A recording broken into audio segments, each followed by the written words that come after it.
Le Poilu, the World War One Notebooks of Corporal Louis Barthas, Barrel Maker, narrated by Isaac Darlin. This is not the story of a marshal, a statesman, or a man who watched the First World War from a safe distance. It is the story of an ordinary French soldier. Louis Barthas was a barrel maker from the wine-growing region of southern France. He was 35 years old when the war began in 1914, old enough to have a trade, a family, political convictions, and a clear sense of the life he was being forced to leave behind. Like millions of other Frenchmen, he was mobilized and sent to the front. There, in the mud and misery of the trenches, he became what the French called a Poilu, literally a hairy one. The familiar name given to the unshaven, exhausted, stubborn infantrymen who endured the daily horror of the Great War. For nearly 4 years, Barthas lived through some of the most terrible battlefields of the Western Front: Artois, Flanders, Champagne, Verdun, the Somme, and the Argonne. He saw men killed by shells, disease, cold, hunger, fear, incompetence, and orders that often seemed to come from officers far removed from the reality of the trenches. But what makes Barthas different is not simply that he survived. It is that he watched. He observed everything: the courage of ordinary soldiers, the cruelty of military discipline, the absurdity of patriotic speeches, the suffering of civilians, the arrogance of commanders, and even moments of unexpected humanity between enemies, separated by only a few meters of mud and barbed wire. Barthas was not a romantic believer in the glory of war. He was a socialist, an anti-militarist, and a man deeply suspicious of the grand words used to justify mass suffering. His notebooks are filled with anger, irony, compassion, and a stubborn refusal to pretend that war was noble simply because politicians and generals said it was. After returning home in 1919, Barthas carefully gathered his wartime notes, letters, and memories and copied them into 19 notebooks. He was not writing for fame. He was preserving a testimony, not only for himself, but for the countless men who had shared the trenches with him and never came back. For decades, those notebooks remained unpublished. Only much later did they reach a wider audience, first in France and then in English translation. What you are about to hear is one of the clearest, most vivid, and most human accounts of the First World War ever written from the point of view of an ordinary soldier. It is a memoir of mud, fear, exhaustion, comradeship, anger, survival, and memory. It is also a warning, because behind every great battle, behind every map, every date, every patriotic slogan, there were men like Louis Barthas, cold, tired, frightened, angry, and still somehow alive. This is Poilu, the World War One. Notebooks of Corporal Louis Barthas, Barrel Maker.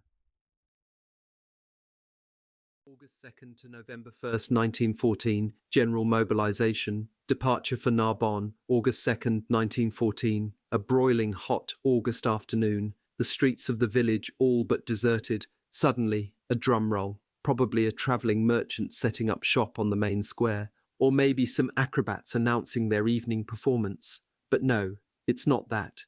When the drum falls silent, we hear the voice of the town clerk, the commissaire, as we call this unique embodiment of local authority.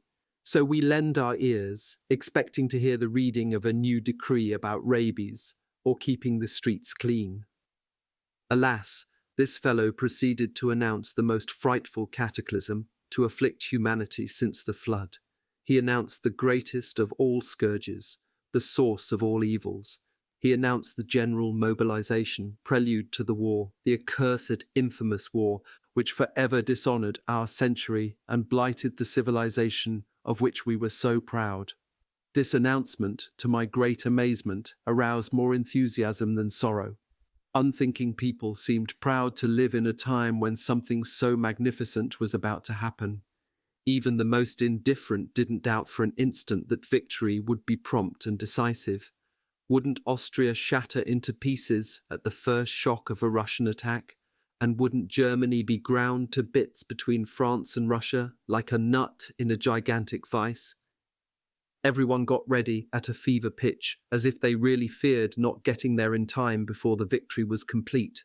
A few headed off even before their appointed departure dates. We saw extraordinary things: irreconcilable brothers suddenly reconciled, mothers-in-law and their sons-in-law, who the day before would have been smacking each other and pulling each other's hair out, now exchanging kisses, neighbours who weren't speaking, now engaging in the friendliest of dialogues.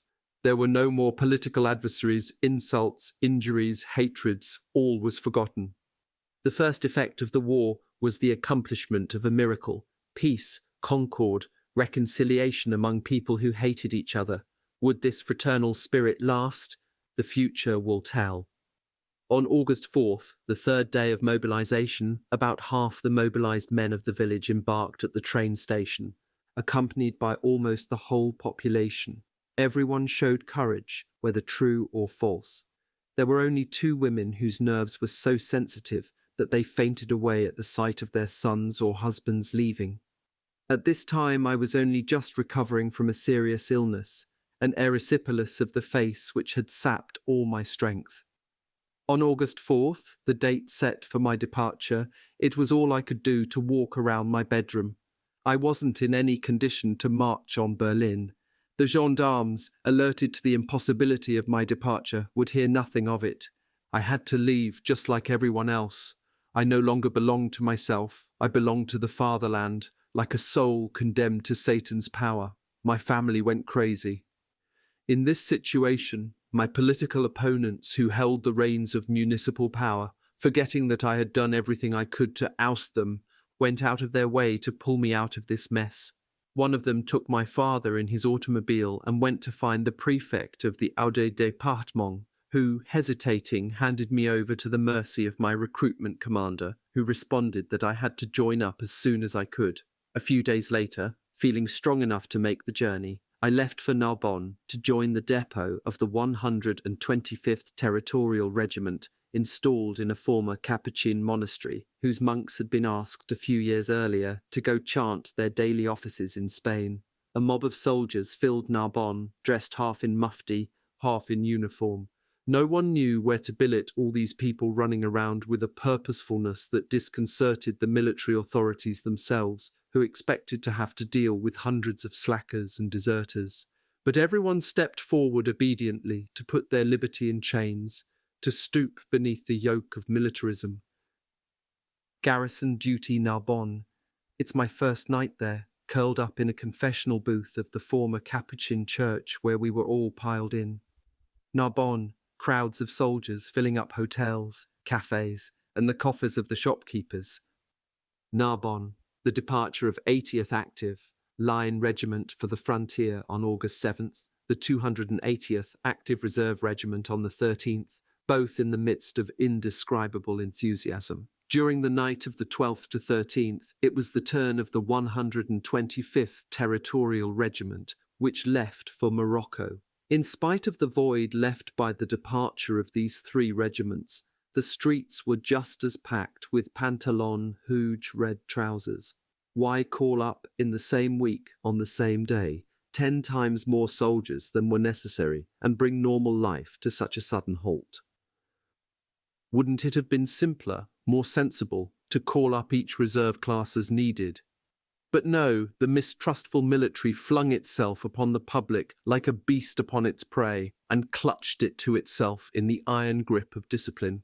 Who knew if these people, so docile, wouldn't regain their senses and their strength once the initial shock had passed? That's why they called up everyone, from the beardless conscripts to the old codgers of the RAT, at the risk of not being able to house, feed, and clothe all this vile rabble. We were kitted out in old, patched-up, filthy, ragged, cast-off clothing. Weren't we dazzling? As for food, That was even worse. Having nothing or almost nothing to eat, we emptied our purses into the pockets of hotel keepers, lousy cooks, and other tradespeople. But we didn't complain too much because at first the discipline wasn't too rigorous. We still thought we were free men, but that couldn't last. We were soon subjected to the dictatorship of one Manival named Commandant of the different regimental depots of the city. This paragon of militarism started out by confining us all to quarters all day long, obliging us to nibble on bad and meagre food, and at night the doors opened only very late and then closed pitilessly at first call. Day and night, patrols hunted those who tried to escape into town. I won't take the time to recount all the little irritants, the bothers, the big and petty tyrannies to which Manival subjected the garrison. That would take too long. This big striper was just right for running a prison hulk, not free men, but then we were no longer free, I forgot to say. Meanwhile, there was one fellow who defied Manival's authority, his orders, his instructions with boldness and scorn. This man was known widely throughout Narbonne as Fallet, especially by the police, who picked him up almost daily, drunk on the sidewalk after he had been amusing passers-by with his songs, skits, and pantomime. He spent more nights in the town jail, sleeping off his wine, than he did in his barracks bunk, if he even had one. The war had made Fallet a soldier, but a drunk he was, and a drunk he remained, all the more because, right then, wine was selling for almost nothing, and was even given out for free at the Wine Growers' Association. A drunk thrives on liberty, open space, fresh air. It was clear that our disciple of Bacchus wouldn't be content to stroll in the little garden where the monks had come to read their prayer books and where a few stunted pines grew. That's why he usually missed the roll calls and the drills. In vain was he consigned to barracks. In vain were the sentries at the gates declared responsible for his whereabouts. Fallet slipped between them like a needle and disappeared. One day, right under the captain's nose, Fallet took off for the hills, or rather into town. I had the bad luck to be posted on guard duty, so the captain gave me the order to pursue the escapee and to bring him back into military custody. Here I was, with 4 fellow guards, in pursuit of Fallet. But he seemed to have sprouted wings. Our pursuit had no result other than attracting a bigger and bigger crowd of delighted street urchins shouting, "You'll find him! No, you won't!" We had to come back to the barracks empty-handed. That night, Fallet held court in a cafe and made as much racket as 4 men. An officer told him to pipe down. Fallet didn't take it well. He insulted the officer and even threatened him with a bayonet. The officer called in 2 policemen who hauled Fallet off to a dingy cell of the 80th Regiment. The terrible Manival would no doubt have had this unlucky fellow shot out of hand, but Fallet had earned the sympathy of the public, who saw him as a harmless and easy-going drunk. Furious to see his despotic authority held in check, the Narbonnais dictator made a public notice in his orders of the day, flaying the conduct of Private Assens, who was sullying the uniform which, at the front, his comrades were covering with glory, holding him up to everyone's scorn, nailing him to the pillory, etc. Never had anyone piled such honours on Fallet. They made him a celebrity. He was let go, but far from repenting, he continued to do honour to the local vintages, which made him the frequent guest of Commandant Manival in the prison of the Montmorency barracks, as you can imagine. I mentioned that I arrived at Narbonne in a pitiful state of health. If I bring it up again, it's to point out the welcome I got from the majors, medical officers, whose help I sought. There were 2 doctors in the reserve units at Narbonne itself. In no time they had sent back to the ranks 100 sick men who paraded in front of them. You can understand that they weren't generous to me, despite my gaunt appearance. "Well," they said to me, "you had a mortal illness, you pulled through, and you still have the nerve to complain and waste our time." "But I still need some care," I insisted. "I still can't digest anything except milk." "Enough. Who's next? Don't let us see you back here." That's how they sent me away, and how they sent away almost everyone who was sick. The guy behind me showed a suppurative wound on his stomach. "That's nothing. It will scab up," they said, without even examining the wound. "Next," and so forth. That very day, this fellow and I went to report these facts to Ferrul, the sympathetic mayor of Narbonne, and asked for his help. When he heard what we had to say, he angrily crumpled up a piece of paper on his desk and threw it to the floor, but said nothing. What good would a protest of his have done in this time of fever, of madness, when all of France was up in arms, in a state of siege? Of course he lavished on us what care he could, freely, as he did to all the soldiers who came to him for help. Soon Manival was putting us through long drill sessions, day and night. It was a relief when we were assigned to duty at the powder magazine, the firing range, the railway station, etc. The firing range was on the banks of the Etang Lac de Bages, and on shooting days our bullets chased the fishermen away.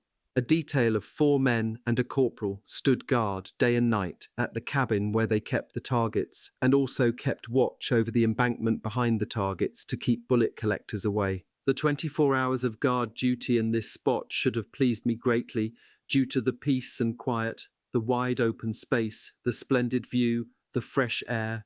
But what made it very unpleasant was the company of millions of tiny, sharp-tongued mosquitoes that, as soon as the last ray of sunlight stretched across the lake, surged from the gorse and the bushes and attacked our poor skin, which nature had made so tender and sensitive. We had to light brush fires, the smoke from which kept them at bay.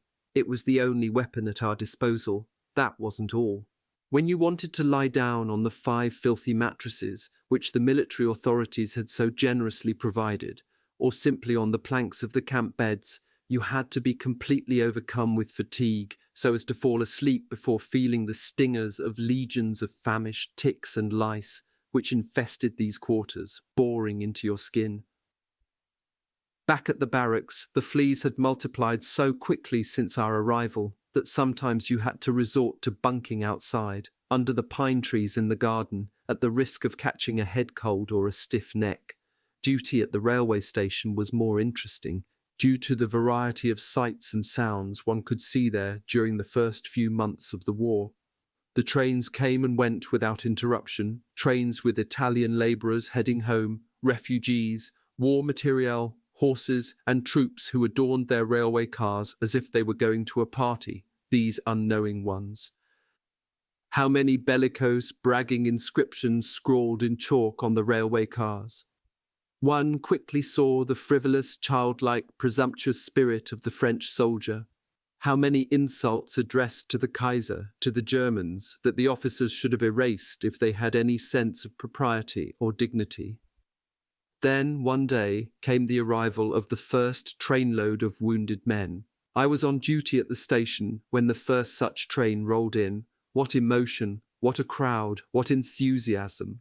This was a big event. An hour before the arrival, something like 20,000 people massed around the station, barely held back by a full company of soldiers, which had to be reinforced. Only the volunteer stretcher-bearers had the right to enter the platforms. To earn this envied privilege, local big shots and high officials signed up as porters. Finally, at 9 in the evening, the train bearing the wounded flesh entered the station. At the sight of the first stretcher emerging from the waiting room, there was mass delirium. The crowd applauded, wept, stamped their feet, pushed, seeking a closer look, and finally broke through the cordon of troops which could only yield. By midnight, the last automobile had long ago taken away the last of the wounded, but a dense crowd still waited in front of the station. Who knows, maybe another train was coming in. Alas, in a week, all the hospitals in the city were overflowing with wounded, and the authorities had to call upon the civic devotion of people willing to take care of wounded men in their homes. Oh, the inconstancy of enthusiasm, the fickleness of the mob. Barely a week after the first train arrived, indifference had already set in. Hearts became blasé. There was no longer anyone curious enough to witness the arrival of wounded men, ever more numerous, who sometimes were billeted right at the station because there was nowhere to send them. Really, there were too many of them. They were becoming bothersome. They should have waited until the first ones were healed. The hell of a nerve. By then, everyone had his own situation to be sorry about, before having any time to pity others. Each family was in anxious expectation, uncertain about the fate of a loved one. Death began to choose its victims. Next came the passage of the first German prisoners on their way to Castres or Perpignan. The crowd, alerted, had packed the railway crossing at the Avenue de Carcassonne, where a footbridge across the tracks threatened to collapse under the weight of spectators who crowded it, jammed onto the steps like amphitheatre seats. The length of the wait didn't daunt the crowd. Finally, the train appeared, and the engineer, to be nice to the crowd, slowed his speed considerably.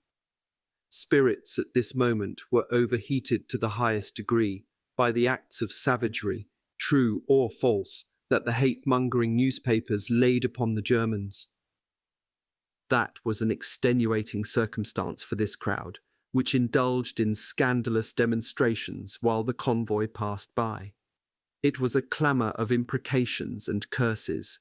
Fine gentlemen brandished their canes, lovely ladies threatened with their silk parasols, urchins threw stones, the most fervent pulled out their knives and leapt onto the tracks, meekly resisted by the sentries, and even after the train had departed, the crowd still called out to the Germans, who must have gotten a fine idea of French culture in general, and Nachbarnay courtesy in particular. But soon this ferocious hatred diminished, once there was proof that they didn't massacre all the prisoners they took, and that even unimaginably these barbarians cared for those who were wounded. This discovery boosted spirits, and from then on, the passages of prisoners stirred up little more than curiosity, which diminished over time to the point of complete indifference and even pity on the part of sensitive folks, more numerous than one would have thought.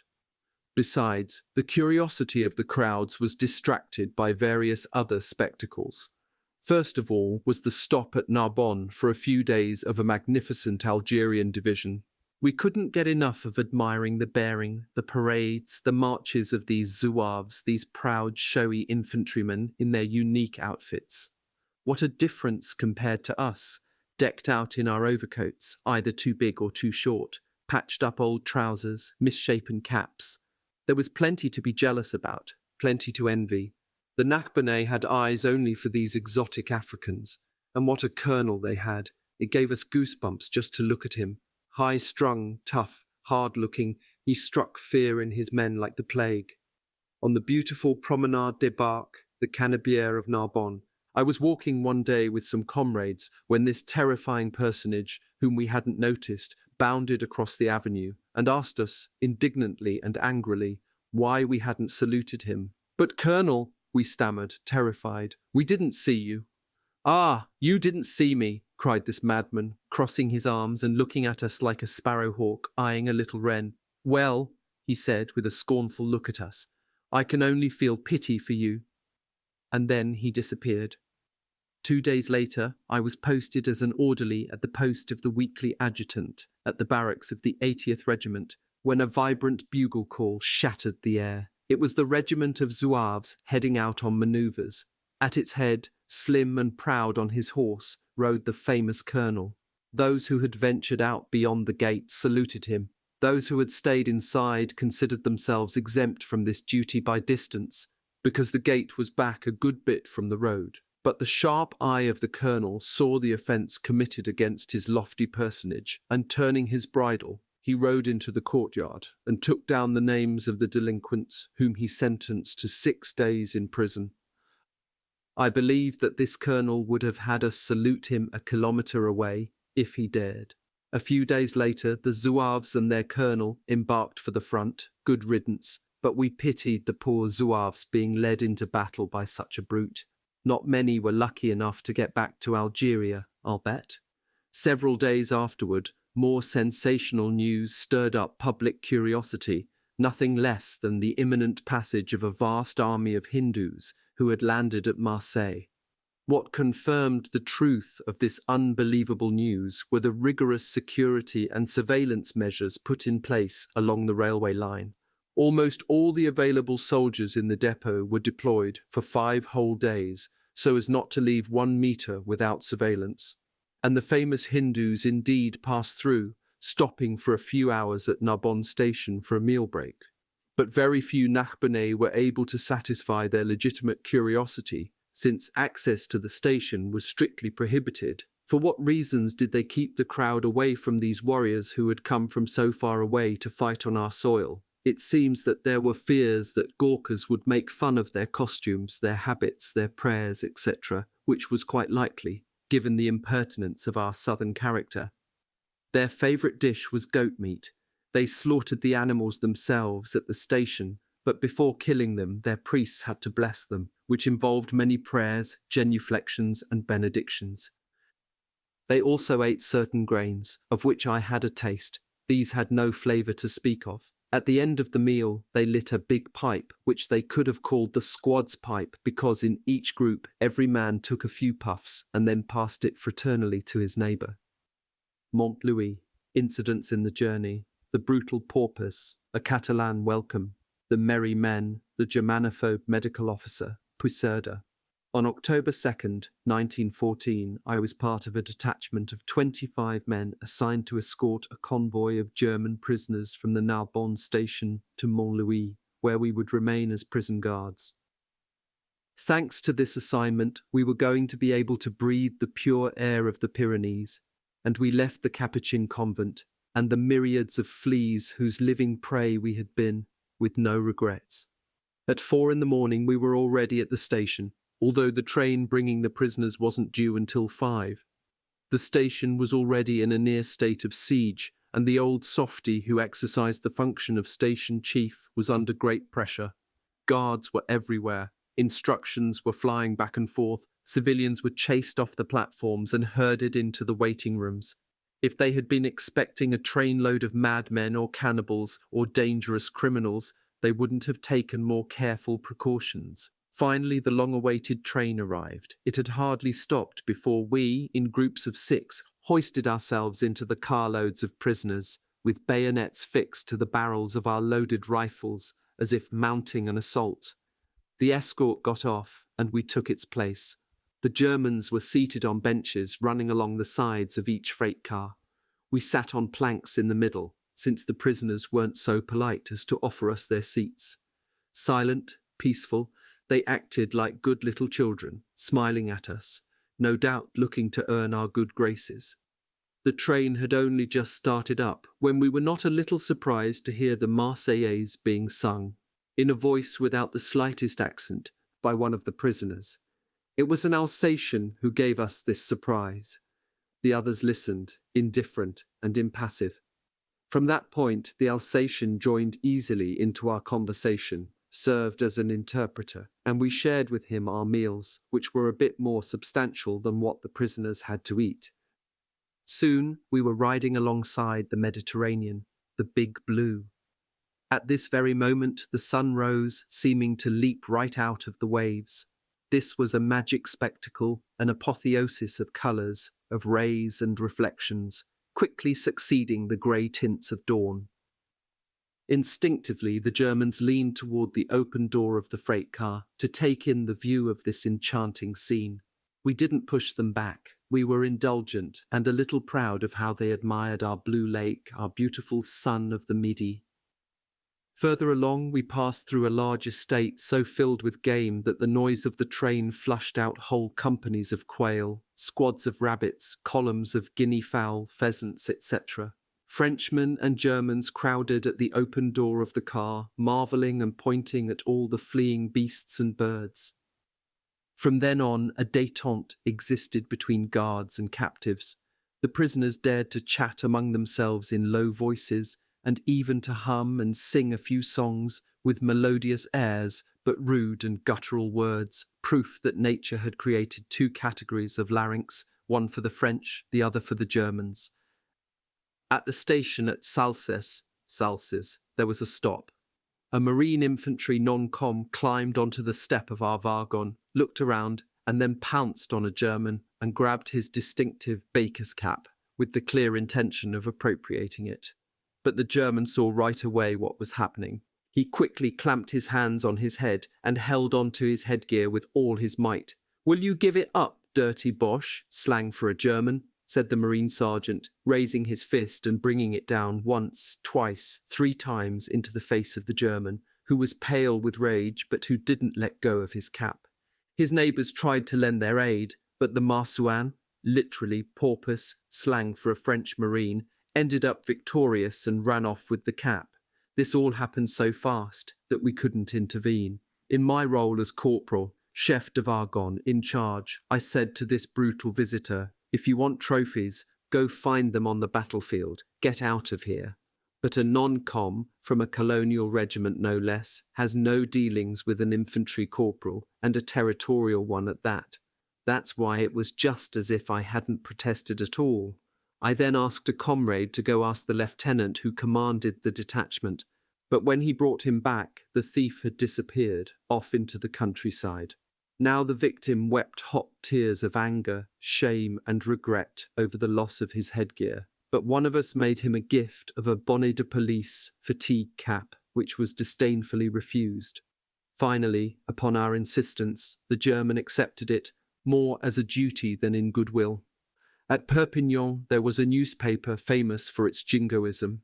Its exaggerations played right into the worst prejudices of its readers, and right now exacerbated the hatred for the Germans, who were nothing but monsters with human faces. Of all the Southerners, the Catalans are the ones with, as we say, the blood closest to the head, ready to fly off the handle, to demonstrate with enthusiasm and fire their most extreme sympathies and antipathies. These aren't faults, they are characteristics of their race. So this newspaper, having learned the date of our passage, didn't waste any time in announcing it as an event of the highest importance, in terms which persuaded the Catalans that it was their patriotic duty to come and shout their hatred at these disarmed soldiers. From Perpignan, at each level crossing, at each station, a furious crowd awaited us, spewing imprecations and curses upon the uneasy prisoners. The women were the most extreme. They tried to climb into the cars to spit on the prisoners, and some threatened them with knives, clubs and stones. There's no doubt that if the prisoners had been handed over to them, they would have had a rough time of it. In contrast, to us Frenchmen, they brought grapes, figs and other fruits, and they filled our canteens with wine, the good rich wine of Roussillon. "Just don't give any to these murderers," they said to us. But once the train started up, we wasted no time in sharing all of it with the prisoners. This act of camaraderie made up for the odious demonstrations against disarmed enemies.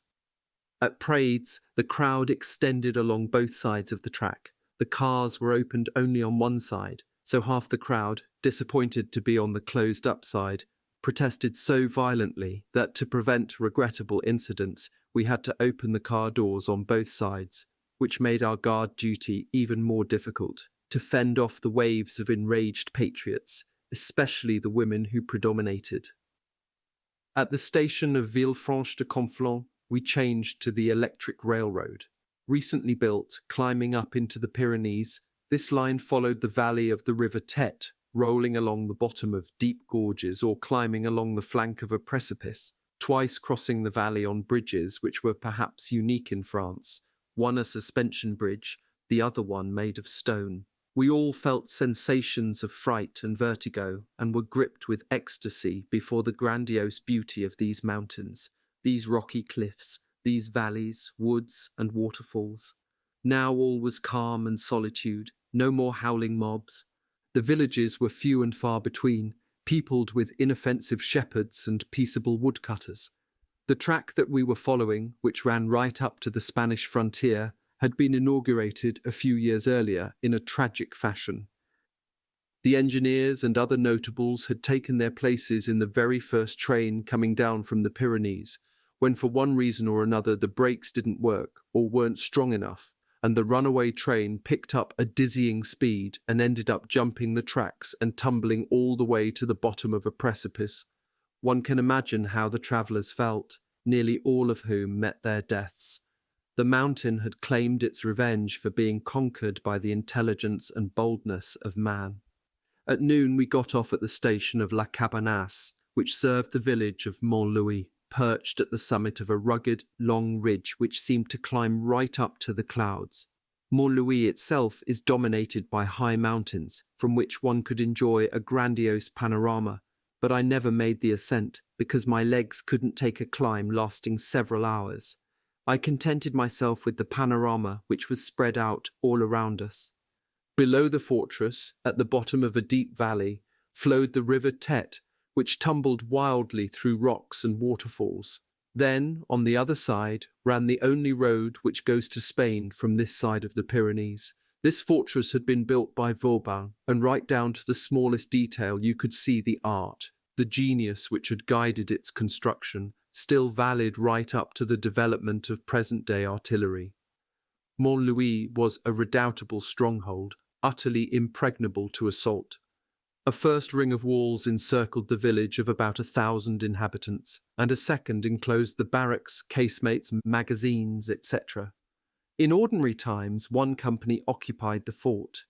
Now we were going to guard 600 prisoners there, which was a dangerous imprudence given the proximity of the Spanish frontier, about 12 kilometers away, and also given our weak number, about 100, and no other troops between us and the border.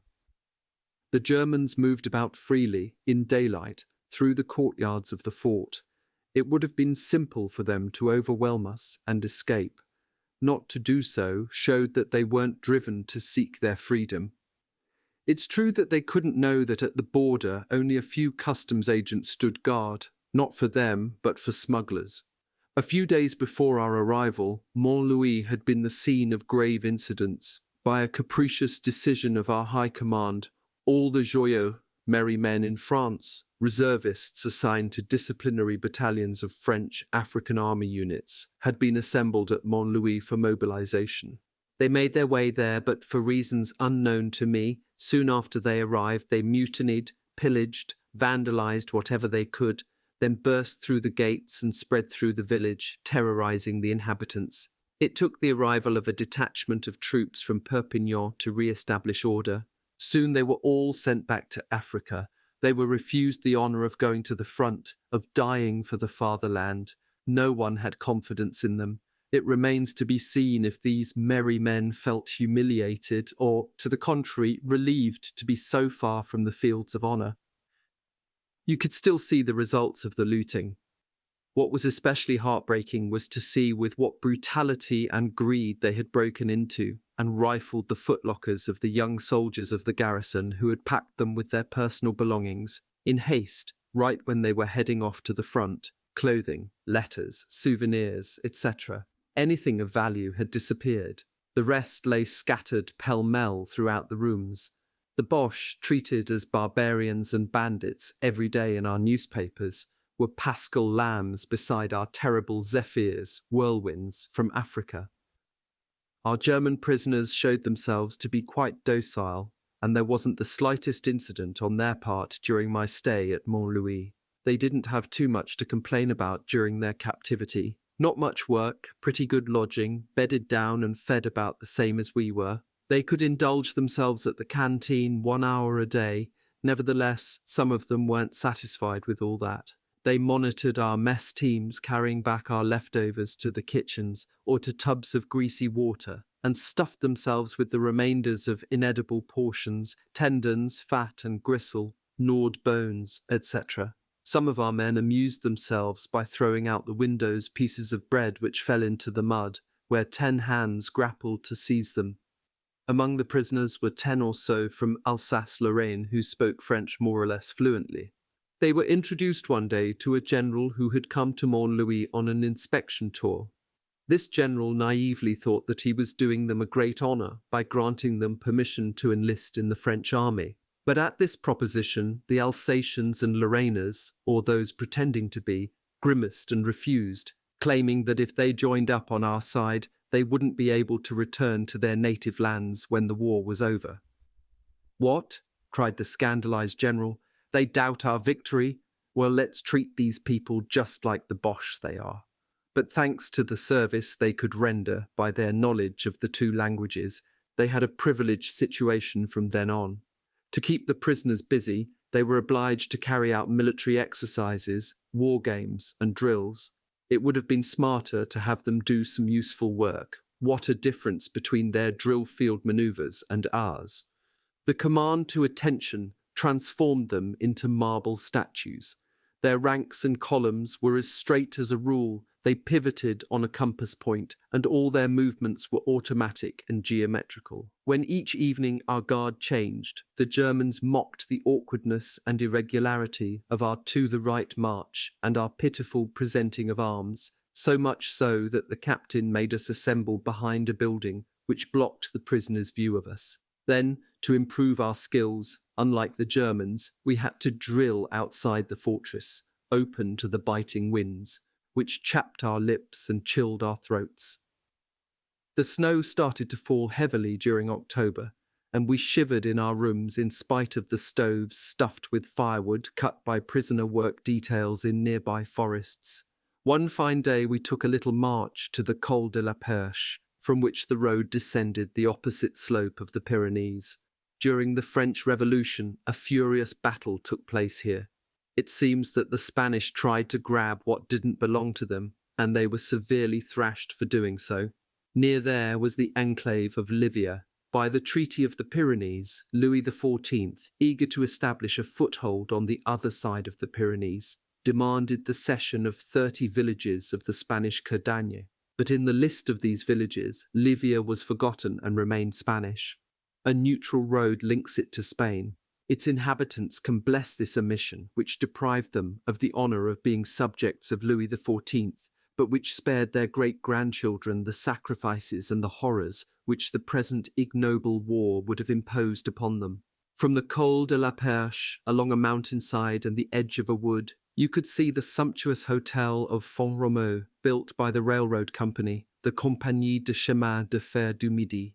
The capitalists could come here and breathe the extra pure air, which would have done more good to the families of workers piled up in airless hovels in the cities. But in order to come and vacation in this hotel, furnished with every modern comfort and excessive convenience, you had to have a big, bulging wallet and be able to live, play, get fat, and have fun upon the sweat of others. In these enthusiastic times, the frontier wasn't guarded. Why should it be? The French who lived in Spain rushed into France to enlist. It was even thought that suitably trained Spaniards would come over too, but they didn't appreciate the purity of our cause and egotistically stayed home. Our bosses were so trustful of us that they granted us leave on Sunday to go spend the day in Puigcerdà, the first Spanish locale across the border. Taking advantage of this incredible liberty, one Sunday, I took the electric train and descended the other slope of the Pyrenees all the way to Bourg-Madame, the last French village. The railway went no farther, since the Spaniards weren't rich enough to continue it, but Puigcerdà was barely a kilometre away. At the customs post, the carabineros politely asked us to leave our bayonets with them, which they would give back to us when we returned. That was the only formality required to have the right to tread the soil of hospitable Spain. Near the post, a river, the Segre, divided the two nations. It was Louis XIV's ambition which made this little stream the border. Puigcerdà is a pretty little town beside a little lake. The wine was good, tasty, and very inexpensive at the Posada d'Aragon, where, for a modest price, you could have an excellent meal and then puff away on some detestable cigars and cigarettes while strolling around town. It was a fine autumn Sunday, and happiness was in the air. Young men and girls flocked to numerous dance parties, where you could hear loud music from the organs, accordions, or guitars. This made our hearts ache. Over on our side, nobody thought about having fun anymore. The war dominated everything, and spirits were burdened with anguish and worry. And all this joy, these appeals to pleasure and love, shocked us. Come to think of it, the Spaniards would have been silly to share these sentiments with us. Had we been overcome with gloom in France when our neighbours were being massacred in Cuba or in Morocco? At the Posada, where I had lunch, I struck up a conversation, half in French, half in Spanish, with my neighbour at the next table, and I asked him what he thought about this war. He gave an extraordinary answer. When there's war in Spain, everybody who can get away heads for France. The French do exactly the opposite. The ones who live here leave Spain and go home to fight. And this Spaniard didn't try to explain. He evidently thought that we were no more intelligent than they were. Keep in mind that the Spaniard has all the characteristics of what one calls a good soldier: sober, durable, sharp, valiant. But he doesn't have a warrior spirit, and his proud and independent personality doesn't bend well to the odious yoke of discipline. That's why my luncheon companion was so baffled. I didn't visit Pucerda again because my departure for the front was near, but I don't want to end the story of my stay at Montlouis without saying a word about the medical officer whom we had there, the Major, and about his attitude toward the prisoners who needed his enlightened care. Someone had discovered in the back of an infirmary locker a container of cod liver oil, which had gone rancid. Even in its prime, it's not a very savory drink. Think about how going rancid might improve it. For as long as it lasted, this oil was administered copiously and generously to the Germans who presented themselves at sick bay. The grimaces of these fellows brought joy to the Major and his staff. If the sick man came back the next day, that was truly an exception. One day they vaccinated the prisoners against smallpox. The Major had a field day wielding his scalpel. Some fainted dead away, while those who could bear it squealed as if their throats were being cut. One morning, when I was present at sick bay, a prisoner showed up with a badly swollen cheek. The Major, to take care of him, took up his pliers and his scalpels and went to work on his jaw and his molars.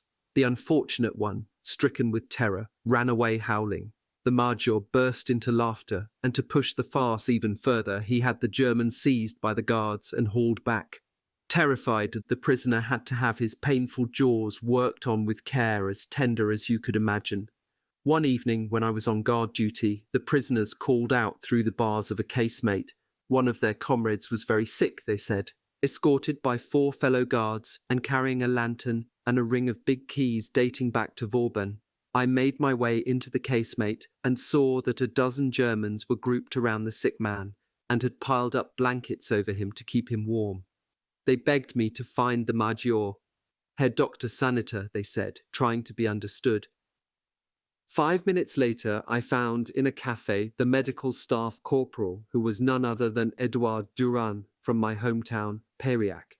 He was willing to leave his card game and to run to find the Major, even though he said he knew this would get him a kick in the teeth. Sure enough, the Major told him that he wasn't going to bestir himself for a Boche, and that if the prisoner croaked, all that was needed was to haul his carcass to the dung heap. With a bit more humanity, my comrade Durand went back to the infirmary and made a cup of tea that was brought to the sick man. That didn't keep him from croaking 3 or 4 days later, at the infirmary, where at last they had finally brought him. No one would want to write about such an attitude on the part of a doctor who might hate the Germans, but should be able to overcome that hatred and fulfill his duty. His mission is to care for those who suffer, whoever they might be. While we were at Montlouis, the depots in the garrison towns emptied rapidly. At the end of October, 2 reserve classes, the youngest of the territorial army, one of which I belonged to, were assigned to leave for the front to reinforce the 2 regiments from Narbonne, the 80th and the 280th, which had just been decimated. Ah, how extravagant our generals were with the lives of others. Departure from Montlouis, Perpignan, last farewells, en route to the hell of the front. On October 30th, 1914, 30 of us territorials from the conscription reserve, classes of 1899 and 1900, left Montlouis to rejoin our depot at Narbonne. A thick blanket of snow covered the ground. A cold wind chilled our bodies and our hearts. Henceforth, we were destined for sacrifice. We were going to follow the stations of the cross on painful marches along which our dead bodies would litter the path. A ray of sunlight would have diminished our melancholy, our sadness, but this storm which shrouded the surrounding mountains in fog dampened our flagging spirits. At noon sharp, we filed into the courtyard where the prisoners had shovelled a path for us in the snow. These fellows, massed under the vaults of the fortress, saluted us all. Was this derision or mockery? I looked at them, but no, their faces were grave. They were saluting gladiators descending into the blood-stained arena. They honoured the victims who were going to suffer and die. Our captain accompanied us as far as the station at La Cabanas, in spite of the lousy weather and the very bad condition of the road. We knew he didn't do it willingly. By his haughty attitude, so cold in his dealings with us, he had lost our sympathy. He felt obliged to give us a little speech which had no comforting effect on us. It really wasn't worth his catching a cold to come as far as La Cabanas. At 8 in the evening, we arrived at Perpignan, where we had to wait a couple of hours. What a difference in temperature. Here, not the slightest trace of snow. In this corner of France, privileged in its climate, there was still the sweet warmth of autumn. All Perpignan was out on the streets, and an enormous crowd jammed a square and adjacent streets. From moment to moment you heard applause, cries of anger, of fury, one after the other. Sometimes the crowd was convulsed with mad laughter. What were they looking at, these gawkers, instead of quietly going home to their beds? I approached and found myself outside the offices of the famous jingoistic newspaper of the Pyrenees Orientales, Département. Every 10 minutes there appeared, projected in luminous letters on a screen on the building's facade, the news headlines which would appear in the newspaper the next day. You can guess that everything was exaggerated, blown up, and the slightest event was presented as a great drama. Despite the fact that, at this point, everything was going from bad to worse, the situation was presented as excellent. The Catalans were letting their heads get stuffed with nonsense, just like the vulgar Parisians. In the station, a big billboard caught our attention. It read, "Here we give out wine a Loe for free," and instead of the final word, there was a gigantic OAL I. Free wine. Was this possible? It's true, this was a gift from wine growers for soldiers passing through. You could fill your stomach as well as your canteen, bottles, etc. Each cask of wine bore the name of its proprietor and the vintage, and you could pick from among the most famous wines. This was heaven for even the most sober soldier. To tell the truth, at this time the price of wine was very low, and this tempting and beneficial billboard would soon disappear.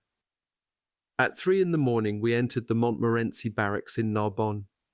The dictator Manival certainly knew about our arrival because it was on his orders that we were coming, but nothing was prepared for our reception.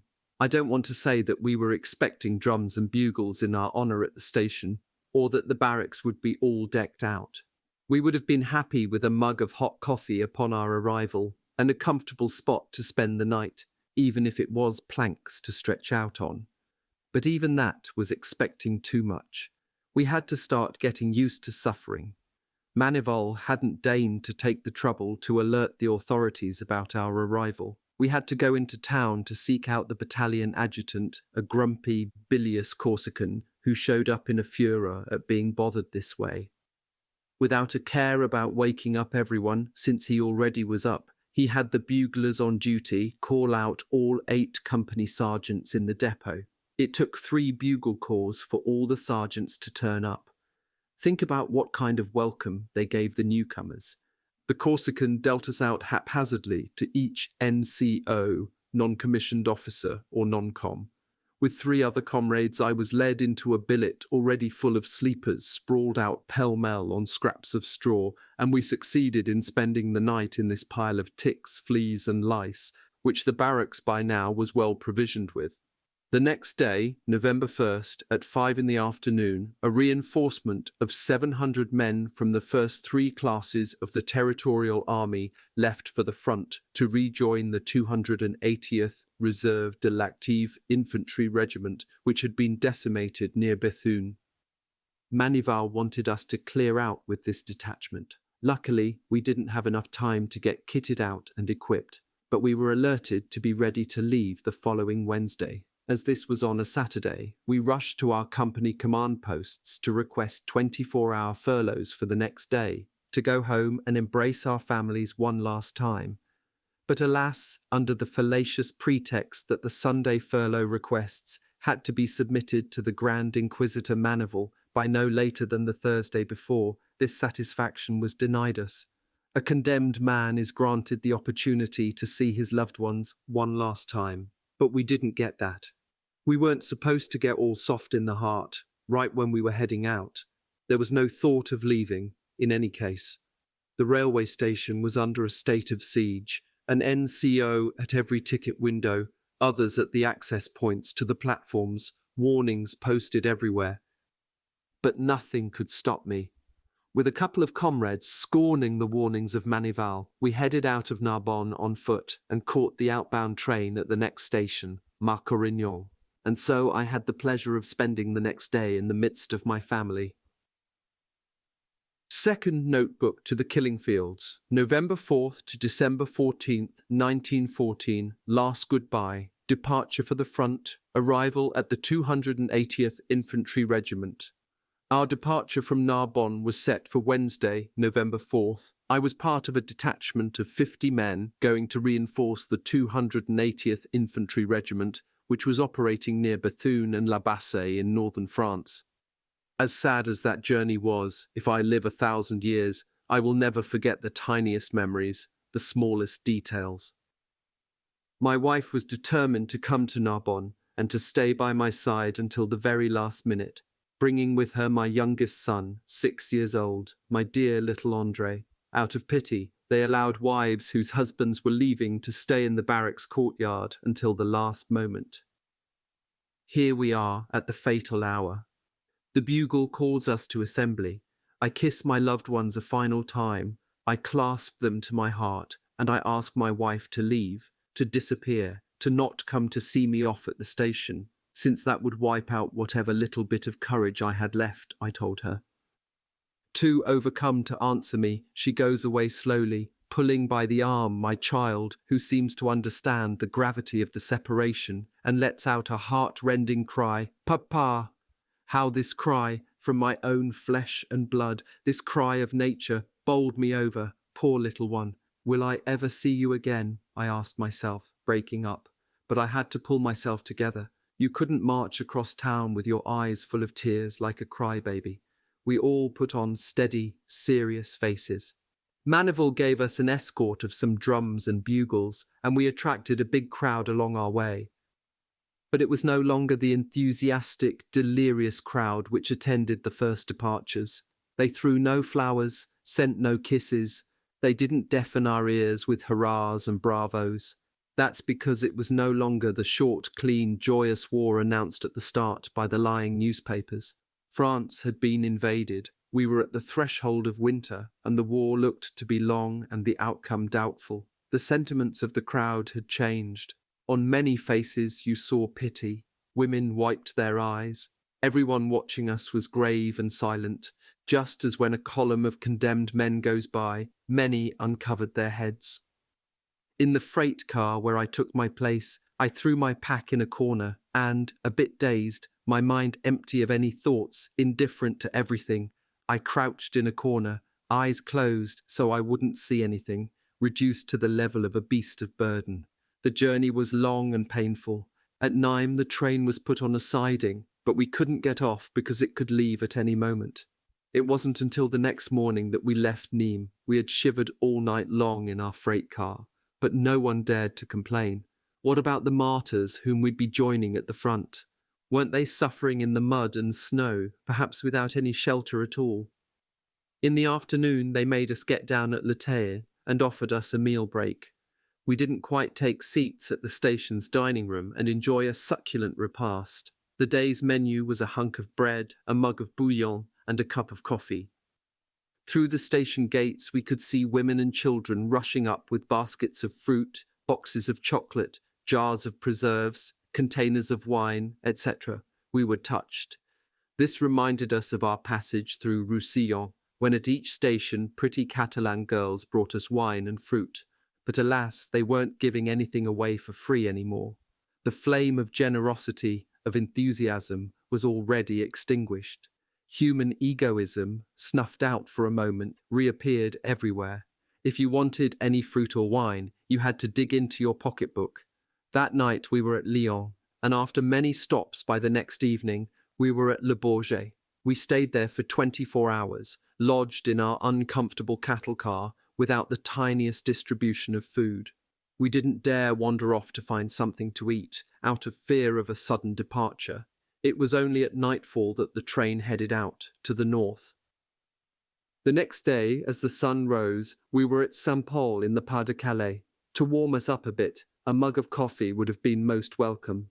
We had plenty of coffee tablets and sugar in our food reserves, but how would we boil water when the train was about to pull out? Someone had the idea of asking the engineer for some boiling water, from which we made an excellent pot of coffee right on the spot. On November 8th, at 9 in the morning, we arrived at the end of our railway journey. Ironically, the station where we disembarked was called Berlin.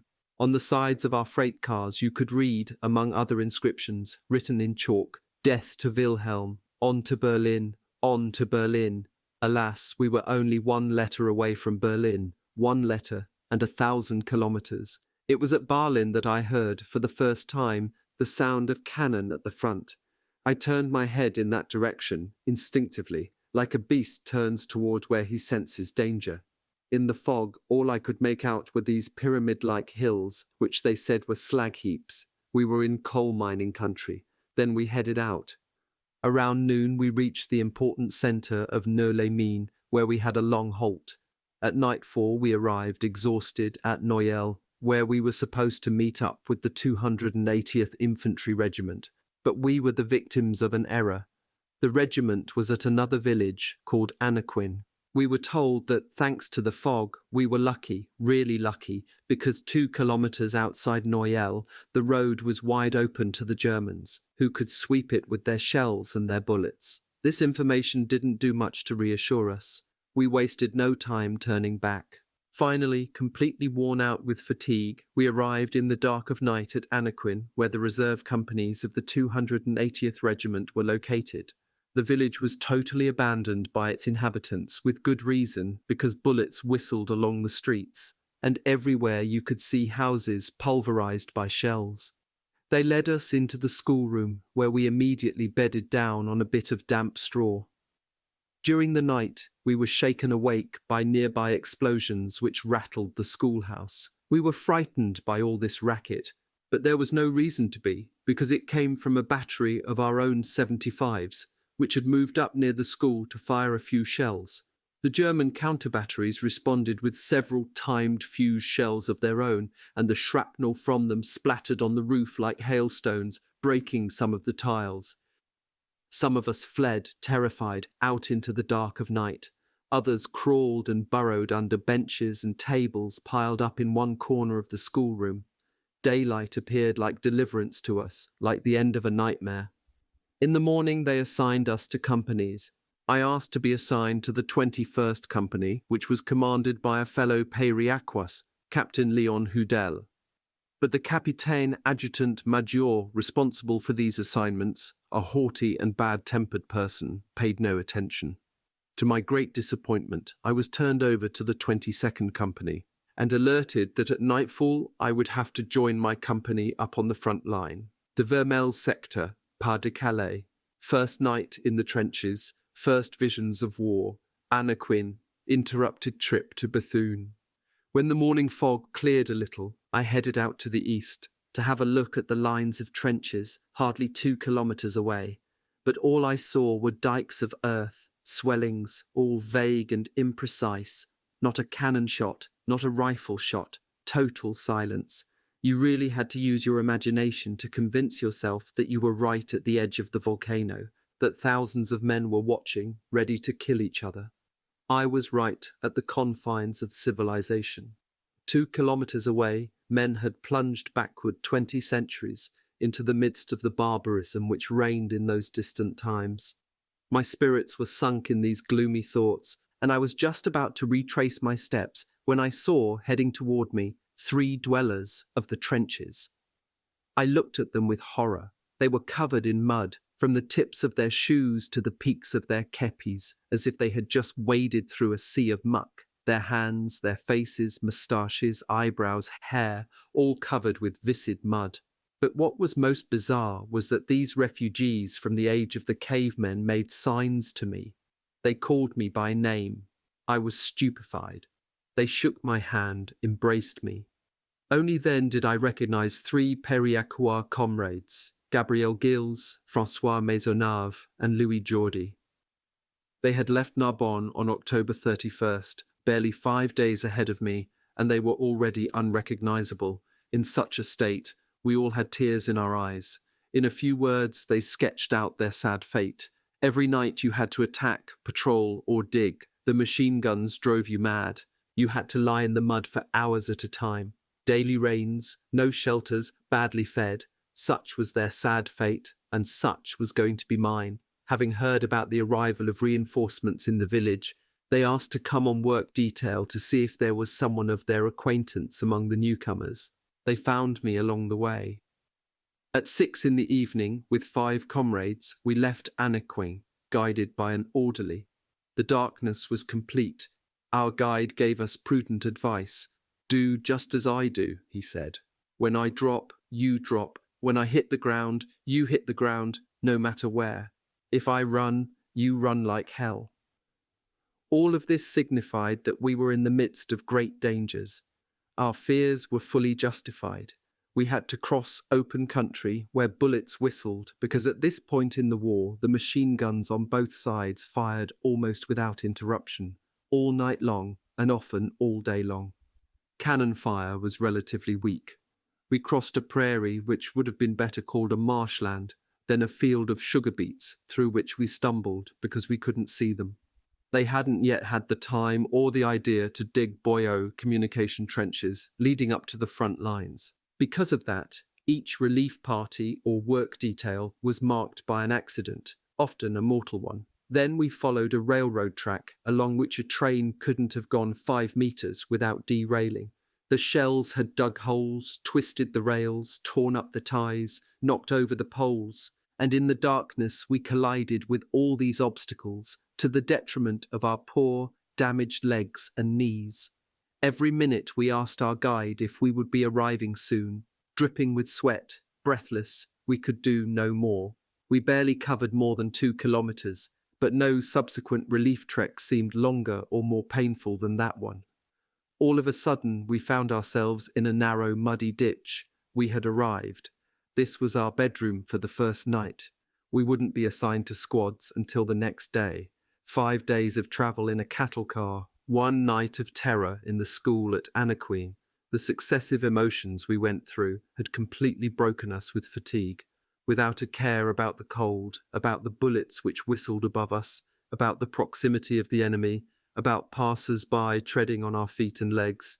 We slept a deep sleep, rolled up in our flimsy blankets. Even so, in the night I was awakened by the sound of picks and shovels right nearby. I carefully raised my head above the parapet and asked these nocturnal workers what kind of work they were doing. "Can't you see that we're burying the dead from the last assault?" a rough voice answered.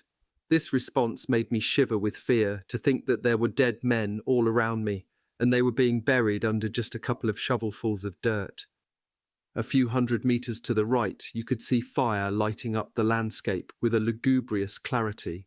It was a haystack that the Germans had set on fire to illuminate the landscape since the use of flares had not yet become commonplace. At the first hint of dawn, we were handed a mug full of iced coffee, a piece of meat, and bread splattered with mud. That made up our whole menu for the day. Once daylight had fully arrived, I wanted to have a look at my surroundings. Despite the bullets, hidden behind a clump of bushes, I caught sight of a pile of ruins on my right. That was Vermelles, a big mining town upon which our artillery concentrated its fire in order to dislodge the Germans. On my left, a veteran showed me Givenchy, -les-la-bassée, which marked the end of the sector held by the English.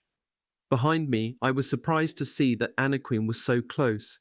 Since last evening, the trip from there had seemed so long.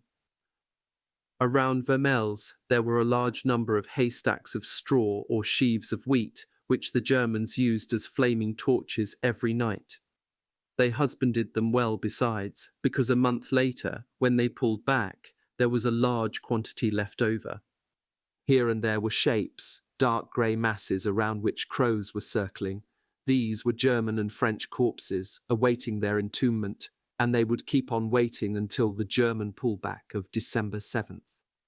During the day, we got the good news that the 22nd Company was being relieved that very evening, at 8 o'clock, to have 2 days' rest at Anaquin. If our bosses had cared more about saving us from needless fatigue, they could have kept us in the village, Anakin, for another 24 hours, which would have allowed us to recover from our journey. But nobody had thought about that. The return to the village was just as hard and even longer than the day before. The machine guns never ceased firing, forcing us to await a calm moment to get across certain stretches of ground. There was one particular piece of open field, a real devil's den, upon which a machine gun had its sights fixed. One by one we passed between the bullets, and it was an astonishing fate that by the evening we had only one man wounded. It took us an hour and a half to get to the village, where we were billeted in the church, still intact. Only a few window panes were broken, and the openings were stuffed with cassocks and other bits of ecclesiastical ornament. The church of Anaqueen, built when the village had neither mines nor corons, miners' red brick row houses, nor taverns, was tiny, and we had to arrange ourselves pell-mell like a flock of sheep. As for myself, I had a bit of high altar step where I didn't sleep too badly thanks to my great fatigue. But why, instead of dispersing us in the still intact houses of the village, did they pile the whole company into this isolated church, stuck out in full view beyond the first houses, upon which one big shell could have fallen and wiped out almost all of us? And that very night, shells did fall all around the church, but didn't explode. Call it a miracle, or sheer luck. Later on, more shells fell on the church, and one of them claimed some victims among the civilian population attending a service there. This took place after the German withdrawal the following December. The next day I visited the village of Anaquin and saw for myself, sadly, the anger, the cupidity, the spirit of vandalism displayed by those who had pillaged the town, Frenchmen, alas, soldiers like us, from companies who came there one after another for periods of rest. Even leaving out those who were looking for food or drink, why break down the doors of locked rooms? Why force open cupboards? Why toss to the ground, trample, break, and sully all the linens, utensils, beds, furniture, etc.? You would have thought that a band of wild Apaches or burglars had swooped down on the village. The most sacred things, portraits, diplomas, religious paintings, souvenirs of first communions and marriage certificates, were strewn pell-mell through the garbage. Yes, war is a moralizer. It inspires noble sentiments and lofty virtues. There are people who have dared to write about and to talk about this monstrosity. In the presbytery, the priest, before he departed, had locked up the sacred objects, chalices, crosses, incense burners, etc., in a cupboard with an inscription saying that the house and everything in it were at the disposal of the soldiers, but to please respect this cupboard. That didn't prevent some poilus, hairy ones, slang for French infantrymen, suspecting perhaps that there were a couple of good bottles of wine or other tasty liqueurs inside, from plundering it and stealing everything inside without the slightest compunction. Later on, when the curate returned, he protested in a letter he wrote to the regimental colonel and which was read to us at assembly. I recall this passage. He knew that when the regiment was fighting in Alsace, occupied by Germany, at the very start of the war, men were punished with prison terms for stealing a simple apple or pear. But in France itself, how could we tolerate such looting, such a profanation? One of my comrades, who had come from Montlouis with me, now found himself with me again in the same squad. His name was Courtade, an excellent and valued companion during those first hard weeks of war. We learned that the city of Bethune was only 6 kilometers away. We decided to go there that afternoon to pick up some provisions, given the inadequacy of our food supplies. The German cannons would have made an easy mouthful of this city, but they respected it, fully expecting to take it any day. While waiting, daily life went on there just like in Carcassonne or Perpignan. We went along a wide paved highway, the kind you hardly see anywhere else but the rich regions of the north. After having gone 3 kilometers, we reached the mining town of Beuvry, which the Germans had been bombarding. We were dumbfounded to see that the inhabitants paid hardly any attention to it and quietly went about their errands. The Germans invariably bombarded only a single part of town, one deserted by its residents, of course. The road went right through this part of town, and a long line of vehicles of every kind was lined up along it, patiently awaiting the end of the bombardment, interrupting our journey. Some pitiless gendarmes held up all traffic. At Bouvry, we found all kinds of provisions. With our rucksacks filled, we made our way back to Anakin, postponing until later our visit to Bethune-le-Noir, Black Bethune. When, back with the company, our comrades learned about our escapade, they were surprised by our boldness. Had our absence been noted at assembly or roll call, we would have faced a court-martial. It was only the most headstrong who risked leaving camp during their rest days. But then we might as well let ourselves starve to death, I cried out. Then, with lowered voices, they let me in on a secret. Every day, a soldier from the company went across the fields into Bethune and came back in the evening with a big bag full of whatever his comrades asked for. This man left camp and the trench, flouted the military code, risked a court-martial to earn a couple of sous. He was never denounced or discovered. The 2 days of rest quickly passed, and on November 12th, at 6 in the evening, we were on our way to the trenches. It's not my intention to recount every one of my trips to the front lines. I've only made note of those which are most vividly engraved on my memory by the fatigue and the sufferings which they brought me. The number isn't small.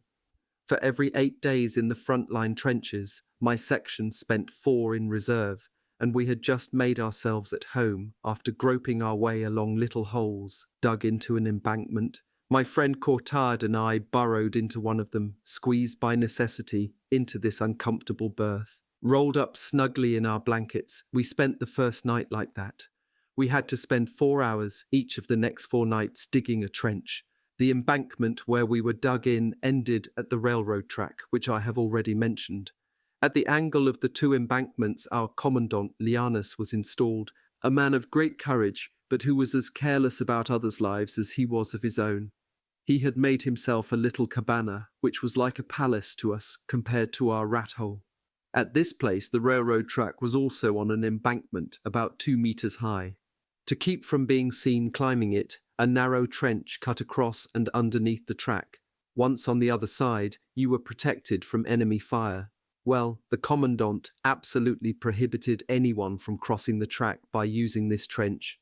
Day and night, work details and relief units had to move up, along and across the track, fully exposed to enemy fire.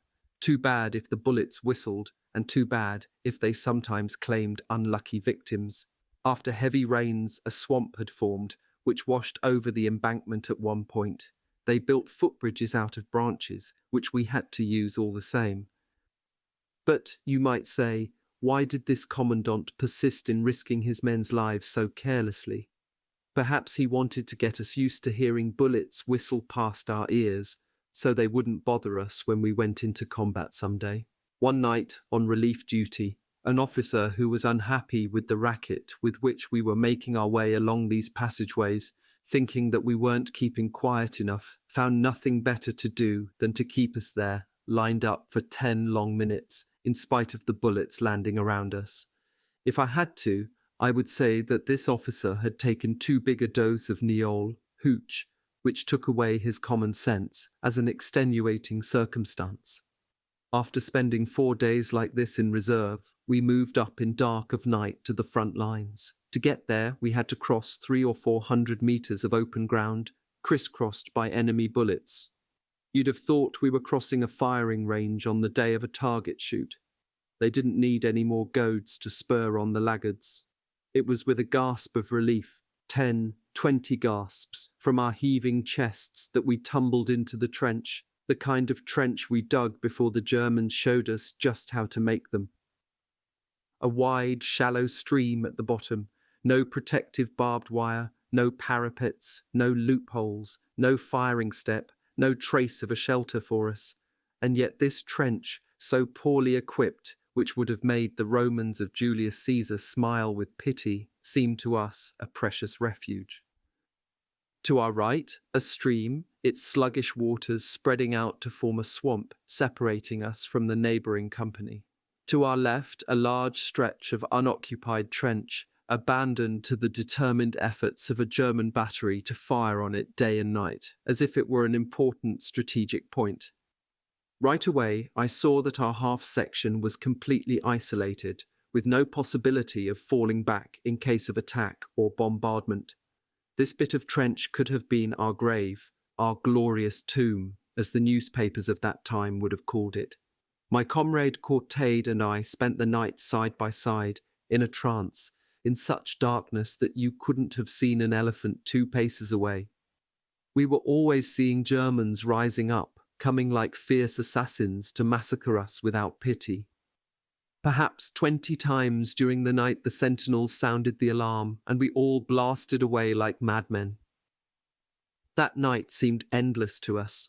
Finally, daylight appeared, and we felt as if we'd been delivered from a terrible danger. But another enemy arrived, the rain, against which we had no defence at all. We didn't yet have any tents. This wasn't a fine, soft rain, a good winter rain we call it at home, but a driving rain, pounding us with big fat raindrops, so that you thought that God was unleashing a second deluge to extinguish the madness of his creatures. My friend Cortard and I managed to unearth a German overcoat splattered with congealed blood, and draping it over 2 broken rifles which we stretched across the trench, we'd gotten ourselves a shelter which made others envious. A precarious shelter, however, from which dripped multiple streams of reddish-brown water, soaking through the cloak, falling on our hands, our necks, our clothes. And the rain kept falling all night long. The walls of the trench crumbled, and in spite of the distinct slope, in certain spots the water accumulated, dammed up by the landslides. The stream at the trench's bottom grew larger as the waters expanded, creeping toward us in a vast lake. The sentries no longer kept watch, seeking refuge from the flood and the collapsing walls. Some abandoned the trench altogether. Others went to work digging individual holes for themselves, which collapsed almost immediately. What a cruel night! How long it was before this November day broke, dirty and foggy, bringing us no sunlight, but instead more rain, still more rain. When it stopped, we had to clean up the landslides, let the water run out. We warmed ourselves by the vigour with which we wielded our picks and shovels. The next night, the sky cleared up, as if a curtain had been lifted, and we saw the most sublime spectacle man can ever admire. A sky luminously sprinkled with stars, and a resplendent, radiant, silvery moon. But alas, at the same time, the temperature plummeted, as if these faraway worlds were sending us an icy wind. Our overcoats and our soaked blankets stiffened with the frost. Our feet were numbed with cold. I had to take my shoes off, despite the formal prohibition, and rub them vigorously with a little brandy kept in reserve, then wrap them in the driest corner of my blanket. At daybreak, the ration team couldn't serve us the due coffee we so impatiently awaited. It had frozen in the containers, en route to us. Worst of all was the thirst which tortured us, in spite of the cascades of water falling from the sky. At this date, pinard, cheap red wine, wasn't part of the Poilu's daily fare. We had to be happy with a mug of dew brought up each morning. This was insufficient to staunch our thirst brought on by dry, spicy food and by a form of trench fever which we were all suffering. One day, our containers were completely dry, the only dry things around, by the way. That morning, our mug of dew was transformed, according to the laws of nature, into a block of ice in the ration team's container. We were assailed by a thirst so terrible that we could hardly move our tongues. Cortard and I agreed that, at all costs, we had to get some kind of liquid to quench our unbearable thirst. To do that, we had only to take a few steps to reach the stream which ran along the bottom of the trench. But at the very thought of contact between our lips and this water, a horrible disgust seized us and tightened our hearts. It wasn't simply that the water was dirty where we were which bothered us. It was just that we had seen, the first day, among the bushes and reeds along the banks, the same stream's water gently bathing and flowing over dead bodies, both French and German. You can easily understand our disgust, and still our comrades resigned themselves to drink this water. The sufferings of thirst are much greater than those of hunger. risking court-martial and a firing squad for a canteen full of water. My buddy and I quietly slipped out of the trench, following along it at first to our left, the side which wasn't manned. It was already badly damaged by the shellfire concentrated on it, and after the heavy rains, it was completely impassable. Bent double, splashing along in mud up to our knees, we moved forward. At one point, no more trench at all, or hardly any. We had to crawl. But the Germans spotted us, and a volley of bullets splattered around us. A moment later, safe and sound, there we were at the point where the narrow passage crossed the railroad tracks, and near where our terrible commandant, as dangerous to us as the Germans were, kept watch. But luck favoured us. We passed by unnoticed, and soon, not without feeling the whistle of a few bullets in places where the machine guns were constantly aimed, we arrived at Anaquin. There we could fill our mouths, our gullets, our stomachs. We could drink until we were full. This well water wasn't exactly clear, but it was fresh, and how delicious it was to us. It is clear that if war brought on bitter physical sufferings like cold, hunger, thirst, sleeplessness, it also brought on an equally high degree of satisfaction when those sufferings were relieved. Someone who has never been at war cannot appreciate, like someone who has, just what it means to have a good fire, a good bed, a good meal. That's one small benefit. Back to our sad situation. The return from Anaquin to the trench took place with the same fatigue and unpleasantness, but without incident or mishap. We got back to our muddy stream without our escapade having been noticed. The last day, in the afternoon, with overcoats and other effects taken from wounded or dead men, we fabricated sorts of puppets or scarecrows which we stuck on the ends of our bayonets. What was this masquerade all about? Nobody told us. We didn't get any explanation until the evening. As usual, before the moon rose, the Germans ignited a haystack in front of Vermelles, a gigantic torch which lit up a half-league all around. Suddenly, with a signal fired by a 75, the whole French line unleashed an angry, crazy fusillade. After a few minutes, they gave us the order to agitate our carnival mannequins to simulate an attack from our side. The Germans, alerted by the fusillade, had to believe that we were sprinting toward them and responded with a violent salvo in their turn. This made for quite a pretty concert. This was our command's goal, to get all the Germans up and alert in their trenches, because right away the batteries of 75s concealed in the slag heaps behind us unleashed an infernal surprise volley of shellfire onto the enemy positions. That night was quite lively all through the sector, and we hardly got any sleep at all, as you can imagine.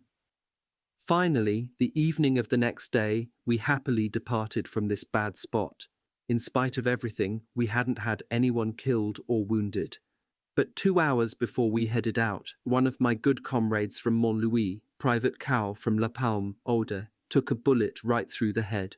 He was the first man to be killed in front of us. It was the first blood we saw flow, and it affected us painfully. We buried him beside the trench, and after a last look at this tomb which marked our passage in this sad place, we sprinted at full speed across a German machine gun's firing range.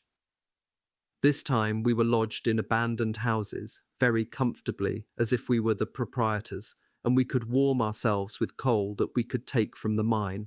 From the hell we'd been in, it seemed like we had 2 days in paradise. Nevertheless, inconsiderate bullets would smack the walls, and we had to block up the windows with mattresses.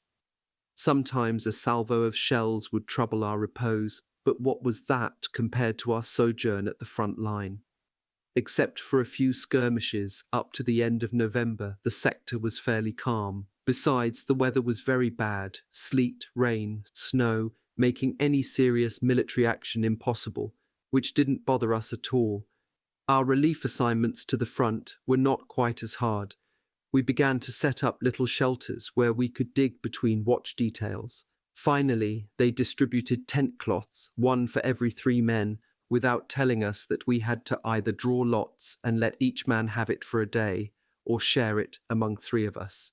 Taking Vermelles, December 1st to 7th, 1914. On December 1st, we were at rest, dispersed in the corons of Anaquin, where we had installed ourselves like proprietors. It was around midnight that the order came to hoist our sacks and get ready to depart. Clearly, we weren't heading back to the rear. Something was in the works, and it looked like it was our turn to fill up the next day's dispatches from the front. Soon a company officer came and climbed up to the attic of our house. Through the dormer window he fixed his binoculars on Vermelles.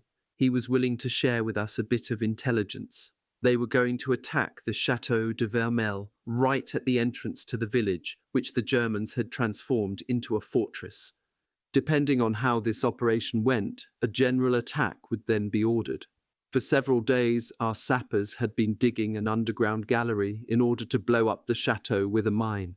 The explosion was set to go off at noon, exactly. The bombardment and attack would commence immediately afterward. To witness such a spectacle, trembling at the thought of becoming actors in it ourselves, we scrambled to the windows. Some clung to walls, others perched on rooftops.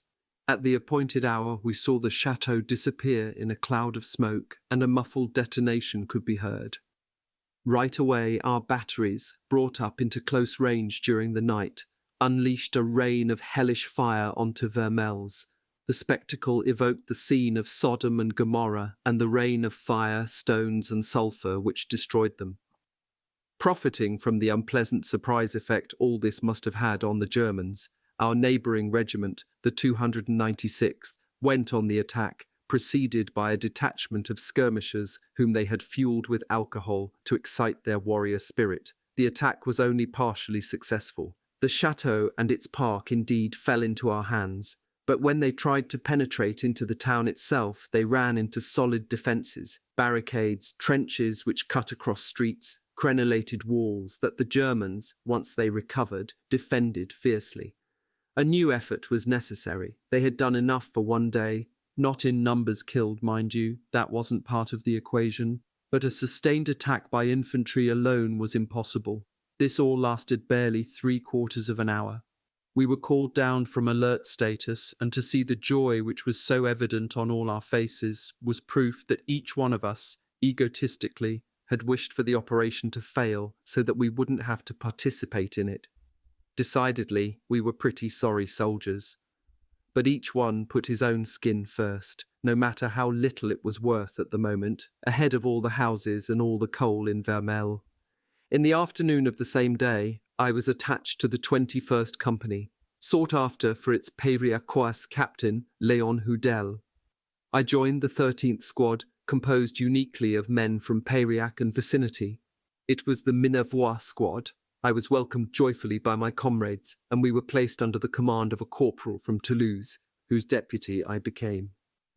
The next evening we went up to the front line in relief of another company. This time we were on the opposite bank of the stream. Captain Houdel had already brought up a big quantity of timbers from the Anaquin coal mine, which were used to build both individual shelters and others big enough to lodge a whole squad. The next day, the captain himself took me to see all the improvements which he had so intelligently undertaken in his sector. In the course of this tour, he pointed out an abandoned trench. "Take a look," he said. Eyes wide with horror, I saw a lugubrious tableau. On both sides of the trench, uncovered by earth slides, appeared skulls, feet, leg bones, skeletal hands, all mixed up with rags, shredded packs, and other shapeless debris. "But this is a charnel house," I said, recoiling in disgust. The captain told me how, sometime earlier, one of his company's sections had moved up in the night to dig this trench. The men had worked energetically because they knew that the next day they would be manning the same trench. It was in their best interest to dig it deep as soon as they could. At daybreak, in the fog, our men saw silhouettes of skirmishers advancing upon them. The sentinels called out, "To arms! To arms!" Soon a few shots rang out, but immediately the assailants cried, "Don't shoot! We're English!" Indeed, they wore the caps of our allies, and given their close proximity, there was nothing unreasonable about our encountering an English patrol or work detail lost in the fog. The firing ceased immediately, but alas, it was the Kaiser's cutthroats, in disguise, Leaping into the trench with savage cries, they massacred the occupants. Some of our men tried to fall back to our lines, but they were cut down before reaching them. A few owed their lives to hiding in the water, in the high grass of the marshland. A schoolteacher who was now in my squad, Monsieur Mondiz from Pépieux, Aude, one of the escapees, had to spend several hours crouched in the freezing water. Brought back to Anaquin by the captain to dry out his effects, he found in his pocket a fish which he kept as a souvenir of this miserable day. His skin had turned completely black, then later it dried out and returned to normal, just as happens after certain illnesses. Meanwhile, the colonel ordered the 21st Company to retake this trench the very same day, no matter the cost. Easy for him, who didn't risk the slightest scratch. Not to avenge our dead, because their number was likely to double. Not for the value of the terrain we had lost, which wasn't worth 10 francs. No, it was for our so-called honour and pride, and in reality because it could constitute a black mark against the further advancement of our big bosses if this trench were not retaken. The captain insisted on artillery support for the attack. He himself went to Anaquin, to the observation post set up at the top of a slag heap, and pointed out to the artillerymen exactly where to direct their fire. At 5 p.m., a battery opened up a terrific bombardment with mathematical precision right onto the enemy trench, which had no protective shelter to offer since it had just been excavated. Once night had fallen, a patrol sent out by the captain crawled forward. Emboldened by the silence they encountered, they arrived at the trench and found it stuffed with corpses. There was only one wounded German who was taken away. The trench was reoccupied. They tossed out the dead bodies to both sides, front and rear, and covered them insufficiently with the earth they shoveled out while deepening the trench. But the steady rains uncovered the bodies, little by little, and they had to abandon the trench. A signpost at its entrance bore this lugubrious inscription, Tranchée de la Mort, Trench of Death.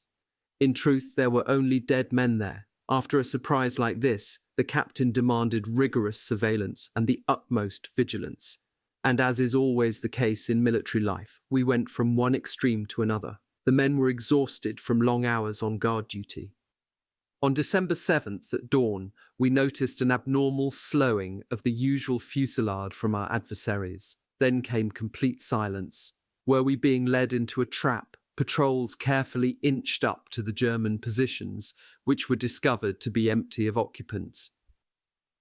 During the night, our neighbours had given us the slip and evacuated Vermelles and the surrounding trenches. They hadn't left in order to please us, but because they found themselves in an extended salient, exposed to our enfilading fire from 2 directions.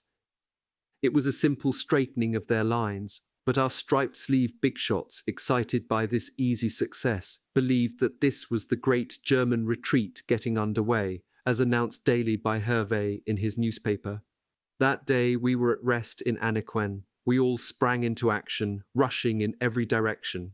We quickly loaded all the caissons, all the vehicles. We packed everything up in feverish haste. Be sure to bring everything, don't forget anything, our captain told us. We're not coming back to Anaquin. At noon, the march forward, the pursuit, if you will, would begin. Victory was spreading its wings over us. Warfare in the open was starting up again. This day, our battalion would be marching in reserve, but they promised us that we'd have our turn. As the noon bell rang, we left the village with no worries about being seen by the enemy, who was no doubt far away as Lille. Soon we passed by our trenches, henceforth useless, which we marched past in triumph. In front of us we could see scouting patrols. From a gloomy grey sky, the rain started to fall, and our marching turned to slogging.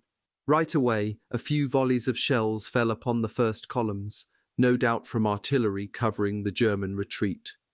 But soon we heard the disagreeable tic-tac of machine guns.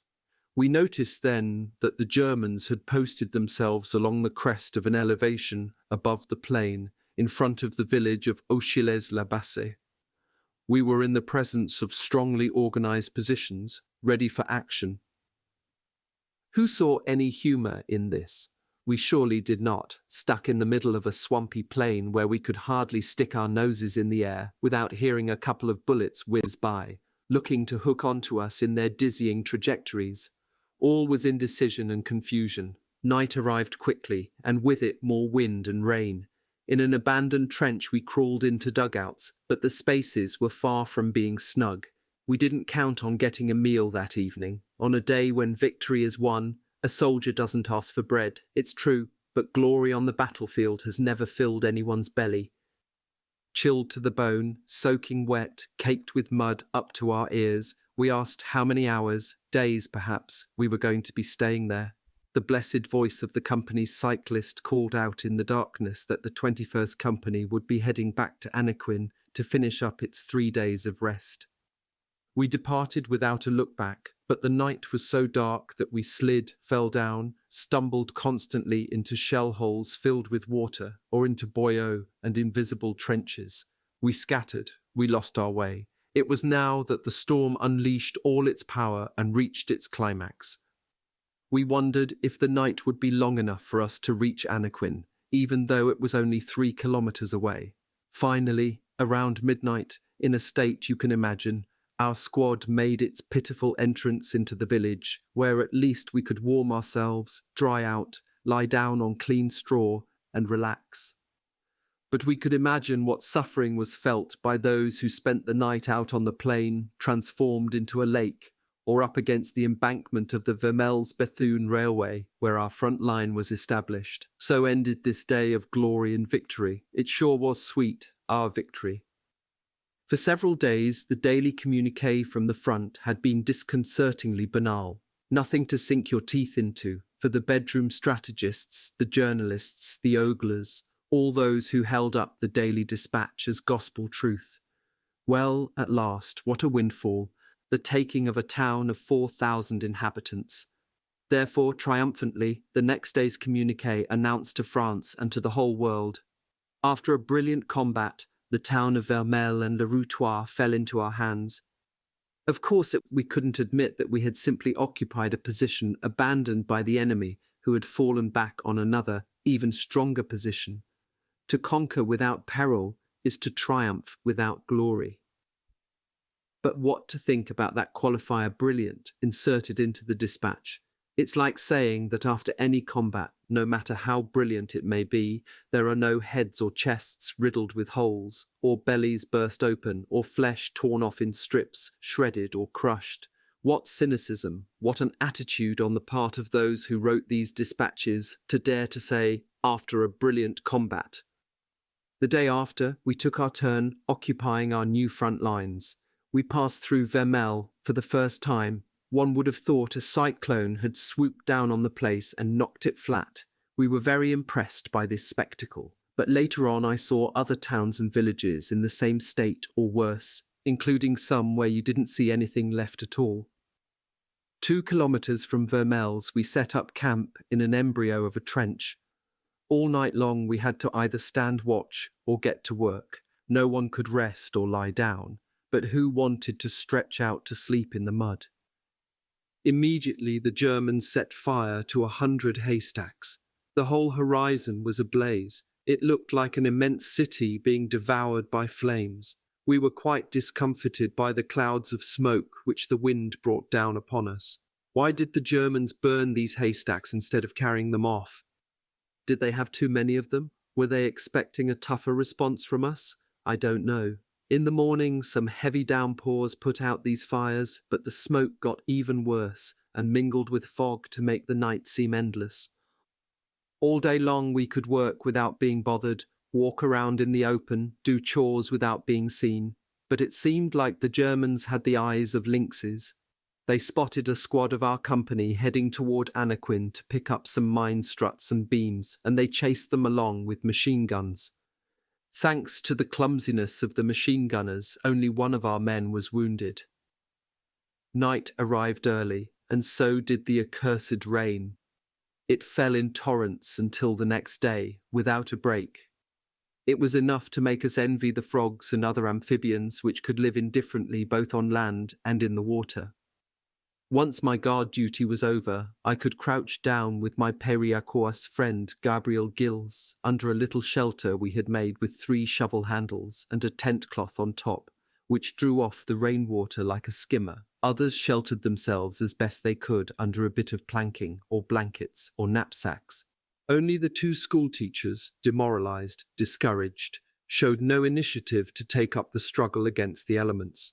They endured this glacial rain planted squarely in the trench, passive as beasts of burden, they said. They could really have said lower than beasts of burden, who would not have stayed immobile for hours on end in this torment.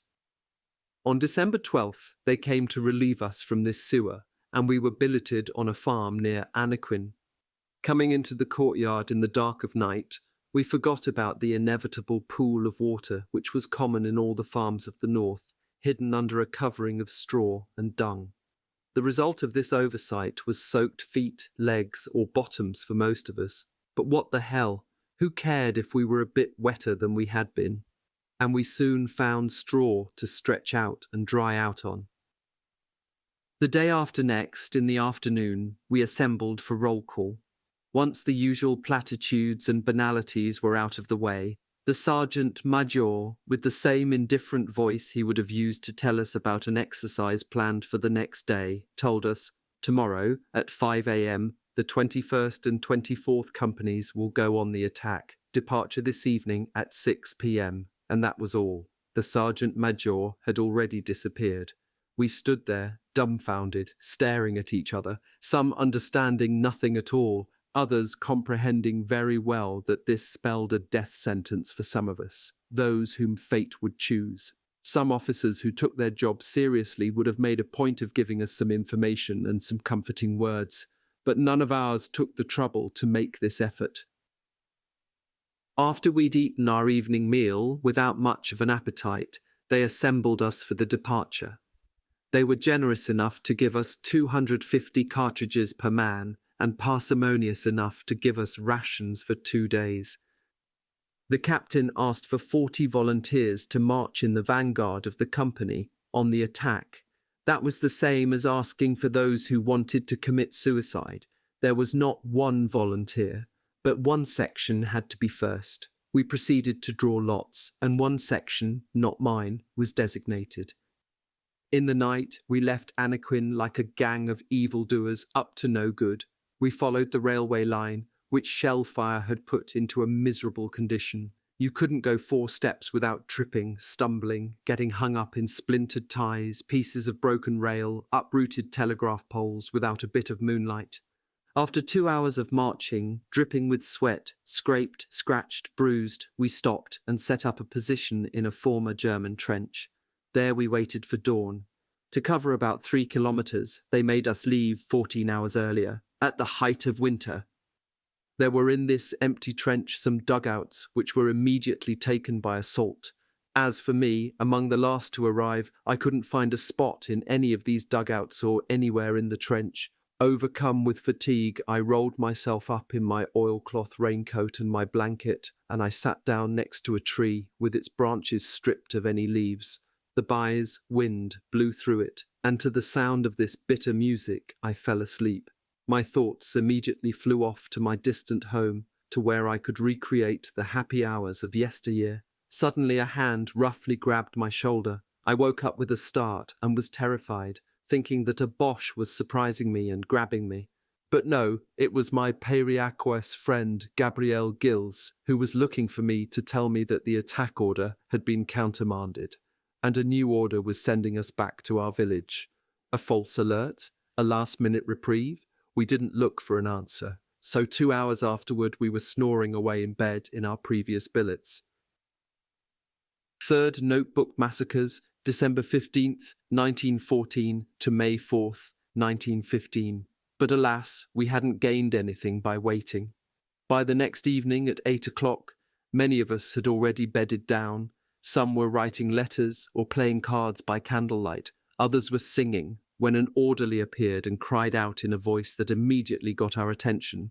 Here are the orders. The regiment is relieved. You're going to have some rest at Mazingarbe. Departure at 4 in the morning. Blankets rolled up horseshoe style on your knapsacks. That brought an explosion of joy. We cried, we applauded, we laughed. So as not to be late, the eager ones rolled up their blankets right away, even if it meant shivering all night long. At 3 a.m., impatient to leave, we are already on our feet. Finally, the sergeant bellowed, "Shape up!" We lined up in front of the farm, along the road. But what does this mean? Here they are, distributing the 250 cartridges per man, just like they did the day before. Someone explained that it was to lighten the company's truckload, but that only half convinced us. Here they are again, distributing rations for 2 days. Is this also to lighten the regimental truckload? If not, it's a little strange to give us so many provisions just to go to Masingaba, barely 6 kilometers away. Finally, they order us to the right, by fours, and we could see where we were headed, along the railroad track that we'd followed the day before yesterday. The officers told us that the attack was set for dawn. There was our rest. Yes, eternal rest for those who would give their lives there. But why this ridiculous comedy, this loathsome trick? What did they fear? A revolt, perhaps? They gave us too much credit if they thought we'd offer any protest on the way to the slaughterhouse. We were no longer citizens, but beasts of burden. At dawn, we were in the first line of trenches, occupied by smartly dressed, peaceful-looking territorials. How we envied these grandfathers, how we wanted to be their age, with their white hair, to be exempt from attacks. I lifted my head above the parapet and saw only a vast plain of sugar beet fields. At about 800 meters, you could barely make out where the ground rose, but we couldn't see any evidence of the enemy. At 60 meters to our right was the rail line that we had followed and which led on to Auchy-les-Labassés. We could see the first red-roofed houses of the town 500 or 600 meters away. There was a long wait. Day had broken. We hoped for a counter-order that would take us back to Anaquin. It didn't seem possible, even if we were commanded by madmen or criminals, that we'd be made to advance in broad daylight, in open country, across such a great distance. During this time, the wildest rumours flew to boost our morale. According to one, our own ferocious Hindus lurked in the fields right in front of us, with their famous cutlasses in their teeth. On the other hand, it was unlikely that there'd be any of the enemy out there to meet us, since the territorials strolled around peacefully in the open every day, without drawing a single enemy rifle shot. The war must be over in this corner of Flanders. In brief, this affair seemed like a peaceful occupation of abandoned trenches. What mean-spirited, miserable tricks by our bosses. They lied to us shamelessly. The truth was, and I got this right from the mouth of our Captain Hudel, that we were really and truly sacrificed. For 3 days, our regiment was to undertake a series of attacks in order to draw in the enemy forces and mask an English attack on La Bassée and a French one on Arras. The attack order stated, in writing, Captain Hudel put it right in front of my eyes the next day, that we needed to attack whatever the cost, paying no attention to losses. The section leaders are responsible for the execution of this order. This barbarous order, which led us to the slaughterhouse, wasn't signed. It was anonymous, like a simple note to a servant. The scoundrels who wrote it were also cowards. O patrie, fatherland, what crimes were committed in your name? Suddenly the order came to fix bayonets. A shiver ran through my whole body. I, whose sensitive heart bleeds and wails at the slightest suffering. I, who often turned my foot away so as not to step on an ant, a little insect. I'm going to be thrown into savage hand-to-hand fighting, without mercy, against unhappy victims of fate, just like me. It was too horrible. I cast a glance at my comrades. They seemed not to understand what was expected of them. Like unconscious beings, they were there, quiet and tranquil, like actors waiting in the wings to go on stage. As to our 2 school teachers, one had taken in a strong dose of alcohol and seemed to be concentrating all his energy on not falling asleep. The other smoked cigarette after cigarette like a madman. Alas for him, they were the last cigarettes of a condemned man. This was his last day. It was 8 in the morning. Our batteries of 75s immediately opened up a violent barrage on the enemy lines. It impressed us, but it was utterly insufficient to protect our attack. After a few minutes, the fatal word, "forward," came down the trench. We thought we would climb out of the trench all at once and move out in a line, like skirmishers elbow to elbow. But no, they'd figured out something better. From the main trench, another narrow trench extended forward about 15 meters, at the end of which were a few crudely dug steps. We were going out single file that way. With no volunteers around, the section that fate placed first in line started right out. Our section came next. With the great distance and a light fog that the pale sun hadn't completely burned off, the Germans didn't see anything at first, but hardly had 20 men gotten out before one machine gun started clattering, then two, then three. Bullets started smacking the lip of the trench like hailstones, making us pull down our heads. In the squad that went ahead of us, one man was shot right through the shoulder, spurting so much blood that he was surely going to die without immediate attention.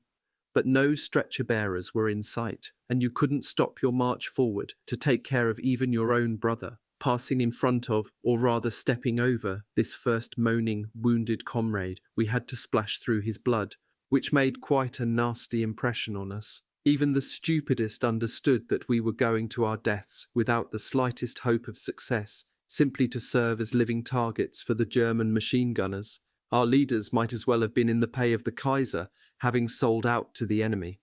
If they had been, they wouldn't have acted any differently, drawing us into an ambush and getting us massacred. The German machine gunners were in too much of a hurry. If they had waited a few minutes before firing, the whole company, the whole battalion would have been out of the trenches, and by that evening you would have counted the dead in the hundreds. But the Germans were scared stiff and went crazy with their machine guns. Only 2 sections of our company got out. At the entrance to the forward trench, our captain, Hudel, upright, pale, face frozen, watched us march past. When our squad passed in front of him, the Memoir squad, he called it, he didn't even recognize us. His thoughts, his spirit, were far away from this sad spectacle. Some may be surprised that the captain wasn't at the head of his men. Noblesse oblige. Stripes do too, you would think. But now they had come up with this. The colonel marches with his reserve battalion, the commandant with his reserve company, the captain with his support section, and the section chief with his relief squad. It was left to the corporal to march at the head of his squad. The sergeants took up the rear to move along the laggards and shoot them down with their revolvers, if they felt they needed to. That day, I wasn't in front of the squad, but in the line, being the second or honorary corporal. The top corporal was regular army, a young guy from Toulouse. As soon as each of us left the trench, we took off at full speed and flattened ourselves against the railway embankment. This slightly elevated slope protected us only imperfectly from the bullets fired from the windows and rooftops of Auchy by machine guns we could see. Just as I arrived at the slope, out of breath like after a long run, I saw one of those guys who had already taken cover there get hit in the back with a bullet. I'll never forget the sight of that hole, like it was made with a drill, a little whiff of smoke from burnt cloth, the man's violent somersault, a groan, and then the stillness of death. Crazed, I started to run, bent double, vainly seeking a more sheltered spot along the embankment, all this in the middle of a steadily growing hail of bullets. Now we were all stretched out, immobile, along 200 or 300 meters of railroad track. But from the trench behind us, the captain cried out, "Forward! Forward! In a skirmish line! Advance!" We crept forward a few meters. The captain, urged on by the commandant, was getting impatient. Barely half of the company had gotten out of the trench. From the trench, a rough voice threw out to us a terrible threat. "Tell Adjutant Colonel, the section chief, that if the section doesn't move forward, we'll fire on it."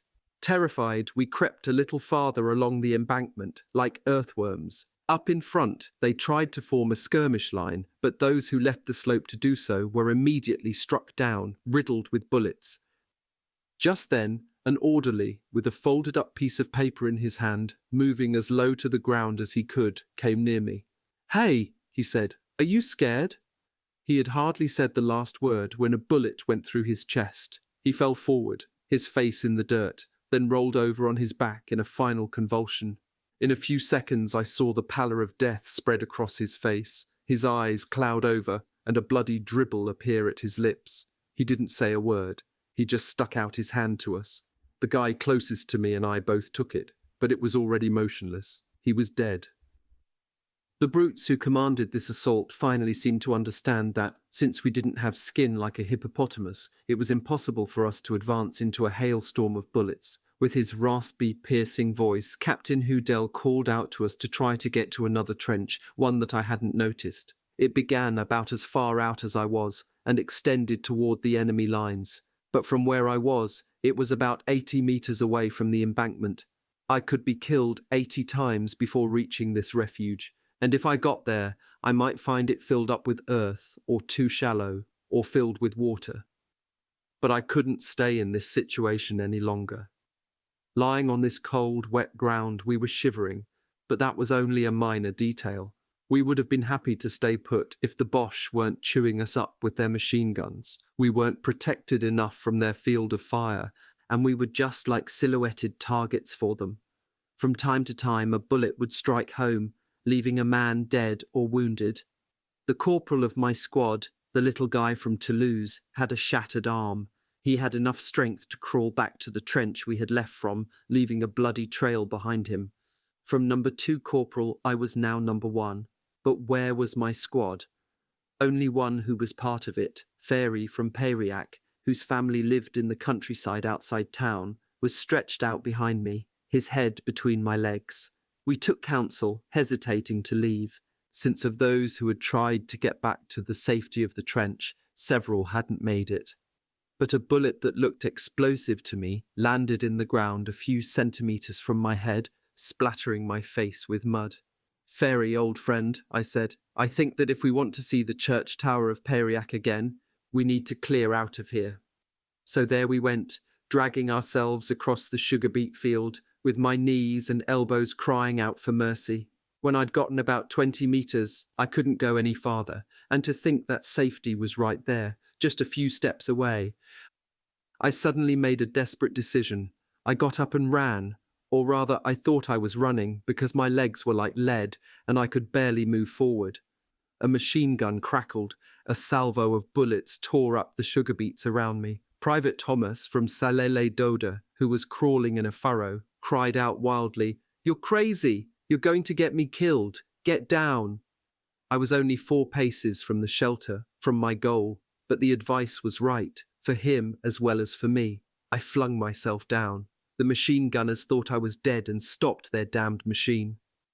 I was disappointed to see that what we thought was a trench was just a series of rifle pits, spaced out from one another, where German sentinels no doubt had kept watch at night. Only one of these pits, where a man could barely flatten himself out, was unoccupied.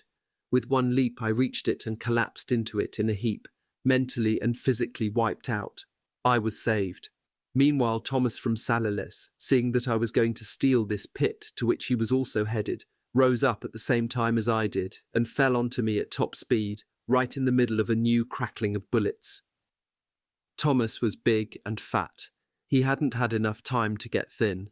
With his warrior's gear, he weighed about 100 kilos. There are those who complain about tight living quarters. I'd like to see them there, curled up, head down, in a hole of barely 60 square centimeters, weighted down by a 100-kilo heap.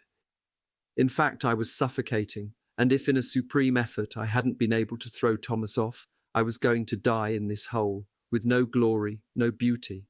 On my knapsack I had a spade, Thomas had a pickaxe, flattened out and after strenuous efforts. With these 2 tools, we succeeded in making a little protective parapet. Our neighbours in other holes did the same, and we were able to link up with them, digging our own little trench from which we could scoff at the Kaiser's machine gunners. A latecomer who crawled up asked if there was room for him. We had barely answered yes when, fooled by a moment of calm, he rose up and dashed toward us. But alas, he was riddled with bullets at the very moment he was stepping over the parapet. And this other one, why is he advancing so slowly, and why does he stop? But we recognize him. It's the school teacher, Izzard, from my squad. He tells us that he's wounded in the belly and that he can't go any farther. I think that an explosive bullet has torn his guts to shreds. Poor Izzard. In his cruel agony, he didn't offer a word of complaint. When someone asked him if he was suffering, he didn't want to make us sad, and he answered, "No, I'm not suffering, but I'm cold." It was the cold hand of death that was already upon him. Someone rolled up a blanket in a ball and threw it out to him. He could grab it and spread it out over himself. Another soldier who was crawling up suddenly leapt up and fell right in the middle of us, but we were frozen with horror. This man had almost no face left. An explosive bullet had blown up in his mouth, blasting out his cheeks, ripping out his tongue, a piece of which hung down, and shattering his jaws, and blood poured copiously from these horrible wounds. We opened several packs of bandages which we wrapped around what was left of his face to try to stop the hemorrhaging. He displayed an incredible energy and willpower and didn't show the slightest weakness right up to the evening when we were finally able to get him to a first aid station. Meanwhile, someone recognized this soldier. It's Gachet. He's from Corporal Barthas' squad. The wounded man affirmed with a nod of his head that indeed he was Gachet. I hadn't recognized a man from my own squad, but would his own mother herself have recognized him like that? In a rage at seeing the Germans firing explosive bullets, some comrades pulled out bullets from their casings and reloaded them with the point down. It seemed that was all that was needed for them to expand on the slightest contact. That's the way that war, with the reprisals it provokes, annihilates every sentiment of generosity in the heart of man, taking him back to a primitive state. Finally, darkness and fog spread out over the bloody plain. The machine guns fell silent. We could show ourselves openly. We thought that with night falling we would see stretcher bearers, medics, warrant officers rushing out to care for the wounded and to take them back. But those folks didn't bother themselves for so little. It is true that we were afflicted in the 280th Regiment with a chief medical officer who was a real executioner. More about him later. No, we had to bring back our own wounded comrades, carrying them on our backs or on a pair of rifles serving as a makeshift stretcher. Our captain was indignant. For the honour of the army, he said to us, don't say a word about this scandalous business. He was wrong. We should have shouted it so loudly, so strongly, so high, that the whole of France would hear it and quake with rage to know that the very night after a long-planned combat we abandoned our wounded on the battlefield with no help. We had rushed over to schoolteacher Izzard, but he was in a coma. All around him his blood had soaked the earth. We shook his hand for the eternal farewell. He didn't recognise us. 2 comrades carried him on 2 rifles back to the first aid station, where he expired almost immediately. When we got back to Anaquin, where we buried him, we all gathered thoughtfully at the grave of the schoolteacher from Espézel, which we decorated with greenery. I was picked by the squad to write a letter of condolence to his widow, for which she thanked us sincerely. But let's not look ahead. Let's get back to our sad situation. Each one sought out, in the protecting night, his comrades, his friends, his bosses, the survivors of his squad. We greeted each other with emotion, eager to show our cloaks and knapsacks riddled with bullet holes. Our joy was so great at finding Gabriel Gilles from Peyriac safe and sound that we threw ourselves into each other's arms, weeping. Since we had sensibly equipped ourselves with 2 days' rations, a few biscuits and a piece of boiled beef, they didn't bring us anything to eat or drink that day or the next. Those who had something left in their knapsacks shared it fraternally with others.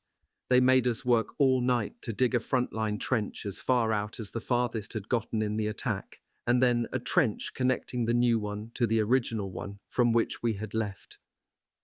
To motivate us, they told us that if the connecting trench and the new trench were deep enough to keep us safe, then we wouldn't attack. This was an odious lie, a rude trick to get us to work harder. But we still had faith in the word of our bosses, and for 12 hours, from 7 at night to 7 in the morning, we worked diligently to finish the job. Only those at the front since the start of the war were sceptical. The schoolteacher Mondes told us, "You don't know them, you'll work until you drop, and then you'll attack all the same." The next morning, December 17th, numb with cold, worn out with fatigue, we were stretched out in the connecting trench which we had just dug in this long, cold December night. Near me was Private Second Class Geordie, with whom I'd spent 3 years of military servitude, compulsory military service, lived in the same room, tramped the same terrain in manoeuvres, undergone the same abuses from a loud, cantankerous adjutant. Geordie was from Azil. He had even lived in Payriac for a time. While he was there, I was a candidate on the socialist slate in municipal elections. Geordie, fervent pacifist that he was, had openly promised me his vote. But my political opponents in Payriac made the naive Geordie believe that the alluring post of municipal gravedigger was going to be vacant, and that if he voted for them, the keys to the cemetery would be his the day after the election, but only on condition, they told him, that you don't vote, even for your pal Barthas. Geordie went back on his word. He sacrificed me. He didn't vote for me. But he didn't get to be the gravedigger of Payriac either. They just laughed at him. Today, all that was forgotten. It was with mutual, heartfelt joy that we found each other in the same squad. The day before, Geordie had found himself in the path of a German bullet that ploughed right into his back. The bullet entered his knapsack, and by all the laws of ballistics, it should have passed right through Geordie and come out in front. But 2 centimetres before entering his body, this bullet slammed up against a tin of coconut candy and could do no more than ricochet off and depart through the side of the knapsack. Geordie couldn't wait to give this marvellous news to his lawfully wedded wife, Adrienne. We all knew each other's wives by their first names. And wouldn't you know it, in a few days Geordie got from his wife a little parcel containing a dozen tins of coconut candy of all sizes and flavours. There was menthol, vanilla, lemon, something for every taste. Geordie, stunned, gaped at these cans while we all held our sides laughing at the sight of his amazement. "I think," he said, "my wife is going crazy." But the next day, a letter from Adrienne explained this elaborate package. Having read in her husband's letter that a tin of coconut candy had saved his life, she naively believed that there was some mysterious substance in coconut that deflected bullets. In her letter, she told how she went to all the shops in Azil and was sorry that she couldn't find more tins of coconut candy. But now I need to take my thoughts back to this grey December morning to focus on the memory of this time of damnation. All of a sudden, in a big hurry, an orderly rushed up, tossing out these terrible words. "Put on your knapsacks. Get ready. We're going to attack at 3 this afternoon." We looked at each other, stunned. What? Was this going to start again? We were going to relive the frightful hours of the day before, see blood flow again, hear the cries of pain, the moans of agony, and by nightfall perhaps be a cold cadaver abandoned on this gloomy field. We felt revolt rising in our whole beings before such a fate, such cruelty on the part of those who disposed of our existence so indifferently. Our captain, Hudel, passed by. I followed him to get some details. "Barthas, my friend," he said, "it's serious. Yesterday only 2 companies attacked. Today it's a big deal. The whole regiment has to march. The orders are more severe than yesterday about getting the men out of the trenches." These words that I reported back to my comrades threw them into consternation. Geordie had a sudden attack of colic and soiled his pants. "I'm going to say goodbye to my loved ones," said my friend Gills, and this example was followed by almost everyone. It was touching to see all these men, as if condemned to be executed, with their hearts far away from this sad place, absorbed in writing their last words and farewells to their mother, wife, sons, or brothers. Some were so shaken that their hands trembled and they couldn't write their addresses in a legible hand. I offered to my friend Gills and to other comrades the service of writing for them. I was as demoralized as they were, but I had better control of my nerves. At 10 minutes to 3, they had us hoist our knapsacks. For this early in the war, they were intelligent enough to have us go into battle with all the heavy baggage of an unhappy trooper. I don't think that the warriors of the Middle Ages, clad in iron, were more weighted down than we were. Sub-Lieutenant Rodier was no doubt keen to win his second stripe. He was a volunteer. He seemed to me highly excited, and the strong smell of alcohol wafted through the trench as he passed by. He brandished a German bayonet and whacked it against the parapet 2 or 3 times, saying, "You see, I'm going to kill the Boche with their own bayonet." Alas, a quarter of an hour later he was dead, his head shattered by a bullet the moment he peered out over the trench. At 3 minutes they had us fixed bayonets. Our artillery opened up. The German guns, all but silent the day before, immediately responded with violence. After just 5 minutes of preparation, and just with our 75s, the attack was launched on a broad front.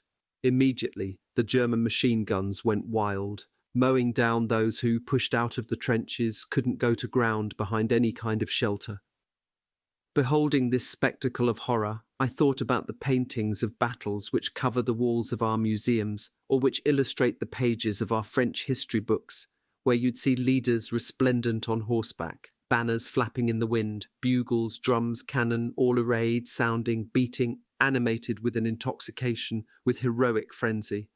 Today, where are our great leaders, or even our little ones, holed up in a bunker, ears stuck to a telephone, the regimental flag, safely stowed in a sturdy cellar in Vermelles? 2 bullets scorched it and left holes in it at the start of the war, near Mulhouse, where it was almost taken by the enemy. That was enough glory. The buglers, the drummers, musicians, useless. They're good only for putting on concerts at rest time. Now they're stretcher-bearers, orderlies, batmen. Meanwhile, our company, finding itself right at the front line, our captain declared that he wouldn't move until the other companies caught up with us, and he repeated this twice to the commandant, who gave the order to attack immediately, no matter what. By the way, that's the motto of the 80th and 280th regiments, posted on the walls of the Montmorency barracks in Narbonne. Forward, no matter what. An orderly brought up the order to attack immediately. This time it was serious. For Captain Hudel it meant his stripes, his reputation for courage, his honour, even his life. But placed between his duty to obey and his conscience as a leader responsible for the lives of his men, he didn't hesitate to refuse the commandant's order.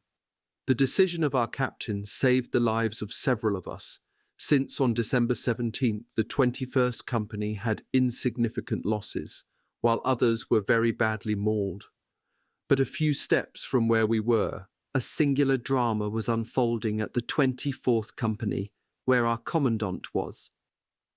The captain of this company, who had just arrived 4 or 5 days earlier from a Zouave regiment, protested against this attack organised against all common sense and doomed to certain failure, but, instructed to obey, he hurled himself forward and was struck down after a few steps. In the trench the men trembled, wept, pleaded. "I have 3 children," cried one. "Mamma, mamma," said another, sobbing. "Have mercy, have pity," one could hear.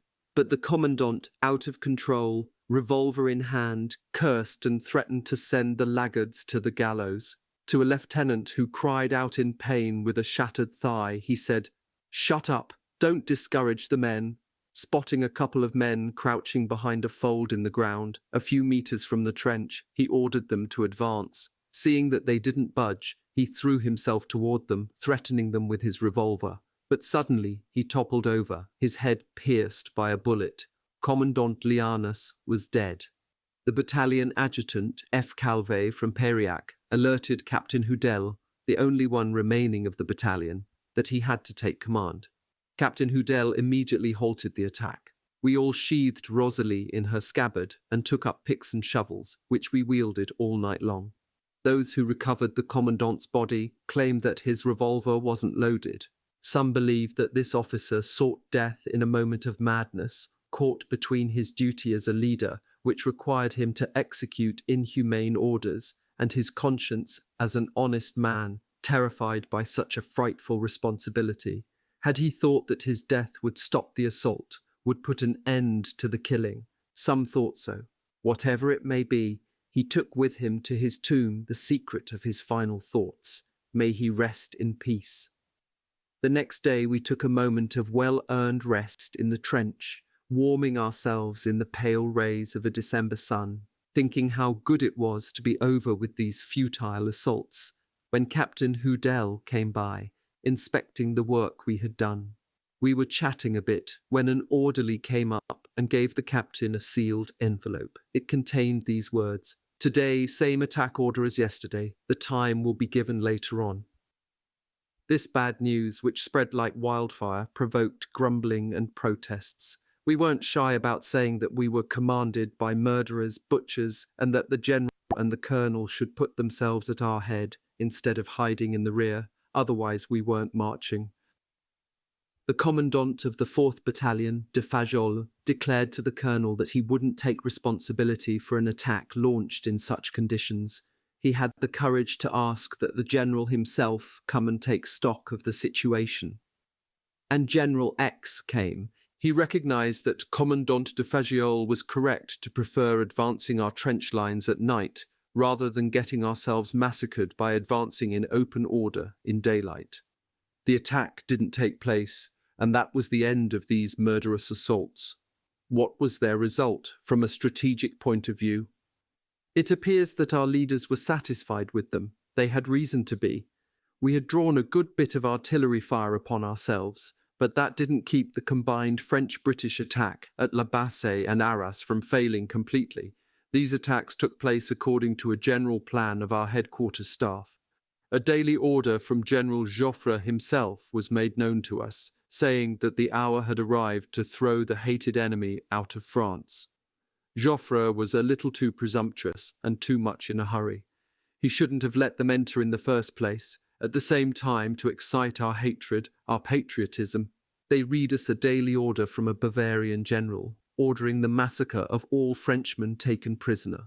We can presume that these orders were not carried out to the letter, since 400,000 French prisoners went into captivity.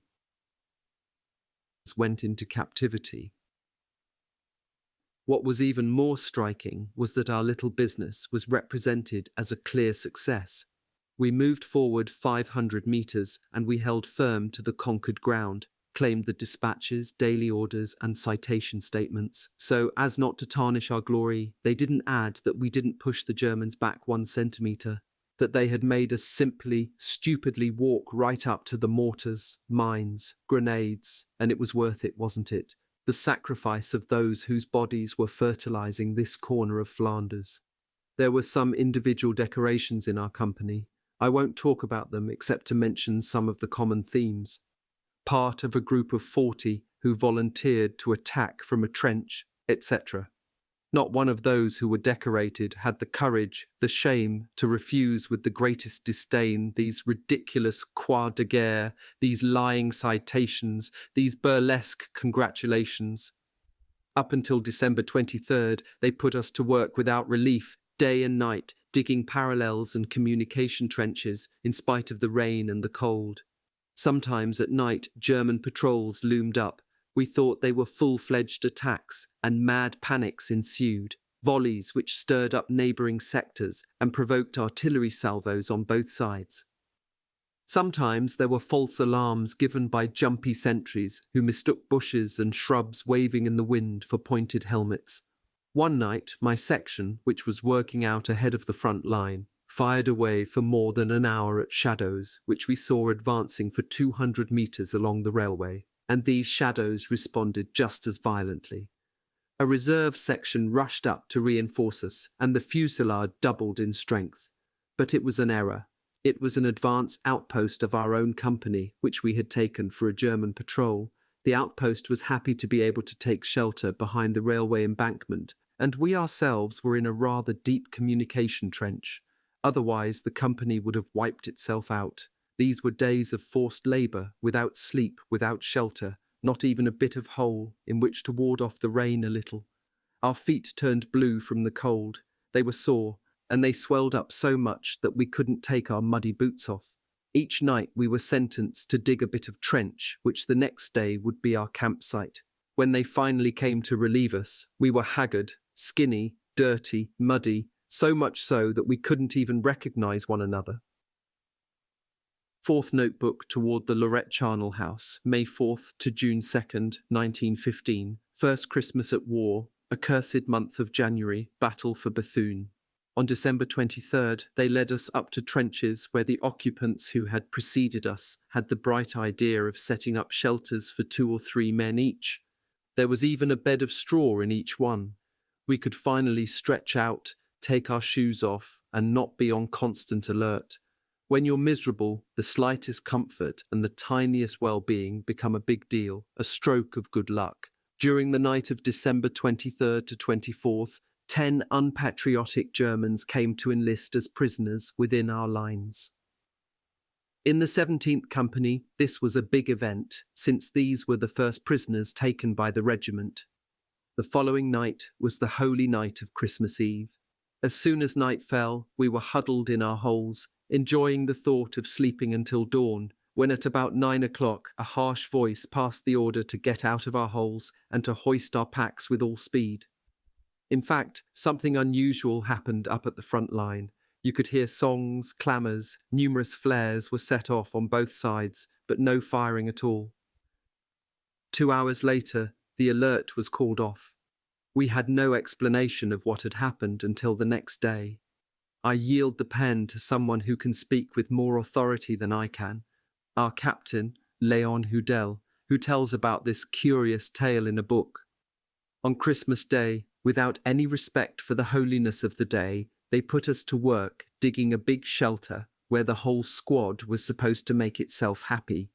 Useless work, at least for us. For that very evening we had to go up to the front line after just 48 hours of rest. And what rest? There were 5 more days and 5 more nights of vigil and hard labour, without rest, without sleep, paddling around in the mud, bending under a rainstorm, or shivering when the bise of the north froze the ground solid. On January 1st, 1915, at 6 in the evening, we came back to Anaquin after 17 days in the trenches, during which we couldn't shave or even once wash the dirt off our hands. We came to this village for just 2 days. There wasn't even time to wash our clothes and dry them out. Both days were spent in distributions of equipment, drills, roll calls. We wondered with growing fear if this repugnant life was going to last much longer. Yet even during these 2 days we had some fun. We ate and drank what the Nakbane had been generous enough to send us to celebrate the new year. But on January 2nd we were back on the muddy path to the uncomfortable trenches. What that month of January was like, what we suffered through, I won't even try to describe. I would never have thought that the human body could withstand such trials. Almost every morning there was dry, white frost which formed icy stalactites hanging on our beards and moustaches and refrigerated our feet. Then during the day or the night the temperature would rise and the rain would fall, sometimes in a downpour, filling with mud and water our trenches which became rushing streams, irrigation canals. It was enough to make us wish to turn into frogs, to do battle with the sleeplessness, the fatigue, the cold, the thirst, the hunger the men took to drinking poison, the harmful alcohol which the rationers brought from Anaquin, where the merchants sold it for 25 or 30 sous per litre. You can imagine what precious liquors were in this dubious mixture. Some got to the point of absorbing a litre a day. The most sober were happy with a quarter or a half litre. If the military authorities hadn't called a halt to the traffic, 3/4 of the drinkers would have gone out of their minds from it. On January 23rd, we were going to take a break in Vermelles for the first time. Bullets whizzed by on the outskirts of town, which was in full view and range of German batteries, but by some twist of fate it was quite exceptional that any German shells were fired on Vermelles. Each time we came there for rest, we enjoyed complete safety, even though there were batteries of our 75s hidden within ruined houses. No house stood undamaged. The least deteriorated were requisitioned by the big shots with 3 or 4 gold stripes on their sleeves. Those which were half demolished became the property of lowly adjutants and lieutenants. And finally, those missing 3/4 of their roofs, or a floor out of 2, became the customary camping ground of a squad. The first night, the whole 21st Company piled into a ballroom from which the dancers had long ago departed. My squad, being the last one in, had to take our places in the only space left, the balcony where the orchestra played, rather high up. With no ladder, we had to get up there by means of acrobatic tricks. In this balcony, 5 or 6 musicians would have been quite comfortable, but it was a bit narrow to serve as a berth for 16 sleepers. Fear of crashing down on those below kept us from getting a good sleep ourselves, which I greatly needed. The next day, following the law of first come, first served, we took possession of a house which appeared quite comfortable to us. It was a house of well-to-do blacksmiths or saddle makers whose workshop was still filled with tools. It ran along the road with a courtyard in the middle and the residential part in the rear. The Germans had occupied this lodging, the roof of which had been almost all blown away by shellfire. All the furniture was still in place, hardly damaged at all. The cellar was our bedroom.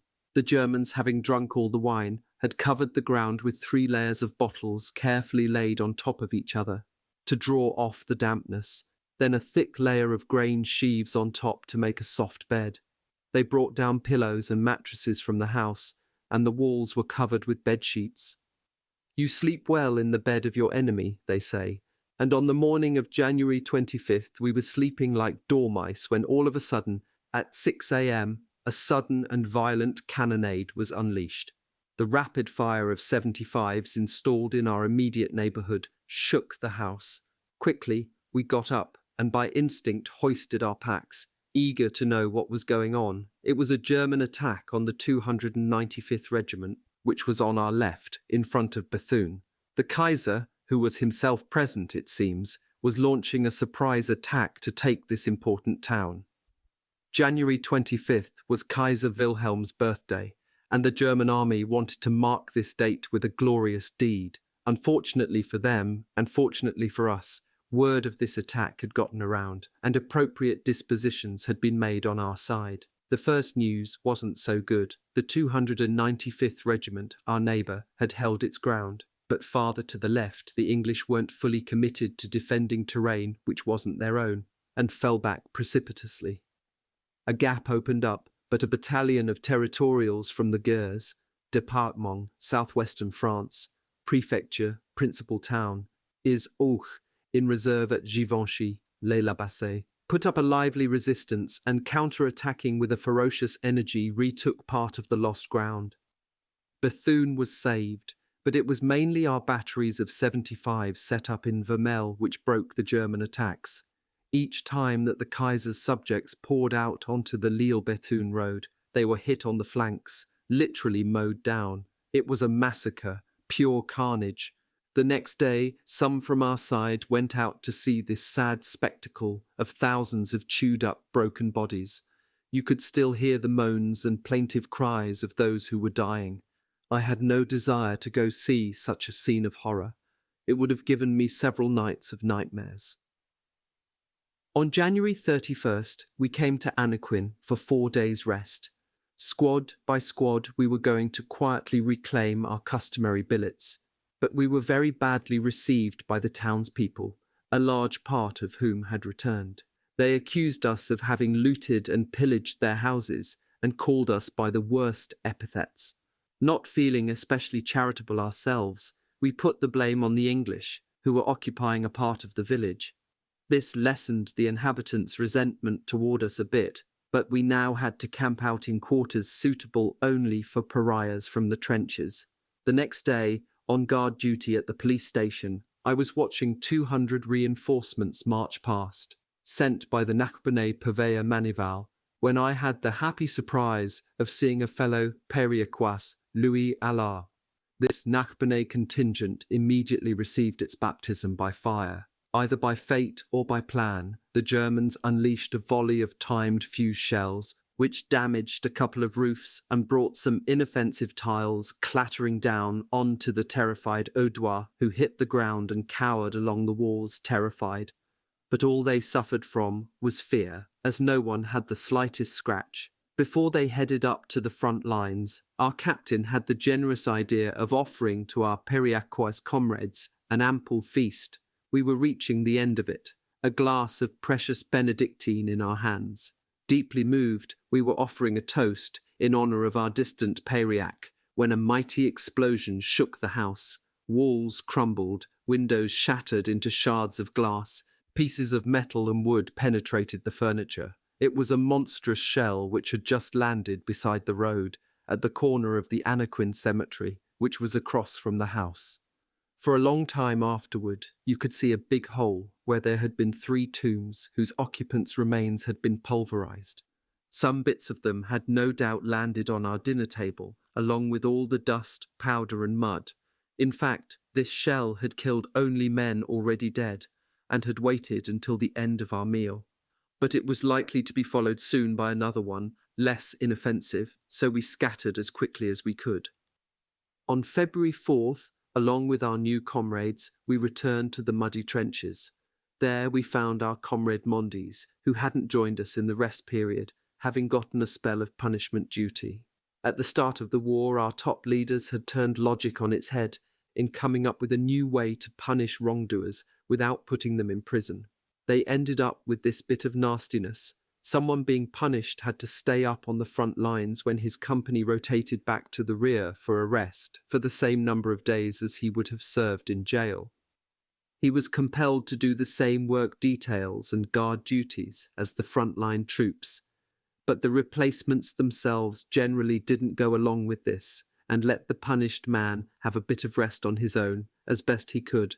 This barbarous procedure was finally ended and replaced by the disciplinary units. How comfortable the gloomy, damp prisons and barrack cells would appear to soldiers in peacetime if they thought about the suffering and the danger faced by unhappy Poilus, subjected to hideous, brutal, and despotic wartime discipline. Our friend Mondes, a true anti-militarist, professed the most absolute scorn for his murderous firearm, the rifle, and treated it so negligently that he was slapped with 8 days of prison. Our trench duty got much better. We were 2 days on the front line, 2 days in reserve, and 4 days at rest in the rear, once at Anaquin and the next one at Vermelles, still deserted by the Vermellois, who were kept at a distance by the bullets and the shells. Luckier were the inhabitants of Philosophe, barely 1 kilometre from Vermelles, who continued their comings and goings as if nothing were happening. But it was said that the owners of the coal mine and the chateau there lived on the other side of the Rhine, which explained everything. In the deserted, grassy fields between Anaquin and Vermelles, you would see a flock of sheep appear each day, peacefully led by an old shepherd who perhaps was disguising his age, dressed in an ample old cloak. We were amazed by his carelessness, but who was going to challenge an old man who already had 1 foot in the tomb? Nevertheless, this fellow turned out to be a spy, no doubt a German who carried out his villainous job until the day when the English, less trusting than we were, sent him off to spy in the next world. They had finally noticed that whenever one of their own batteries was put into place, the sheep came to graze nearby, arrayed in such a way that the Germans could fix their sights on the battery, be on the lookout for the howitzer shells which soon came tumbling down. While we were in this sector, our side installed, with much effort, some large-caliber artillery pieces well hidden among the pyramid-shaped slag heaps of Anaquin. But as soon as these pieces were put into place, even before firing a shot, they were destroyed by a violent bombardment directed right onto the slag heap. The false shepherd perhaps had something to do with this, but our cannon builders couldn't have asked for anything better. On February 20th, while at Anaquin, we were supposed to move up to the front line that evening, but in the afternoon there was a violent hailstorm, whipped up by a great wind, filling the communication trenches with hailstones. When, in the evening, we had to wade into these trenches filled with the icy water of the melted hail, you can imagine the lovely soaking our feet, legs and knees got, and we were drenched in sweat. There really was a god for the poor Poilus, who kept them immunized from bronchitis, head colds, etc. Arriving at the front line with a comrade, I was going to occupy our usual little cabin, but alas, it had collapsed. No shelter for me to crawl into after my hours of guard duty. In a neighbouring dugout, they had a bit of a fire going, and they allowed me to warm myself up there. Otherwise, I feared that I would die from the cold that very night. 2 days later, with my squad, we went to the Vermelles coal mine to gather up timber. At the point where the communication trench opened onto the railroad track, feeling a bit tired, I stopped and decided to wait for my comrades on their return trip. Here were found some shelters which the commandant of our battalion had caused to be made with lots of pick and shovel work and plenty of requisitioned mine props. But once a few shells fell in the neighbourhood, The commandant had bravely taken off and had other shelters built elsewhere for himself and his entourage. Manpower and materials cost nothing to the big striped sleeve types. Planted in front of the entrance of one of these abandoned shelters, I was trying to figure how much it had cost in wasted effort and fatigue when a shell, a 105, arrived like a thunderbolt, brushed past my head, burst through the roof of the shelter, and exploded inside. If the roof had offered enough resistance to cause the shell to explode, I'd have been done for, my head blown off. I got off easy, with just a big scare, but you can see how death hung right over our heads, ready to mow us down when we were least expecting it, even in sectors considered calm. Of course, in the routine of trench life, this was just one small incident, and if I'd been guillotined by that shell, they'd have thought it perfectly natural. On March 23rd, the 21st Company finding itself at rest in Anaquin, the captain had the bright idea of sending us to visit Bethune, famous among gourmets for its macaroons, but also a very important mining centre. A distance of barely 6 kilometres separated this city from Anaquin, but our legs were in such bad shape and we were so tired that in the evening upon our return, we were as exhausted as if we had had a long march. When we got to Bethune, they made us traverse the city and go to a vast enclosure where we were held like prisoners all day long. They didn't trust us enough to give us a few hours of liberty. However, they did authorize each squad to designate 2 men to go into town to look for provisions for themselves and their comrades. From that day on, access to Bethune was forbidden for companies. I don't know the reasons for it, but I suspect that it's for the same motives that throughout the war they kept Poilus away from cities, so they wouldn't be shocked by the multitude of embusques shirkers they saw, that they wouldn't frown at the sight of the excess, the luxuries, the coquettish attitudes and the attire of many of the women, and at least in appearance, the almost universal gaiety, the seeking after of entertainment, pleasure, amusement, all of which were insults to the soldiers' tragic fate.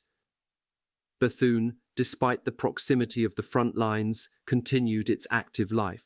This would last until the day that the Germans, despairing of taking the town, made it undergo the fate of Verdun, Reims, or Arras.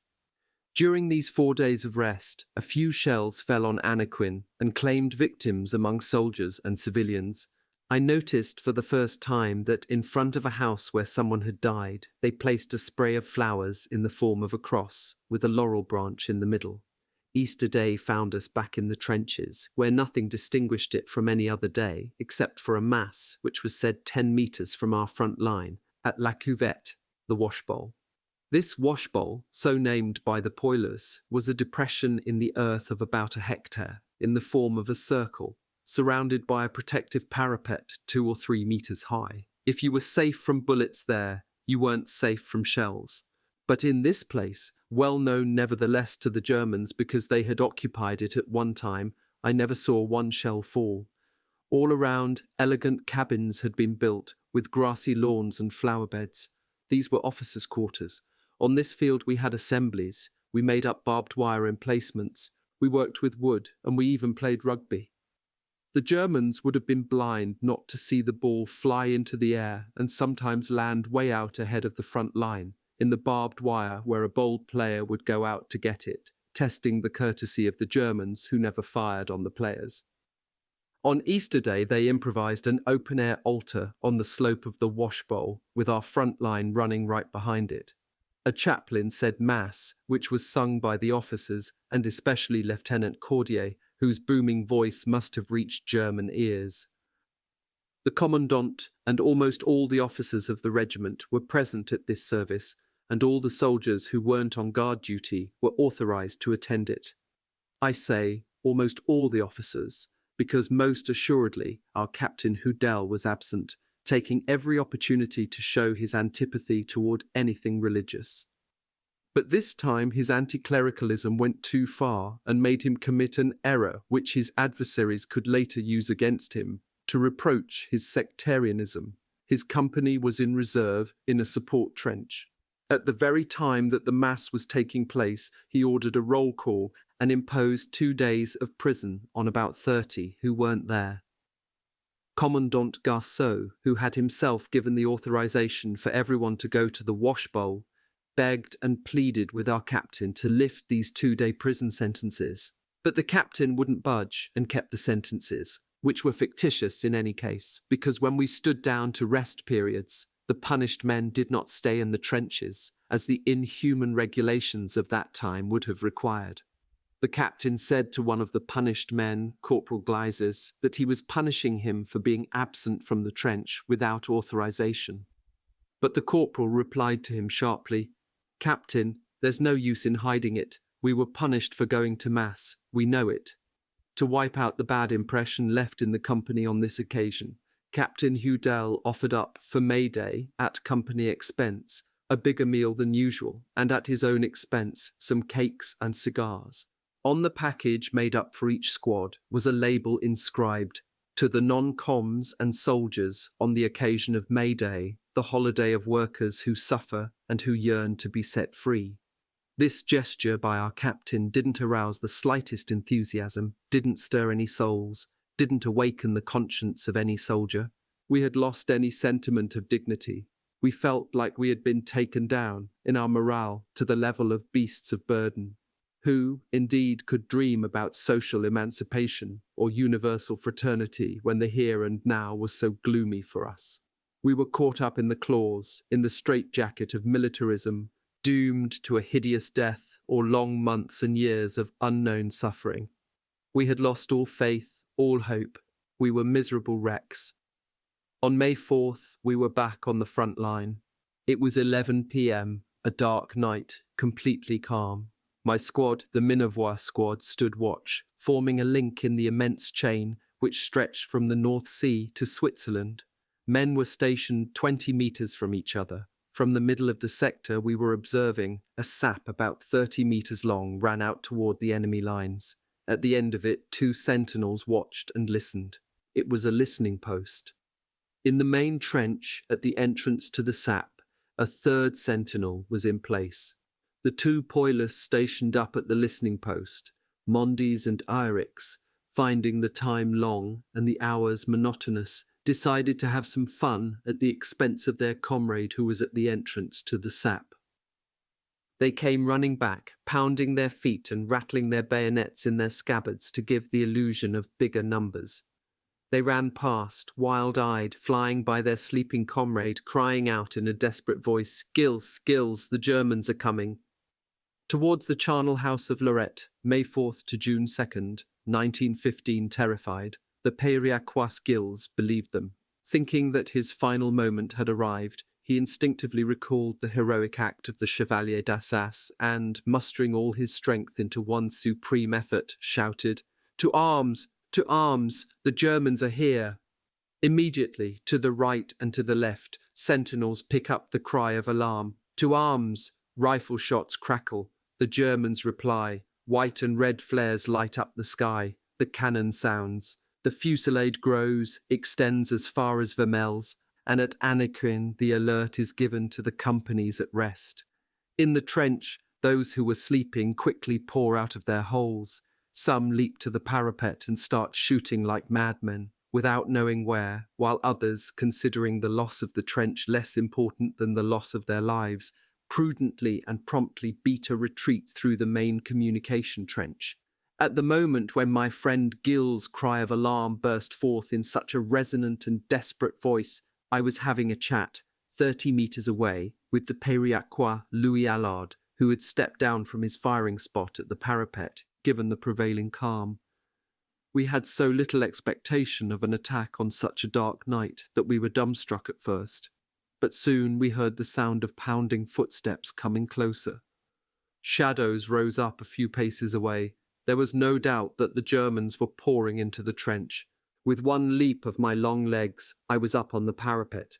But Allard had neither the time nor the presence of mind to do like me. He was knocked over, trampled. Once the avalanche had passed, he got up, having been completely ground down. But it wasn't the Germans. It was simply Frenchmen who were running like hell. Retreating along the communication trench, they collided with a section of reinforcements who were heading up rapidly.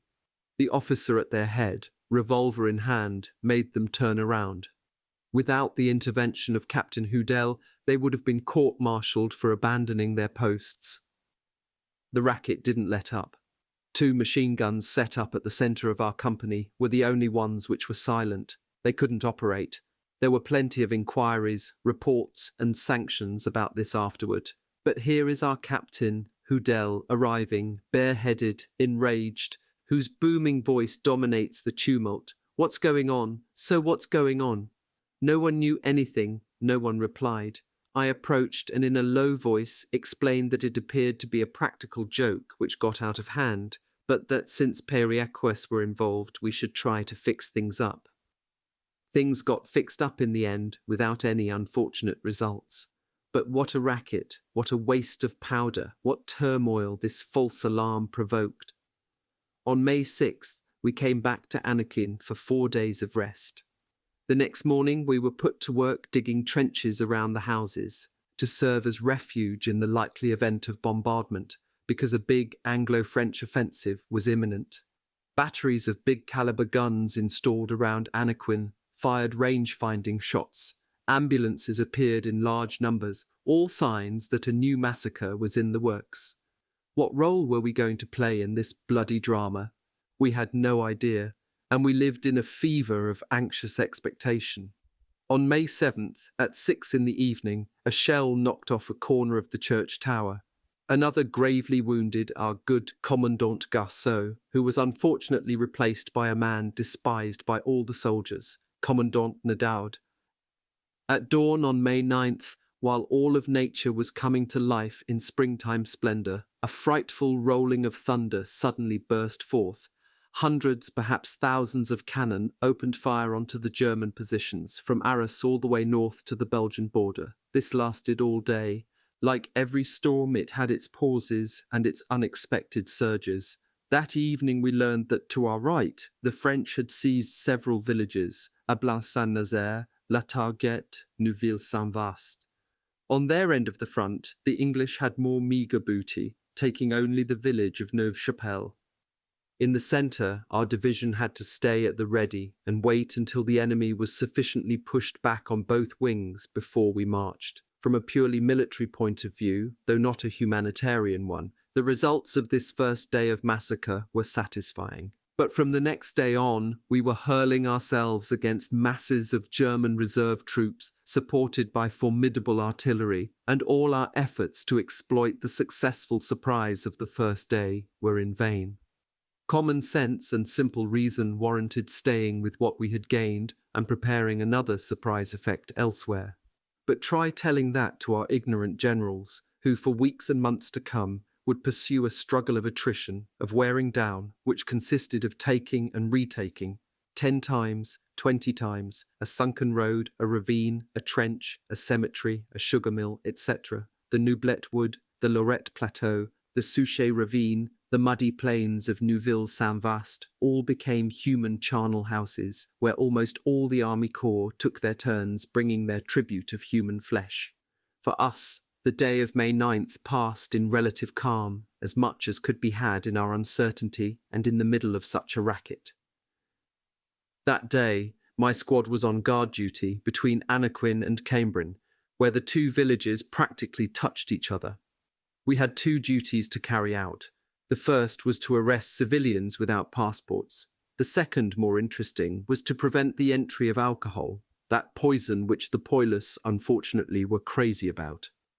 Some of them slipped through our hands and escaped, thumbing their noses at us and saying "Baite fa rasa," a southern expression they had learned which meant "go get a shave." We therefore had to be especially rigorous in our searches of women suspected of concealing forbidden liquors on their persons. We generally let old women pass by, but we invariably stopped all the young ones, and made full use of our prescribed mission in patting down the round and protruding parts of their anatomies. The guard that we mounted against alcohol was useless and ridiculous. In fact, anyone who had reason to avoid us could do so by crossing the fields and backyards at 20 different points, which no one was watching. Alcohol flowed freely into the gullets of Poilus, and even more into those of the officers who, while lacking in other examples for us to follow, always provided this one. Regarding passports, a little incident took place which brought us much laughter despite the gravity of the circumstances. 100 meters from our checkpoint, our comrade Geordie blocked the road as a sentinel against smugglers and spies. Geordie was a zealous and enterprising soldier, but barely literate. His ignorance sometimes led him to commit blunders. On the way from Anaquin, a charcutier, hog butcher, a neighbour of ours, came up with his horse and Vargon, a fat pig majestically planted on it. The charcutier displayed his passport and wanted to continue on his way, but Geordie, just following orders, refused entry to the horse and pig because they were not equipped with passports. Geordie didn't recognise any difference between bipeds and quadrupeds, between citizens and animals. The charcutier had to come to the guardhouse to request my intervention. To much laughter and catcalls, Geordie, sheepish and confused, had to let the pig, horse and charcutier pass with impunity. The charcutier had no hard feelings. That evening he invited Geordie to drink a tankard of wine with him as recompense for his zeal in watching out for the security of Anaquin. That afternoon, a misshapen piece of steel fell like a thunderbolt against our guardhouse door just when, by good fortune, we were all inside. It was a fragment from a French 150mm cannon which had exploded not far from us. The same day, another cannon blew up at a nearby battery. Our cannons were becoming decidedly as dangerous for the bombarders as for the bombardees since, as you can imagine, these explosions claimed victims. To wrap up this day of emotions, we saw a French airplane hit the ground right between the two front lines. That night, one of our patrols courageously went out to bring back the aviator, but he was burnt to a crisp, the airplane having caught fire when it crashed. The next day, no order having arrived for us to participate in the battle, about which no one appeared particularly upset, we made our customary trip up to the front-line trenches to relieve the battalion which was there. We saw right away that our trenches had been heavily shelled, and in this relief we counted 3 dead and 5 wounded in our battalion. This was next to nothing, except for those who got hit, compared to the slaughters on the nearby battlefield, where daily fusillades and cannonades raged. Not far away, one afternoon we watched the superb, magnificent assault, to borrow military terms, of a regular infantry regiment which, with irresistible élan, almost reached the village of Luce, taken later by the English.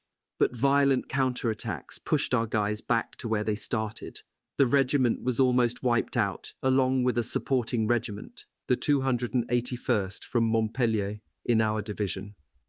On May 15th, we were informed, to our great surprise, that the next day we would be relieved from the sector by a Scottish regiment. 4 days earlier, the English had already relieved the regiment to our left. Fed in the trenches exclusively with biscuits and preserves, they came to our trenches to gather up scraps of bread off the ground, or to scrape up the bit of leftover ratatouille left on our plates. In exchange, they gave us tobacco and cigarettes, of which they had plenty. 280th Regiment, 1915. Farewell English, farewell Anaquin, ne le mine, Mazangarbe. It wasn't without regrets that we left the Vermelles sector, one of the quietest on the front for the past few months. These regrets were brought on mostly by apprehension about what they were going to do with us. And then, where would we find another sector kept up as nicely as this one? Even at the front line, each group of 2, 3 or 4 men had its own little gitone, funk hole, where, after hours of hard labour or guard duty, you could stretch out on an armful of straw and warm yourself up by a crackling fire fed with mine timbers, which the Germans were kind enough to leave behind at the Vermelles coal mine. Sparks, flames and smoke poured out of hundreds of little chimneys day and night in front of the eyes of the Germans, who tolerated it because they did exactly the same on their side. Back on the second line, the scene was even more picturesque. Some of the gitunes were veritable villas with materials and furniture taken from demolished houses in Vermelles. In my squad, they had built a real house with a door, windows, dining room, table, chairs, mirrors, camp beds, and a large fireplace. Each time we came back to the same place, and we were always relieved by the same units, which made the men feel like they were constantly improving their quarters. A few planks, a sheet of metal, some tarpaulins, and a little earth on top. And here's your roof. The ugly Minenwerfer mortars and their heavy projectiles were still unknown in this sector. We had been working not for the King of Prussia, but for Messieurs les Anglais. We were assured that our allies would come and attack in our place. They were therefore most welcome, and we were quite happy to leave the scene. The relief took place in a driving rain the night of May 15th to 16th.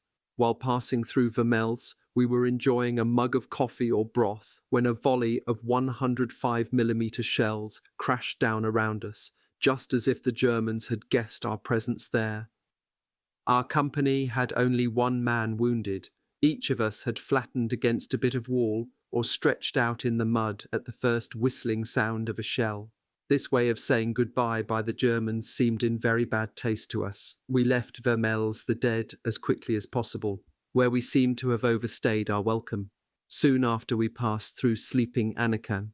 Some Anakinoises would no doubt have awakened if they knew we were marching by.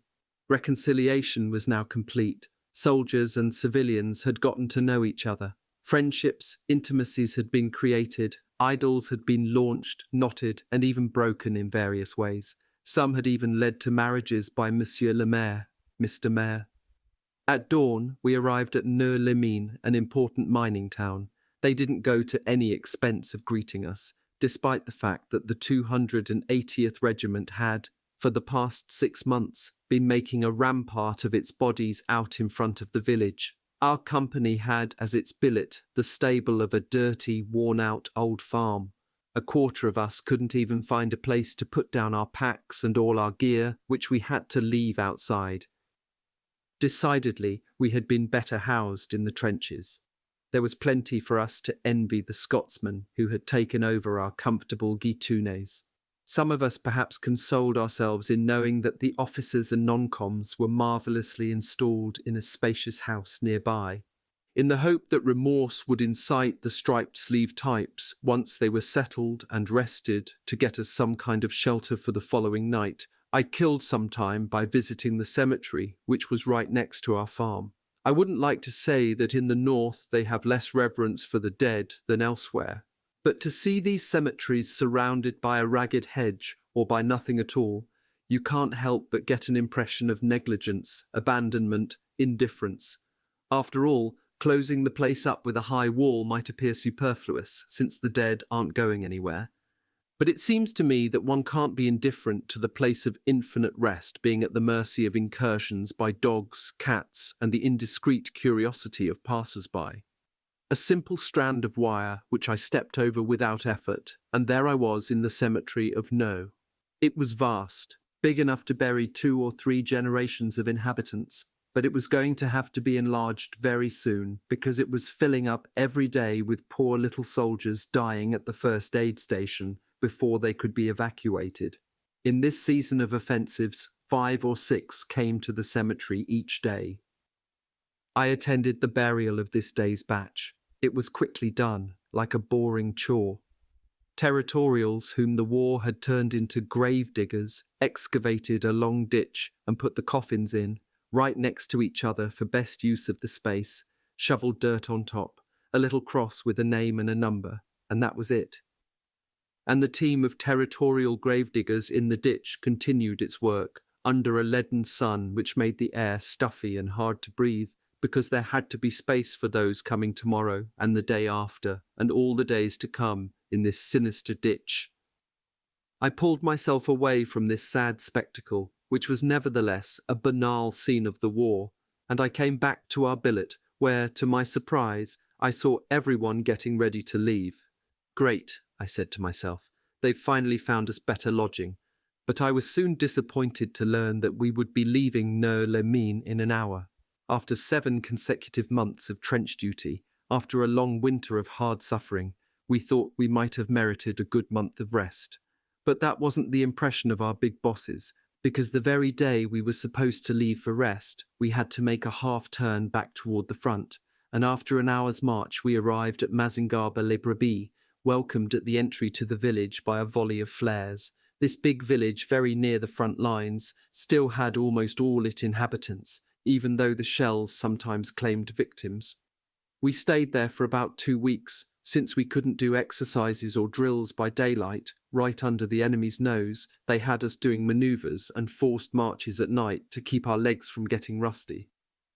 Furthermore, every other day each company was on alert, packs hoisted, ready to leave for the front lines at the first signal. It was at Mazingarbe that they took away our red trousers and dark blue overcoats and dressed us in new sky blue uniforms. We underwent no less than 5 inspections while they were figuring out exactly where to position the regimental patches, sewing and unsewing them so many times until the colonel himself made this important decision. Our new commandant, his lordship Nadold, by his dirty tricks and his rigorous application of discipline, made us regret the loss of his predecessor, who had been so good to us.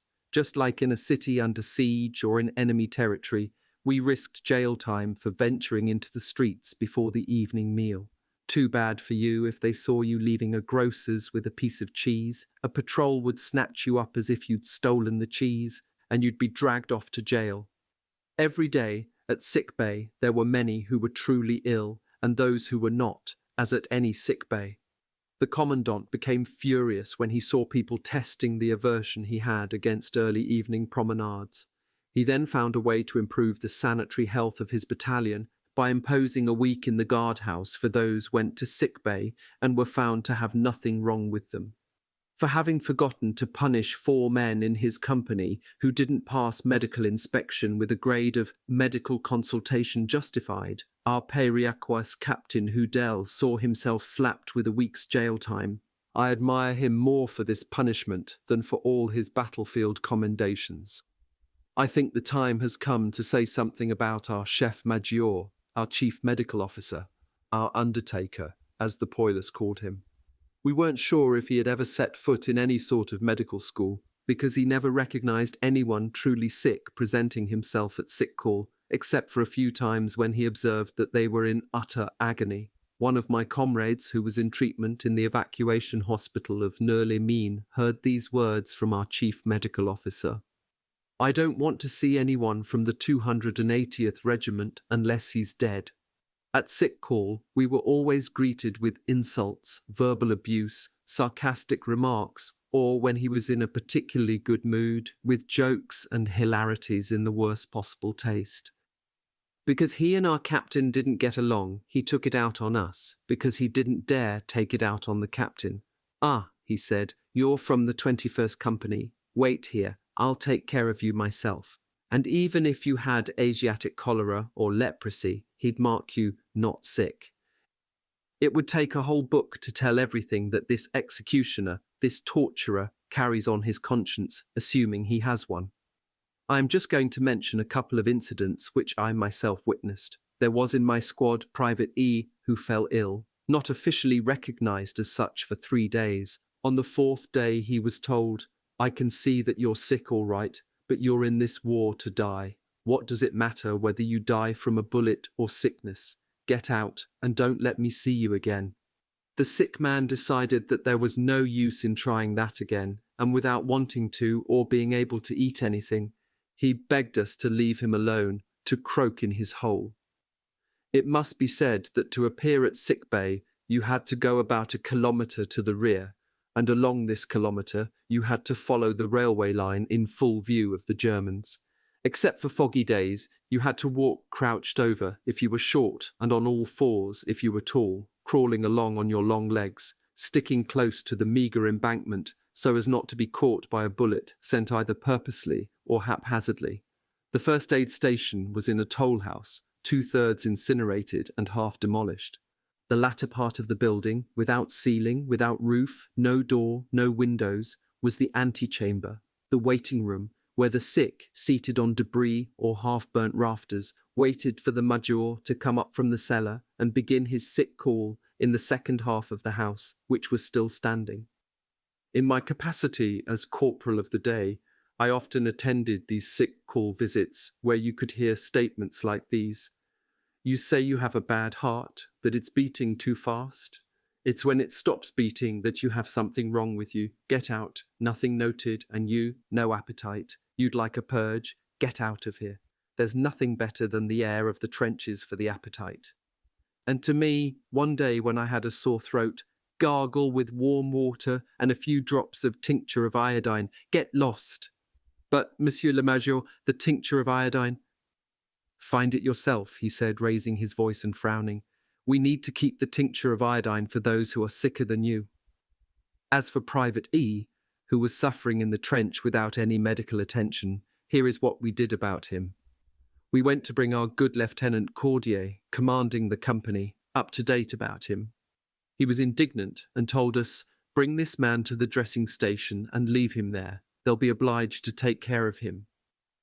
The sick man was therefore carried to the dressing station, where the Major, although furious, had to have him evacuated just to get him out of the way. I have no further news about him. Later on, in my squad, there was a soldier whose name I will give, because I'm sure he won't object. Lados. The cold had swollen his feet so that they were cracked all over. They formed one big wound. The Major was content to prescribe warm baths, something impossible in the trenches. He then exempted Lados from work details, saying, you can stand guard at the parapet. At each change of guard, we witnessed this scene. Private Lados, 2 hours early, heading out, his feet wrapped in rags and sandbags, hobbling on 2 crutches, dragging himself up to the front line where, as you can imagine, they let him take it easy. At one sick call visit, 2 of his toenails came right off in the fingers of the Major, who said, you still have 8, which is more than you need to walk with. On the day of a big offensive, you could hear the Major shouting like a madman at the stretcher-bearers, these are just dead men that you're bringing me. This executioner thought that they were making him waste too much time with men who were too gravely wounded. You never saw him any place that was too heavily bombarded, and he never went out to take care of wounded men, saying, why risk the lives of healthy men to take care of those who are dying? In these circumstances, a wounded man could count himself lucky if he had friends, real friends, to take care of him and to bring him back to the rear. But let's leave this Major behind, this sad character who isn't worth the ink I've used in talking about him. In spite of numerous denunciations, protests and petitions sent to high places, and a veritable indictment sent to Senator Maurice Sarraut, we had to endure this slaughterer, this hog butcher with sleeve stripes and medals, until the day he got a promotion, which freed us from him. He went to ply his evil attentions at a distant hospital. They surely didn't linger too long a time there, in that hospital, the unlucky sick or wounded. Our squad was billeted on a farm on the outskirts of the village. Under the covered passageway which linked the courtyard to the road, there were 2 pigsties, vacated by their usual tenants, where half the squad set up house. The other half settled in up above, once inhabited by rabbits, and now by a multitude of rats who pounced on our musette bags, ravaged our knapsacks, came running and chasing each other at night time, dancing a farandole on top of us, obliging us to wrap our heads in our blankets and risk suffocating to protect our noses and our ears. I occupied the corner of a balcony by which the rats came and went, with no respect for my person. I was finally forced to yield the place to them and go spend the night on a cart in the middle of the courtyard, preferring to suffer the chills of a springtime night to contact with these nibblers. This village, instead of being called Mazingarbe les Brebis, should have been called Mazingarbe les Rats. This was no longer a nice little country village. It was a little mining centre with a mixed-up population, then consisting of many refugees from the La Basse and Luz regions who lived in discomfort, if not in outright misery. We took our meals by squad in a primitive fashion, from cooking pots set up on big stones arranged in a square against one of the walls of the farm's courtyard. From the first day there, the enticing aroma of our meals, prepared southern style by our clever cook Therese, attracted 2 kids, aged 7, 2 brothers who told us their lamentable story.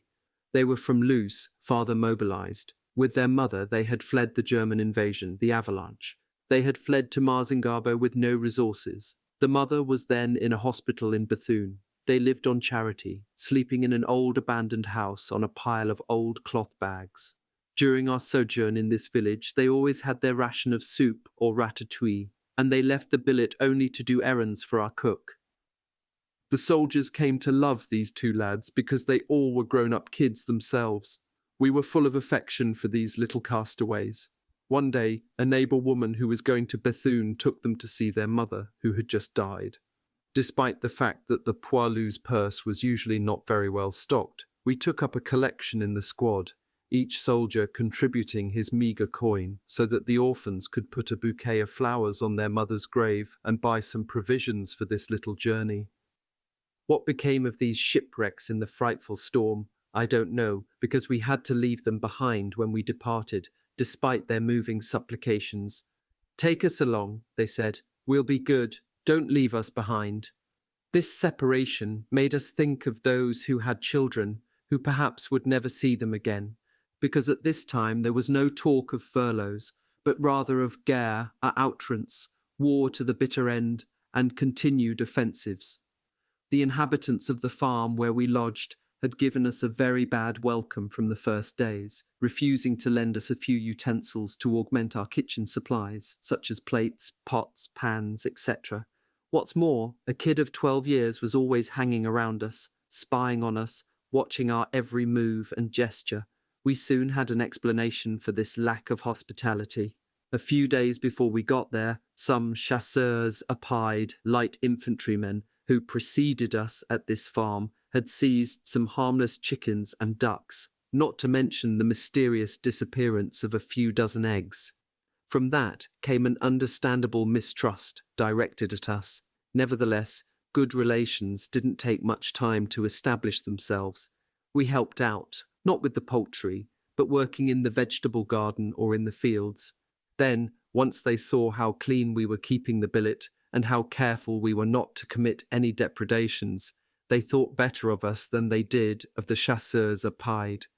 When we left, everything in the farm was laid out for us to take, and when we shook hands with these worthy folks, we could see their eyes were moist. The good humour, the lively communication, the happy spirit of southern sociability had won over these northerners, who were instinctively cold and mistrustful, but who deep down were good and honest. Our sojourn at this farm was troubled only by a single accident.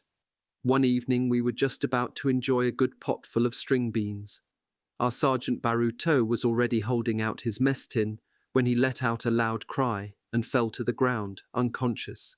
Completely surprised, we wondered what had hit him. We finally noticed that the casing of a shell fired at an enemy aircraft had struck the non-com on the back, raising an ugly contusion.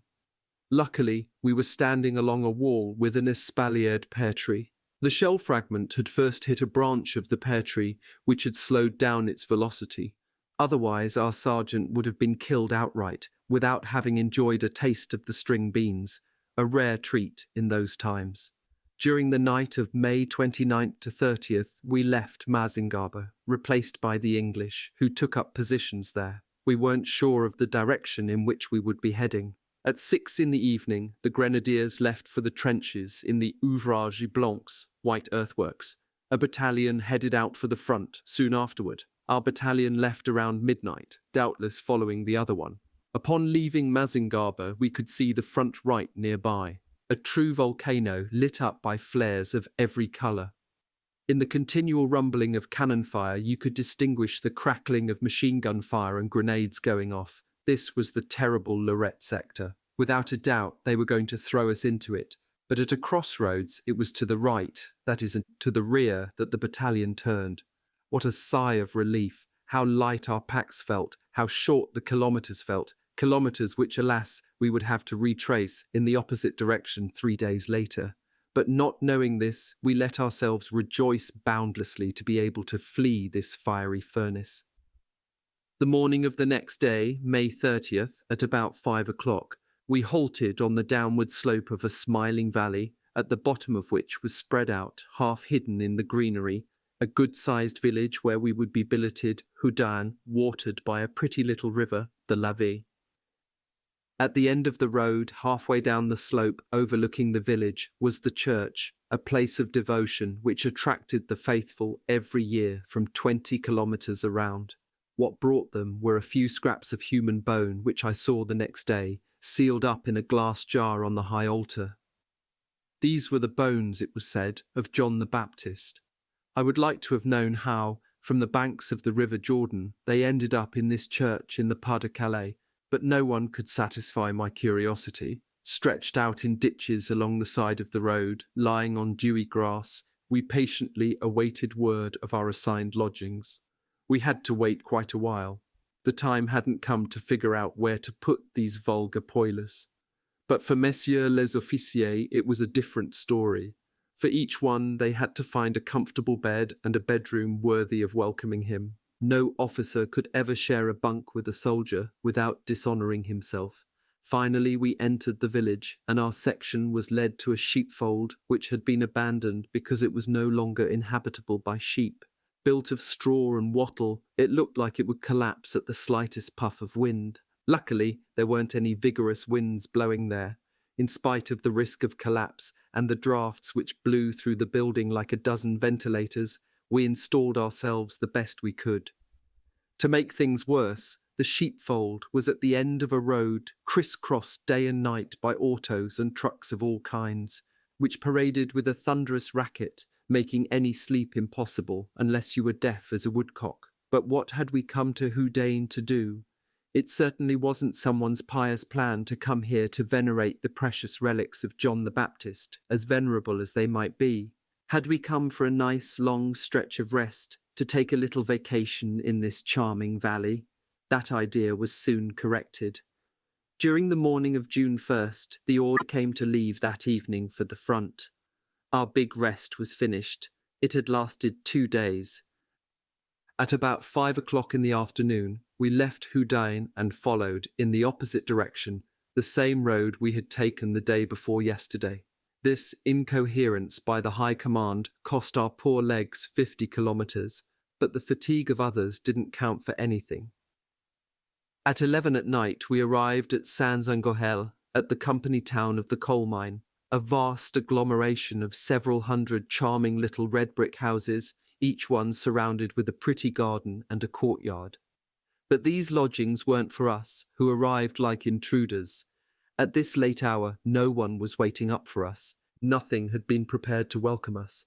Waiting for daybreak, the companies clustered along the streets which separated the ranks of corons, miners' red brick row houses.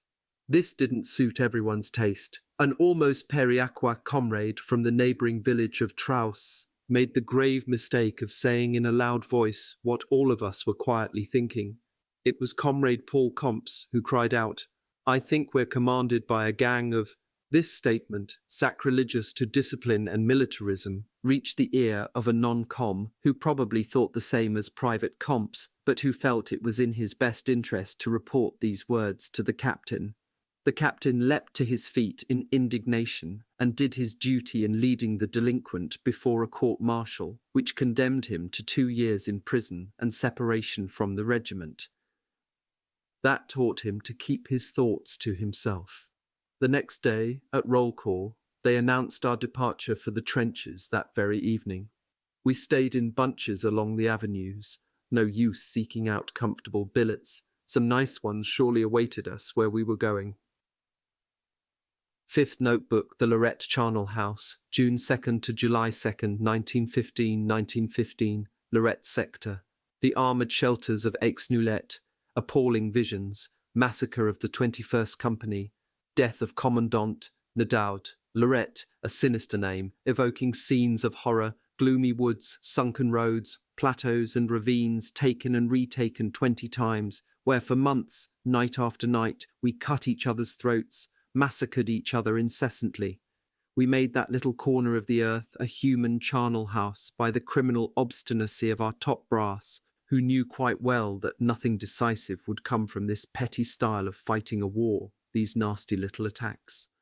But they imagined that in this war of attrition, this cruel game, the Germans would be the first ones to be worn down. Je les grignote, I'm nibbling away at them, says paunchy old Joffre, a phrase that the press picks up like a rare pearl, and this futile, bloody offensive dragged on for several months. On June 2nd, 1915, at 8 in the evening, resigned, sullen, without enthusiasm, but without useless complaining, we set off for the trenches, which weren't very far off. Travelling a few kilometres from Saint-Zongohel, we arrived at the mining town of Bouly-Grenay, which still had almost all its inhabitants, even though it was close to the front line of trenches. The mine still operated, thanks to the Boche, who no doubt didn't want to destroy it so they could make use of it later. But the area around the train station and the road we headed down were often bombarded. After a few hundred more metres, we reached the nearly deserted village of Aix-Noulette, the last vestige of civilization. From here on, all was desolation. At the entrance to Aix, we followed a large boyau which led us to a branch of a sunken road near the little ruined village of Noulette. We had to stay here for 3 days in reserve. This was no doubt to get us used to the cannon's roar, the musty smell of rotten flesh, the fat venomous flies, the ticks, the worms, the rats, everything unclean and impure that swarms and flourishes in a charnel house. Along the embankment of the sunken road, the engineers had carved dugouts covered with sheets of iron, each meant to hold a dozen men at most, but where 40 of us were piled up. Of course, you couldn't lie down, or hardly even crouch down with your legs curled up, and you couldn't move without provoking howls of complaint from your neighbours. You couldn't get out of this stuffy hole without stepping on feet, legs and knees, and what little air there was inside was poisonous. It was hot enough to hatch chickens in there. To make things worse, legions of fleas and ticks climbed up the straw, which covered the floor, and onto our legs, our arms, our backbones, leading to uncontrollable itching. And to think that before the war, I pitied the poor gypsies who camped outside our village. I won't feel sorry for them anymore, no matter how shabby their wagons might be. Their fate is enviable compared to what we went through. But why, one might ask, didn't you go outside to be more comfortable? Well, sure, an accursed German battery had sighted its 105s right on this road in enfilade. If someone ventured outside, even hugging the embankment, it would unleash a blast from a 105 and sometimes a volley. These gunners weren't stingy with their shells. Even without any strollers on the deserted road, they would toss a few shells over, just to remind us how vigilant they were, always ready to yank the lanyards. During the day, a shell hit the entrance to the bunker next to ours, wounding 5 soldiers, one mortally. That night, the German guns ceased firing, so we were put to work on various tasks. I got the order to take my squad and dig some latrines deep along the embankment of the road. Captain Hudel came to see us and told us not to take this ridiculous task as a joke, and that we needed to be finished with it by dawn. But it won't be 48 hours before these latrines are filled up by shellfire, I said, and they're too far from the dugouts. Guys will want to go somewhere closer, in a shell hole. It doesn't matter, said Hudel. It's an order. If it's not finished by tomorrow morning, you'll keep working on it in the daylight. It must be that old cow Commandant Nadaud who gave that order, said the Ravitailler rationer Therese. The smarter they seem, the stupider they turn out to be, said the gravedigger candidate of Périac, Geordie. You know the fable of the animals who were sick with the plague, said the schoolteacher Mondes. Well, our bosses won't all die of it, but they'll all get sick, not with the plague, but with stupidity. As for me, I'm not lifting a shovelful of dirt, he added. A sergeant came and requisitioned 3 men from me to take some materials up to the front line. They came back in the daytime exhausted. Then I had to supply a man to go help a sailor posted in the woods with a Gatling gun. Lepere from C2 volunteered for this mysterious mission. At midnight, Therese, escorted by his sidekick Erix, headed off with his food containers and his portable kitchen for Aix. You'll understand that the work on these latrines hadn't made much progress by the time the protective, nocturnal darkness began to dissipate, so we prudently made our way back to our stuffy hole. An hour later, a sergeant appeared. Corporal Barthas, take your squad and finish the latrines immediately. Is it the captain who gave you this order? Yes, because the commandant insists that the work be finished. The whole squad groaned. Well, sergeant, I refuse to risk human lives for such a ridiculous, unimportant task." The sergeant left, fuming. 5 minutes later, he came back, even more in a rage. The captain, when he heard about my refusal, had ordered the sergeant himself to make my squad finish up those damned latrines, sending men out 2 by 2, taking turns. The sergeant forced me to pick out the first 2 from the 13th squad. They were the 2 Periacois, Allard and Gills, who refused right away, arguing that they were sick, under threat of being sent immediately to the care of that angel of death, the medical officer Torres. They took up their picks and shovels to continue their latrine digging. But soon the shells started falling on the road, and they dropped their tools and rejoined us in the shelter. For the rest of the day, they didn't bother us anymore about those latrines, and for good reason. We had to leave that very evening for the front lines to relieve some units which had been sorely tested. That was why our reserve duty was cut short. Before leaving, I went to shake the hand of the Periacois Joseph Jam, who was in the 22nd Company, occupying armoured shelters like our own. I didn't see him again, as he was wounded the next day. At 9 at night, we left this suffocating, lousy hellhole with few regrets, and made our way to an even worse place. But you could say that our section was privileged because we went up there in reserve. Right away, we found ourselves in a forest of cut-down, twisted, uprooted trees. In this inextricable mess, we could barely follow the trace of what looked like a communication trench. Suddenly, a volley of shells struck the woods with a frightful racket. Clutching the ground, trembling with fear, we were sure that our final hour had come, all the more because right in front of us we heard the cries and moans of wounded men. It was like being in a calm in the midst of the most furious storm. Why not take advantage and flee? How long the minutes are in times like these. Finally, after having gone back and forth more than 10 times about why we weren't going forward, we resumed our march. 100 meters farther, still in the woods, we relieved the section which had been waiting impatiently. Right when they were leaving, shells exploded above our heads, and one of their men was killed outright. Our section, just arriving, already had 6 wounded. They advised us to watch carefully, to not shoot, to not even speak, so as not to reveal our positions and to hide ourselves completely by day. That's what you call being in reserve, lost in the woods and surrounded by Boche on all sides. We spent the night without incident, crouched in hiding behind the trunks of fallen trees. At dawn, we ceased our vigils. Everyone sought out a hole, a shelter, a refuge in which to hide. We let the cannons do the talking. Why are we wandering around like this, far from any help, in a wood occupied by the Germans? Scattered like we were, a Boche sergeant with 4 men could have rounded us up as easily as scooping up snails. Along a small slope we found 2 shelters, side by side, made from tree limbs and planks, in which the 13th Squad had found refuge, pretty miserable shelters, which kept out the sunlight and the man-eating flies. That day, June 5th, was one of the bloodiest days of this futile battle of Artois.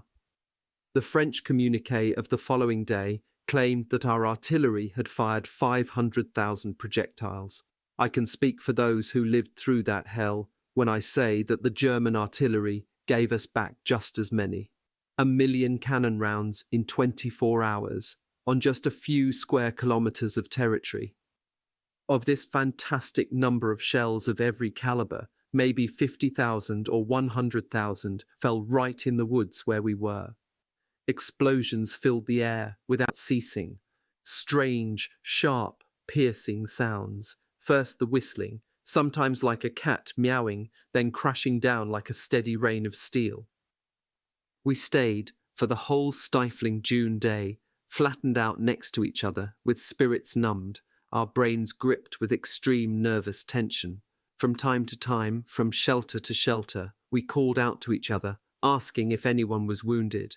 It's truly a miracle that, in the midst of this avalanche of iron, none of us had the slightest scratch, no matter how skeptical you might be. It's times like this that make you wonder if some mysterious supernatural force isn't watching over us. My memory of this day is spotty, and I have only a few vague recollections of it.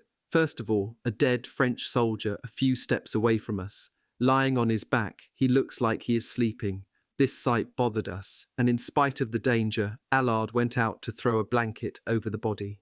A moment later, a huge explosion right nearby woke us up from our torpor. A shell had just dug an enormous hole, exhuming a corpse and blasting it into pieces, which immediately drew thousands of ravenous flies. Oh, those flies from the Lorette charnel house, which reached back way behind the front lines. What intense disgust they inspired among all of us.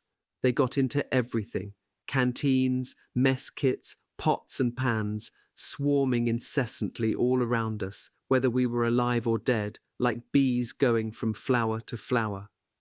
At twilight there was a slight let-up. We hadn't seen each other since morning. What has happened to our comrades? We hear the voice of our young Sergeant Dals calling us. We have to hoist our packs and follow him. We're rejoining the company. There's nothing to bother us anymore. Under our own artillery fire, the Boche have abandoned the woods, which I'm told later is called the Bois Carré, square woods.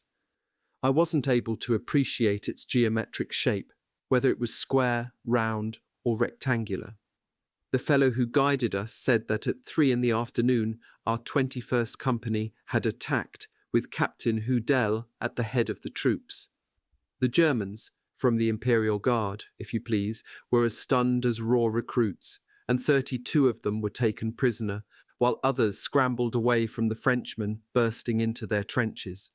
We struggled to keep up with the sergeant, but it wasn't easy. No natural cataclysm could have wreaked the frightful chaos which we saw in those gloomy places. We left the woods and entered a labyrinth of communication trenches, filled up in many places by shell blasts.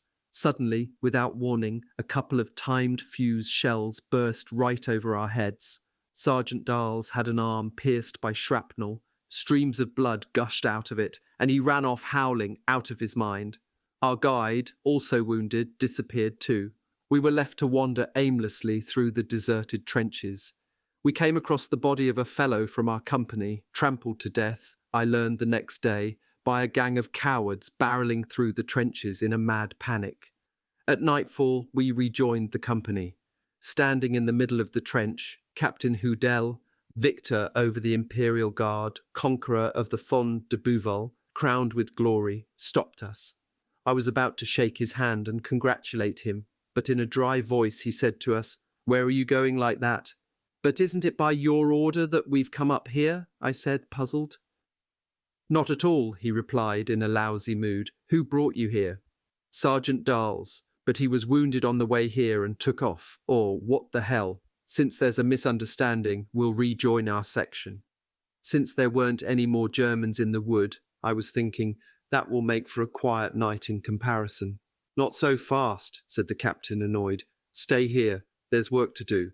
Tonight you're going to dig a communication trench to link this trench to the one we've taken, so that tomorrow you hear we can move around these trenches without being seen."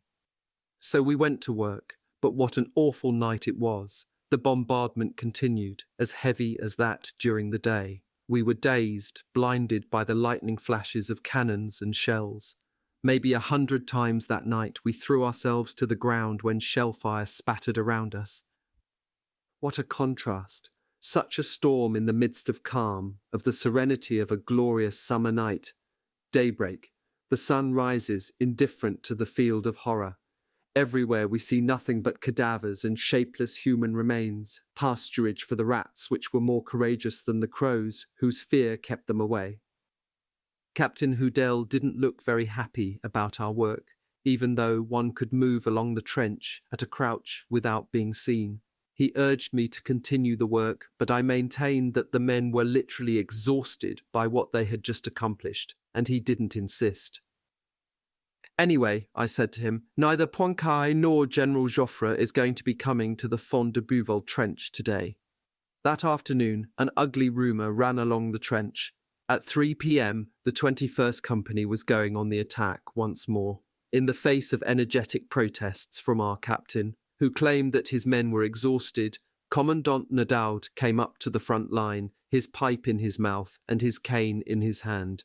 With a map before him, he asked, "Where is this trench that you took yesterday?" "It's right here, you're standing in it," replied Hudel. Squinting at the map, the commandant said, "I thought you had gotten farther than that. Today you must get up there on that crest. Let's go, Hudel, I'm ordering you to do it." Real courage for a leader isn't blindly executing every order that's given to him. It's refusing to execute that order when his conscience tells him to save human lives from being sacrificed uselessly. In a calm but firm voice, our captain declared that he wasn't going to make his men advance, having asked a supreme effort from them the day before. It was another company's turn to attack today. During this confrontation, a frightful bombardment opened up, and a shell falling right onto the trench wounded Captain Hudel in the shoulder and Commandant Nadaud in the thigh. At the Commandant's orders, just one section had gone over the top, out of the trench, but it was immediately hit by machine gun fire, and those who survived had to flatten themselves in shell holes until nightfall. At 2:45, our section chief, Lieutenant Colonel, had us hoist our sacks and make ready to head for the front line, 50 meters away, once the attack was launched. Up ahead were the shock troops. Our job, in the second wave, was pursuit. We noticed that Sergeant Baruto was missing. "I know where he is," I said to the lieutenant. "Go get him," I was told. I had spotted him a little bit to the rear, stretched out in a little shelter, a niche in the sandbags. He was sleeping like a baby. I grabbed his shoulder and gave him a shake, saying, "How can you think of sleeping at a time like this? We're about to attack. We've hoisted our packs, and the commandant is right there." Sergeant Baruto got up, pale, haggard, like a condemned man whom the warden is awakening the morning of his execution. In fact, he could see himself in front of a court-martial and a firing squad for hiding at the moment of attack. We were hurrying back to our section when, from a communication trench to our right, a stampede of shirkers from a neighbouring regiment made us turn back, like it or not. They were shouting wildly, "The Boches are here, they're coming!" Right at this moment, the cannon fire seemed to have reached its paroxysm, which made their terror even worse. Panic is contagious. Followed by Sergeant Baruto, I fled with all the speed that my long legs could muster. Soon I was exhausted, out of breath, and I had to stop. But the memory of my trampled comrade the day before spurred me on to the extreme limit of my strength. We passed through a connecting trench where individual holes had been dug in the side walls. I stuffed myself into one of them, and the sergeant did the same. The many shirkers passed by and lost themselves in the woods where we had been the day before, and several were killed or wounded by shellfire. I was very surprised not to see the Germans right on their heels. But this was just a mindless panic which, for some of the shirkers, had its epilogue in a court-martial. A corporal from our company got as far as Bethune, where he was arrested. The judges were willing to attribute his conduct to a momentary lapse of reason, and he got off with a light sentence. Less fortunate was a soldier from our regiment who hid for several days in the Bois de Noulette. He was condemned to death and legally murdered by 12 French bullets at Bully-Grenay. It was said out loud that, for the case of this unfortunate trooper, the judges were inclined to be indulgent, but our odious new captain, Monsieur Croix-Meriviel, from Carcassonne, acting in the function of police chief, demanded the strict application of the military code. But I don't have any proof of this, since the public wasn't admitted to this parody of justice. Meanwhile, we weren't without worries about what might come from our own absence at the time of an attack, and we quickly rejoined our section when along the route, or rather along the trench, we met up with an unfortunate fellow who had gone mad and was being carried by 4 of his comrades. Oh, those haggard eyes, that convulsed, terrified, grimacing face, which had lost all human expression. What horrible scenes had those eyes seen, so that madness invaded the brain? To live in such a frightful nightmare, is that where we were all going to end up? We rejoined our comrades, who still had packs hoisted and bayonets fixed, awaiting specific orders to move up. At this moment, a ravitailleur arrived with 2 jerrycans of hooch to give out immediately. Each of us held out our canteens, but many sniffed at it with distrust. This unexpected distribution just before an attack appeared suspicious. Geordie declared that "this smells like a pharmacy," and Tort from Ruhr said, "It's ether." Mondes watered the ground with the contents of his canteen. "It's poison," he shouted angrily. "They want to make us crazy, but for 2 sous worth of Niol, hooch, they're not going to make a killer out of me." But here's a runner from the front lines, dispatch in hand. We assail him with questions. "What's going on? Have we attacked?" "Yes," he gasped. "I think we went out, but the captain and the commandant are wounded. I'm on my way to the first aid station to get a medic." Hearing these words, I threw my pack on the ground and ran toward the front line to find out how seriously my friend Hudel was wounded. In the trench, I met a soldier from the company who was dragging along a wounded man. "What the hell are you going to do up there, in the trench? It's terrible," they told me. I kept running, but before getting there I ran right into Captain Hudel himself, who was heading to the first aid post with the help of Caporal Fourier, Quartermaster Corporal Faury. His jacket had been torn in many places by shell fragments, and blood flowed from his left shoulder. In a few words he sketched out the scene which I described above. His clash with the commandant, who, wounded in the thigh, couldn't leave the trench. I offered to accompany him to the first aid station, but he told me not to bother, since his wound didn't appear to be serious. "You'll come back to the 280th, I said to him. "Yes," he promised, "I'll do whatever I can." But he wouldn't come back. Once healed, he rejoined the 80th Regular Infantry Regiment. Besides, at the first aid station, he met our Colonel Pujal, who told him brutally, "Well, you're wounded, you're lucky, you're going to a battalion of chasseurs à pied." That would teach our captain, for punishing men who missed a roll call to go to Easter Mass, for being so bold as to celebrate the 1st of May, for wanting too much to keep his men alive. Before leaving, Captain Hudel paid 100 francs for an extra ration of wine for the men of his company. Saddened to take leave of my friend Hudel, I reached the trench which the Imperial Guard had held just a day ago. Yes, it was horrible. Let's say first of all that it didn't look at all like a trench. Daily bombardments had turned it into a volcanic crevasse, a gaping fissure in the earth, very deep in certain spots, very wide or narrow in other places. There were even places where you couldn't see any trace of a trench anymore, where the connecting trench joined in. An unfortunate fellow was stretched out, decapitated by a shell, just as if he'd been guillotined. Beside him, another was frightfully mutilated. I took a couple of steps to the left. I saw, as if hallucinating, a pile of corpses, almost all of them German, that they had started to bury right in the trench, which had been made quite wide at this point. At the entrance to the connecting trench, leaning on the slope, was a young German who looked like he was asleep. There was no visible wound. Death had brushed him with its wing and preserved the smile which still marked his youthful face. "There's no one here but the dead," I exclaimed. Retracing my path, I headed to the right, where I finally found some living souls with haggard eyes, leaning on each other in 3s and 4s like frightened beasts, silent, not even looking around. They seemed indifferent to the fierce cannonades, which hadn't ceased. But what is this? Has hell opened up under our feet? Are we right at the rim of a furious volcano? The trench is filled with flames, with sparks, with bitter smoke. The air is unbreathable. I hear hissing, crackling, and alas, yes, the cries of pain. Sergeant Verges has scorched eyes. At my feet, 2 miserable creatures are rolling on the ground, their clothes, their hands, their faces on fire like human torches. And in the trench, everything is on fire. Blankets, tent cloths, sandbags. The Germans had just fired some sort of incendiary liquid on us. What's more, a pack of signal fuses has just ignited, and that's what's causing the most noise, the most sparks, the most smoke. My 2 arms protecting my face, I flee from this hell, my senses completely overturned. I rejoin my squad. They tell me that my eyes stared vacantly, wildly, and that I spoke incoherently, but that didn't last, and I quickly got out of it. Lieutenant Colonel sent us up to reinforce the front line. My squad took a position on the right of the communication trench, and another one was on the left.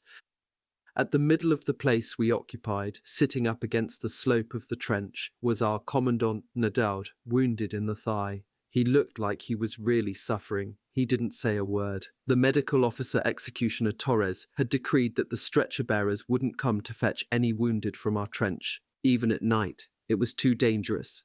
Too bad for anyone who fell. He'd be lucky if he had a devoted friend to carry or drag him to the first aid station. Lucky, too, if he had a good comrade to staunch his wound, because you wouldn't find a nurse or a medic there to do it. For the commandant, and for him alone, a medic came up to do a quick dressing. I have to say that before he left, he took the time to look at the other wounded around him. Then he headed off, promising the commandant that he would come back to get him as soon as night fell. Commandant Nadal was detested by his men, so his sad fate left them indifferent. Nobody paid any attention to him. Only Sergeant Faure, consumed with ambition for an adjutant's stripe, made any effort for him, no doubt in hope of getting compensated for it. He pulled blankets from packs to make the wounded man more comfortable. Once the commandant fainted. The sergeant asked if anyone had any peppermint schnapps or eau de malice, non-alcoholic lemon and orange-flavoured drink. No one answered. Furious, the sergeant dug through packs and confiscated a flask of schnapps from Geordie, whom, not a week earlier at Houdain, the commandant had wanted to throw into prison for a week for not having jumped to salute him quickly enough. That night, the medic and 2 stretcher bearers came and took the commandant away. While the bearers were putting him onto the stretcher, the medic, visibly frightened, crouched down next to me in a sharp angle of the trench. "What are those smaller explosions right nearby?" he asked. "Those are grenades which the Boches are throwing at us. They're hiding in shell holes." "The hell they are," said the medic, less and less reassured. "And that's pretty dangerous, isn't it?"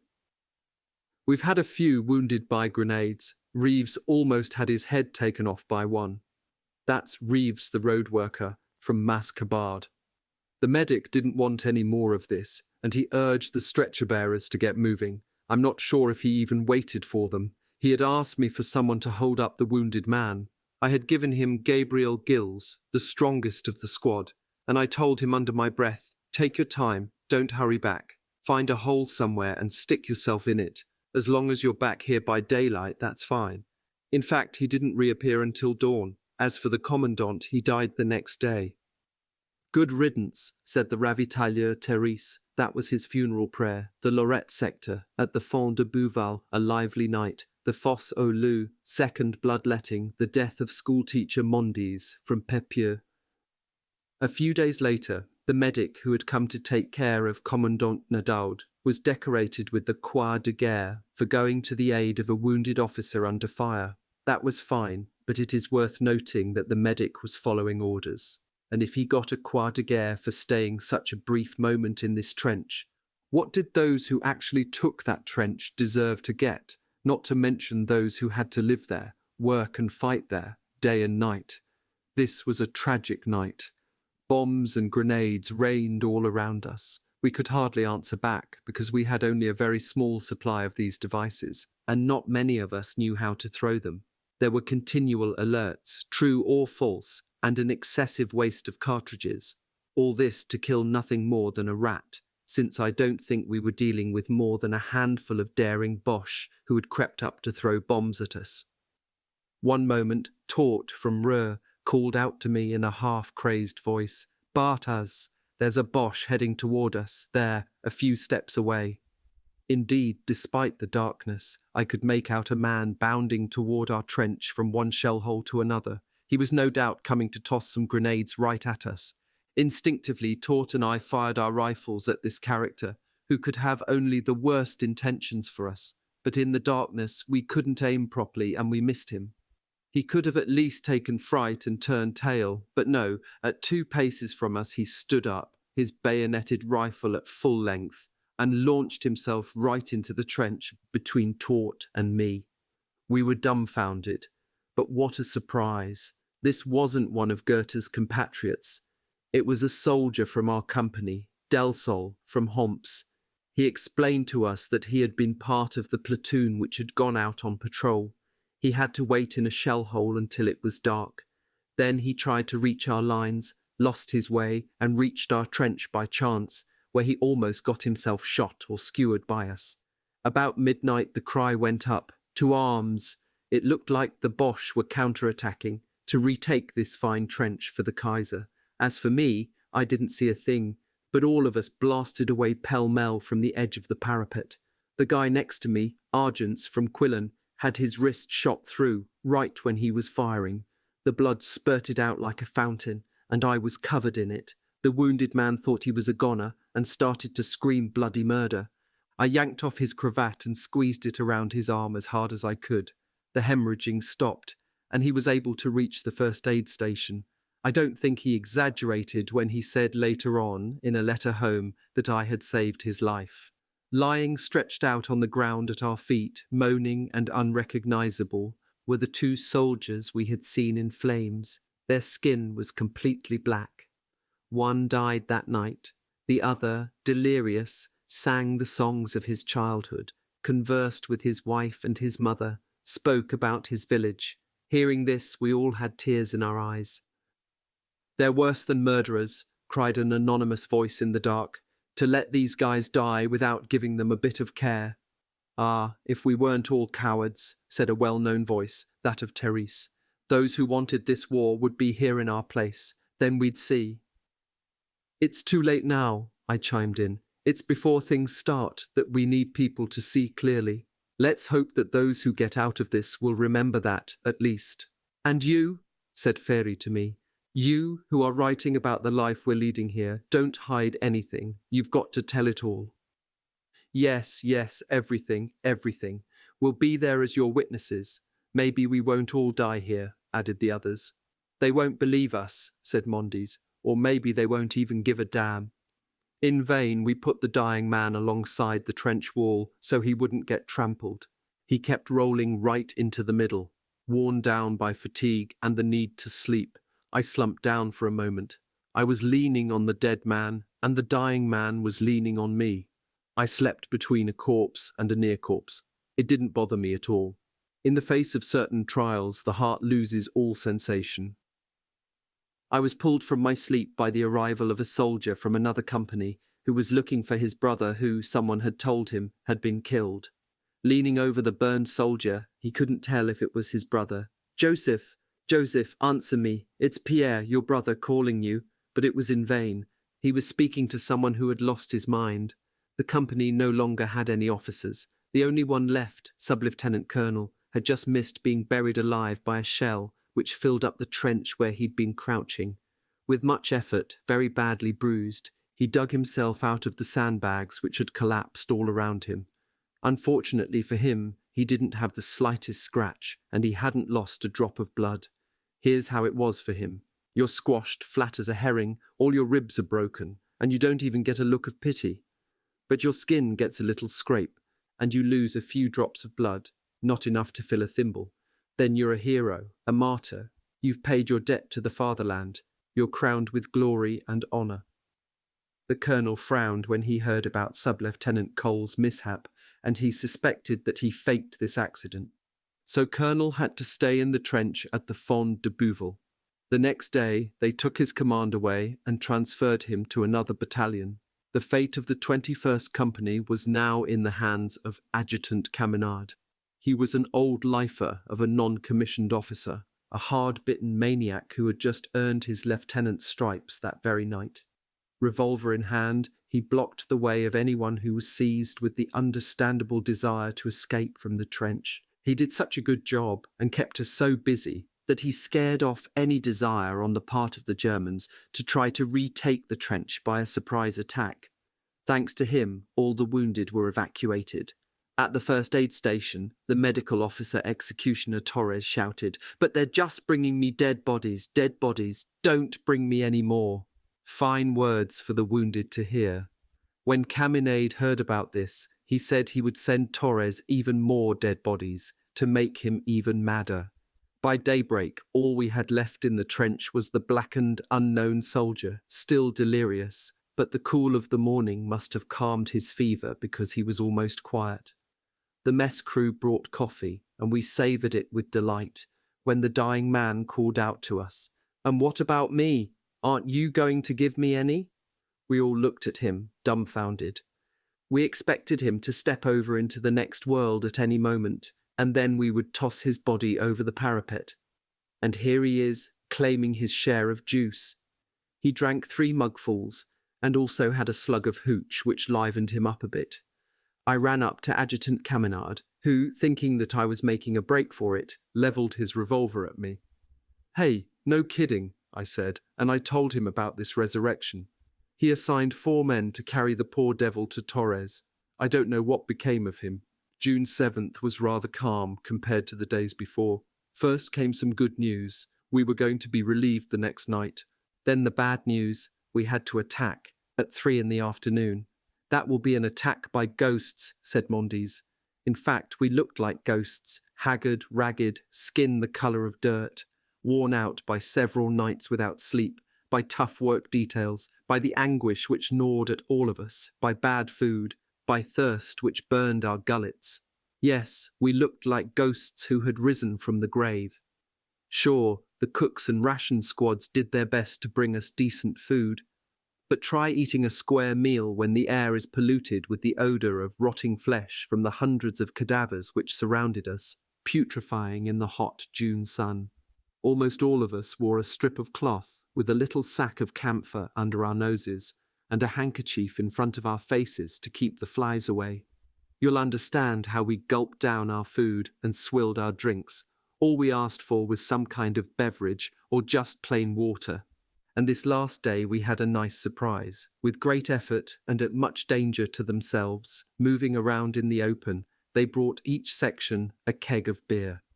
As a barrel maker, I was assigned the task of tapping our keg, and finally we were really able to quench our thirst. As for the announced attack, it didn't take place. Our bosses realized just in time that our strength in numbers was insufficient for us to have any chance of success. That consideration alone is what made up their minds. Finally, to our great joy, our relief was announced for 9 o'clock that evening. At the appointed hour, and even before, we were as ready as we could be, but all through the night no one showed up to relieve us. Caminard was furious. He sent runner after runner, but no one could find any trace of the other battalion of the 280th, which was supposed to replace us. Finally, at dawn, just when we were beginning to give up hope, our replacements, who had gotten lost and wandered around all night, arrived to deliver us. We didn't go far, about a kilometre back from the front line, to a place called the Fosse aux Loups, Wolves' Ditch. It was nothing more than a wide, steep-sided stretch of road which the German artillery spotters hadn't yet fixed their sights on. Indeed, when you left the furnace of the Fond de Bouval, any place would seem like a garden of delights. All the same, exposed to a scorching sun, without any shelter, you couldn't miss the fact that the slightest comfort was lacking. When we complained that there weren't any shelters for us to sleep in, Caminade mocked us, saying, "My little ones, here the nights aren't made for sweet dreams. I've already gotten my orders. We're on work detail every night." Caminade could make fun of us all right. At the end of the road there was a nice dugout where he could snore away to his heart's content. That's what they call being at rest. Each night we went out with our picks and shovels through artillery barrages to repair the day's damage to the trenches caused by shellfire. It was convicts' work, and we grumbled about it, but someone had to do it. At all cost, we had to maintain the trenches leading up to the front lines, so that the ration squads, stretcher-bearers and relief units could get through. To encourage us, they told us that soon we'd be heading to the rear for some real rest. But once again, they were deceiving us. On June 11th at nightfall, we headed back up the road toward the sinister Fond de Bouval. This time we were a few hundred metres to the left, toward Angres. We didn't gain much from this shift in position. We were in the same hellhole. At night we stayed in squads at the forward listening posts. By day, due to the violent bombardments, we left only a few sentries at the front line, and each squad went to safe ground as best it could, fleeing the shellfire like hunted animals. On June 13th, at dawn, The 13th Squad had just spent the night at the front line repairing an earth slide, and we had just installed ourselves in a rather deep stretch of the communication trench. We didn't have anything to do until evening, when we would have to go back to our ditch digging on these roads to Calvary, or occupy some listening post at the farthest limit of our lines. Around us was complete solitude. Frightened by the number of our casualties, the bosses now left only a few scattered squads in the forward zone, simply to provide surveillance, abandoned to whatever our fate might be. The men of Squad 13, after having ditched all their gear, set about writing, reading, sewing. A few had already stretched out and dozed off, when suddenly a couple of shells exploded nearby.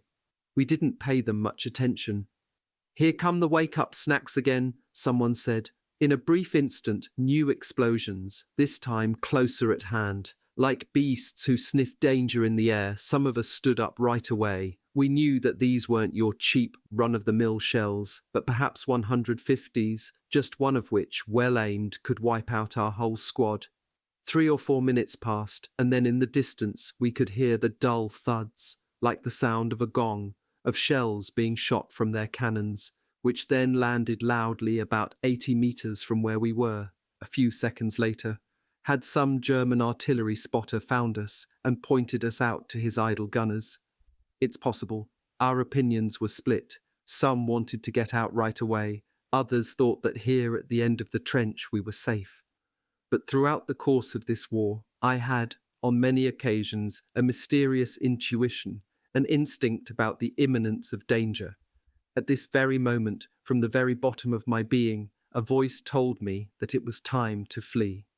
"Everybody pick up your gear and get ready to move out. Stand up, get a move on," I cried out to those who didn't answer my first appeal. I had never given orders with such vehemence. Seeing that the whole squad was ready, I waited for the next sound of firing. It arrived like thunder. Then the shells crashed down 30 meters from us. Chunks of stone, of iron, of earth whistled over our heads. Great vaults of black smoke obscured the sunlight. No doubt they were after us. They were doing us quite an honor. "Head to the right," I shouted. "Save yourselves. Hurry up. Let's go. Move out." Like the captain of a sinking ship, I had to be the last one to leave. When you accept a promotion, even as slight as that of corporal, you have to accept the responsibility and step up to the task at hand, even at the risk of your own life. My friends Gills and Allard yelled to me as they fled, "Mondes doesn't want to come. Go get him."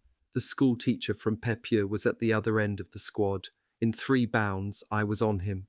Tort was still there, urging him one last time to follow us. When I appeared, Tort took off.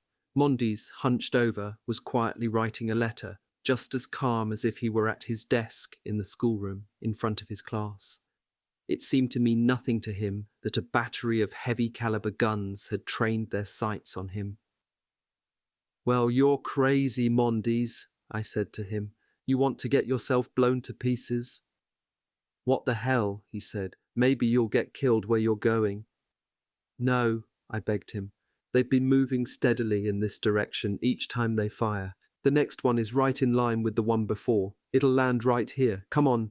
Mondes shook his head and continued to write. Right across from him crouched a soldier from the other squad, the 14th, which formed the half-section with ours. He was called Lafont from Cavanac. A tailor, he was sewing his overcoat. Why, for his own sake, hadn't he followed his own squad, instead of staying with us? I have no idea. I asked him if he didn't want to follow us. "No," he said. "If Mondes stays, I stay." In the face of such stubbornness, I had to save my own skin. Already the others, dragging their gear, bent double, were out of danger. I had hardly gotten 60 meters when I heard the frightful detonation of the shell, which landed right where we had been. I barely had time to hit the ground, to avoid the blast of the explosion. Then, getting up, I bolted for the spot where the squad had stopped. A few more salvos landed, and then the Boche turned the mouths of their cannon elsewhere. The habitual cannonade lit up the crests. The ravines and the woods were filled with whiffs of black, grey, greenish and white smoke, which mixed as they floated up in the air and made an increasingly opaque fog, forming a halo around the sun. The layers of air were shaken by 100 thunderclaps sounding at once, and in the midst of this rumbling, you could distinctly hear the shells bursting in the Fond de Bouval, resonating like a death knell which echoed through the ravines. But after a while you ignore it, and there were those who slept, snoring away, dreaming to the sound of this infernal music.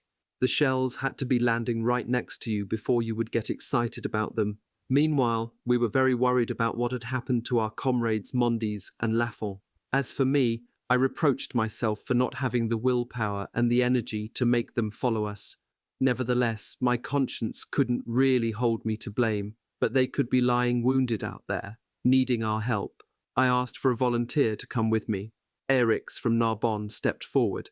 He was illiterate, and Mondes had written his letters home to his family. With pick and shovel, we made our way back to the place from which the shells had chased us. When we were 20 paces from it, we found a musette bag torn to shreds, with only a notebook intact inside. It belonged to Mondes, the only memento of his which I could send to his family. As for the place where Mondes had been, the trench was completely filled in.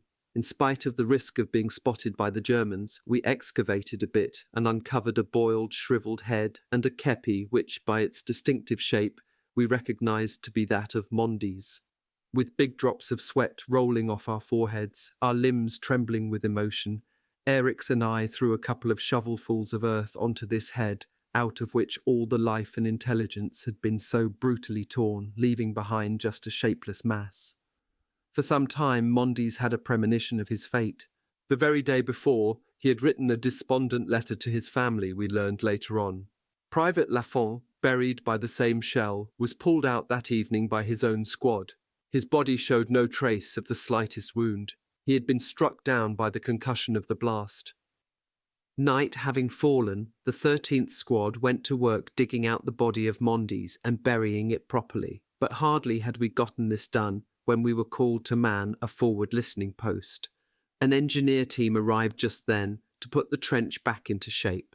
We asked them to watch out for our comrade, but they didn't pay any attention. Instead, they thought it proper to dig right alongside, so that the next morning when we came back, we saw that they had piled up on top of the body all the dirt they had dug from the trench. We did everything we could to save it from oblivion. We stuck on top of it a rude cross made of 2 pieces of wood, next to which we planted a bottle, neck down, containing a piece of paper with his name written on it. But we knew that a couple of shells landing nearby would soon make an end of it, and the name Mondes would live on only in our memories.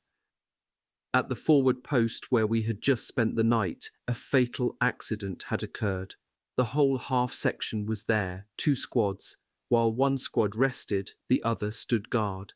Around midnight, a shell landed near the forward post, and a man from the 14th Squad took a piece of shrapnel in the heart and fell dead without saying a word. We hardly knew him. He had arrived with the latest reinforcements. It was his first and last front-line duty. The war was over for him. On June 14th, the Germans concentrated their fire right on the zone where we were. Several times we had to flee violent bombardments, running here and there like the damned chased by devils. At one point I proposed that we go to the forward post where we had spent the night. Maybe, I said, there's less shelling up there. Only 2 comrades agreed to go along with me, but we were no safer there than anywhere else. The artilleries of both sides fixed their sights on the front lines, their shells intermingled right among the forward posts. When we arrived, the 3 of us were surprised to see a man on his knees, a rosary in his hands. It was Corporal Marty of the 14th Squad. Highly devout, he had come alone to await death in repentance and prayer. He, too, had a premonition of his imminent death. His days were numbered.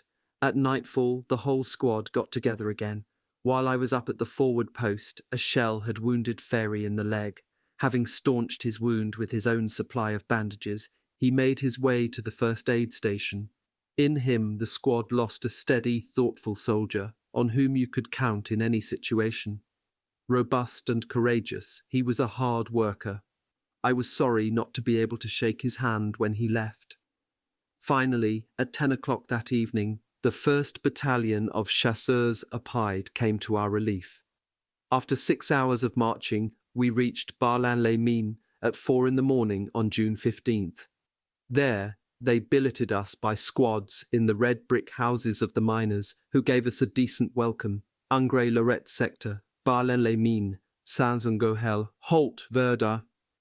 A shell lands in the midst of the 13th squad. We didn't come to Berlin in order to rest. It was only to fill up empty places in our ranks, to restore ourselves with powerful reinforcements waiting patiently for us. It was the army of retreads and peacetime auxiliaries whom they were bringing up to take their turn at being massacred. In our company, we needed 100 men because nearly half the company was missing at the first roll call. They didn't make a deal about the total number of losses for the whole regiment, but almost all the companies had suffered as many as we had, if not worse. We spent only 24 hours at Berlin, just the time necessary to incorporate the new recruits and to equip them with cartridges, grenades, tools, field kitchens, etc. And during the night of June 15th to 16th, they brought us back up to the firing line. At dawn, they halted us at the workers' quarters of the mines at Saint-Zongohel. In the streets of this neighbourhood, they made us form up in clusters, as if they had no idea what to do with us. We had to stay in place for several hours, prohibited from wandering off. In a neighbouring company, a man was bold enough to criticise, out loud, this uncertainty of our leaders, and cried out, "I think we're being led by idiots." A tattletale sergeant brought these irreverent words to the attention of Captain Barbier, commanding that company. The soldier was arrested and brought before a court-martial, which gave him a suspended 2-year prison sentence and transferred him to another regiment. This was Private Paul Comps from Trousse. Finally, we received the order to billet by squad in the corons of the miners, but at high alert, ready to move out at a moment's notice. This seemed inconceivable to us, given our state of extreme fatigue, but our big bosses, in their blind and stupid presumption, believed that the German front facing us would melt away, and we had to be ready for pursuit. Saint-Zongohel, a few years ago, was nothing but an insignificant little farming village. Now there was, surrounding the mine, a vast estate with hundreds of quaint little houses lined up, all identical, surrounded by spacious gardens, separated by wide lanes. It presented the vision of the new city dreamed of by the socialists, but, as I explained to my comrades, these habitations were the property of a few arrogant capitalists, and in order to live there, you had to be a wage slave in the mine. Despite the town and the mine being in full view and in close range of the German artillery, no shells had been falling on Saint-Zongohel. While we were there, a big caliber one did fall, nevertheless. Why this one shell, and not 2, 3, or a dozen? A question which only the German gunners could answer. On June 24th, the regiment got orders to move up to the trenches. The 13th squad was back to full strength. To replace the wounded comrades Leidos and Ferry and the dead Mondis, we welcomed Privates François Ventresque from Rieux-Minevois, Favier from Saint-Frichou, and Pellissier from La Palme. At about 11 p.m. we reached our reserve position. It was a communication trench built up with mined timbers and earth, which was fine, but you couldn't stretch out to sleep without being trampled by the dainty feet of the Poilus passing by in large numbers, because this boyau was the route of access to the front lines. We were available for all kinds of work details, and half the night had not passed before we were called up for some sort of nocturnal task. On June 25th, a violent storm having unleashed a torrential rain onto our trenches, the following night was completely devoted to bailing out the water with shrimping nets, an exhausting chore. To relieve us from these fatiguing duties, on June 28th at 8 p.m. they sent us up to the front line, about 700 or 800 metres away, a distance which we could normally cover in a half hour. This time it took us 5 hours. Had the Germans been warned about this relief, or was it a simple coincidence? Whatever the cause, the communication trenches that we were following were bombarded heavily until midnight. It resulted in halts, pullbacks, gaps in our column. Our half section was lost, mixed up with other units, which were no more sure of where they were going than we were. Nevertheless, we were lucky enough to finally reach our company, deployed at the front line. They positioned us a bit to the rear. Since it was our turn to be reserve, they were considerate enough to let us rest that night, stretched out on the ground in the boyau. The 3 bleu rookies of the squad were completely exhausted. The artillery barrages which we had to cross, the shells falling nearby, the blinding bursts of flares, the constant drumming of bullets, the explosions of grenades at the advance posts, all this had completely terrorized them, and the old hands amused themselves by frightening them all the more, by making them crouch down, scramble along, hit the ground while repeating, "This is nothing, you haven't seen anything." The 3 unfortunate ones had to be wondering what it would be like when something big happened. When day broke, we saw with horror that we were in a place completely overturned by recent bombardments. Here and there, broken rifles, shredded knapsacks, shapeless debris, and alas, some dead bodies, all made a tableau which was hardly reassuring. At about 3 in the afternoon, a big shell landed in the boyau, brushing right past 2 Periaquois, Gills, and Allard. The ground trembled, and we saw a huge bunch of earth thrown up more than 4 meters into the air. With failing hearts and frazzled nerves, we awaited the brutal explosion which would tear us all to pieces. But all that landed on our heads was a harmless shower of pulverized earth. The shell hadn't exploded, which happens sometimes, and it ploughed deep into the ground. Half the squad, seized with fear, had fled and soon came back. It was no safer anywhere else than where we were. In the boyau lay a fully loaded haversack, which no doubt belonged to the poor soldier. Yesterday full of life, today frightfully mutilated, whom we saw a few steps away. Rolled up on top of this haversack was a good pair of corduroy trousers, which I appropriated without scruple. The time for wasting materials had not yet arrived, and my own trousers were torn in many places, so right there I undertook an exchange of pants. Then we opened the haversack. Perhaps we would discover the name of its owner. Indeed, it contained a pile of postcards and letters, all in the name of La Boucarie. What? La Boucarie was dead, the poor bastard. Everyone in the regiment knew him. He was famous for all kinds of eccentricities, his colourful clothing, the songs he made up and sang in the cabarets, always arousing wild laughter.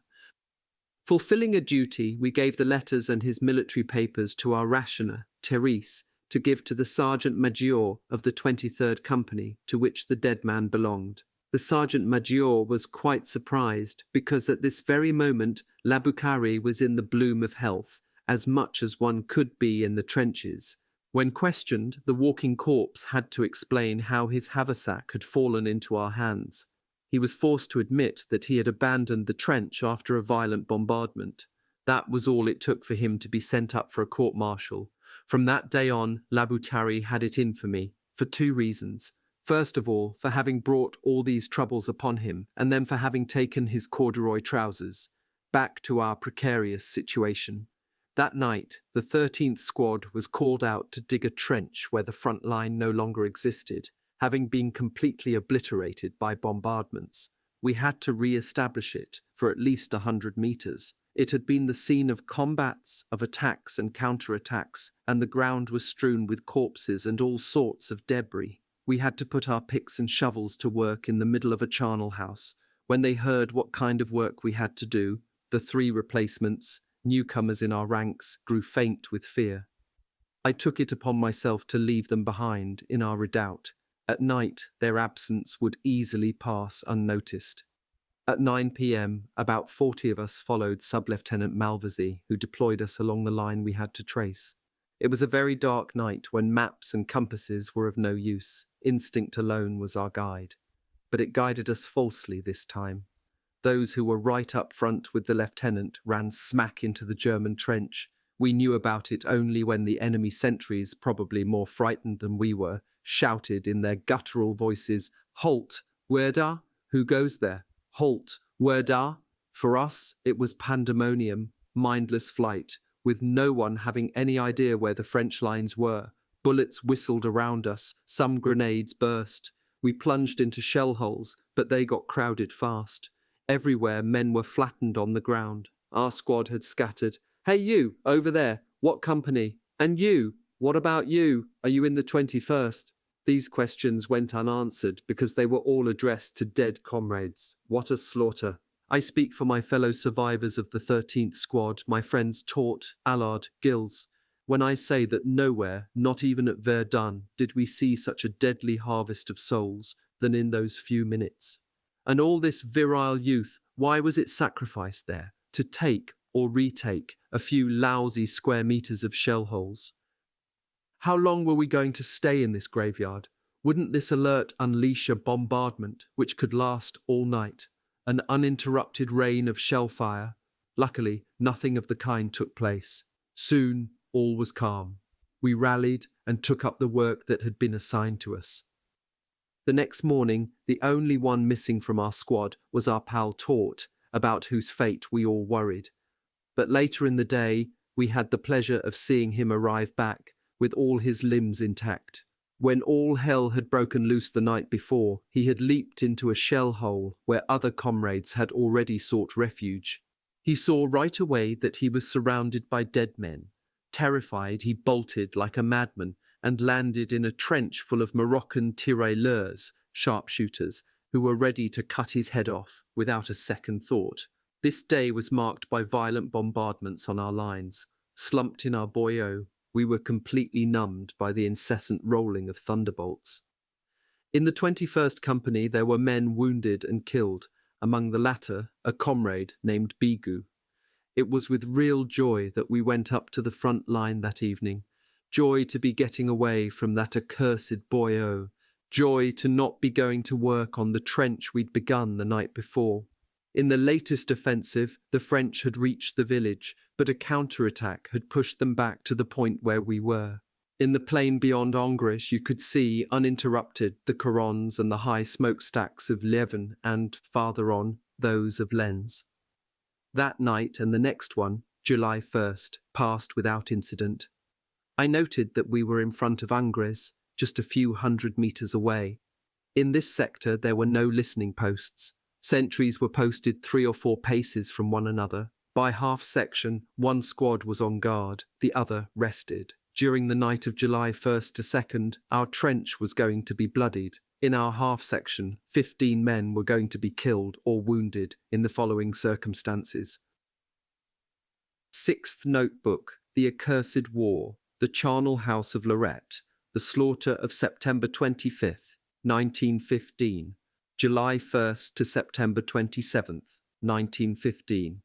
That night, July 1st to 2nd, the 13th Squad was supposed to take its turn up front at the firing trench from midnight until daybreak. The 14th Squad had the shift before us, but at about 9 p.m, their Corporal, Marty, from Narbonne, said he wasn't feeling well and asked if he and I could switch places.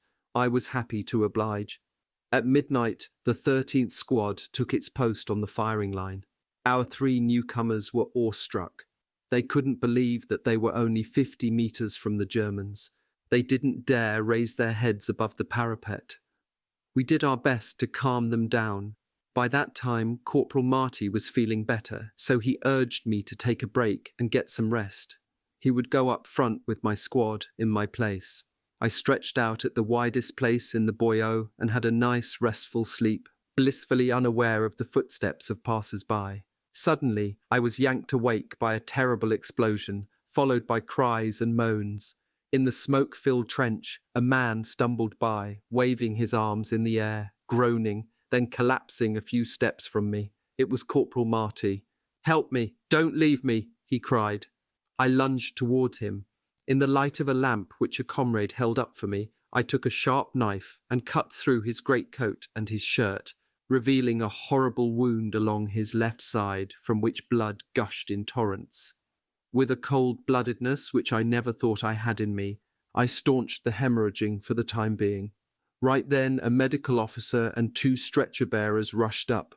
It was our section chief, Sub-Lieutenant Malvezy, who had gone to get them and had practically dragged them up by force. I have to congratulate this officer for his devotion to duty. I can forgive him for some of the little vexations which he brought upon all of us, and me in particular later on. The medical officer sought to examine the wound, but poor Marty flailed around and cried out even louder, 50 meters from the Germans, who, in the calm of this July dawn, must have heard everything. "Shut your goddamn mouth," said the medical officer brutally. What sweet words of consolation when one is on the verge of death, with a shattered body, far from loved ones. "My poor children," cried Marty, he had 3 of them, "I'll never see you again." Then, praying with all his faith, he called upon the Virgin Mary and Saint Teresa, who, he had told me many times, was the protector of wounded men. But alas, no miracle occurred. Death struck down the true believer just as blindly as the unrepentant atheist. Poor Marty expired before he could reach the dressing station. In this war, you see how the tiniest circumstances, the most fortuitous coincidences, can make the difference between life and death. If at 9 p.m. Marty hadn't been suffering from a headache, each of us 2 corporals would have taken his turn at the firing line with his own squad. It probably would have been me whose skin would have been ripped open by a jagged piece of metal. Poor Marty. So complacent, so good, so gentle. Destiny willed that you would die in my place. Forgive me. But I didn't have the time to grieve or to contemplate this death. Blood poured from other men's wounds. They had just found Private Favier, lying inanimately. We brought him back to life. His blood flowed from multiple wounds. He was unconscious and already had the death rattle in his throat. I ran in pursuit of the medical officer, the Major, who had prudently fled these dangerous places. I led him to the unfortunate Favier. The Major felt his pulse for a few seconds. "He's finished," he said. "There's nothing more to do." Before he left, we got him to promise that his stretcher-bearers would come pick up Favier. But it took our sub-lieutenant going to the first aid station to get the stretcher-bearers to come take poor Favier, who died just as he arrived at the field hospital at Aire-Saint-Coupigny. Favier, who had arrived with the latest reinforcements, fell mortally wounded the first night he was on the front line. He had shown great terror in the face of bombardments, and we had to reassure him with encouraging words when we ourselves had much need of being comforted. When he climbed up to the firing step to take his turn at watch, I had to stay near him for a little while. There was no loophole for observing, and in order to do his job of surveillance, he had to stick his head above the parapet. Favier couldn't get used to it. He crouched down each time he heard a bullet whistle past. I suggested that he fill up a couple of sandbags and pile them up to make a crenellation, behind which he would be better protected. The poor guy had listened to me. When we picked him up in the communication trench, at the place where the big shell had fallen, he was holding a sandbag in his arms. I was perhaps the unwitting cause of his death. If I hadn't suggested to him the idea of filling sandbags, he wouldn't have been at the most dangerous spot.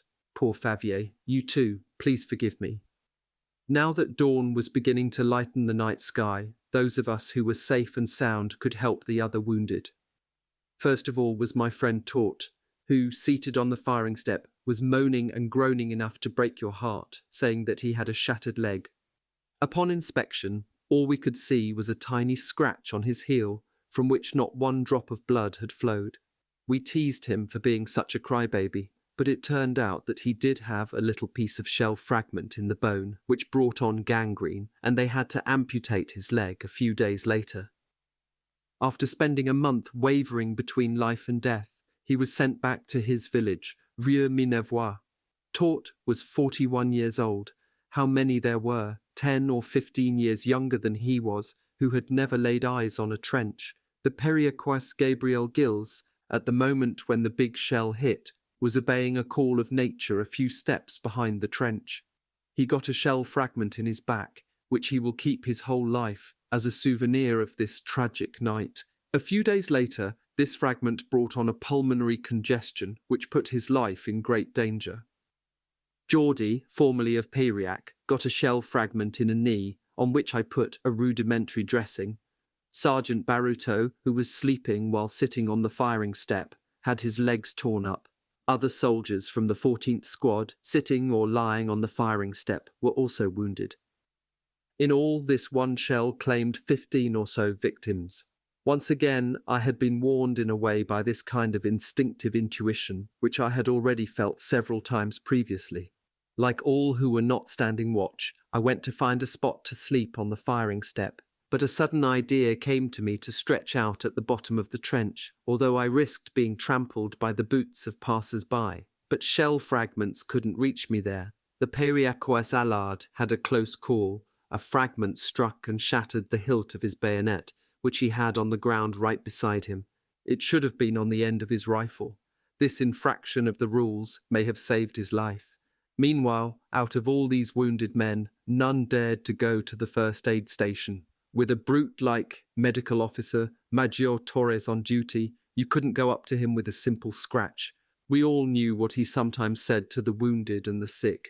Even if you came to me holding your head in your hands, I wouldn't pay any attention to you. But on the other hand, when they would bring him a man who was too gravely wounded, he would burst into a rage because his medical skills would be useless and he'd be wasting his time. To leave the front line without being evacuated or medically recognized risked a court-martial. Oh, we were doing just fine under the boot of militarism. But we couldn't keep all these wounded in the trench with us.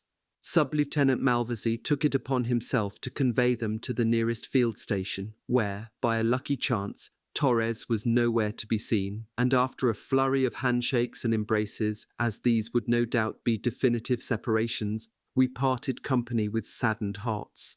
The wounded disappeared at the turn of the boyo, hobbling along and helping one another. Into a shell crater we threw torn-up equipment, shredded knapsacks, broken rifles which littered the ground. With our shovels we got rid of the blood-soaked mud upon which swarms of flies had descended. Now the trench was clean.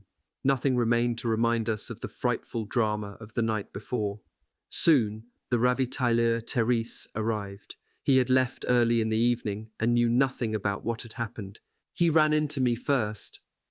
When he saw me with blood splattered on my face, my hands, all over my clothing, he went pale and staggered against the side of the trench. "Did something bad happen to you?" he said. I told him all the details about what had happened. Then he gave us our rations, which we ate with an appetite that you can imagine. At 10 in the evening, the 281st Infantry Regiment from our division came to our relief, and 3 hours later we arrived at our billets at Saint-Coupigny, 1915, Angers-Lorette sector, Bully-Grenay. July 14th, the Tranchée Carbonnière. Saint-Coupigny is a big mining town. Yesterday it was a village. Today it is almost a prosperous city, as long as the Germans don't reduce it to ashes. It's within the range of their cannons, which from time to time send over volleys of shells. We were lodged in a dance hall, a place of pleasure changed into a human stable, but even in the worst stable, there's a bit of straw. In ours, we had to lie on a brick floor. At the cemetery at Hersin, we gathered around the grave of our unlucky comrade Favier, who had gotten some rest, the biggest rest you can get, before we ever did. 3 days later, we went to camp in the corons of Saint-Zongoël, and the next day to Bully-Grenay. We were like the wandering Jew, condemned to wander ceaselessly. We were going from purgatory to hell, and from hell back to purgatory. The village of Bully-Grenay, right at the threshold of the trenches, was bombarded daily, but how could we complain when the inhabitants didn't flee?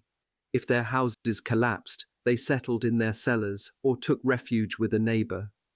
During one of our stays there, a whole family, except the father, was wiped out, but this catastrophe wasn't enough to incite the inhabitants to leave. At Bully, the 21st Company received a small number of replacements who were apportioned among the squads. In the 13th, we got 2 strapping lads who knew nothing about the trenches except what they'd seen in the illustrated newspapers. The squad also got reinforced with a priest, the Abbé Galop, who had been expelled from France by the laws of separation, and had come back from Egypt, where he'd been teaching in a religious school, to defend his homeland which had exiled him. Now that had merit. But we lost the Periaquas Allard.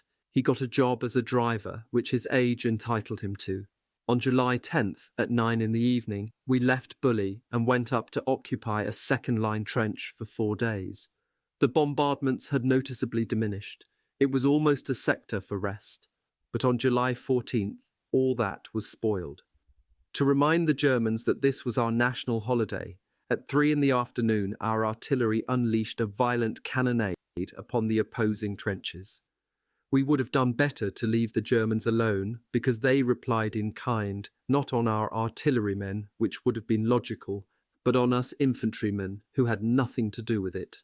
Stuck out there, all by ourselves, the 13th Squad occupied a section of abandoned trench.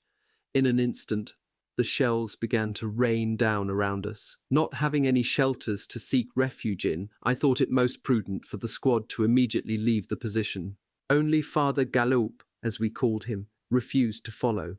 On his knees, resigned to his death, he was reciting the act of contrition. It was in vain that I told him the story of the schoolteacher Mondis, who died because he wouldn't follow the rest of us. This headstrong abbé didn't want to know anything about it, and stayed there by himself. As for the 2 other newcomers, they were terrified, completely lost. They didn't know where to take themselves. When we came back, we noticed that shells had fallen near our position, and one had landed right in the middle of the trench. Father Galop was safe and sound, and still praying. "Now it's to thank God for saving my life, a real miracle," he said. Thunder mixed its voice with the cannon fire, and soon the rain came down in sheets, finally appeasing the rage of the artillerymen. In the company there were only a few wounded, and one soldier was killed in his hole and buried at the same time by a grave-digger shell. The rain didn't stop. Night arrived, but our relief did not. Packs hoisted, we waited, silent, immobile, dripping with water, attentive to the slightest sound of footsteps. Finally, at 10 in the evening, our replacements arrived. They had gotten lost in the darkness, in the communication trenches transformed into sewers. And we got lost too. We slogged along for 6 hours through water and mud, covering maybe 15 or 20 kilometers, while there was only 1 kilometer as the crow flies to reach the 3rd line, where we had just spent 4 days. At daybreak, we came out into a long, narrow field, surrounded by the network of trenches. This was the Tranchée Charbonnière. They should have called it cimetière, cemetery, because every day they buried the dead of the sector there. Despite the large size of the field, it risked becoming too small to hold both the living and the dead. It will be a macabre surprise for those who come back here to cultivate their fields and find cemeteries instead. We were very disappointed to observe that there were no shelters at all. We camped out in the open, under the sun and the stars, life in the outdoors in the fullest sense of the word, with our shirts soaked with rain and sweat, gripped with cold. Some yielded to their fatigue, and even fell asleep curled up on their packs or lying in the mud. The newspapers constantly praised the care and attention of our commanders toward their men. For the months that the Tranchée Charbonnière had been used as a reserve position, no one had thought to put up a couple of shelters. Nevertheless, there were some of them, occupied, of course, exclusively by officers, these modern-day noblemen. As for the soldiers, in the mud, however, not all philosophically accepted their fate. A good-sized group gathered in front of the shelter of our provisional company commander, the crazy Sub-Lieutenant Caminard. Shouts and protests burst forth. A few daring souls called for the singing of the Internationale, the supreme cry of revolt for the Poilus. Hearing this racket, the famous Caminade burst from his hole in anger. "What is this all about?" he said. "You're complaining, and you're not wrong to do so. But what do you want? We're at war." And with this cynical word, which excused so many inexcusable things during the war, His Honour Caminade disappeared back into his hole, where he could rest while the sergeant of the day handed out work details. As for me, I had to head out with a crew of 20 men to take water to Bully Grenay, about 2 kilometres away by communication trench. This wasn't such a pleasant chore, with 2 men carrying a 50-litre keg of water suspended from a pole. How many curses arose when we had to make a sharp turn, or when we got stuck without being able to go forward or backward, or when the prickly barbed wire hanging over the top of the trench forced us to walk at a half crouch, or when we had to make our way through narrow passages right on top of each other. What an accursed chore, which made the communication trenches seem interminable. For 3 nights we were employed hauling heavy beams and rafters from a mine, about 7 or 8 kilometers from the front line. The mine was called the Fosse Calonne Pit, and was bombarded day and night with high-caliber shells, fragments from which reached us. Since we were so loud in our demands for shelters, we were now building them, but they were for our successors. At the Fosse Calonne, there was enough lumber available to furnish a whole town. The Germans also knew about this precious resource, and they were jealous. That's what brought on these frequent barrages, which made the neighborhood very dangerous. Up to this point, no chief had wanted to risk his men's lives to collect this wood. Caminade risked ours, without the slightest scruple, but at least we had no one wounded, and when we moved on from the Carbonniere, we left behind some good-sized shelters, almost completed. On July 18th at 1 in the morning, our battalion arrived at Ersin-Coupigny to spend 7 days of rest. Clearly they were spoiling us. We were billeted by squad in the corons of the miners. Each coron had a little enclosure for storing coal, doing the wash, etc. That was our lodging. It was tight, and we had to sleep right next to each other, head to feet, as they say rudely. But that was a minor detail, and we were worn out by our night march, so we slept late, until about 9 in the morning. Once we had rested and cleaned up a bit, the 2 oldest veterans of the squad, Eriks and Lapere, invited me to go with them to the end of the road that met the main road passing through the village. At this crossroads, the company's field kitchen had set up shop in the open air. I was ready to follow my 2 buddies when, all of a sudden, I was overcome by an indefinable sensation of worry, anguish, fear. I was sure of it. This was the imminence of danger which I was feeling. Dogs know when their masters are about to die, and they know when they themselves are going to die, I'm sure. The schoolteacher Mondes, and many others whom I've known, have sensed their imminent doom. Many have escaped death, guided by intuition that they didn't even know they had. Everything may depend on the degree of sensitivity of our nerves, or how impressionable they are. But on this day, I thought that my intuition must be wrong. What danger could land on me? We weren't in the sinister Fond de Bouval. We were in a calm and peaceful village. The street was bustling with activity. Children were playing. Housewives were gossiping at their doorsteps. Non-coms flirted with pretty blondes. I held back from telling my 2 comrades what I was feeling. They would have made fun of me. But I didn't follow them, with the excuse that I had something to do. But to flee this unknown danger, should I stay in the cantonment or go away from it? I followed an impulse to go into a shop where postcards with scenes of Hersin were for sale. Up until now, the censors had prohibited them from being sold. With Private Ventresque, I went into this shop. We picked out a couple of scenes, some of which appear in this notebook, and we were on our way out when suddenly a series of explosions could be heard. A volley of powerful timed fused shells had just fallen on Hersin. Next to the shop was a little courtyard with a skylight roof. A big shell fragment shattered it, producing a shower of broken glass. The terrified shopkeeper and her family fled down a staircase into the basement.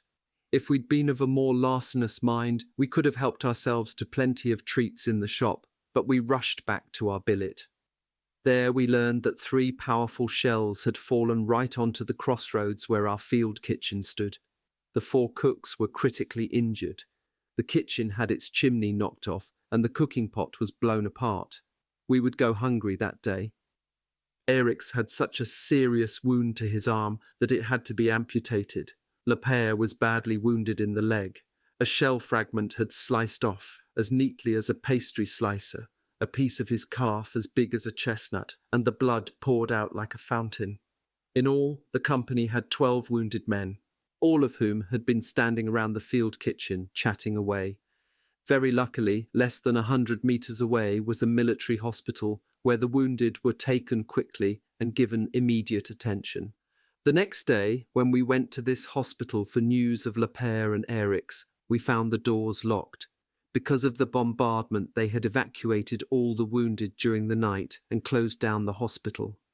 Therefore, of all the veterans of the 13th Squad, I was the only one left still fighting, along with Rationer Therese. All the others were killed or wounded. When would my turn come? Until the end of August, we shuttled between Hersin, Saint-Zangohel, Bully-Grenay, and the trenches. Gradually, the sector quieted down, and we wouldn't have traded this corner of the front for any other, for fear of falling into a bad spot. On August 27th, we were in Saint-Zangohel, and we had to go up to the front line that evening. But during the day, a dramatic counter-order pulled us out of the sector altogether. Our departure was set for 2 a.m. We passed through the sleeping towns of Hersin and Barlin, the village of Mesnil, which had been completely destroyed by an exploding ammunition dump, and the big mining centre of Bruay. Next came Divion, and then, fairly worn out by an 8-hour march with only a mug of coffee in our bellies, we arrived at Comblain-Châtelain. 3 days later, at noon, we boarded railroad cars at the Pernes-Comblain station, our musette bags filled with indigestible biscuits and cans of singe, monkey meat, enough for 3 more days. Where the devil were they taking us in such a hurry? The train departed, heading north. We passed by Hazebrook, and at 8 p.m. we disembarked at the station of Berg, 6 kilometres from Dunkirk. We were hoping to be billeted in this good-sized town of Berg, but to our great disappointment we crossed it without stopping and forged ahead into the dark of night across an endless plain, the plain of Flanders. The road seemed interminable. We marched and marched. The packs grew more and more terribly heavy on our shoulders. Finally, we stopped at a village. At the entrance was the usual sentinel who observed us parade by. Passing him, I asked him the name of the village. He threw me back a tongue-twister of a name, but it mattered only if we were halting there. But this wasn't to be our stopping place. The wandering battalion launched itself once again onto the vast plain, shrouded in darkness. To make things worse, the weather turned rainy, and more laggards fell further behind the column of march. In the darkness you could hear murmurs and shouts. The officers played deaf. They knew that the men hadn't had anything warm to eat or drink since morning, and they themselves had plenty. Those who were being paid had no right to complain. At the head of our column marched our new commandant, named Leblanc. He was small, thin, and scrawny. A wag had baptized him 15 grammes, 15 grams, half pint, which was an immediate success. He would never be called anything else by the irreverent soldiers. It was he who was leading us. But the poor guy read his map like a carp reading a prayer book. Leaving the village we had just crossed, we should have turned left, but he had us go right. That was his big mistake. He should have gotten information from the ridiculous watchwoman.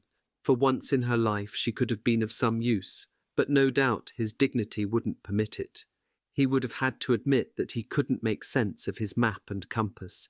As a result, in the middle of a rainstorm, around 1 a.m, we found ourselves in a field where the road we were on ended. I heard the commandant admit pitifully, "I think that we might be lost." He was still not entirely convinced of it. He sent scouts out left and right to find a farm where he could seek refuge with his officers. As for us, he generously granted us the liberty of sleeping in a muddy field to await the coming day. We discovered nearby a big barn which Providence seemed to have placed there just for us. It's true that it was open to the elements on all 4 sides, the roof resting upon 4 old posts stuck in the ground.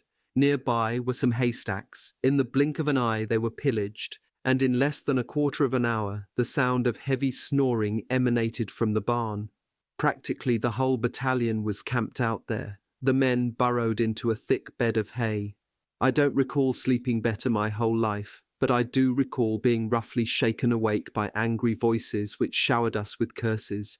These were the voices of the owners of the hay, expressing a rightful rage, but not one sleeper budged. We offered in opposition the strength of our inertia. Only a few voices with accents of the Paris faubourgs, working-class neighbourhoods, responded with classic disrespectful wisecracks. "Shut up, you old stove! Take a hike! To the showers!" Soon our Commandant Leblanc appeared, white with rage, and obliged us to put the haystacks back in place, calming somewhat the irascible Flemings. 3 hours later we arrived at the village of Oostkappel, neighbour of Westkappel. We were lodged by units in farms, spaced 200 or 300 meters from one another. Our unit was assigned to the Kilem farm in an old sheepfold. A dilapidated, hole-covered partition separated us from the pig pen, where 4 or 5 noisy and quarrelsome piglets kept jarring us awake with their sharp cries. The Reverend Father Gallop, a bit less resigned than Job on his dung heap, cried out with his hands joined in prayer. Lying on the hard ground in a sheepfold is nothing. Jesus was born in a stable. But it's this foul odour that makes me sick, and this coating of pig shit slurry spreading all over the floor, turning our straw bed into a stinking manure pile. In fact, after 3 nights, I couldn't take it anymore, and I went outside and found a spot under a threshing machine in a barn. We also suffered from a lack of drinking water. It's not that there was a drought. To the contrary, torrential downpours came frequently, but the next day there wouldn't be a trace of the rain. I prefer our sunny south to this Flanders, which, although fertile, lacked the green ribbon of our streams and rivers, our capricious waterfalls, and the oases of our springs of fresh, bubbling water. To remove the dirt from our hands and faces each day, they had to bring water in kegs. As for our shirts and our clothes, we had to wash them in ponds, which are a feature of all the farms of northern France. The water in them is generally dirty and polluted. The pigs, cows, and horses would refuse outright to drink it. These beasts were lucky enough to be immune to typhoid fever and other pernicious diseases. Sometimes in the evening we would go to the nearby village of Oostkappel, despite the prohibition which had been issued. The border followed the road which cuts right through the village, so that half of Oostkappel is French and the other half is Belgian. The only difference you notice was that the shop windows on the Belgian side were piled high with pyramids of tobacco packets and cigar boxes, freely for sale. It was a paradise for the smokers and chewers because the prices were laughably low. Every morning we went out on elaborate field exercises and long marches. The afternoons were given over to obligatory games of football, parallel bars, races, etc. Even the grandfathers of 40, 43, or even 44 years old, whom we had among us, joined in willingly. Some of a more morose spirit wanted to stay out of such childish games, but our new captain, Cross-Meyrivier, made them do calisthenics instead, running wind sprints without taking breaks, so that they would appreciate the appeal of these games. The choice was theirs. At that time, the farmers were harvesting the hops. One day, one of our bosses had the bright idea of issuing an order at roll call, authorizing us to help harvest the hops that afternoon. We would be paid 1 sou per kilo. It was enticing. We would fill our pocketbooks. But alas, our maladroit hands couldn't gather up enough for more than 7 or 8 sous an afternoon. It was small change, but it kept us out of our captain's clutches. To win the favour of the Flemish girls, the young Poilus posted themselves alongside them and helped them fill their sacks. And these young people, carefree as they have always been and always will be, sang, laughed, flirted, and embraced, indifferent to the dull roar of cannon fire which sounded over toward Ypres. For me, as an old papa, every afternoon I went to the aid of 2 old folks whose poverty obliged them to come from several kilometres away to gain their livelihood, a pretty meagre one, even counting the few sous which my help added to their earnings. One morning, coming back from the stupid daily drill, Sub-Lieutenant Malvisi, chief of our section and commander of the Kilem farm billet, stopped me at the entrance to our sheepfold, our sleeping quarters, and in a roguish manner ordered me out into a nearby field. Sub-Lieutenant Malvisi was, before the war, a simple employee of the Aude departmental tramways. He hadn't earned his stripes by some gallant battlefield exploit, destined to be inscribed in the history books. No, he had earned them in the Narbonne garrison. To fill up vacancies, they had promoted to officers some sergeants from older conscript classes who were growing stale in the garrison. They didn't want to promote the ones who were at the front because they were too friendly with the enlisted men. They were afraid that these non-coms wouldn't have enough authority over the men when they had to send them to their slaughter. That's how the road worker, Malvisi, became our section chief. Not mean-spirited, but swollen with pride, He was always getting back at us for the lack of respect we showed him by little vexations. When we were a little ways off, he told me, in the tone of a schoolteacher reprimanding a student, "Corporal Barthas, I'm not happy with you. It appears to me that you're giving anti-militarist ideas to your comrades. You're demoralizing them instead of boosting their morale. I was a socialist too, but now we all have to do our duty." "Excuse me, Lieutenant," I replied forcefully. "Can you tell me where and when I have not done my duty? What words are you accusing me of having said to my comrades?" Without answering my question, Malvesi added, "And your squad isn't marching very well. Today, in the assault at Rexpoid, a laughable assault, your men were the last ones to arrive." "Hold on, you know well that the tailor Moulis is crippled with rheumatism and that little Pelissier excretes blood every day. Father Galaup has a hernia as big as a sugar loaf. Therese has asthma, and old Chapman has a son in the trenches and is going nuts about it. And you want me to force these poor devils to run, to jump, to do more than they're able to do? No, never. And if it's these lousy corporal stripes that you want, take them from me whenever you'd like. They don't mean anything to me." "Fine," said Malvesi. "I'll talk about it with the captain." "Talk about it with General Joffre if you want to," I said, as I headed off. There was evidently a snitch among us whom we had to watch out for. Our suspicions fell on Sergeant F., who from that day was ostracized by the 13th Squad. From then on, Malvesi showed no ill will toward me. To the contrary, he seemed to want to remedy the injury he had done to me, or thought he had done me. He was going on leave a few days later, and since there was no sergeant present in the section, there had to be a corporal named to take over the command in his absence. I was quite surprised when the sub-lieutenant calling me forward told me that it was up to me to command the 4th section. Was he making fun of me? But no, this was serious, and despite my excuses, I had to, willingly or not, take on the military command of the Keelam farm. Decadence and grandeur. While we were at rest in Belgium, we received reinforcements from a regiment which was less battle-tested than the 280th. Of course, they sent us not the elite, but the rejects. In the 13th Squad, they assigned us Privates Chapman and Lefebvre, both from Calais. The first was tall, scrawny, old, and constantly in a funk about his oldest son, who was in the trenches in an assault regiment. The second was a sailor, robust, stocky, clever. He would have made a good soldier if it weren't for his weakness for the pinard, cheap red wine, or for any fermented drink, which led him often to drunkenness. On September 12th, we changed our billet.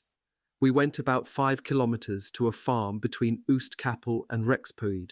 Every day now was taken up with marches and grand manoeuvres directed by the famous General Niesel, a brawler who dreamed of nothing but combats and assaults. We didn't know what it meant that we were being assigned to this sabre-rattler. He was quickly baptised General Tenglandi, Occitan dialect expression meaning, "I'm going to beat you up." On September 20th in the afternoon, all the non-coms and corporals who had been sent for 2 weeks of training in handling grenades and other advanced, that's to say, more homicidal, weaponry at Suy, suddenly came back. This signified that our vacation had come to an end. In fact, the order for departure was set for that very evening at 11 o'clock. At assembly, Private Lefebvre, whom no one had seen since supper, was absent. We finally found him dead drunk beside a pond.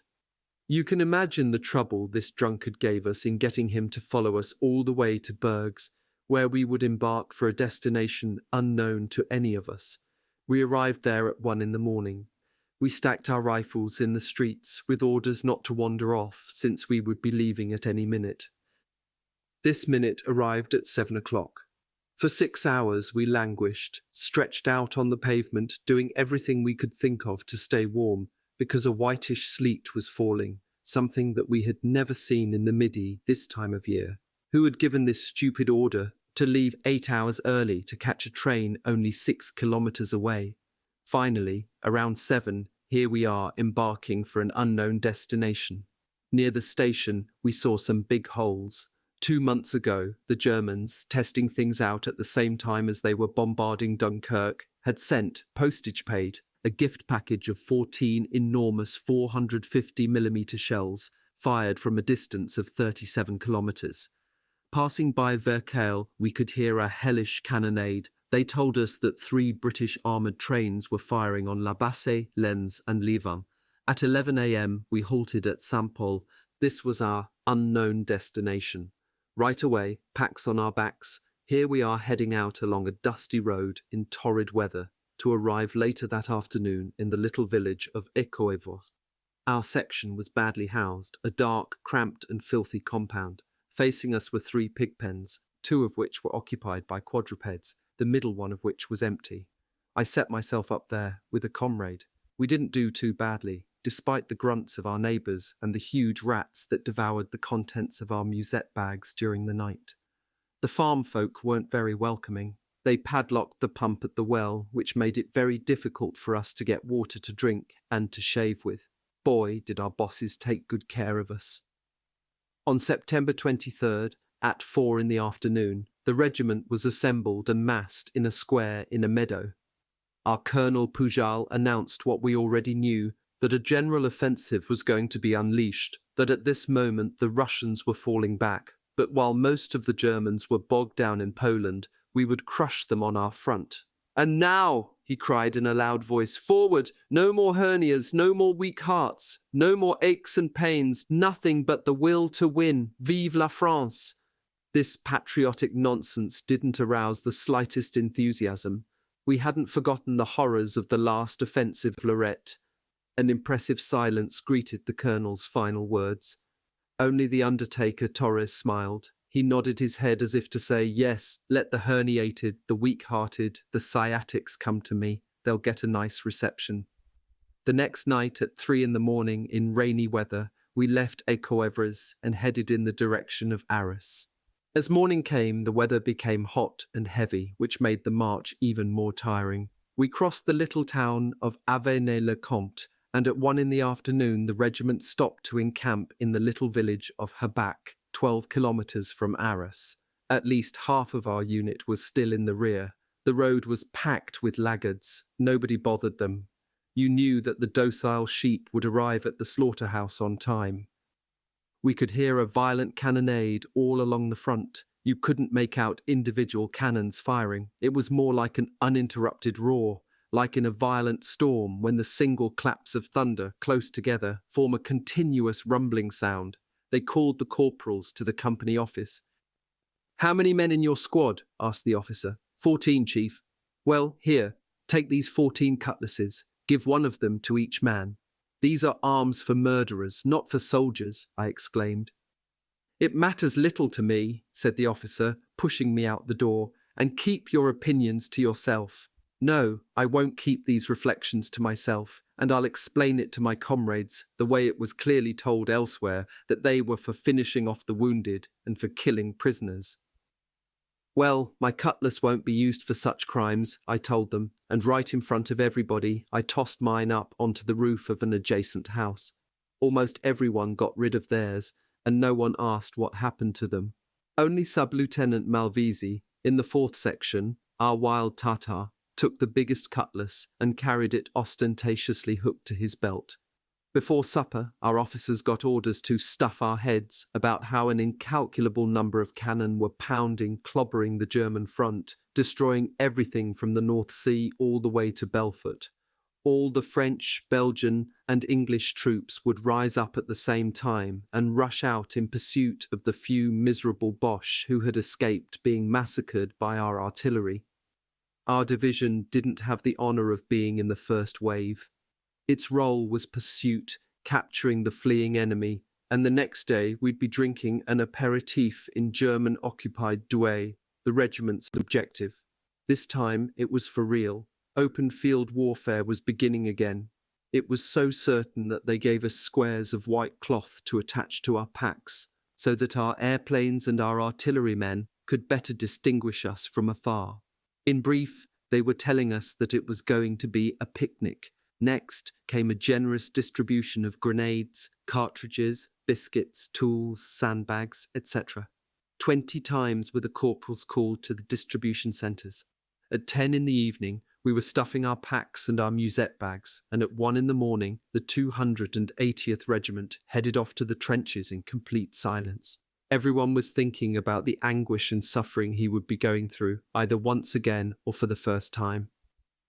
After around 2 hours on the march, we arrived at the village of Marui, 6 kilometers from Arras. We crossed this half-demolished little town, and they made us stack our rifles in a field beside a blasted factory where they made corduroy cloth. A little river, subsequently sadly renowned by the terrible combats which blooded its banks, ran across the field. This was the Scarpe, which flowed slowly and quietly, but with difficulty, through the plain of Arras. They warned us not to leave our groups or dismount our equipment. Our dash to Douai, in pursuit of the fleeing enemy, was imminent. Dawn rose on this historic day, September 25th. A gigantic battle was about to be engaged across an immense front. Millions of men, whole peoples, whole races were going to clash with each other. Thousands of fiery mouths of guns had been spitting lead and steel for 3 days without ceasing. In the final hours before H hour, the fateful minute, the cannonade reached its climax, making the earth tremble, shaking the air, gripping our souls with an uncertain terror, with a fear that we couldn't put aside. There was no sun of Austerlitz, but rather heavy showers which fell intermittently, without our having the slightest shelter under which to keep ourselves out of it. There were fine shelters in the village, but only the officers found refuge there. Right behind us, on the other side of the river, on a railroad track, an armoured train with naval guns began firing right at daybreak, with a clockwork regularity as if at a target shoot. At each detonation, it seemed like our guts and our brains were going to burst. During all this, bits of encouraging news were circulated to inspire our warrior spirit and our patriotic zeal. In Champagne, they were making marmalade of the Boche. On our left, the English had taken Loos in a single grab.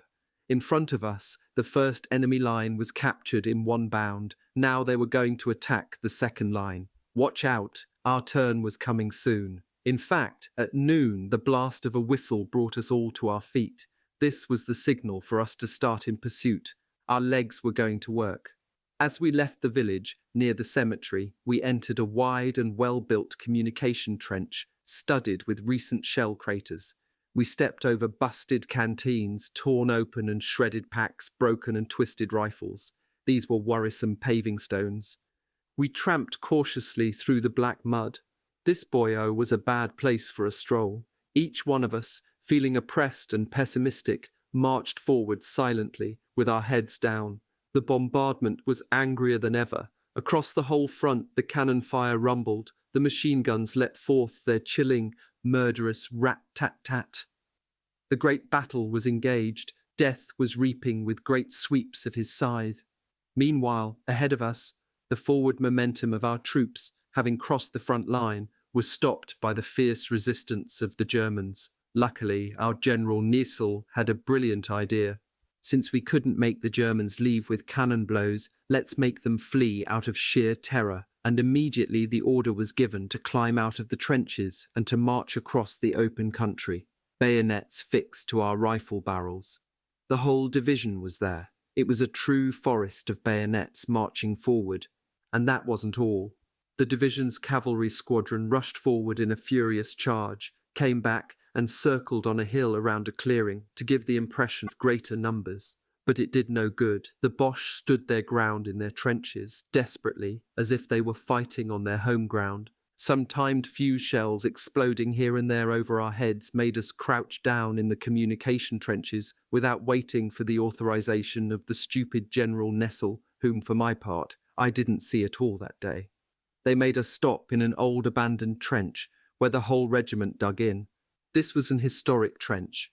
We were in what had been the German front line at the time of our May offensive, when the nearby villages of Neuville-Saint-Vaast and Ablain-Saint-Nazaire were retaken. Would we be in this trench for a day, a night, an hour? No one knew. General Niesel, right then, gave an order which was terrible for the rear echelon shirkers. Orderlies, cooks, rationers, etc. received the order to rejoin their units. That's how the 13th Squad was reinforced with the Périacois François Maisonneuve, who carried out the precious duties of assistant cook and rationer at the officers' mess.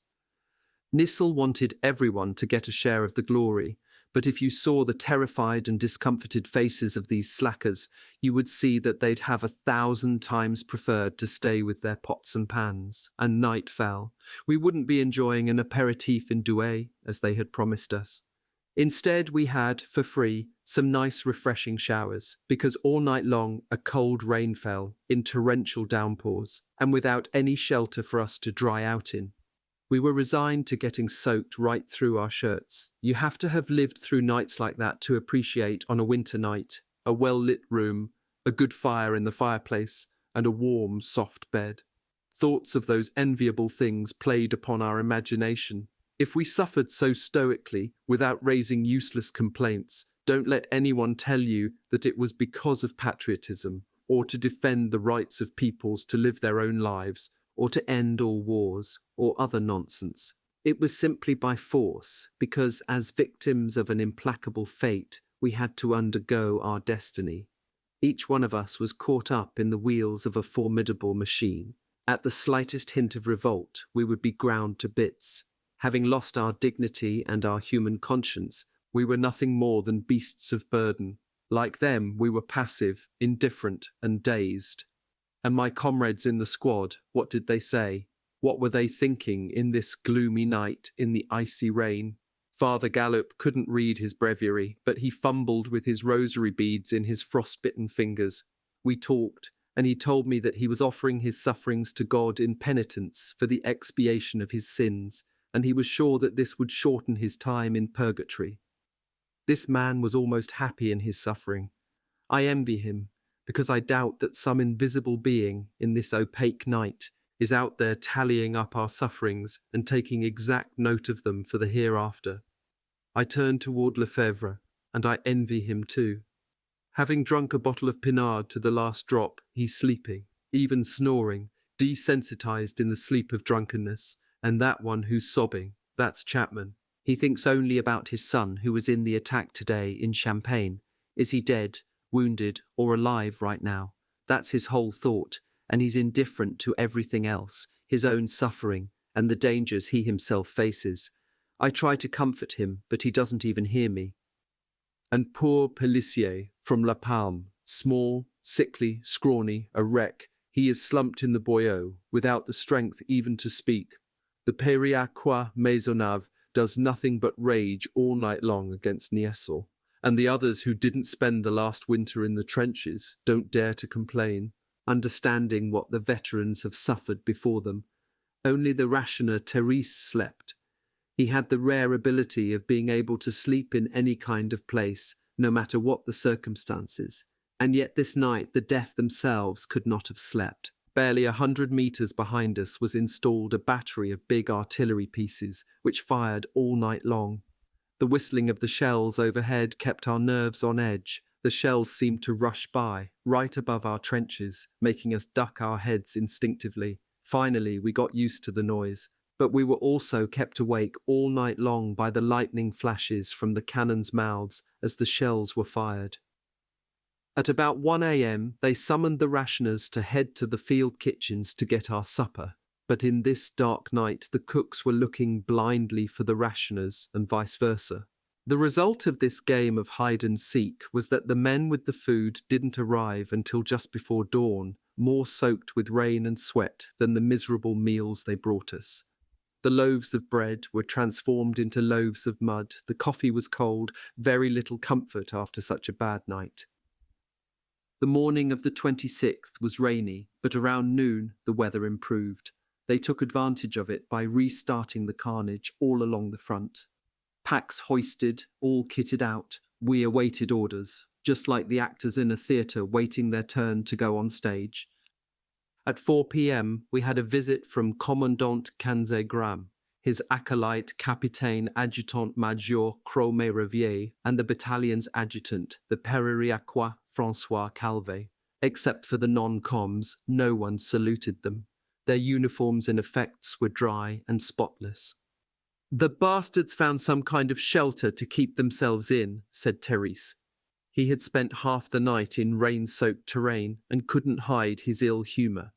My countryman Calvé stopped to give me a handshake, but at this moment an orderly, with dispatch in hand, all excited, asked where he could find the commandant. We shuddered. This scrap of paper no doubt held our destiny. In fact, the commandant read it out in a loud voice, and I caught a few snatches of significant words.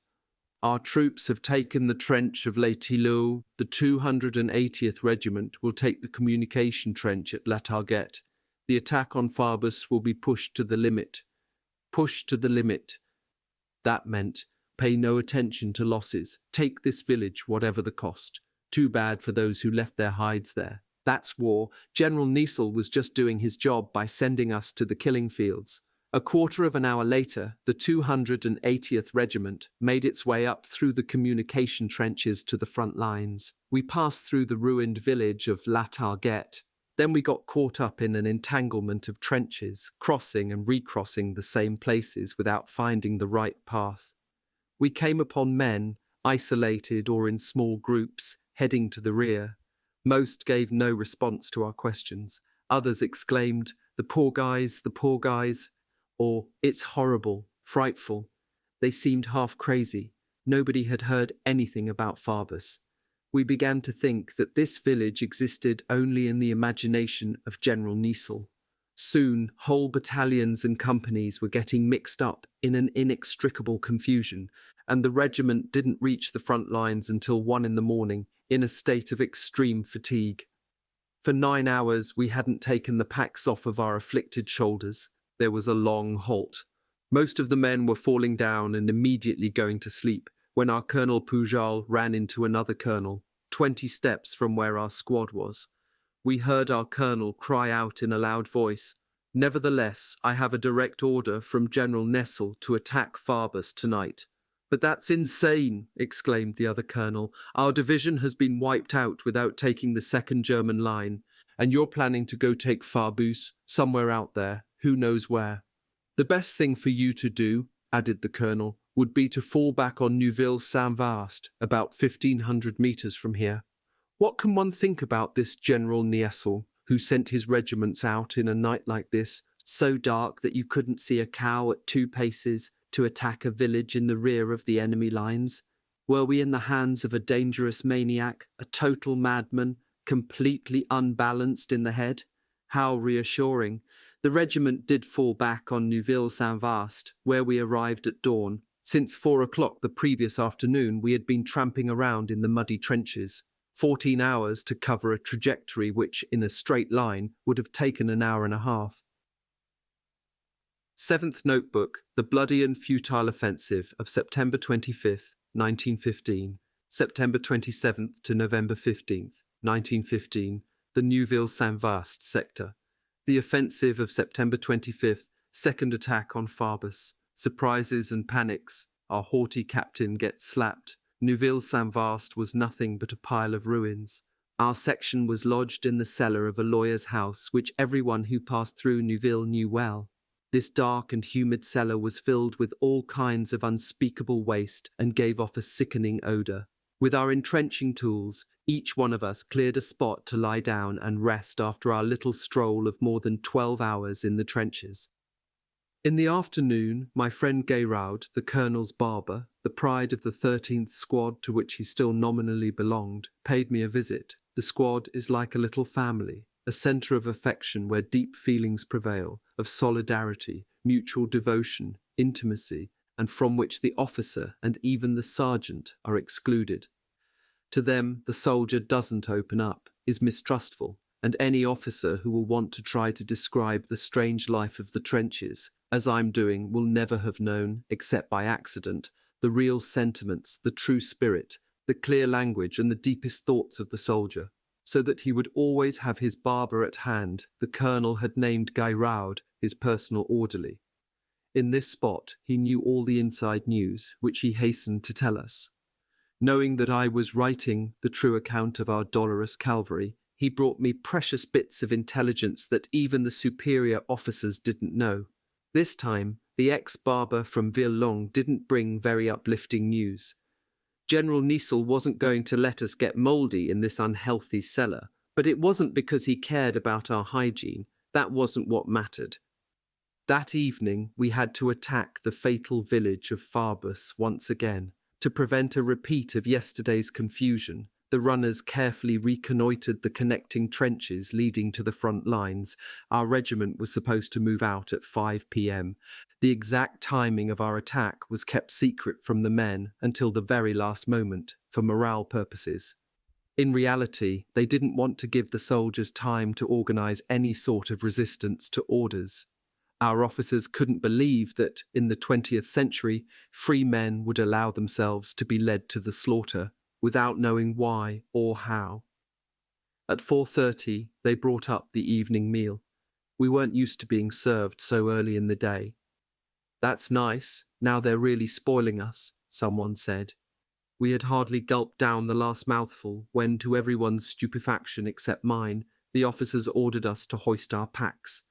10 minutes later, by way of 3 different connecting trenches, the regiment moved briskly up toward Farbus, where we would be unleashed like a rushing torrent, flanked to the right and the left by the other regiments of the division. But we had hardly gone 500 meters when we stopped for a good while. What was going on? At the crossroads of 2 connecting trenches, where we had arrived either too early or too late, we had to make way for another battalion to pass ahead of us. We took off at a run, then halted, then pulled back. Then we were crammed into a dead-end trench to let the units which were being relieved make their way back to the rear. For several hours it was like this: halts, pullbacks, spurts ahead. Night fell, and so did the rain in torrents, soaking us to the bone and filling the trenches, turning them into muddy morasses. What a pretty sight we would make when we finally got around to attacking this damned Farbus. All of a sudden, we all shuddered as a lively fusillade burst over our heads, followed by cries and shouts. What happened? Had we finally reached Farbus? No, it was like this. Without realizing it, the 23rd Company, which preceded our own 21st, had gone past our forward listening posts into no man's land and fell right into a German trench and a welcoming hailstorm of bullets. Evidently that all went according to plan. Out of fear that we wouldn't attack, they decided to push us beyond our forward positions without telling us. Once we were right on top of the Germans, we would have to take care of ourselves and make the best of it. This crude trick could have had grave consequences, and it shows the villainous mentality of our leaders. It did nothing to raise their prestige in our eyes, or to diminish the mistrust which they inspired in us. The men of the 23rd Company hit the ground until the hail of gunfire subsided. Then they came rushing back in disarray, throwing the whole regiment into a confused panic. There were plenty of dead and wounded in that company. Around midnight, our company found ourselves in a completely collapsed trench, where all the dugouts, even the deepest ones, were caved in. This had been the German front line, which our troops had taken on September 25th. We spent the rest of the night there. At daybreak, we could see, to our horror, that in front of the trench and behind it, the ground was covered with hundreds of French bodies. Complete lines, entire ranks of foot soldiers had been mowed down. This was the price paid for an advance of 400 or 500 meters, something like 1 human life per square meter. While our dispatches sang about our victories, they could have been bordered in black.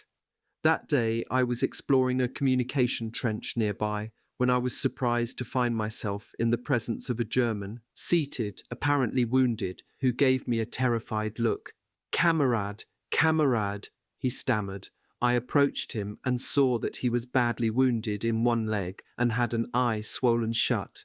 I gave him a couple of sips of peppermint schnapps, which comforted him both physically and mentally, because I think he was expecting a bayonet thrust instead of a helping hand. I went to find my comrades, who ran up. The prisoner was revived, fed, refreshed with a hefty swig of pinard, and led along the trench. Well, what do you know? This was the 13th Squad's first prisoner. You wouldn't have believed the astounded look he had on his face. Just then, our commandant, nicknamed Kansgram, passed by and said to me, "What's all the fuss about?" It's a wounded German we found in the communication trench. If you want to have a look, he's right over there." "I'm not interested," said Kensgram, who continued along his way. What was one more wounded German to a striped-sleeved big shot like Kensgram? The stretcher-bearers said that they would take care of the German wounded only once all the French wounded had been taken away. From a humanitarian viewpoint, this was grossly unjust, but from a French viewpoint it was perfectly logical. As it happened, before nightfall, the wounded German and several of his comrades, whom we had snagged in the communication trenches, were taken back to the dressing station. At 4 p.m, the order came to hoist our packs. Were we going to relieve another unit? Were we just moving from one place to another? Or were we mounting another attack on this phantom village of Barthas, which we had been straining our eyes to glimpse all day long? We first followed the main trench to the left. Then our section alone entered a deep, narrow boyau, heading forward. Had there been hand-to-hand combat here? Had wounded and dying men dragged themselves to this spot? Whatever had happened, there were numerous bodies of Frenchmen and Germans whom death had surprised in every conceivable pose, lying, kneeling, crouched down. The boyau was narrow, and we were forced to step on corpses. What a horror that was! All of a sudden, right in front of the head of the section, came a burst of grenade blasts, followed by furious cries, shrieks, moans. Voices yelled, "Fall back, it's the Boche! Run like hell!" Our boyau ran right into the main German trench. We had come up against a German advance party that proceeded to massacre, with hand grenades, those of us who were at the front of the column, who had been moving along imprudently, expecting to relieve a squad of fellow Frenchmen. Our leaders must have known that we would bump into the Germans. Why not warn us? Why not give us the chance to take every precaution which would apply to an advance into a dangerous boyau? Well, it was always the same reason. They feared that we would refuse to go forward, that we would confront their orders with our passivity, with the strength and power of our inertia. When our leaders had to sink to such stratagems to get their troops to march, it shows that there is no reciprocal confidence, that there is a complete divergence of interests. The bosses are interested only in chalking up a success, to make it worthwhile. The men, who have everything to lose and nothing to gain, who don't know why they're there, who are looking only to escape any danger they can and to save their skins. It's human nature. In the narrow boyau filled with the sounds of massacre, our column was slow to execute an about-face.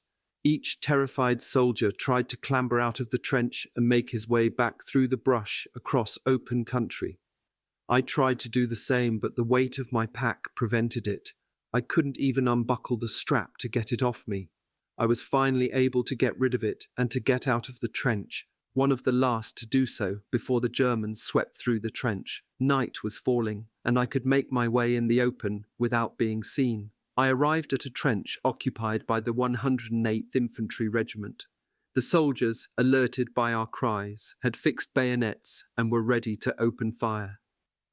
"Hurry up," they called out to me. "Get out of our line of fire."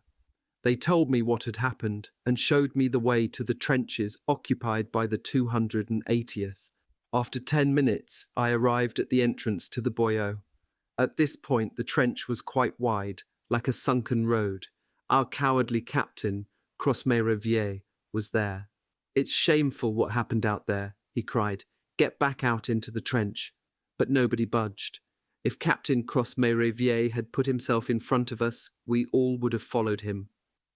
At this moment, Agusol, an epileptic who for some time had shown signs of mental weakness, but whom we had kept with us all the same, lost his mind, hearing that we were being ordered back into the trench where we had had such a frightful time. He advanced on the captain and swung an empty musette bag at him by the straps, smacking him in the face and knocking his spectacles off. Then he charged off into the trench, shouting and singing the verses of a battle song. "The air is pure, the road is wide, the bugler sounds the charge." He disappeared into the falling night, and then all was silent. The next day we found his body riddled with bullets along the boyau. Once again we made our way along the dark corridor. This time a team of grenadiers was at the head of the column, lobbing grenades continuously as we advanced. No more Germans. They were no doubt waiting for us in their trench. Someone decided it was a good idea to halt about 50 meters before reaching it, and we waited for orders. From this moment, the daily rain began to fall and continued all night long in heavy downpours. The attack was postponed until the next day. We spent a miserable night there, without any shelter at all, soaked to our shirts, shivering with cold. We envied the poor dead men who littered the boyo. They at least weren't suffering anymore. Each squad took turns standing watch at the head of the column. Around midnight, our sub-lieutenant Malvisi, who wisely kept to the rear of the section, passed us a note which we read with Sergeant Faure by the light of an electric lamp. It was an order to move up in the boyo. The men started to protest violently at word of this order. They didn't have any spirit of adventure. They weren't curious at all. The sergeant was perplexed. I suggested that he respond this way. The men asked that the section chief lead them at the head of the column. He scribbled down these few words, and the note was passed back from hand to hand to the prudent Malvisi, who decided not to press the matter any further. He would have to earn his second lieutenant's stripe on his own. We weren't going to earn it for him. At first light, we yielded our place without much pleading to another section which came to relieve us. We weren't going far in reserve, only back to the nearest trench, practically at the entrance to the boyo where we had spent such a miserable night. In a corner of the boyo, we discovered a German officer's shelter where we set up lodging. In this shelter, there were some illustrated German newspapers. In one of them, our Joffre was depicted sleeping on a bed. Sweat dripped from his body in the form of great drops of blood that he had caused to flow in vain and futile offensives. Another showed Joffre on horseback, advancing at the head of a vast army which is halted by insurmountable tangles of barbed wire protecting a German trench where only 3 or 4 machine gunners stand guard, bottles of beer under their arms, enjoying a snack while firing their machine gun, producing a pile of slaughtered Frenchmen. We were all set to spend a comfortable night in this shelter, which would have brought us some well-earned rest. But the butcher Niesel had decided on another attack that very afternoon at 5 o'clock. We made our way up the Boyo de Mor, where we had just spent such a disagreeable night. There was a long wait, as usual. Then the order came to fix bayonets. We passed from hand to hand the order from Commandant Kans Graham, telling the officer of the lead section to report back every 10 minutes about what was happening. How curious he was, our commandant, and how prudent too. This aroused the anger of the men, who, without scruple, unfolded and read the note. "Let him come up here himself to see what happens. Let him get out of his hole," cried rough voices. One soldier, I don't know any more who it was, tore the note to pieces, to the approving laughter of those watching. Each one had come to the same resolution. We would not attack. We would not move out from the boyo. The word went from the front to the rear and back again, at least 20 times. Pass the word. We're not attacking. Some may call this cowardice, but mounting an attack against sturdy, well-defended trenches, protected by thick barbed wire entanglements, without the slightest artillery fire beforehand, wouldn't you call that criminal? Along the whole front the offensive had failed lamentably. Only Niesel persisted in wanting to attack day and night. If he couldn't take Douai, he wanted Farbus, no matter what the cost, so that they could say, "Here is Niesel, the conqueror of Farbus." Beside me, Father Galaup told me that if the order came saying "forward," his priest's conscience would compel him to go forth, even if he were the only one. "I have one favour to ask you," he said. "If I'm killed in the attack, I beg you not to leave me unburied out there. Nothing horrifies me more than the thought of being prey to the rats and the crows." I promised him nothing.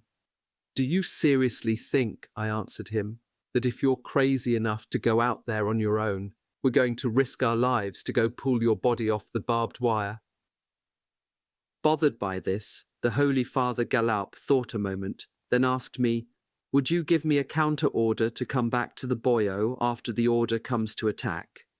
"Sure, if that's what you need. I'll even grab you by your coattails and haul you back into the boyo," I promised him. His conscience would be clear, his responsibility disengaged. Having reconciled his patriotic priestly duties with the desire for self-preservation, He went back to clicking his rosary beads. Night had fallen, and still we awaited the order to attack. We were in a state of nervous expectation, which only those who have experienced can know what it's like. Private Vile in my squad hurt his hand while opening and closing the breech of his rifle. The blood flowed, and Sergeant F., the one who had denounced me as an anti-militarist, accused him of having wounded himself on purpose and hauled him before the captain. Despite Vial's vehement protests, he was sent back to the squad. It was 9 p.m. We'd been waiting for 4 hours, bayonets fixed, for them to pronounce the two terrible words, en avant, forward. What did this long wait mean?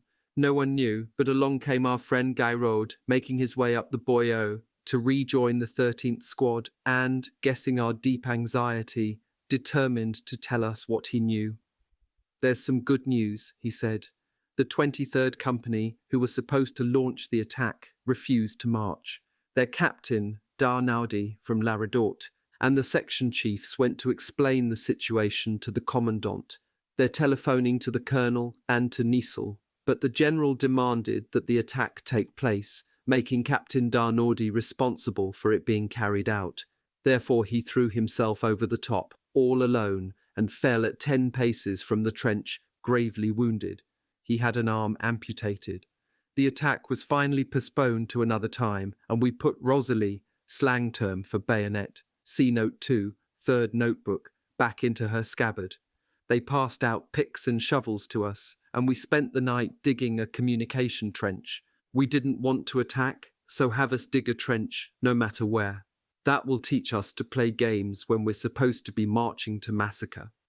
At daybreak, our commandant Cans Graham sent the battalion adjutant, the Périacois François Calvet, to check on the work we had done. He had barely entered the trench when a stray bullet tore up his right shoulder quite badly. 1 centimetre closer, and there would have been one less Périacois in the world. Our pal Calvet was hardly bothered by this. "My wound might save the lives of others," he said, "because before I'm evacuated, I'll say in my report that this Boyau is in full view of the Boche and open to enfilading fire." We had worked 10 hours for nothing, but this thought of Calvet's showed a generosity of spirit that many others, in the emotion of being wounded and the joy of getting out of these bad places, would not have had. They sent us to take 24 hours of so-called rest in the front-line trench, and what rest! Work details all day long, and at night the company got orders to bury the dead who lay between the lines since the assaults of September 25th to 26th. The dead men were divided into lots, and we drew for them by squad. For the 13th Squad, I drew a lucky hand. We only had 6 corpses to get rid of, and they were very close to the trench. We got the work done quickly. You pushed the cadaver into a shell hole, tossed a few shovelfuls of earth on top, and on to the next one. As corporal, I had to take off each one's identity tag. Some had it on their wrists, others hanging around their necks, or in a pocket. What a chore! To dig through a dead man's pockets, pat him down, and with a knife or scissors cut the cord or the chain which held the identity tag. It seemed like a profanation to us, and we spoke in whispers as if we were afraid of waking them up. The squad that had to take care of the corpses in the Boyau itself, the ones we had been tramping over for 3 days, took all night to accomplish its lugubrious task.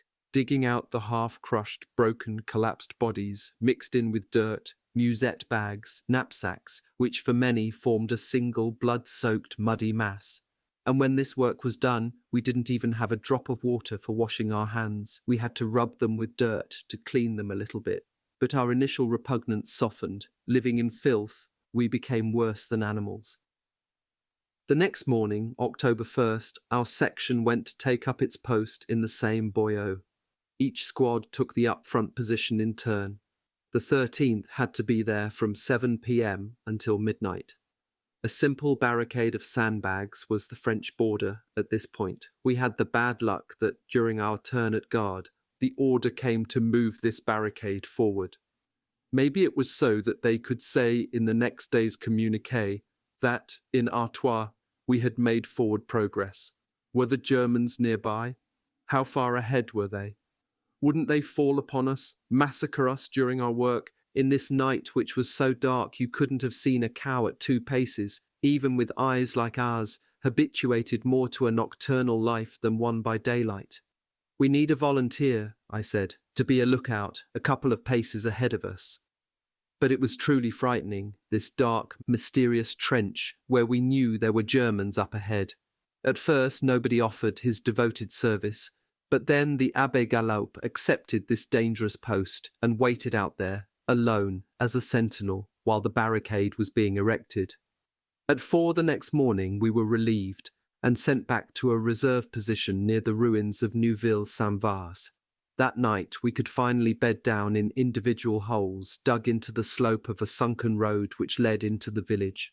Since September 25th, we had only 1 hour of sleep at a time, 7 consecutive nights of watch, of work, of burying the dead. Meanwhile, the 13th Squad, despite its ill-fated number 13, came back from these skirmishes without having lost 1 man. But the next day, Private Gerard was wounded by a stray bullet in the leg, carrying a load of water from Neuville. The stretcher-bearers who came to pick him up told us that the regiment was losing, on average, 10 men a day, killed or wounded. But if we had listened to that clown Niesel and attacked like mad the way he told us to, it's likely that we'd have lost 100 men a day instead of 10.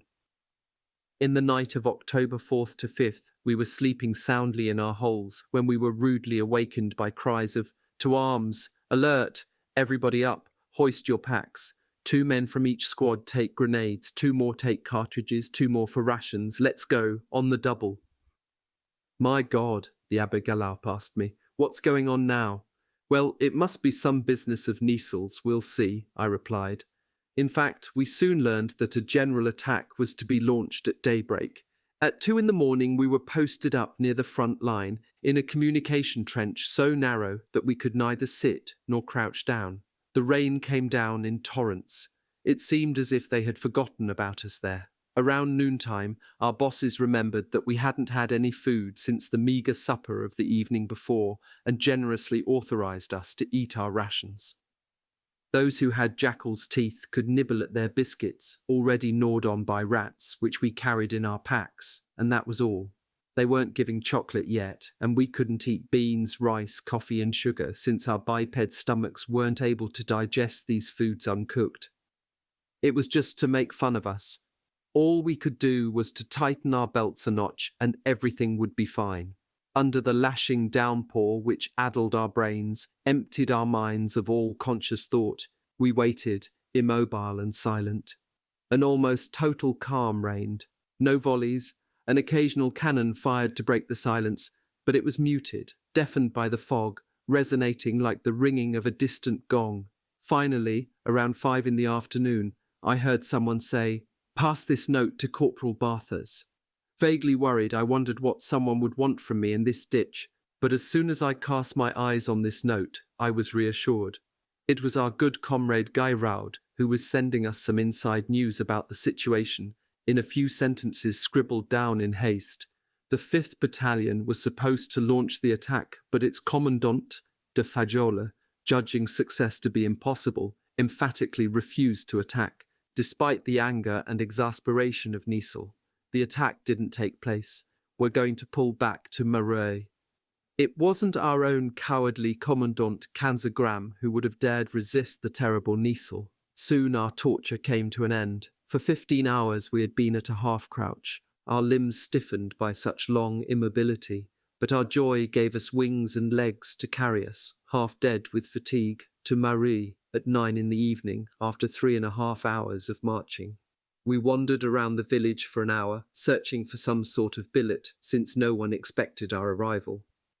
Our section ended up bunking in a hovel, half demolished by shells, but nobody complained. It was so bad where we had come from that we all slept at least as soundly as Niesel in his chateau, if not better.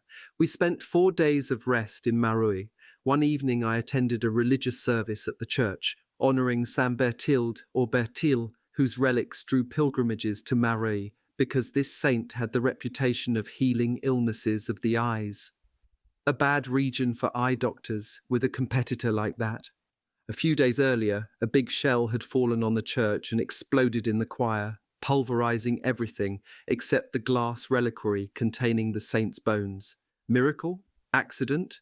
Of course, for the curate of Marie, there was no doubt. This was a genuine miracle. At the service I attended, he affirmed that this was the third time these relics had escaped complete destruction. During the 100 Years' War, the Revolution of 1789, and now in 1915. On October 9th, the 280th Regiment received the order to move back up to the front line, since you can imagine that Niesel wasn't going to let us have 6 months of rest. At 7 in the evening, we were already assembled, ready to move out, when a counter-order arrived, and to our great surprise, they sent us off in the opposite direction, away from Neuville-Saint-Vaast. At the end of an hour-and-a-half march, we could see some lights twinkling in the dark. We were arriving at the village of Agnay-les-Buissons, where we were to be billeted. Our Fourier, quartermaster, told us that the 21st Company was going to be lodged in the outbuildings of the chateau where Niesel had installed himself as lord of the manor. This news made us happy. Certainly, we thought, a campsite right under the eyes of the division's general must be equipped with all the comforts we could desire. But how great was our disappointment when they stuck us in a stable, with a thick layer of manure covering the whole floor. 100 men would have had trouble lying down in there. They were piling up 250, and we also had to make room for 50 sappers. In vain I looked all around for a barn, a pigsty, any sort of shelter suitable for spending the night. I found nothing. I was forced to go back to the stable, where we arrayed ourselves as best we could, one on top of another, in every position. We could hardly sleep at all because someone was always coming in or going out, which couldn't be done without trampling on someone and provoking angry shouts, complaints, and threats from those being stepped upon.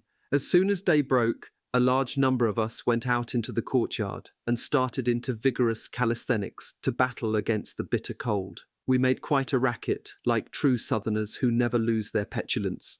We thought about nothing but Niesel sleeping comfortably in his fine bed, and that we were troubling his sleep or his profound strategic meditations or his love-making, because it was said that Niesel and the pretty lady of the manor, but that was none of our business.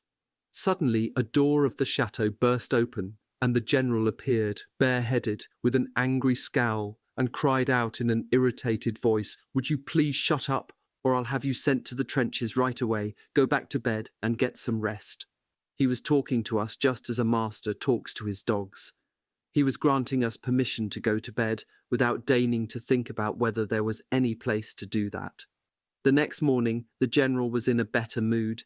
He came into the courtyard with packets of 1-penny pencils, which he handed out to some baffled soldiers, telling them, "Here, fellows, distribute these to your comrades." "This distribution of pencils doesn't tell me anything worth knowing," I said to my comrades in the squad. "You'll see that Niesel is preparing some sort of unhappy surprise for us." In fact, at 10:30, we had barely finished our meals when the order was given to leave immediately for the trenches. Along the way, the officers told us that the 280th Regiment was going to support a divisional attack. When we had passed beyond Neuville-Saint-Vaast, the Germans unleashed a violent barrage upon us. We fell back upon Neuville in hasty flight. Ah, they'll say, those Southerners, always ready to turn tail. But in our ranks were Parisians and Bretons, and I noticed that they scampered along as quickly as we did. Commandant 15 Gramme and the Cromprenz, nickname for Captain Cross-May-Riviere, see Note 6, 9th Notebook, at the moment that the firing began, were passing in front of a big shelter, where they immediately sought refuge. When calm returned, they sent out their servants, or I should say their orderlies, to gather us up. This wasn't easy, since we were widely scattered. The attack took place, but 2 sections of the 281st Regiment who went over the top from the trenches were immediately cut down by machine guns. In spite of repeated orders from Niesel, no one else wanted to go out. At 7 in the evening, our company went up to reinforce the 281st Regiment. We occupied a communication trench which was badly damaged by shellfire. We had to spend the night in the open, despite frequent volleys of shells which the Germans haphazardly sent over onto our lines. Another bad night to be engraved on our memories. The next day, October 12th, at 9 p.m., we went back to the front line, relieving the 281st Regiment. Arriving at the firing line, we noticed assault ladders placed every 10 meters along the parapet. This sight made us shiver, just as if we were walking past the gallows. In our trench were the remnants of a German heavy artillery battery, completely wiped out by our own artillery, shells, equipment, and German corpses, all buried together. Night and day they put us to work excavating the dugouts in this strong point. Right behind and in front of the firing line, there were large numbers of dead, in proportion of about 1 German for every 20 Frenchmen. The latter belonged to the 50th Infantry Regiment. This advance had cost us dearly, 700 or 800 meters, which didn't really gain us anything. We were facing enemy trenches which were just as solidly defended as the ones which we had taken. Under cover of the thick fog which covered the landscape each morning, some of us went out to find rifles, revolvers, etc. A few of the less scrupulous went through the pockets of the dead men. One morning, Corporal Cathala of our company, out in the open on such a mission, was hit by a bullet which wounded him gravely in the thigh, leading to a subsequent amputation. He dragged himself back to the trench, where they staunched his wound. He was lying on ground soaked in his own blood. All of a sudden, here was General Niesel, whom we saw often in the trenches at daybreak, when all was calm. "Ah," said the general, "where was this corporal wounded?" We couldn't tell him that he had been pilfering the pockets of dead men, so we said it was at an observation post. "Find me the captain." "Are you satisfied with this soldier's conduct?" he asked our captain, Cross Merivier, nicknamed the Kronprinz, who had quickly appeared on the scene. "Yes, very satisfied," stammered our captain. "Very well, he will be commended and will get the Croix de Guerre and the Médaille Militaire, and that's how Corporal Cathala became a hero." The Abbé Gallup was haunted for some time by the desire to find a German rifle with a saw-toothed bayonet attached, to take home as a souvenir. The Germans had one of these in each squad in case it was needed to cut a branch, saw up a wooden plank, etc. Of course, they would occasionally put it on the end of a rifle to cut through a thorax or a belly. It served double duty. Father Gallup, in search of this combination weapon tool, went out into the fog each morning, at the risk of intercepting a bullet along the way. One day he told me that if I wanted a revolver and a nice pair of binoculars, he would point them out to me. The next day, accepting this offer, I went to the place he indicated, where an enormous shell had exploded right in the middle of a group of French soldiers mounting an assault, decapitating and frightfully mutilating a dozen men, who were now nothing more than bloody scraps. I spotted the binoculars and the revolver on the ground, still in their leather cases. I quickly grabbed them and fled, appalled by the horrible scene. With the help of these binoculars, the Abbé Gallup ended up finding the object of his desire, a precious saw-toothed bayonet at the end of a rifle, held by a dead German, a few paces from the trench, tangled up in a mass of barbed wire. You'd have to be crazy to want to go out, even at night, to look for a weapon like this, risking 9 chances out of 10 to be killed for a bayonet, even a saw-toothed one. Probably no man in the regiment would have attempted it. Well, this priest tried it. The following night he crept out, succeeded in getting his fascinating bayonet, and came back without arousing the attention of the Germans. But while he was coming back, he lost his way and stumbled upon a listening post of a neighbouring company, where 2 sentinels fired on him but missed. At the very moment that he got away from this post, a 105mm shell fell right onto it, killing the 2 sentinels. The Abbé Gallo offered profound thanks to Providence, which favoured him in this rash enterprise and kept him safe from such serious dangers. Meanwhile, Lieutenant Malvisi cast envious eyes upon my new binoculars and brazenly proposed that I exchange them for his own, which weren't worth 40 sous. I refused. He insisted. I refused even more emphatically. He didn't waste much time exacting petty vengeance on me. On October 17th, at 9 in the evening, a shell burst about 30 meters from our position, right in the trench, killing outright two unfortunate rationers bringing food up for their squad.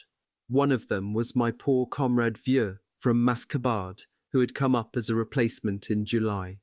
He was attached to my squad at first, but after a while he was transferred to the 18th Company, where his brother was a rationer for officers.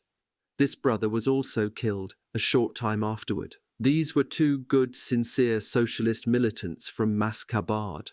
The war had positive results for the capitalist bourgeoisie. During this stint at the front lines, our neighbouring company, the 18th, was sorely tested. They had a score of killed or wounded, while our company only had 3 wounded. That was because we were so close to the Germans that their artillerymen didn't dare pound on us in fear of hitting their own trenches. One day, Father Galaup was firing the German rifle he had picked up out of his loophole like a madman. I warned him, "Who lives by the sword will die by the sword." The Germans, who had gone for many hours without firing a single shot, began to reply to Father Galaup's fusillade. They soon discovered the loophole from which the rifle fire was coming, and right away a bullet passed through the narrow opening and shattered the wrist of the fighting priest before going through his helmet and grazing his forehead. He was taken to the first aid station and then evacuated to Royaumont, from where he sent us greetings and best wishes. The last day of this front-line assignment, at dawn, General Nessel came up to the trenches. He stopped first at the neighbouring company, the 18th, which my squad was in contact with. I heard him chewing out a sentry who had made no sign of respect to his august personage. "In the trenches," he cried, "I don't require a full rule-book salute, but at least take a deferential attitude." It must be said that, away from the trenches, the general didn't fool around when it came to the exterior signs of respect. He required that you salute when his staff car went by, whether he was in it or not. On this occasion, Commandant de Fagioli, who was also making his morning rounds, came face to face with Nissel. At sight of the commandant, the general exploded in anger. He clearly had not pardoned him for refusing to have his battalion massacred at the regiment's last assault. "Look at the Boche, Commandant. What work they've done over the past 2 weeks, and we've done nothing, and I mean to change that. Every day I want a detailed report on all the work that's done, and I'll come verify it myself." At a humble interruption by his interlocutor, Niessel shouted so loudly that the Boche must have heard him. "I'm not asking for your advice, I'm giving you an order." Then, getting more and more worked up, "And tell your men that we have to get the Boche out of here. We have to attack, if not today, then tomorrow. You'll get the order." If it was up to him, it wouldn't have dragged out much longer. And then, casting a scornful eye on the ragged, muddy, dirty men who had gathered around him out of curiosity, he said, "Look at these outfits. You'd think they were a bunch of militiamen. I could have done more with a section of my old Zouaves than with your whole regiment." Brusquely, the general turned to me and said angrily, "Have you passed the word that I am here? It's been 20 minutes and no one has come to meet me." "Excuse me, General. I told my sergeant that you were here." "So that's how your captain takes care of business. We'll go have a look." But as for me, I couldn't go have a look, which was too bad. Our captain, Master Cross-Merivier, had to take the heat, according to his rank. This devil of a general mistreated his officers like simpletons, with no regard for their stripes. The same day we learned that, contrary to the wishes of General Nessel, the offensive was being halted everywhere, and that furloughs and leaves were going to begin. What a sigh of relief! What a weight fell from our shoulders! In spite of our fatigue, our joy gave us such wings, or such legs, that we arrived at Marais at 1 in the morning, having found neither the road too long nor our packs too heavy. Starting the next day, each company had to form a section specialised in throwing grenades. It was understood that preference would go to young, vigorous men. In our section, Sub-Lieutenant Malvisi, who was assigned to choose the Grenadier section's corporal, quickly chose me, despite the fact that of the 4 corporals I was the eldest. That was no doubt to teach me a lesson for having finer binoculars than his own. I could have complained, but I told myself that up at the listening posts, where the grenadiers would be located, I would be more favourably posted, more exposed to grenades and to surprise attacks, but less exposed to shells and mortar rounds than I would be farther to the rear. So I left my good comrades in the squad and joined the grenadier section. The next day of our sojourn at Memoir, they put us to work in the front lines, digging a boyau. Heading out at 6 in the evening, we arrived back at 4 in the morning, worn out because we'd had to cover 20 kilometres in all. They called that being at rest. There was one of us who didn't come back, having been killed outright by a stray bullet. Nobody wept over him. Who deserved to be mourned, him or us? During the day we kept busy by tossing stones instead of grenades, from morning to night, along the banks of the river Scarpe, to build up our throwing arms. But by the end of 4 days, we had all wrenched our shoulders out. On October 23rd, at 6 in the evening, we went to billet at Agnes for 4 more days. This time we were lodged not at Niesel's chateau, but at another one in the middle of the village. They bunked us in piles of hay with, for our pillows, bunches of straw where legions of ticks and fleas swarmed. This chateau was a true nest of shirkers for the whole division: telephone operators, stenographers, stretcher-bearers, gendarmes. All of these folks naturally occupied the best spots and looked upon us with visible disdain. One afternoon, General Niesel summoned all the sergeants and corporals for a conference about our role in the trenches during the upcoming winter campaign. We were assembled in a schoolroom. The general welcomed us with a big smile, all jolly and perky. This was no longer the terrible brawler who dreamed only of cuts and bruises, assaults and combats. "Well," he said with a twinkle in his eye, "you're all good, sturdy fellows. With men like you, we can get something done. I like the way you look and how you handle yourselves." After this flattering preamble, the general told us, "You know that this coming winter, we're not going to let the Boche sit comfortably in their holes. We're going to bother them all the time, and here's how." And in front of a blackboard, chalk in hand, Niesel explained to us for 2 whole hours how to dig an approach trench, to take a listening post or a trench, how to get close enough to the enemy to throw grenades, wham, bam, bam, and he concluded each sentence with the words, "It'll be easy." In fact, it looked easy, even too easy child's play. You'd hardly know that we were talking about killings, throat cuttings, massacres. Then Niesel deigned to thank us for our required attention and headed off to his chateau, persuaded no doubt that he had excited our warrior spirit and patriotic sentiments. How wrong he was. Neuville-Saint-Vaast sector, 1915. Discipline on the march, the Grenadier section, the Tranchées du Moulin. On October 25th, before we went back to the trenches, it was decided that, in order to get us back into proper disciplinary shape, we would take a long march during which the rules would be observed strictly. With Sergeant Lasserre, head of the company's grenadiers, being away on furlough, I was promoted, against my best wishes, to be temporary head of what was called the elite section. It was actually the one to which each squad had sent its biggest malcontents. In spite of rainy weather, we set out at noon, the grenadiers in line of march. Expecting to meet Niesel, the scourge of officers, our captain declared that he was insisting on perfect marching order as we passed through Agnay-les-Buissons.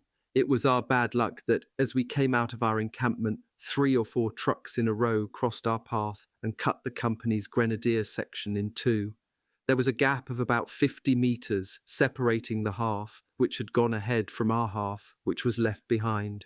I begged my grenadiers to pick up the pace and catch up to the rest of the column before the captain saw what had happened. Some ran, others galloped, but half continued at the normal pace. The result, indescribable disorder, and here is the captain who looks back and gives us a furious look. I tried to explain that our column had been cut by trucks crossing, but this only exasperated him. For a full half hour, he put us through close order drills, making us repeat the same manoeuvres 4, 5, 10 times, me along with the men. Finally, he himself got tired of giving us orders, and he let us alone and went off to bother other sections or the whole company. It was a steady stream of whistle blasts, moving from route pace to cadenced pace, forming squares, etc., all accompanied by fastidious run-through of the manual of arms. With his horse, he made us keep the left side of the road wide open. We had to keep to the edge of the road, even if there were big puddles or mud holes, all because it was written in the rule book. Passing through the village of Montanescourt, southwest of Agnes-les-Buissons, the grenadier section came back into his good graces. We seemed to have paraded in an impeccable fashion, while the others had marched like a bunch of firemen. To reward us, he let us march at a normal walking pace, while the others had to step briskly at a cadence pace with arms shouldered. It was the grenadiers' turn to have some fun, not all of them, however. For example, Grenadier Segway, who got 4 days in prison for being so rash as to puff on his pipe, which he kept hidden in his left hand when we were marching at cadenced pace. This was not to be believed, and the captain was pitiless. Likewise for another who couldn't hold his tongue, forgetting that at cadenced pace you're supposed to be quiet as a carp. On October 28th, at 5 in the afternoon, we headed out again, accompanied by cold downpours, to occupy reserve trenches near Neuville-Saint-Vaast. We were drenched by these steady rains, slipping and stumbling along almost impassable roads and paths in the dark night. They finally stopped bothering us with their stupid rules and marching orders. Cursing, grumbling, complaining, each one of us marched along, dragging himself forward as best he could, to arrive where, in gloomy Boyau, full of mud, where we argued with each other over half-collapsed holes which our predecessors had dug. Only the officers had halfway decent shelters at their disposal.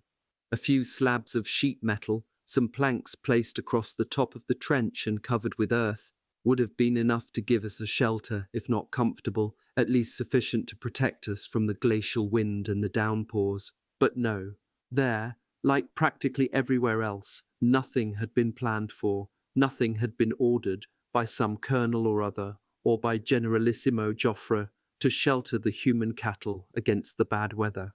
2 days later, at nightfall, our company went up to occupy a second-line trench called the Tranchée du Moulin, Trench of the Mill. There had indeed been a mill in the vicinity, but I spotted only the remains of it 3 days later, a few bricks sticking out of the earth and mud. The miller will have a fit when he comes back. At the emplacement occupied by the Grenadier section, there was only a single shelter for all of us. It had been dug by the Germans, who started digging a mine there. Unfortunately, our advance had interrupted their work, and all that was left was a staircase with about 40 steps dug into the earth.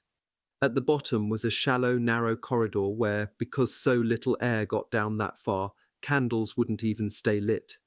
There was so little room that we had to leave our weapons, rifles and packs outside on the firing step, at the mercy of the rain and any larcenous souls.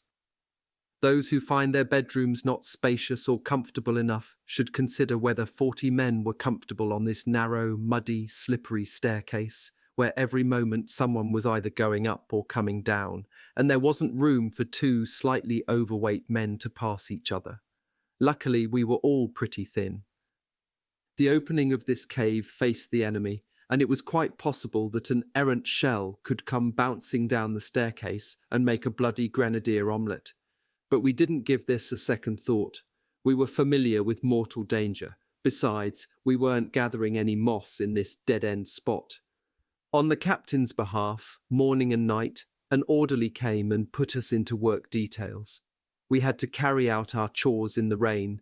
Since we had arrived at the Tranchée du Moulin, it rained almost without stopping. On November 2nd, it really came down in torrents. The trenches were transformed into open sewers.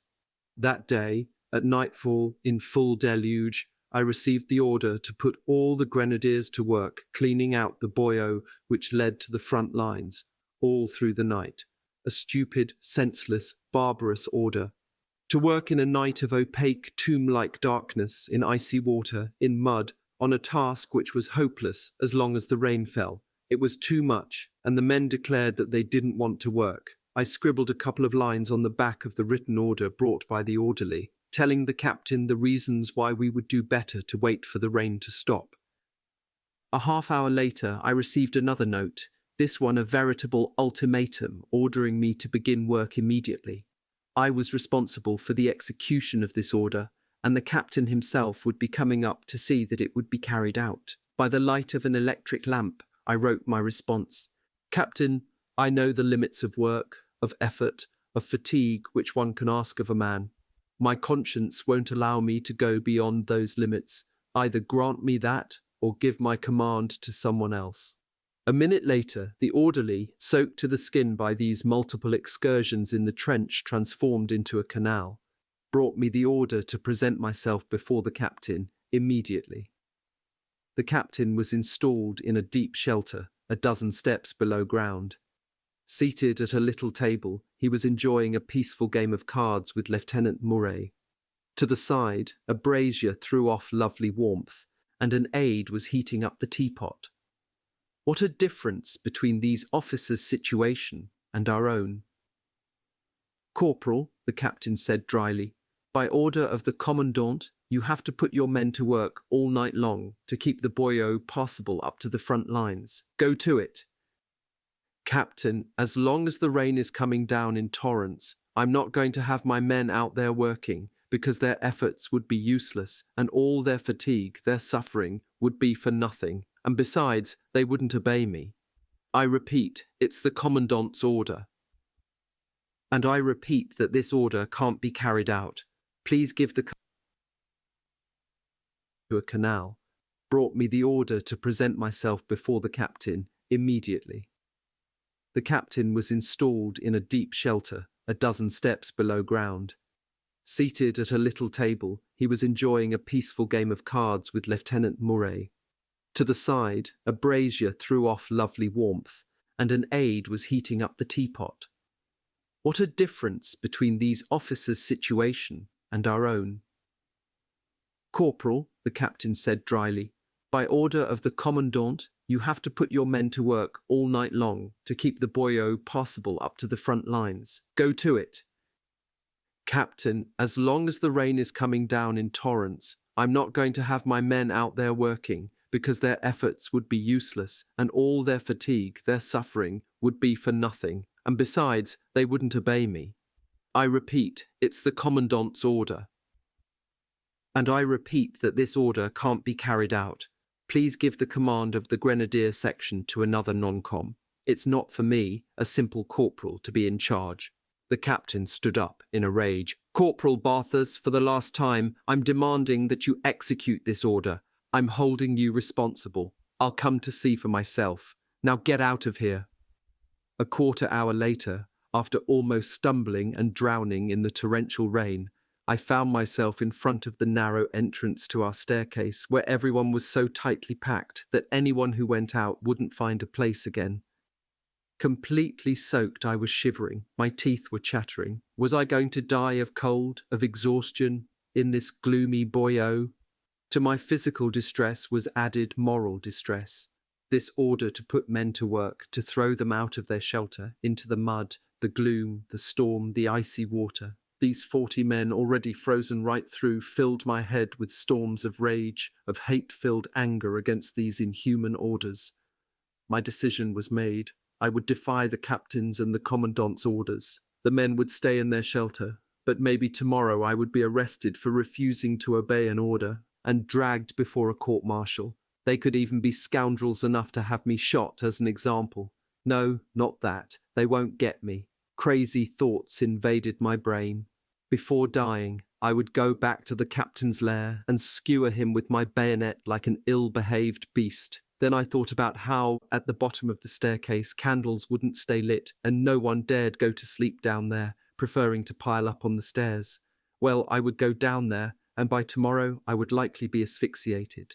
That would be a nice, painless death, the end of this cruel life. The thought of my loved ones didn't hold me back. I had long ago given up any hope of seeing them again.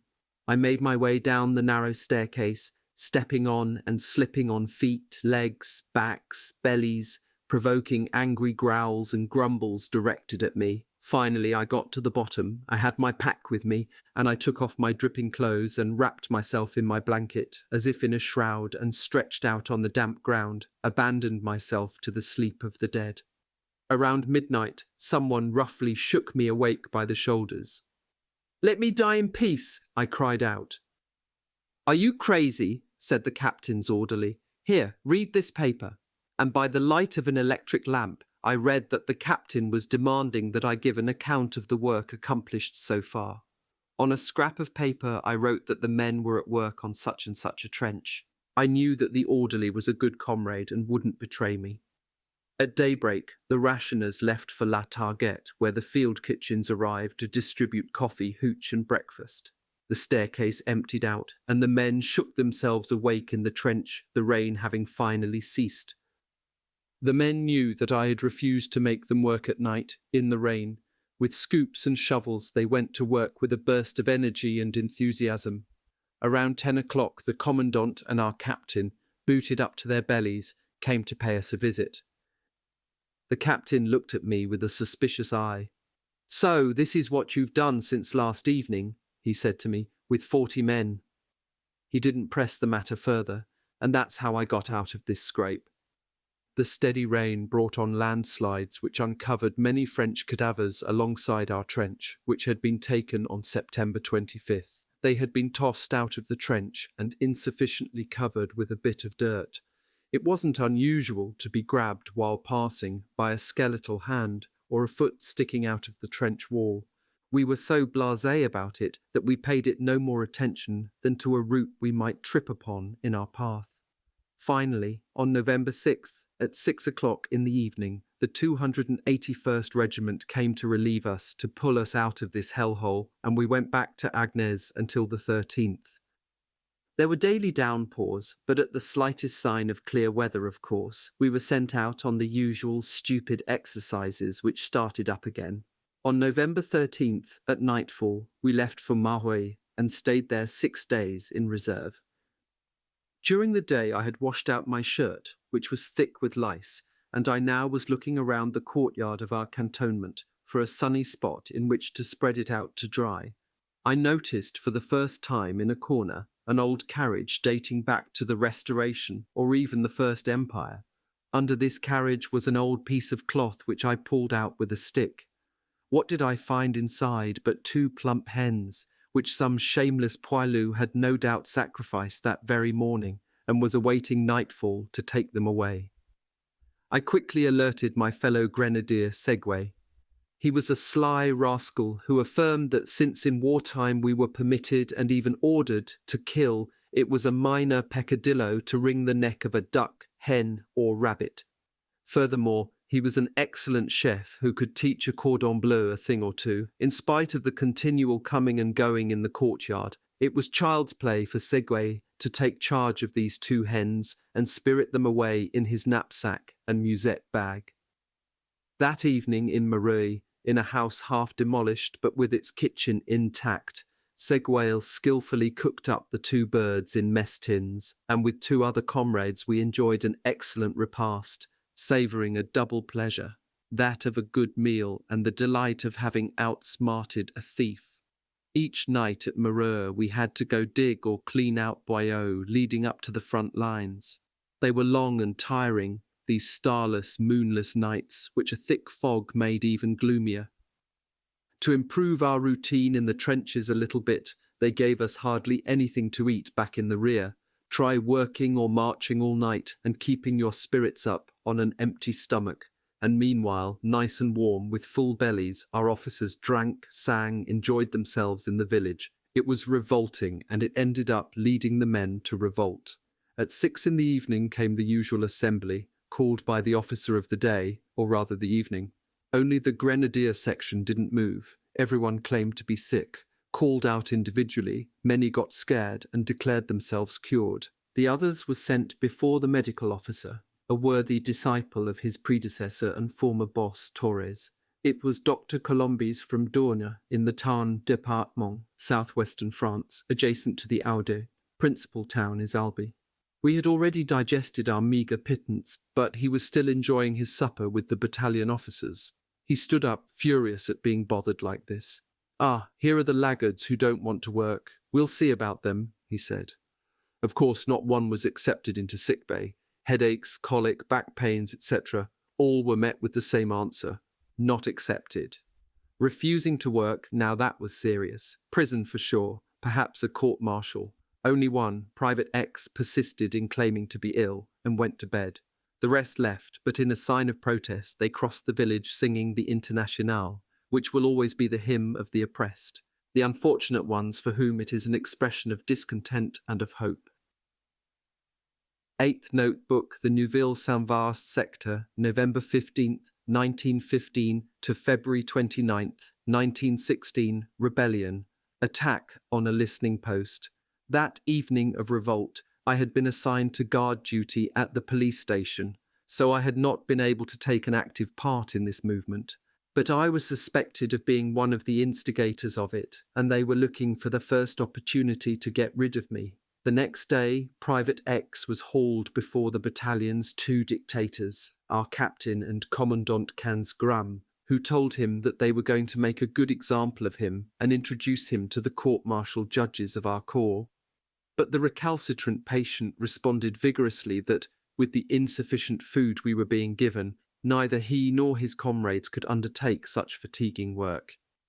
The two partners, fearing that this business would end up bringing them bad luck, gave him only 8 days of prison, a very light sentence, and spoke no further about this incident, which will never appear in any official history of the war. On November 19th, we were supposed to move up to the trenches at nightfall, but due to the thick fog which covered the landscape, we left Memoir at 11 in the morning. A few hours later, we settled into a boyau leading to the front line. Settling in consisted of depositing our things onto the firing step and waiting to be called up for some more or less appealing chore. There wasn't anything even close to a shelter in the position occupied by the Grenadier Squad. This total indifference by our bosses about the lowly troop of beasts of burden, which we had become, no longer surprised anyone. Our General Niesel even prohibited us from digging individual shelters into the trench wall, because that might compromise its solidity. He also expressly forbade us from seeking shelter in mine shafts or in trenches leading to listening posts, so that the men can get out fast enough in case of an alert, he said. This communication trench was enlivened by the presence of 4 of our crapouillots, trench mortars, which the German artillerymen had targeted. Big craters could be seen in front, behind, and even right in the middle of the trench. This was quite reassuring. At night, the lucky crapouillot teams abandoned their pieces and went back to the rear to sleep. We took advantage of their absence by piling into the 2 entrances of the big shelter they had dug for themselves. These folks stayed in one place for several months. But we, the wandering Jews of the trenches, stayed only 3 or 4 days in the same spot. Each night we had a work assignment, which was far from interesting. We had to bring up heavy rolls of barbed wire wrapped around wooden sawhorses. What a chore!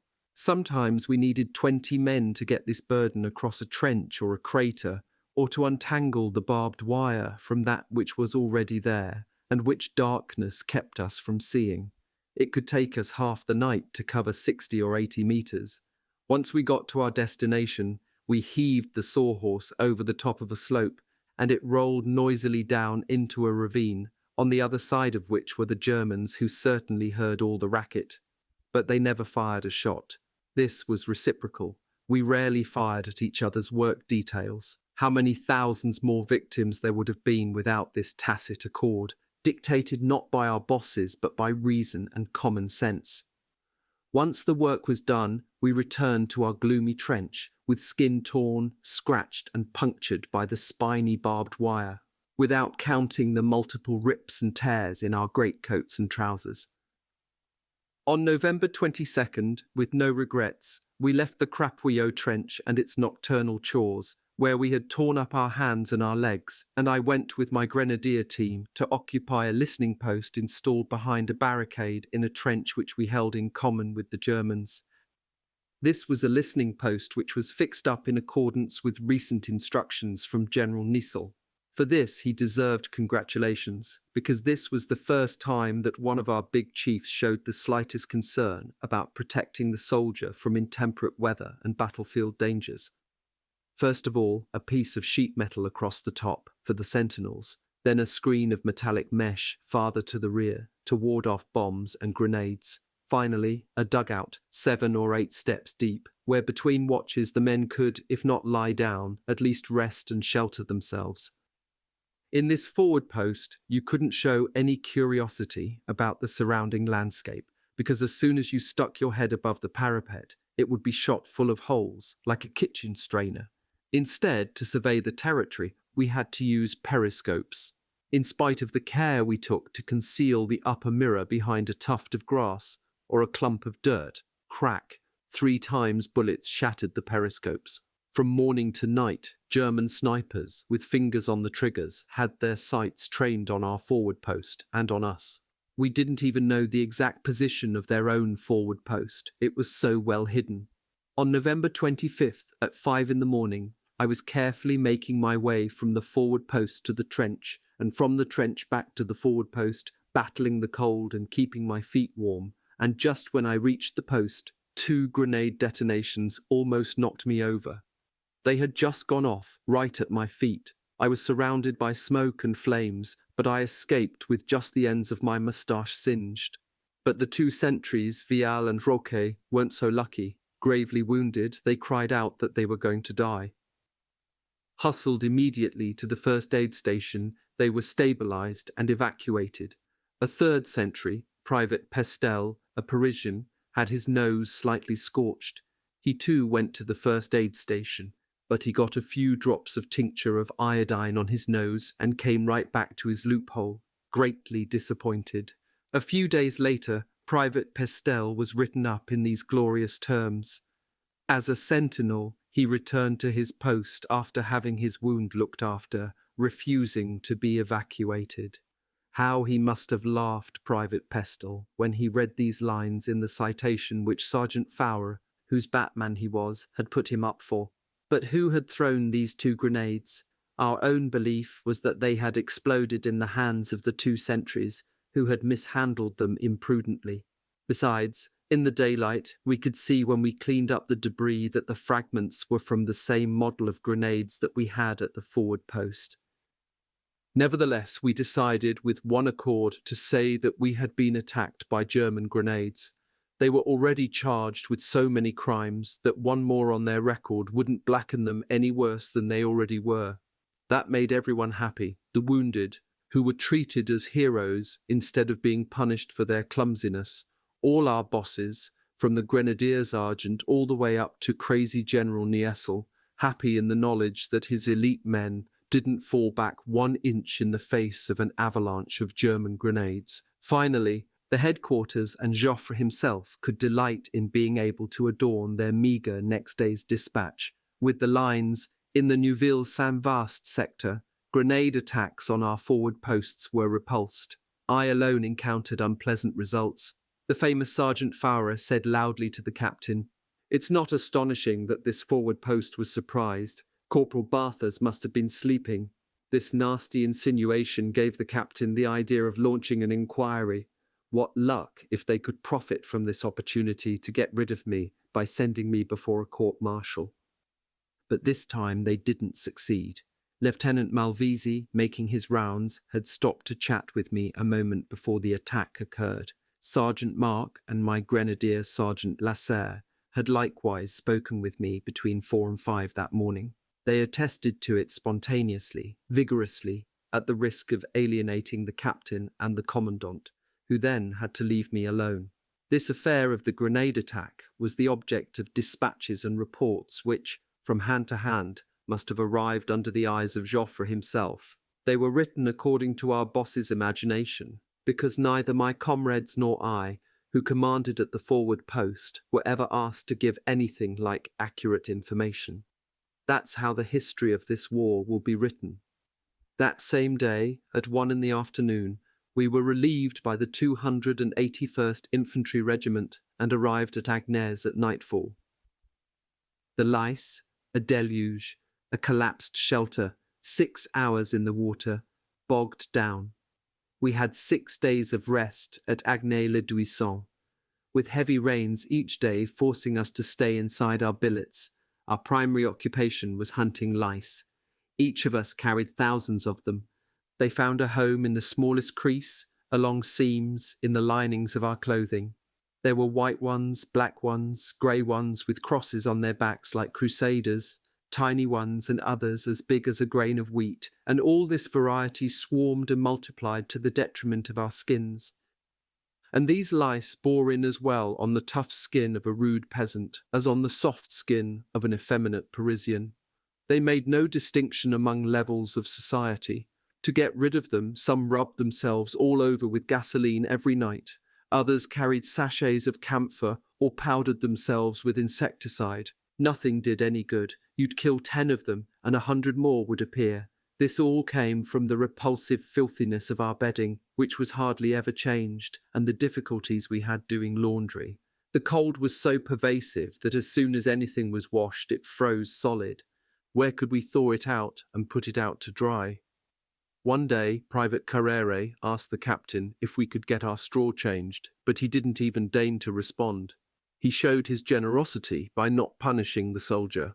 What did it matter to the officers if we were devoured by vermin? They had a clean bed and money with which to keep the dirt away. After 5 days spent hunting lice, on December 1st we went back up to the lines, just as lousy as when we arrived at Agnes. Torrential rains had fallen the previous 2 days. There's no point in describing the condition of the trenches. What painful steps we had to take on these relief marches. Jesus fell 3 times in climbing the Stations of the Cross. How many times did we fall, slip, stumble in these trenches transformed into open sewers of mud and water? Having left Agnes at 9 in the morning, it was not until 7 in the evening that the squad was able to reach its position in a reserve trench. We spent the night piled up in a rather solid, deep shelter, but it was a little too tight for comfort. You had to be half dead with fatigue to fall asleep so jammed together, soaking wet with rain and sweat, all jumbled up with one another. And I thought, as I listened to the snoring of the sleepers and became numb with sleepiness, that there are people who can't sleep because their beds are not made just right, that there's a fold in the sheet, that the pillow is a little too high or a bit too low. The next day, my friend Von Tresk and I benefited from the hospitality of a neighbouring shelter, occupied by telephone operators. One evening we were already dozing off when they came to take us for a work detail. 2 hours later, when we came back, we saw with horror that an enormous mound of earth had collapsed onto the very spot where we had earlier been lying. If not for this work detail, we would have been buried alive. They wouldn't have needed a gravedigger to bury us. A big shell had fallen onto the shelter a few days earlier, leaving a big crater which filled up with rainwater, which seeped into the ground, causing the landslide. Now the water was rushing into the shelter in multiple streams, and we had to struggle for several hours to dig out our blankets, our weapons, all our gear, and to seek out a slightly drier spot. Another landslide might occur, but where else could we get out of the rain? Despite our working day and night to keep the trenches in shape, they became more and more impassable. Some rationers met horrible deaths there, buried in mudslides. We worked for 4 hours to dig out a medical officer from the 296th Regiment. He was lucky that we were close enough to hear his cries for help. What was curious and terrible was that underneath a thin layer of water or liquid mud, there was a much thicker layer which grabbed onto you like cement, holding tight onto feet and legs like a vice. Those who complained the loudest were the signalmen, the rationers, the couriers. In ordinary times, they were envied because they were exempt from duty at forward listening posts or work details. But now, having to head out sometimes by themselves, they could get stuck and not be able to get out, and be forced to wait for hours until someone came along and helped them. General Niesel had the courage to come up and see for himself the state of the trenches, and made his way as far as the front lines, despite having to walk in certain spots with water up to his belly. This fact is worth noting because it contrasts with the attitude of certain section chiefs who never left their dugouts even to obey calls of nature. The general, in his orders of the day, or the night, gave us plenty of encouragement and ordered that once we got back to our encampments, we were to be left alone. so that we wouldn't be blockaded by floods, he ordered, brought up to the trenches, piles of reserve foodstuffs, cans of preserves, cookies, etc. On December 7th, our section got orders to go occupy a shelter about 100 meters to the rear of the front line, along the Mercier Boyau, which led there. We left at 4:30 in the afternoon, figuring that we'd be at the Mercier shelter in a half hour at most, figuring that the distance would be only about 500 or 600 meters. But here we were, after 15 minutes, at a crossroads of communication trenches, and we had to wait a full hour for the 23rd Company to pass by as it headed up to the front lines. Then came our terrible enemy, the rain, which started coming down in torrents, flooding the trench. We barely reached the second-line trench, the famous Tranchère du Moulin, which we had occupied in an earlier relief. We followed it for 200 or 300 meters. It was occupied by the rest of the company. We envied our comrades there, even though the water was starting to enter their dugouts. We had strength enough to laugh at those whose shelters had collapsed and who were vainly trying to shore them up. Now we got beyond inhabited places. Silence, solitude and gloom. We've entered the Mercier Trench. The rain redoubled in strength, and we moved forward with more and more difficulty, one step forward every 5 minutes, until soon we halted completely. We learned with anguish that a number of soldiers from the company ahead of us were stuck in the mud. We had no idea how long we would stay here. All of a sudden we heard laughter, songs, happy shouts. Dumbstruck, we learned that we were in front of the shelter of our captain and the company's officers. They were completely indifferent to our distress. If they can't pass along the trench, then they should go on top of it, said our unsympathetic comradeship. That was a cruel joke, because we were in the middle of a forest of barbed wire. Some sought refuge by the steps leading into the captain's shelter, but that officer, pitiless and cruel, chased them away, and inside the well-lit, well-heated shelter, laughter and songs began again.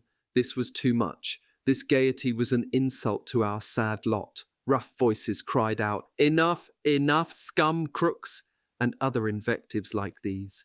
This resulted in silence inside the shelter. One never knew how far anger could push someone. A couple of grenades could come bouncing down the steps. The idea of throwing them wasn't foreign to some of us. We finally reached the place where those who had gone before had such difficulties.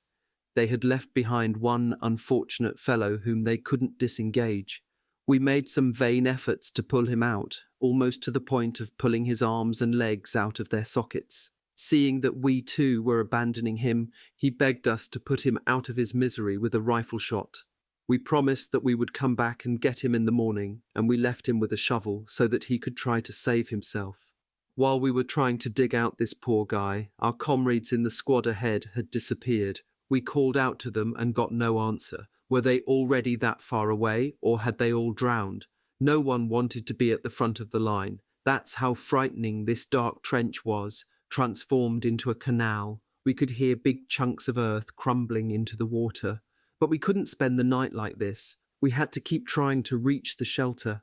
With a shovel in one hand and my electric lamp in the other, I launched myself ahead into the sewer. My comrades let me go about 10 paces ahead, then some of them risked following me. I was an old veteran of the trenches, because this was the second winter that I was slogging through the mud. Except for the rationer Therese, who had stayed back with field kitchens, the squad was made up of reinforcements who had spent the first winter safe at home. I led my comrades with the advice that my experience had taught me. Walk with your legs spread as wide apart as possible. Walk on your toes, not flat-footed. Take small steps, don't stop, I called out to them. Finally, I heard voices, not celestial ones, but human. I could see a light. We were saved. Here was the Mercier shelter. It was midnight. We'd been slogging for 8 hours, through the water, through the mud, in this December night's stormy weather, which had soaked us through and through. Bitterly cold, we would have given anything for the chance to warm up around a good fire, to stretch out upon a bit of straw. But these sweet things were unattainable dreams for us. We spent the night cleaning out the flooded shelter, and scraping off the carapace of mud which covered our shoes, our trousers, our greatcoats. Barely half the section reached the shelter. It was only the next day that the laggards rejoined us. Out of fear of drowning or sinking, they had preferred to spend the night, an interminable December night, in the trench. And again we had to go back to rescue some, especially those whose legs were too short. Some left their shoes in the mud. Others had wrenched hernias for themselves. The strange thing was, not one of us came down with a cold. Neuville-Saint-Vaast sector, the Mercier shelter, human fraternity, the deserter Gontran.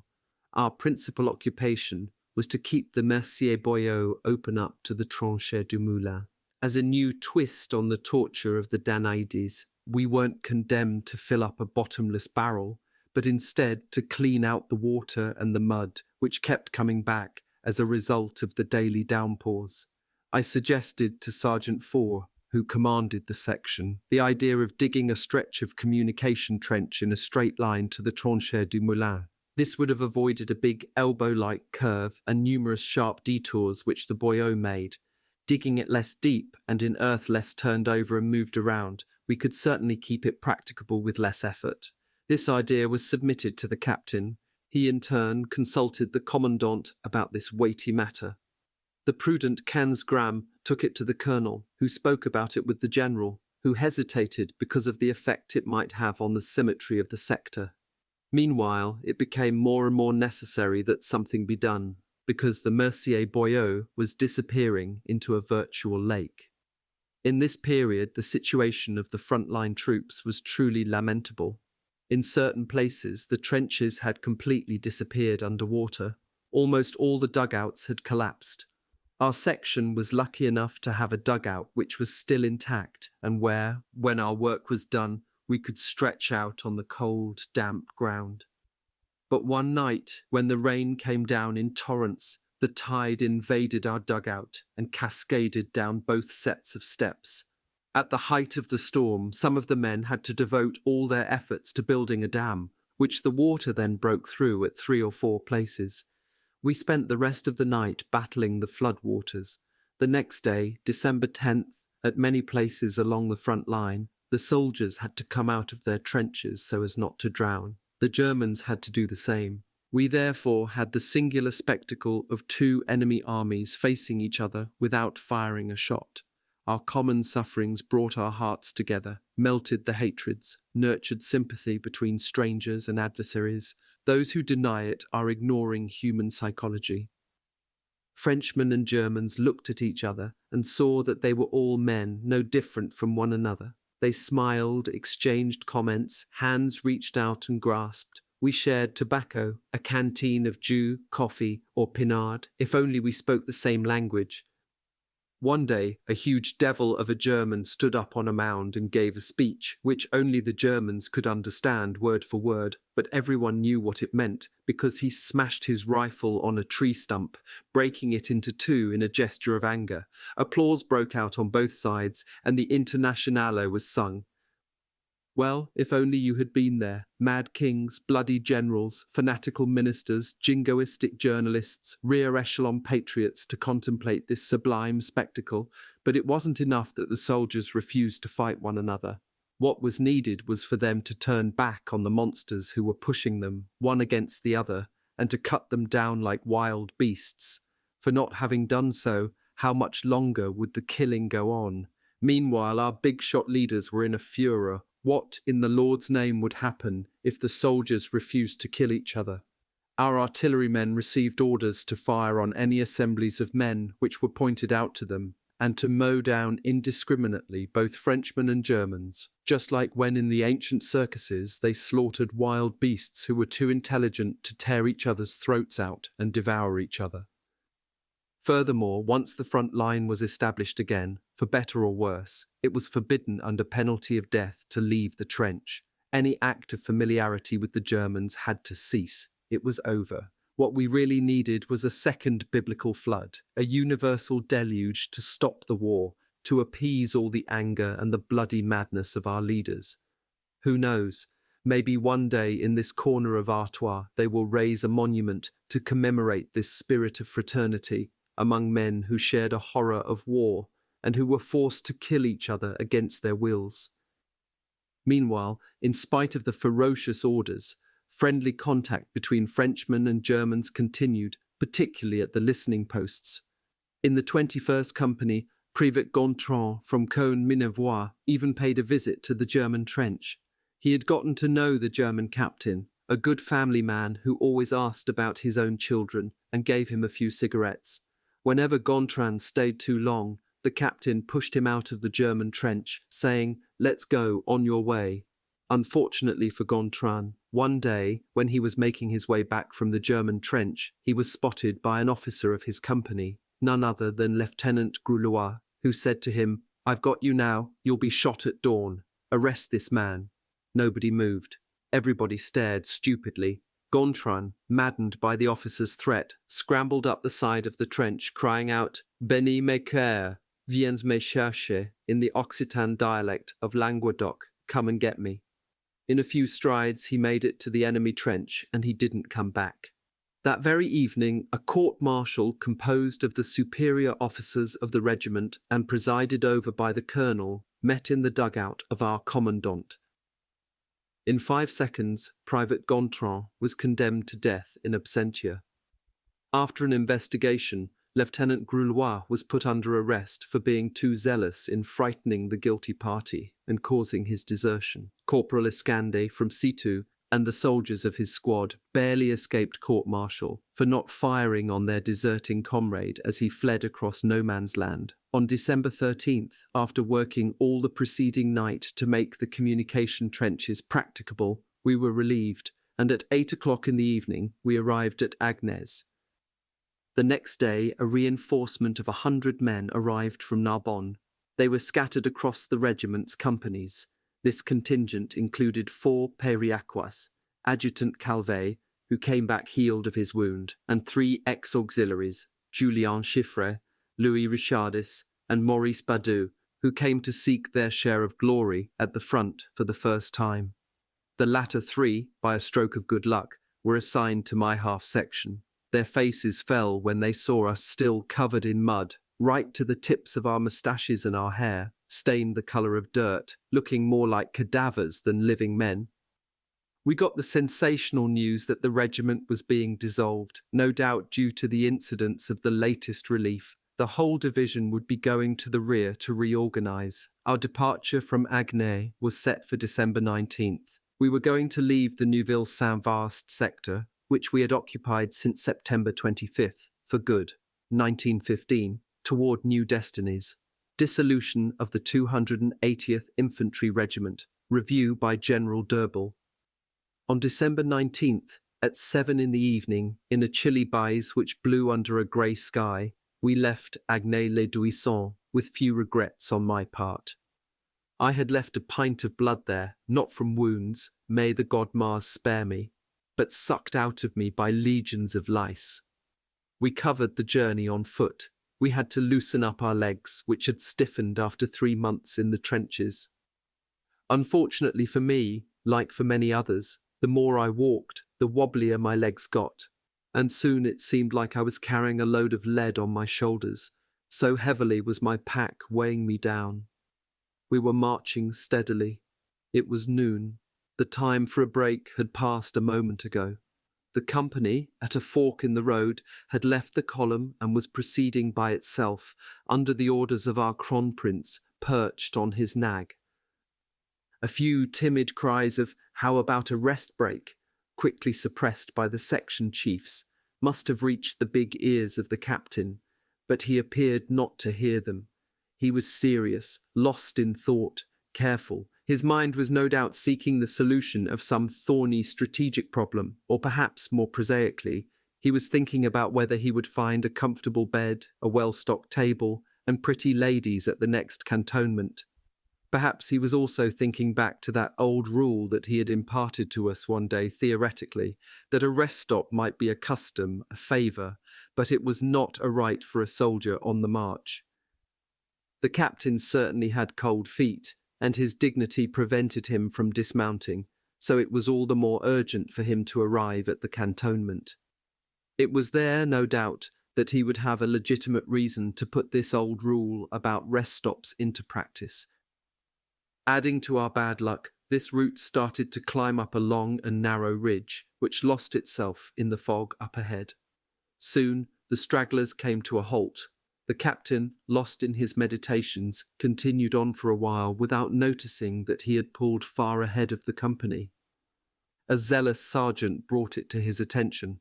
Turning around, he hurled himself at the laggards, ordering them to rehoist their packs and threatening to punish them if they didn't arrive at the cantonment along with everyone else.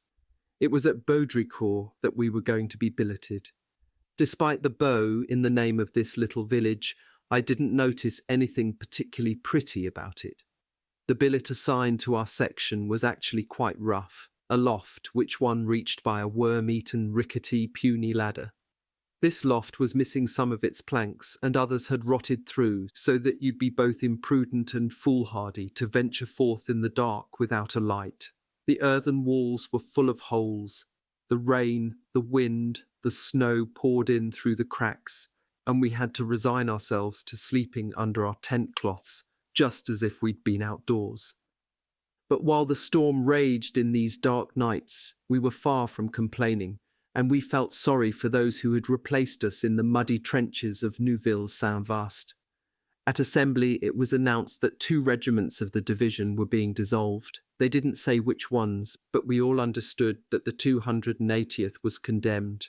It was no worse or better than any other, but it was from Narbonne, the red city of the Midi, and had to pay the price. If the brass hats thought they were afflicting us and humiliating us by dissolving the 280th, they were hugely mistaken. It made no difference to us. Our fate wasn't changing. It must be acknowledged that all the same, they did think carefully about our southern sensitivities. They decided that whole battalions would be kept intact and shifted, ours to the 296th Regiment from Béziers and the other to the 281st Regiment from Montpellier, both southern cities, in the département of Hérault, next to Aude.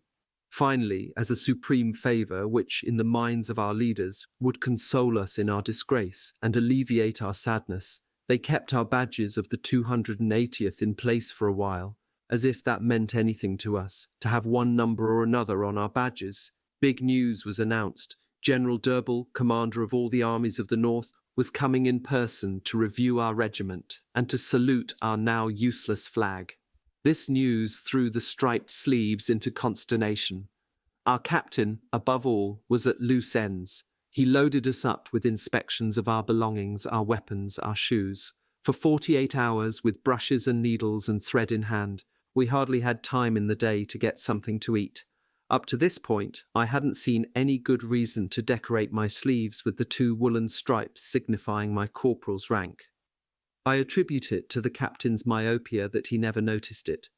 But during one of his inspections, with all our trappings of war, his eye fell unluckily upon my private sleeves. This man, who was obsessed with stripes, stood for a moment, speechless, amazed. "Why don't you have any stripes?" he asked. "I've never had them. Everyone knows I'm a corporal. Listen here, if your stripes aren't sewn on by tomorrow, you'll be sorry." "Captain, I don't have any stripes." "Sergeant Major, give this man some stripes. I don't know how to sew." The captain threw me a furious look and headed off. I thought that this argument had gotten me off from obeying this order. But the next morning, as soon as I got out of bed, the company's tailor, or rather the tailor of the company's officers and non-coms, came and sewed some superb black stripes onto the ends of my sleeves, the indispensable signs of prestige necessary to impose authority upon the non-striped rabble. A review can't happen without a parade, and a captain's standing is compromised if his company doesn't parade correctly when it passes before the august personage for whom it is parading. Our captain, desirous of being noticed and of perhaps earning a compliment to his vanity, consequently drilled us rigorously. All morning long, the day before the review, by sections, we paraded along the widest and the only street of the village, 20 times, maybe 30 times. He was stationed at the end of the street, and each time we passed him, we turned our heads sharply toward him, fixing our eyes upon him just like he told us to. In return, we got a flash of sunlight reflected off his oversized eyeglasses and a grimace of unhappiness, because he was far from satisfied with our performance. Lunchtime delivered us from this slogging through the puddles in the road, the principal cause of our sloppy parading. Finally, the great day dawned. It was December 23rd. A regiment of France was going to disappear in an apotheosis of glory. The regiment assembled in a big field, 1 kilometre from the village. Not one curious spectator, not even a little kid. Decidedly, in this part of the country, they weren't fond of military parades. We waited for 2 full hours. We spent the time getting into position, shifting, lining up, and blowing on our fingers to keep them warm. Finally, General D'Urbel arrived. I will keep silent on all the usual goings-on of any military review. The general had the good taste to find everything just perfect, and even more than perfect. Uniforms, speed, parade, etc. With a stentorian voice, he gave us a speech in which we heard ourselves called a superb regiment, magnificent. What touched us most was that we would get a few days of rest. Then the general approached the flag, his naked sword in his hand. "Flag of the 280th, he said. "I salute you. Off you go to the Invalides alongside the glorious standards of Austerlitz, of Arcola, of Jena." The flag dipped. The bugles sounded across the fields. The moment was solemn. The next day's report said that, at that moment, a shiver went through the ranks. I shivered too, but it was from the cold. The next day the battalion left Baudricourt and joined the 296th, of which it was henceforth part, at Ivigny, which was only a half-hour away. This time, the section was billeted on the ground floor. In this particular building, we couldn't be lodged anywhere else, because there was no upper floor. It was nothing but a lousy stable with a few scraps of rotten straw for us to lie down on. 1 door, 1 window, no air, but a few draughts. No sunlight got in, but the rain penetrated through gaps in the walls. To tell the truth, we missed the rickety loft of Baudricourt.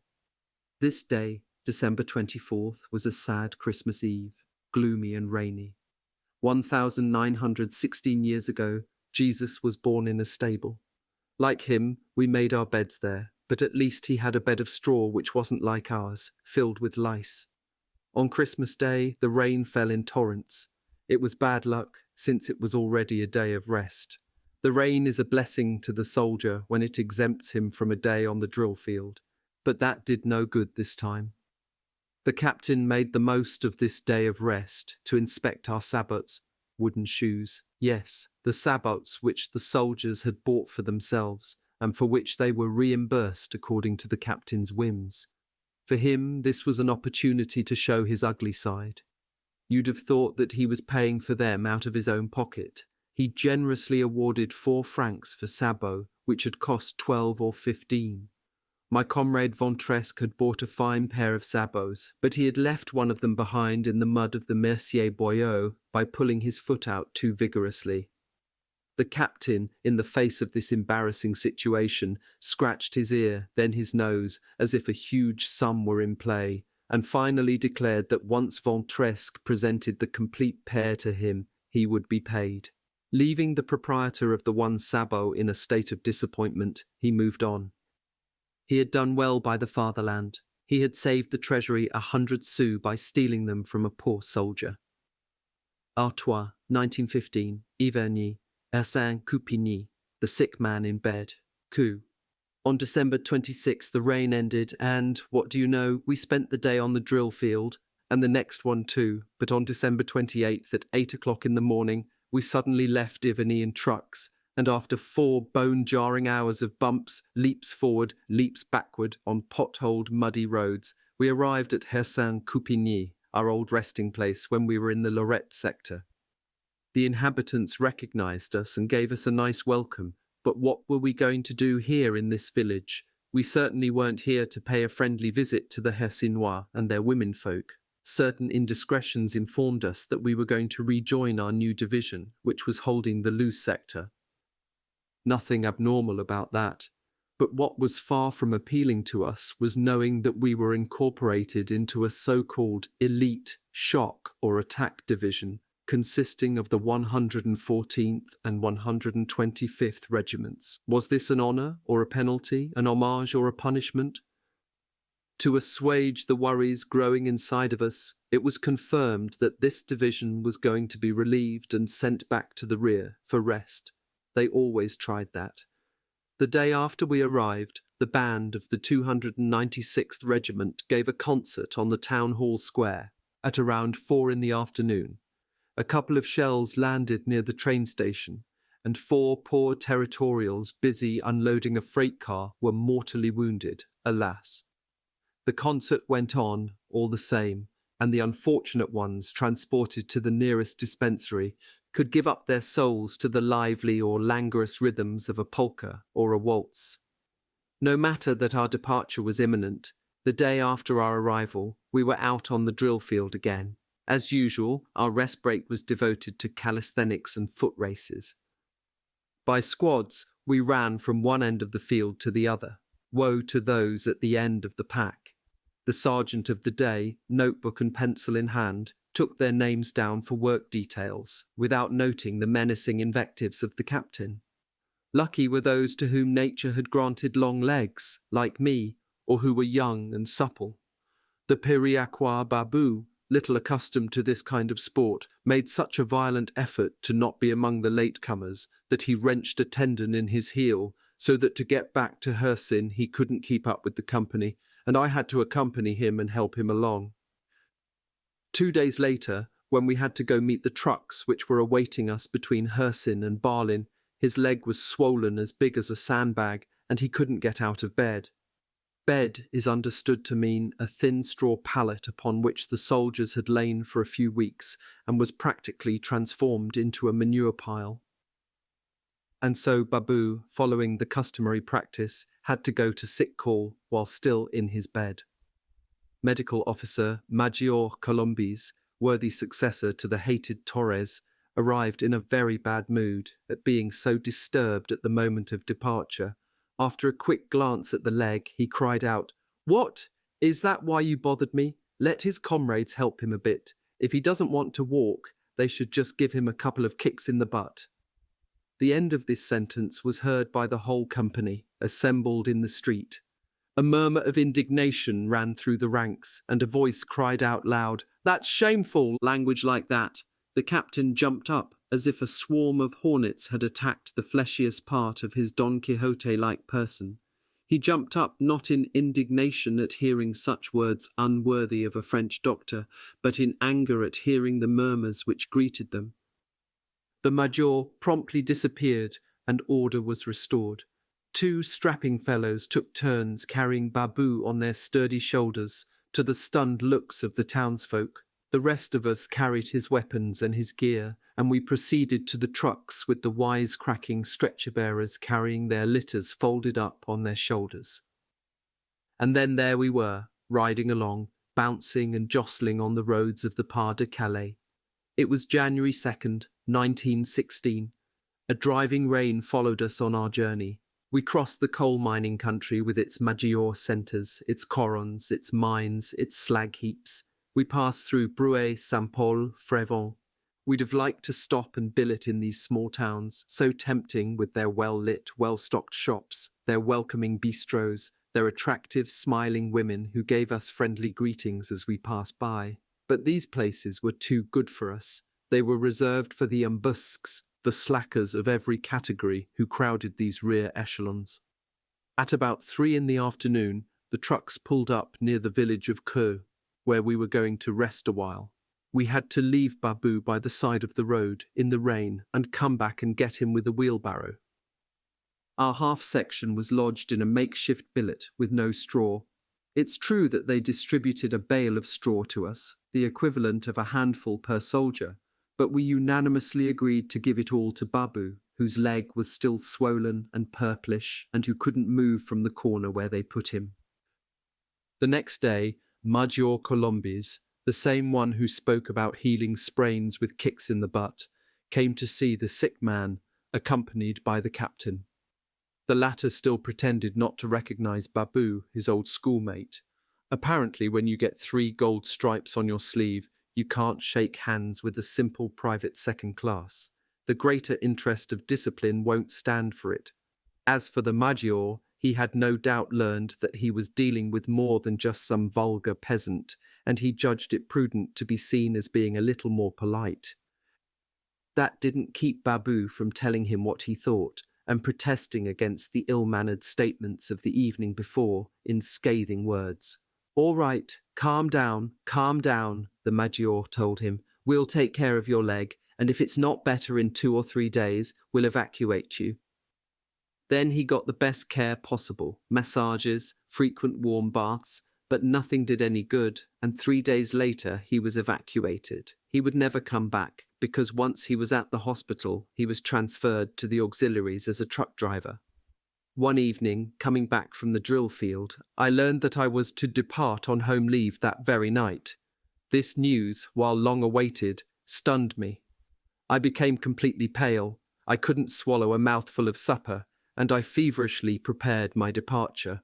Finally, I was going to see my loved ones, my home, my village, after having given up this joyful prospect so many times, as death brushed so close to me. Artois, 1916. First home leave, the return, Hautvillas. On January 10th, at 2 a.m, I went with a dozen other leave-takers, 8 kilometers from Keux, to take the train at the station of Auxy-le-Château. The next day, at 10 p.m, I jumped down onto the platform at the station at Mou-Audet, approximately 20 kilometers east of Carcassonne. I breathed in with delight the air of my birthplace.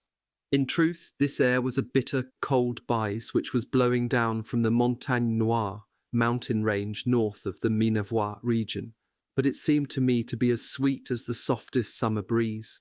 The sky was gloomy, the night was pitch black, the road was muddy, but no promenade was ever so exquisite as the 15 kilometers that I had to cover to get to my village. Finally, I approached it. I had reached the edge of the little plateau, La Serre, still a little valley to cross, and I arrived. I stopped, full of emotion, a short distance away.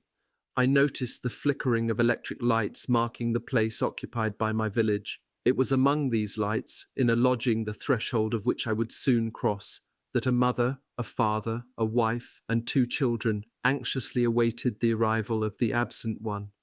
I felt as if I could see them watching for my arrival, trembling at the slightest sound of a footstep in the street, because along the way I had been able to alert them by telegraph. Of course, I'd have to leave in 6 days, perhaps forever, those whom I loved so much. But for now I abandoned myself to the delirious joy of seeing them again after 14 months of absence. A half-hour later, I was in the arms of my family. As long as the days of suffering were, the days of happiness seemed just as short.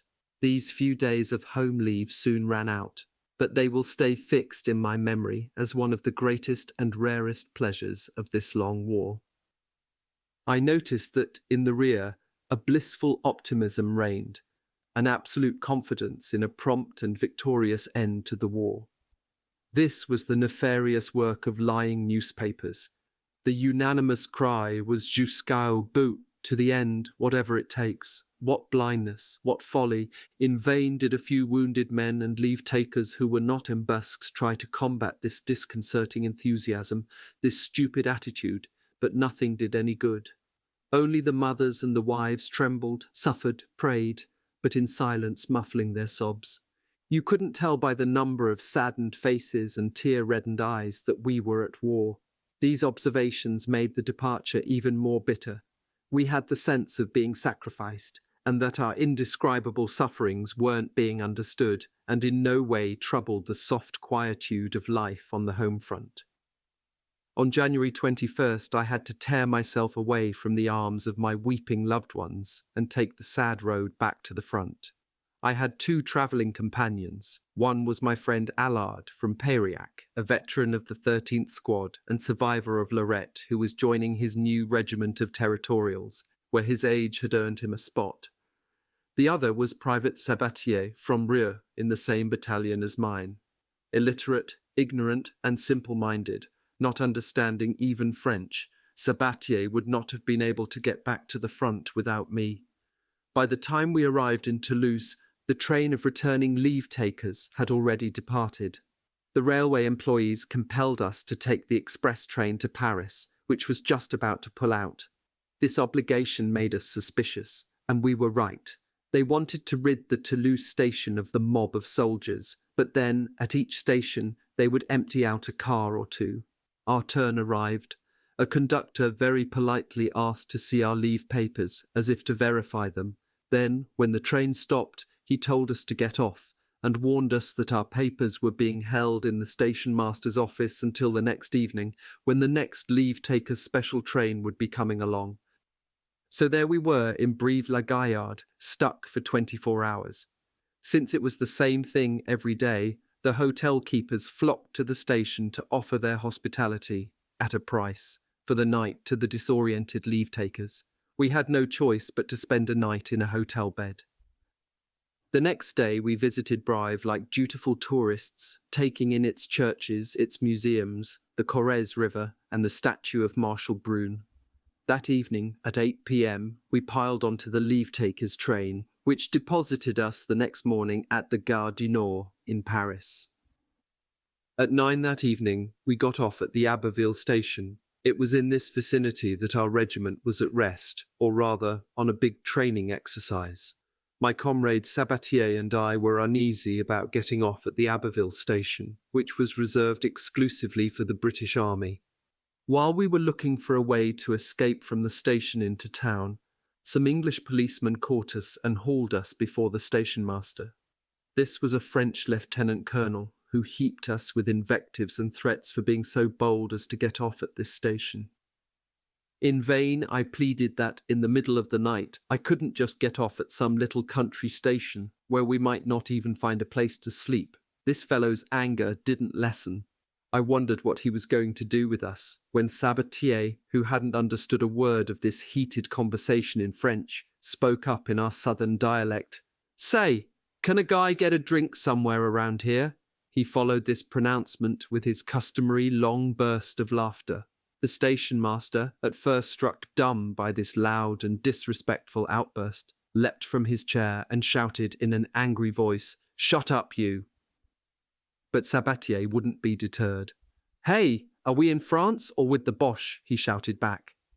At a gesture from the station master, the policeman rushed in and grabbed Sabatier, who wanted only to go into town. We were locked up in a baggage storeroom, 2 turns of the key, and there we were, imprisoned. Well, it wasn't exactly warm in that room, but we were indoors, and that was something to be appreciated by those of us who had been in the trenches. We stretched out with no ceremony upon a bench, but at 2 in the morning the English police came to wake us up and ordered us to follow them. A train was in the station. They pushed us onto a car and closed the door, standing guard outside it until the train pulled out. We'd been told to get off at Noyelles-sur-Mer. A half-hour later we were on the platform of this station, which had no shelter to offer passing Poilus other than a frigid waiting room without a fireplace. All the benches were already occupied by sleepers. We had no recourse but to stretch out on the cement floor. Fatigue pushed me into a deep sleep, but the cold fought back. The latter won out, and I had to pace back and forth to keep warm. I had the thought of going to take a look at the sea, which I thought would be right close by, but I learned from an early morning passer-by that it was more than a league away. I postponed my seaside visit to some other occasion. Finally, daylight arrived, and the hour of departure for the departmental tramway which we were to take was approaching. This tramway dropped us at Nouvion-en-Ponthieu, where vague directions led us to hope that we would find our regiment. From Nouvion, we had to cover only 4 kilometres on foot to Hautevillers, where our battalion was encamped just 6 kilometres from Abbeville. Starting the next day, to cure our homesickness, we went into training, and the day after that, we went to the camp of Saint-Riquier to do a complicated manoeuvre 12 kilometres from Hautevillers. This was a day of thick fog. We spent a good hour moving back and forth from place to place. Finally, we took up a position in a rough trench and shivered there for a half hour. Then we went back, the enemy being judged to be in flight. And for all that, we covered 24 kilometers and risked soaking ourselves to the skin. On February 1st at daybreak, the regiment left for Noyelles-sur-Mer to embark, not on board the Channel Squadron, but onto railway cars. We passed through Abbeville, Doullens, Saint-Pol. A few stations after this last town, we got off. It was 6 in the evening. On the facade of the station, I read Tink. At the previous station, they had unloaded all of our encampment gear and supplies, since that was only 1 kilometre from the village where we would be billeted, Bailleul-les-Corneilles. Why make us get off at the next station, which forced us to undergo 2 hours of night march? I'm still wondering. Perhaps some felt it was so that they could make things nice and comfortable for us by the time we got there. But alas, we were going from bad to worse. How much worse is for anyone to judge. Artois, 1916, Bailleul-les-Corneilles, Pas de Calais, theft of hens and ducks, the corporal's pocketbook. The billet assigned to our half-section was a ruined stable with neither door nor windows, long in disuse and filled with all kinds of garbage. A fetid odour wafted out of this redoubt, arousing in us a profound nausea. Nevertheless, there were fine barns in the village where there were bountiful supplies of straw. I discovered one of these shelters, and with a couple of comrades dug under 2 or 3 meters of straw to escape the view of the proprietors, who would be sure to complain. The next day our captain, despite his desire and his orders that we make the best of our assigned billets, had to bow to our emphatic complaints and get us more suitable quarters, and the training exercises started up again with intensity. In rain or wind, in cold or snow, we had to go out. By night and by day, 1/4 of the company was standing watch, for nothing, to no useful purpose, simply because that is what was called for in field regulations. If the guards weren't guarding anything, they still had to be on the lookout for visits by the commandant or the captain. Woe to them if the proper honours and signs of respect weren't paid, following prescribed etiquette, or if they didn't have their uniforms just right, or the exact passwords at hand. This often resulted in a few days in prison for the sentry, and sometimes for the corporal who was responsible for the guard post. Never was the mean, narrow-minded, hateful spirit of the captain more in evidence than during our stay at Bailleul-les-Corneilles. In the 21st Company, the number of those being punished for such infractions became so great that the field police station couldn't hold them all, and those guarding them were so vexed that they had to complain. Our captain was authorized to set up a special billet for those being punished. Numbering around 30, they were parked in a kind of hangar, under the eyes of a guard detail. They came out only for exercise and various work details. There were also general measures of repression which, being of a generous mind, I won't call acts of cowardly harassment. Among other displays of meanness and spitefulness, he made us turn out for roll call in full campaign gear and undergo rigorous inspections, in which someone would always be slapped with a few days in detention. One day, at assembly, the colonel reminded us that the wearing of kepis was strictly prohibited. This applied to corporals and privates first class and second class. Non-coms and officers were, as before, authorized to wear their kepis decorated however they wished. The captain had, for a long time, been a stickler about this prescription, and we didn't dare show up without our ridiculous fatigue caps on our heads. Only a headstrong Parisian, recently arrived in the company, dared to sport a magnificent kepi, as fine as the captain's own, complete with stripes and braids. His name was Vaca. The following dialogue ensued. The captain: "Vaca, you've heard this before. Get rid of that kepi immediately." Vaca: "This kepi is mine. I bought it, and I'm going to wear it." The captain became pale with rage, red with anger, then greenish-purple. His face turned all the colours of the rainbow, like a chameleon. What? A simple soldier, a private second class, dared to defy him, and the colonel, and regulations. If he were in worse physical shape, he might have had a heart attack right on the spot. He had every reason to, but the dialogue continued. The captain: "If I see you again with that kepi on, you'll get a week in prison, Vasha. When the officers and non-coms stop wearing theirs, then I will, but not before. and Vasher kept wearing his kepi with no further bother. But the captain never forgave him for this act of defiance, and less than a month later he found a way to get rid of Vasher by dragging him in front of a court-martial. But that's getting ahead of the story.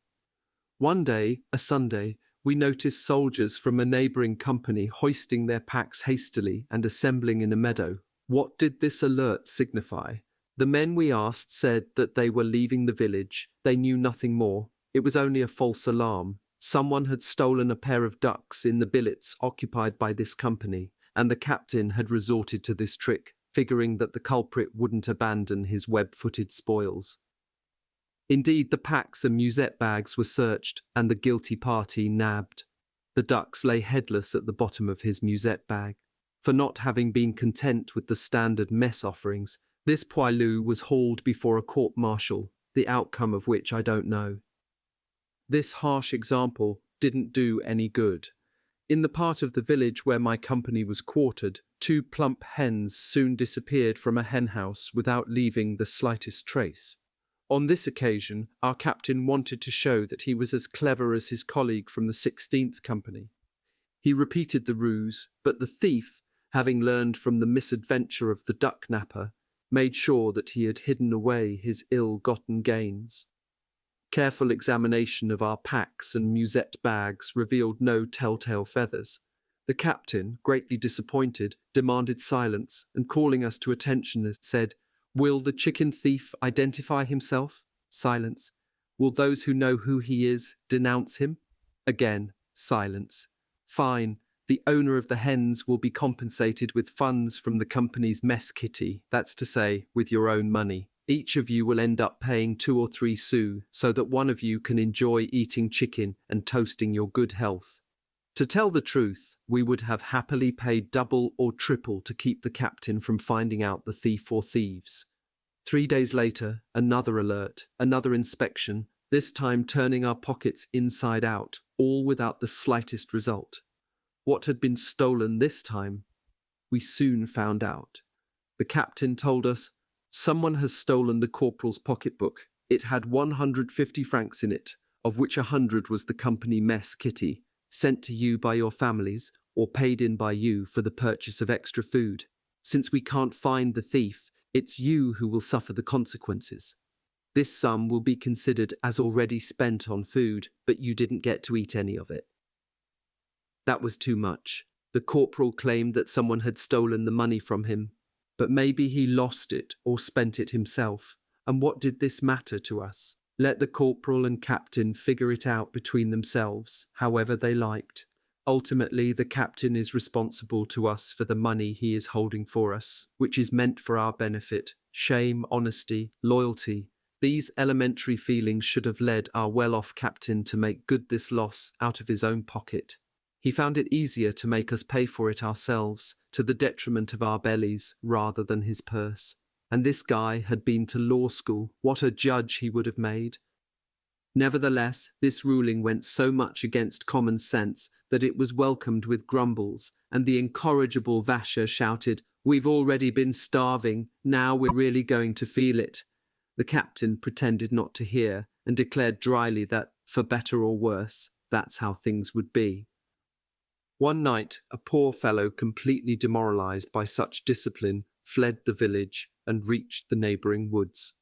The next day, rather than going out on field drills, we went on a search for him and were happy to have this diversion from the daily routine. The fugitive had meanwhile reached St. Paul, where, distressed, he turned himself in. Our captain showed himself to be magnanimous. The flight was attributed to an episode of dark depression, and he slapped the naive deserter with just 15 days in prison on principle. On February 21st, 1916, the regiment left Bailleul-les-Corneilles for Betançon, Pas-de-Calais. Artois, 1916, Bois de la Folie, Sector, Betançon, Mont-Saint-Éloi. They were really spoiling us this time. To cover the 10 kilometres which separated us from Betançon, they used trucks to haul us. But we got there too quickly. The troops which were occupying the village hadn't left yet, so while we awaited their departure, we stood shivering for 2 hours in a field outside the village. The next day, the captain called us together, sergeants and corporals, to tell us that shortly we would be going to occupy a sector near the ill-famed Bois de la Folie. The division which was holding this sector considered itself an attack division and hadn't stooped to do fortification work. We therefore couldn't expect to find any shelters in the trenches we would be occupying. This made us grimace, but the captain was all smiles, certain that he would have a fine shelter for his precious self. Then we learned that the trenches were honeycombed with mines. We had to start getting used to this mine warfare, to the idea that one morning you could see the earth open up right under your feet, like a volcano. There would only be the minimum number of soldiers on duty on the front lines. The captain kept smiling, with the knowledge that it wouldn't be him who would head out to the observation posts and risk getting blown to bits. Finally, he wrapped up his harangue by saying that he was counting on the energy of Yus non-coms to get the most work possible out of the Poilus in fortifying the sector. The temperature had dropped sharply, and on February 23rd, as we left Bethanzart on foot, the snow started falling heavy and thick, slowing down our march, stinging our faces, sticking to our clothes. It was whipped up by a violent wind, freezing and transforming into icy stalactites which hung from our beards and moustaches. The regiment was going up to the front line. By luck, our battalion stayed back in reserve at Mont-Saint-Éloi, where we arrived at nightfall, more exhausted than if we had covered 30 kilometres, when only 10 kilometres separated Bethanzart from Saint-Éloi. Our company was quartered in some newly built barracks. They were the first we had seen, a symbol, finally some belated recognition by our ignorant headquarters that we were now fighting trench warfare, a war of fixed positions, blinded up to that point, hemmed in, their narrow minds refusing to accept any warfare other than one of constant movement, an untenable dogma. The military upper caste considered everything that had happened since 1914 as provisional, fluid, changing from one day to the next. They refused to improve the lot of the fighting man in this new kind of siege warfare. How much suffering, exhaustion, sickness, injuries, and deaths would have been spared if only we'd had bosses with some basic common sense. It was with great joy that we took possession of these barracks, where we were at last sheltered from wind and snow. But alas, the cold, that terrible enemy that cuts through barriers and walls, easily penetrated our clothes and our damp blankets, and we shivered all night long, packed tightly against one another, because there wasn't the slightest spark of a fire in there. The next evening, right when most of us had bedded down, they told us we had to give up the barracks to troops who were coming back from the trenches. This was only right, but it was bothersome for us to go out in the night, at the edge of the village, looking for lodging among houses more or less demolished by shellfire. The best my squad could find was a hovel with its roof 3/4 torn off. In the dark of night, we had to rig up a shelter with our tent cloths under the remaining corner of the roof, which was just barely holding on, who knows how. The snow kept falling right into our shelter. We couldn't even think about lying down. With a few beams and planks pulled from under the rubble, we made a nice fire, which was quite an accomplishment considering that the wood was damp and the wind and rain tried their hardest to put it out. The fire won out over the battling elements, and we spent the night crouched around it, thinking about the evening's orders which had proclaimed that, thanks to careful planning, the soldiers weren't suffering from cold or rain this winter. The next day we cleaned up and improved our quarters a bit. As stealthy as a band of Apaches, we stole a hay bale from a neighbouring barn, despite the proprietor's vigilance, and so we had some comfortable bedding. We spent 4 days in all at Saint-Éloi. The bad weather made field exercises impossible, so we amused ourselves by visiting the historic towers of the Abbey of Saint-Éloi. In earlier days, these towers dominated the plains of Artois, but now the German howitzers had transformed them into piles of rubble. But we couldn't hang around too long in this area, because now and then the Boche had the habit of lobbing a few shells onto the ruins. The whole surrounding neighbourhood had been obliterated. We watched the installation of large-caliber artillery batteries at the top of Mont-Saint-Éloi. This was no mean feat, hauling these steel monsters up rutted pathways, where horses, men and cannon were slipping, sliding, and getting stuck at each step forward. Not far from our billet, 3 cemeteries spread their long lines of little crosses along the slope. 9th Notebook Toward the Hell of Verdun, February 29th to April 26th, 1916. Each morning they brought a few dead bodies up there from the field hospitals in nearby sectors.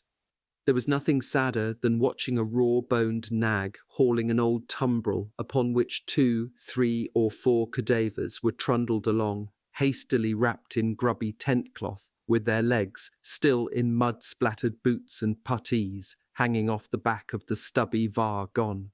A chaplain in his cloak, accompanied by a soldier seminarian, followed behind and made up the funeral party with 3 or 4 old territorials transformed into gravediggers, with picks and shovels on their shoulders.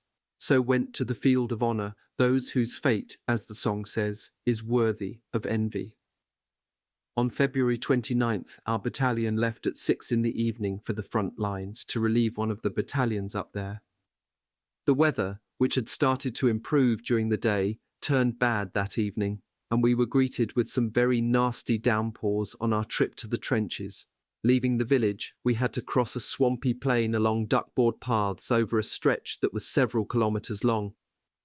Marching on slippery, muddy planks in bad condition was very hard, and more than one of us pitched headlong into the snow or the mud. And watch out if such an accident occurred when the pathway was crossing a ditch or a shell hole or a pond, then you'd get a complete dunking. We reached the Bethune-Arras road. This was as close to the front as the field kitchens could get each evening. Once we'd gotten across this road, through an inextricable jumble of vehicles and all kinds of equipment, we plunged into a network of communication trenches, which were fairly well maintained by the reserve companies stationed along them, sheltered as best they could be. But once we got past the second line, the trenches were in lamentable condition, and our feet and legs were soon soaked and frozen. Then we stopped, and they left us there for a good long while, or rather a bad long while. Our feet grew numb once they reached a certain level of cold. Our patience was at its limit. Occasionally someone would let out, "Why aren't we advancing?" but no response was heard. Finally, Vasha cried out, "Since things are this way, I'm going back, and I'm spending the night in the first shelter I come across. If you're not all cowards, do as I do." And with that, he headed off. We took counsel, and all agreed that we couldn't spend the night standing in mud up to our knees, stuck in a boyo where a frigid wind was blowing. We decided that if in the next 10 minutes no order came to pull us out of this sewer, we would follow Vacha's lead. But soon after we came to this decision, we heard the voices of our section chief and the sergeants coming to reconnoitre. A third of the section went right to the outposts, where you had to stay 8 hours out of 24. The rest of us were led a little farther along, to a place where a bit of firing step could be seen along the trench wall.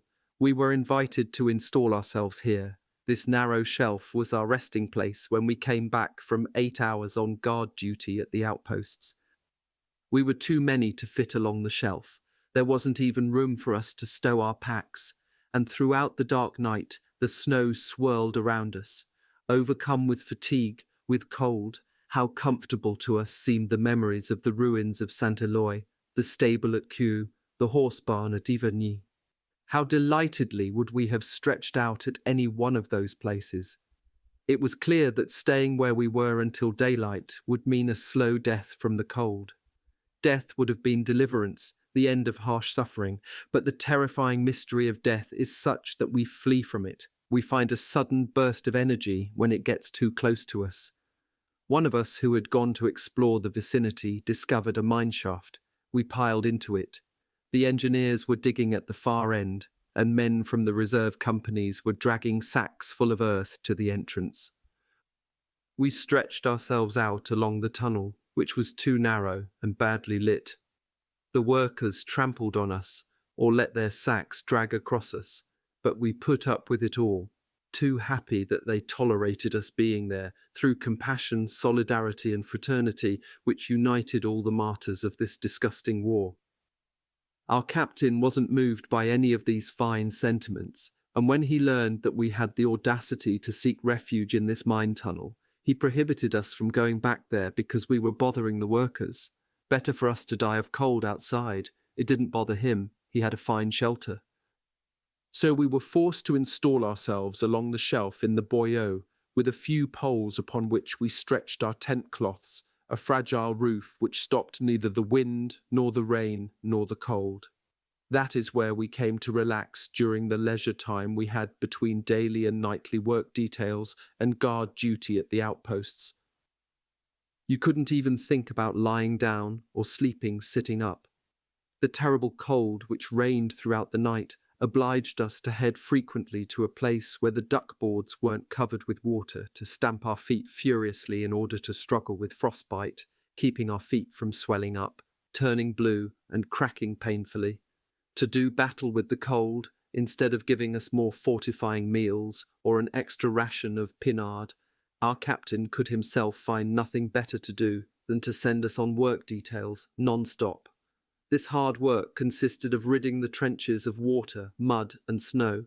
But rain or snow fell every day, almost without stopping. The sides of the trenches caved in, and the water bubbled up in thousands of little springs between the edges of the duckboards. You had to say that the captain's remedy did some good. The men who would complain about suffering from the cold had only to try slogging 12 hours out of 24 in freezing water up to their knees, and then they would see how effective it was. Luckily, the sector was calm. One could truly say that the Germans had compassion for us. If they had bombarded us in these shallow communication trenches with no shelters, they would have made a nice marmalade out of us. And so, by their carelessness, their fatuousness, their negligence, let's say no more about the generals who succeeded each other in this sector, and their commanding general, who should have known all about it, a part of the front, stabilized for more than a year, hadn't a slab of sheet metal or a simple plank of wood to protect the soldiers from a downpour between 2 shifts of guard duty or 2 work details. And the engineers, instead of building useful shelters, spent day and night digging mine tunnels at great expense and involving 2 months of Herculean efforts to blow up a bit of trench where, in most cases, no one was present. And to think that every day courts-martial condemned those imprudent enough to have dared to utter a doubt about the final victory, or say something in protest against the ignoble worldwide killing. The crime of lèse militarisme had replaced the crime of lèse majesté. What punishment would these inhuman generals deserve, the artisans of defeat, for ruining, spoiling, exposing to suffering and death so many precious souls? At the outposts, which were nothing more than bits of sap sticking out from the front trench line, the men stood guard for 4 daylight hours and 4 nighttime hours. Then they went back to stretch out on a firing step or to clean out the trenches. In my capacity as corporal, I had to spend 12 hours out of 24 on guard duty. It's true that I didn't have to keep watch right at the loopholes. That made up for the extra 4 hours I had to serve. Night and day, listeners from the engineers came up to the outposts to find out how far along our neighbours were in their own underground excavations. When questioned by us, these listeners always reassured us that it was way off to our left that the Boche were digging. To those on our left, they said it was to the right, that's to say, right under our feet. They were following good advice by deceiving us like that. Everyone was reassured. In fact, during this time, there was only 1 mine explosion on March 13th at 5 in the evening in the sector next to ours, in front of Neuville-Saint-Vaast. It was our side which blew it up, but the Boche responded with a bombardment which probably caused more damage on our side than our mine had on theirs.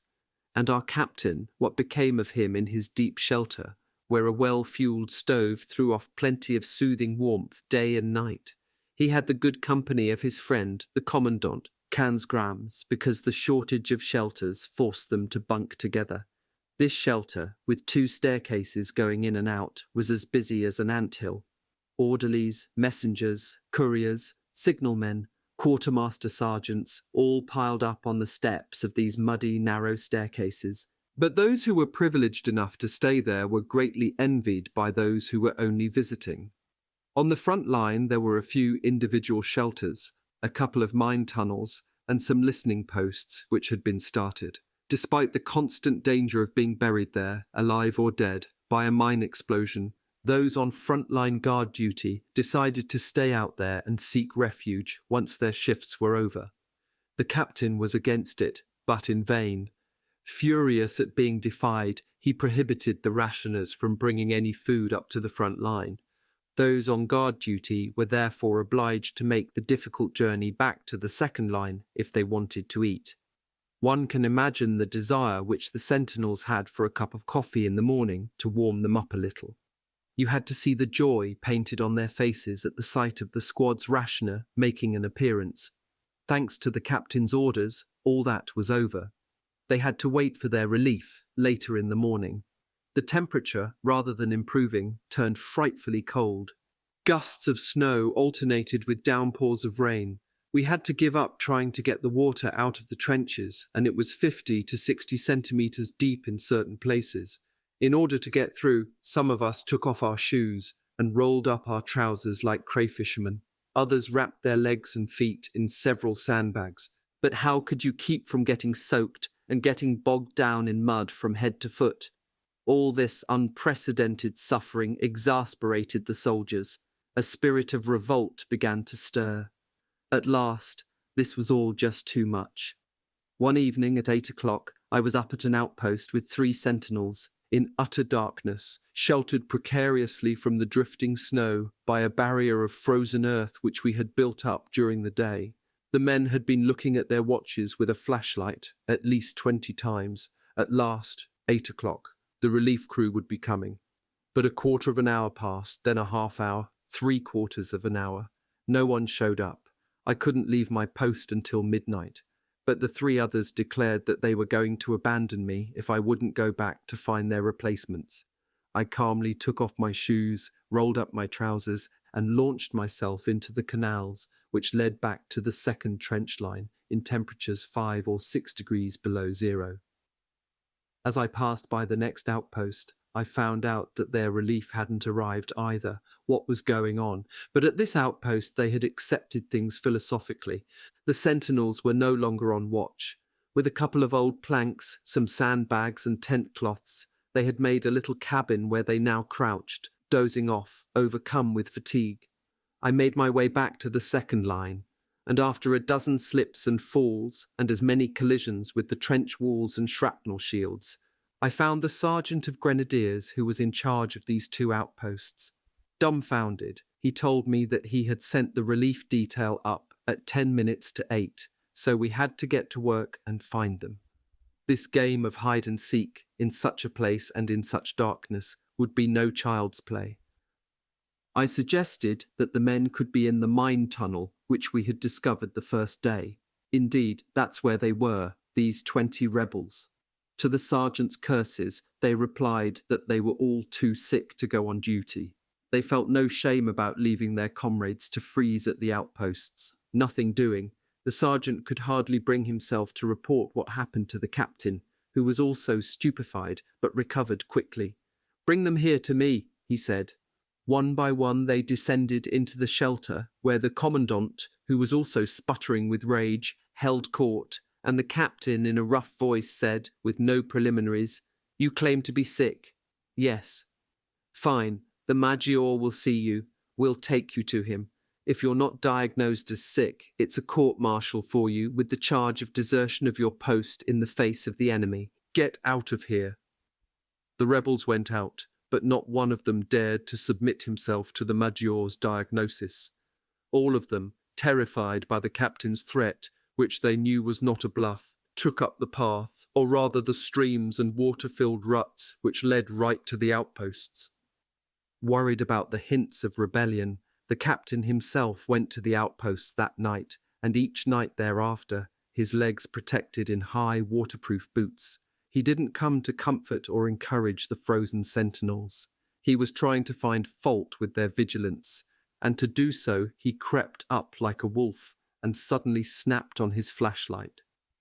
On March 3rd, at 7 in the evening, I was in the trench, at the turn-off to the boyau leading to the outpost.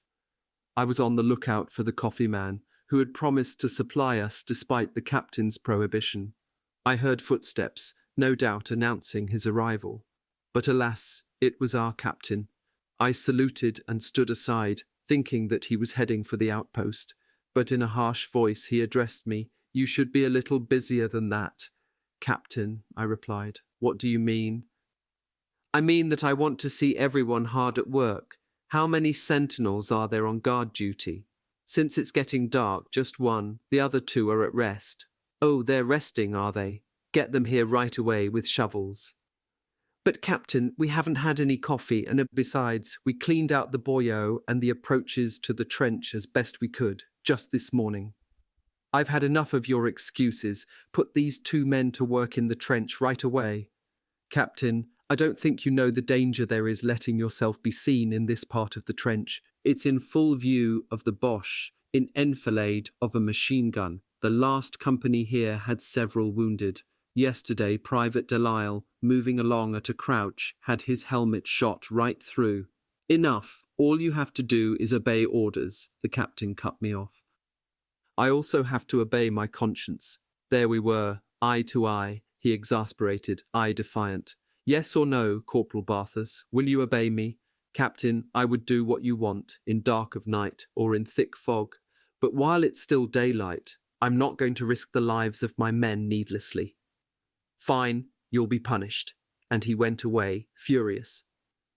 2 days later, I was at the outpost. Happy news had reached us.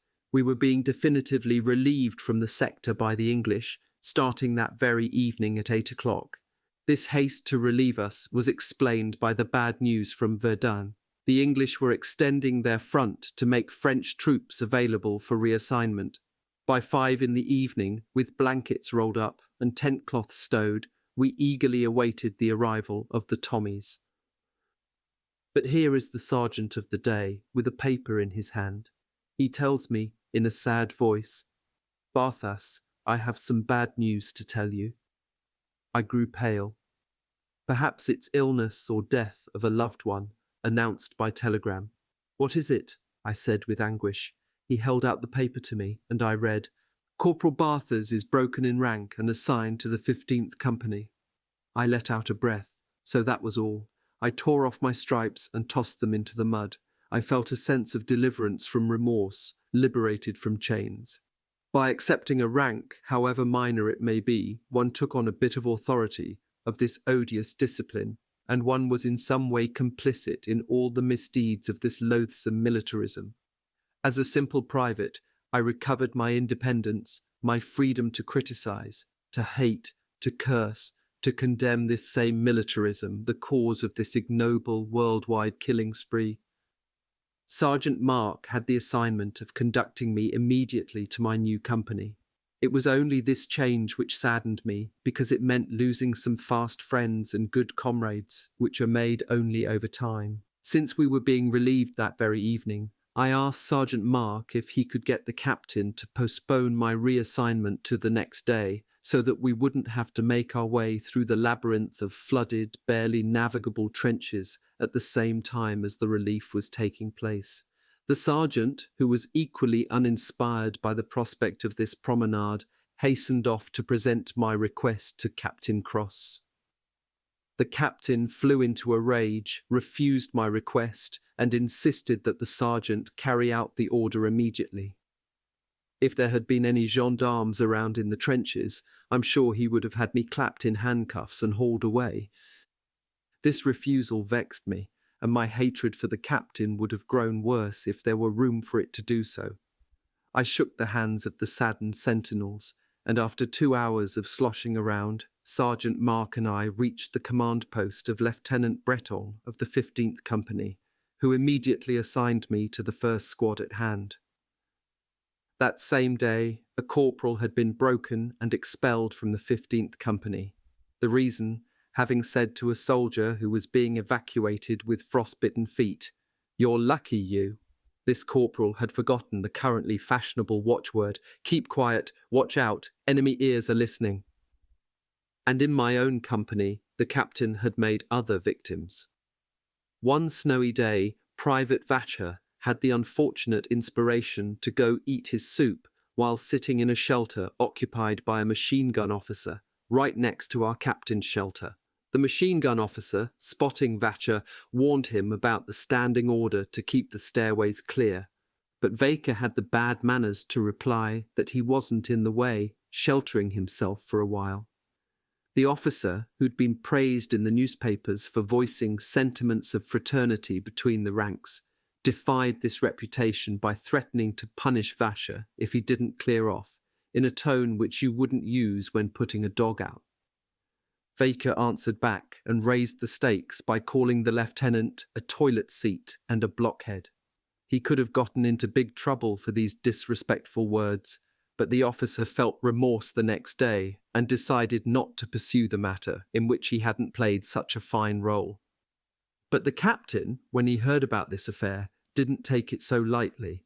He had Vacher arrested and sent back to Saint-Éloi, where he was handed over to the gendarmes. A little later, we learned that he had been condemned to 2 years in prison by a court-martial for comparing an officer to a toilet seat, 1 year in prison to a chestnut pan, the same. Vacher was lucky to have stopped there. A few more epithets like these, and he'd have ended his days in hard labour. At 9 in the evening, we were relieved by a battalion of our own regiment, the general relief by the English having been postponed by 5 days. At 11 that evening, we were in Saint-Éloi, where the field kitchens offered us a quarter litre of bouillon and one of coffee. But it was at Besançon that we would be billeted.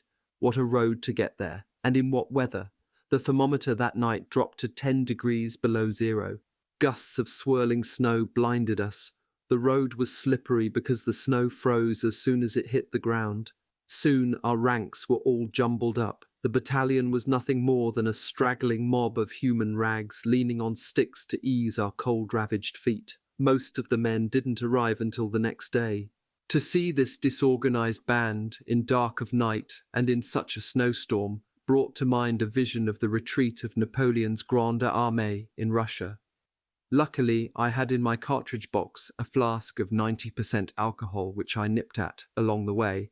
Thanks to this and an almost superhuman effort of willpower, I kept up with the leading group of my company, commanded and guided by Sub-Lieutenant Séverac. Finally, here is Menonval, Mingoval. 2 more kilometres and we would be there, but how long it takes to cover these 2,000 metres. We thought we could do it in one effort, in a single bound, but fatigue obliges us to call a halt. What was hardest was that despite the clarity of the snow, which allowed us to see quite far, we couldn't see anything on the horizon which looked like a village. We soon started out again, since the cold didn't allow us to take long breaks. But the plain still stretched out before our anxious gazes, as in those vast Muscovite expanses. We were utterly discouraged and messed up. Finally, we ended up reaching a village, but there's a train station in it, and the railroad doesn't go to Besançon. The station was right alongside our road, and on the signboard we read the name Savy-Belette. We had lost our way. Our discouragement was extreme. It didn't lessen when a railroad employee told us that we were about 5 kilometres from Besançon. Artois, 1916. The only relief, continued, Magnicourt, Conteville, Incourt, Guigny. Derisive whistles were heard, directed at our commanding officer. This sub-lieutenant wasn't a bad fellow, but too meticulous, a stickler about everything, and he didn't have the sympathy of his men.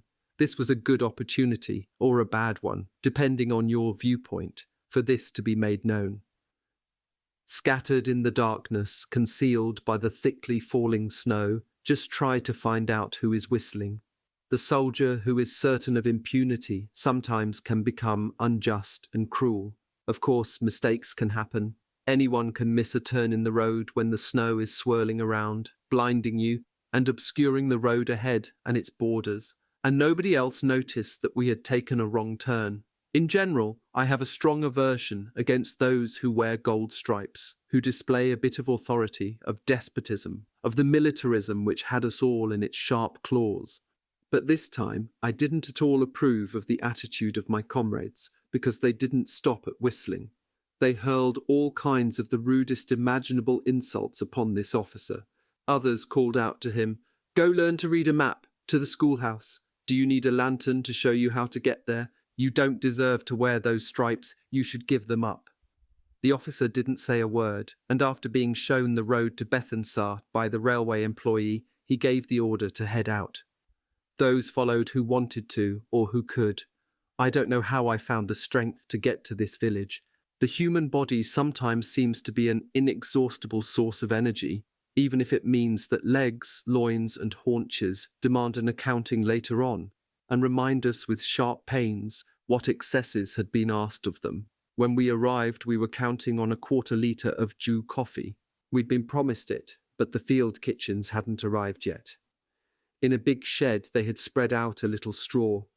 I collapsed in a corner and rolled up in my blanket, slept like a log. It was 6 in the morning. Since 9 o'clock the night before, we'd been marching, covering 30 kilometers in frightful weather and roads. In my company, only about 30 of us had arrived together. The others straggled in during the course of the day.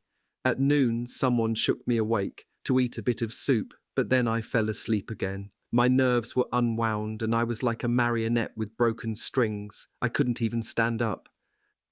The next day my feet felt a little less painful, and I summoned the strength to go to Memoir to find my pack, still in the care of my former company, which was then billeted in this village.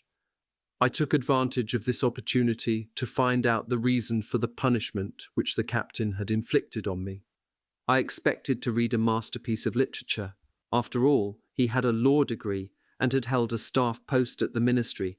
The sergeant major agreed to show me the register of punishments, and I read Barthas, class of etc. Charged with carrying out an order, he said to his men, "Just look like you're working." That seemed stupid to me, neither fish nor fowl, as they say.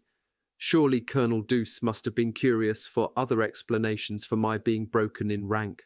But then colonels aren't expected to have dealings with corporals. That might risk diminishing their standing.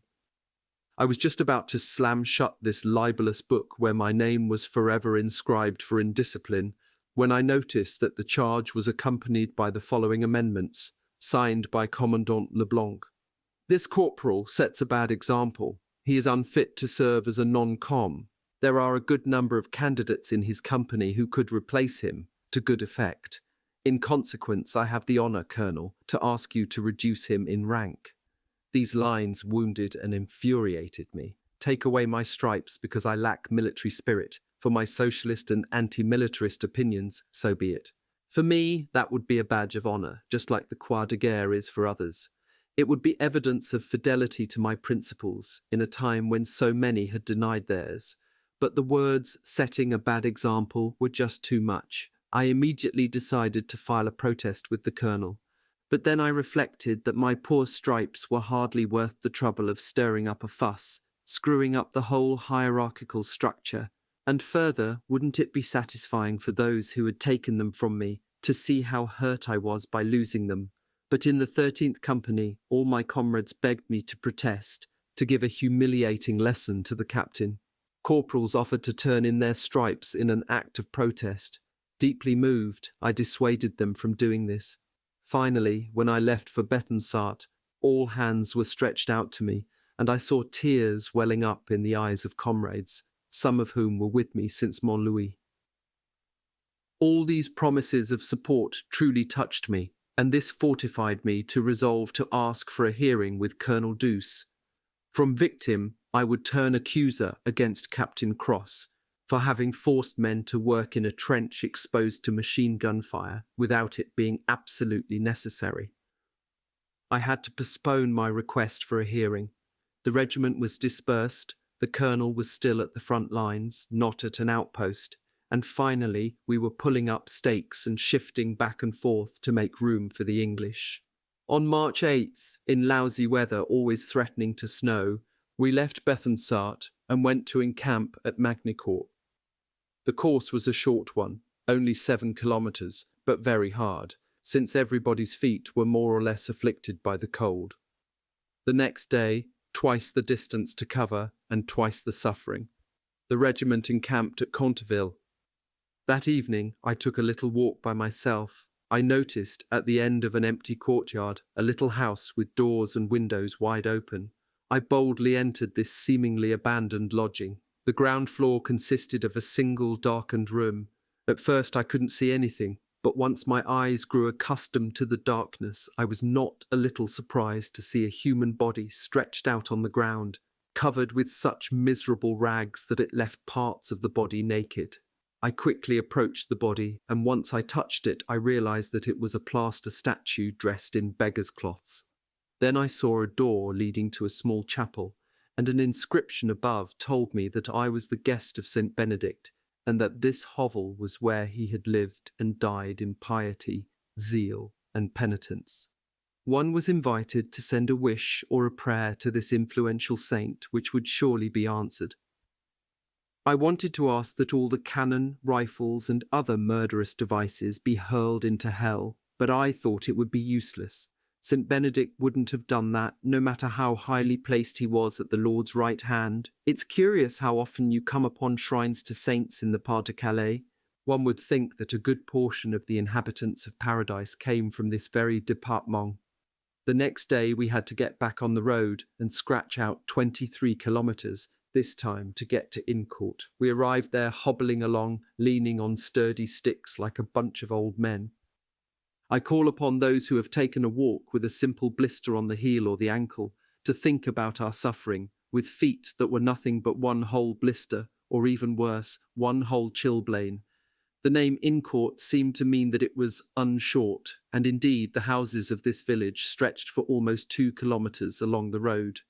It was a big disappointment to think that we had only a few more steps to reach our encampment, and instead it took a half-hour to get to it, at the farthest point in the village.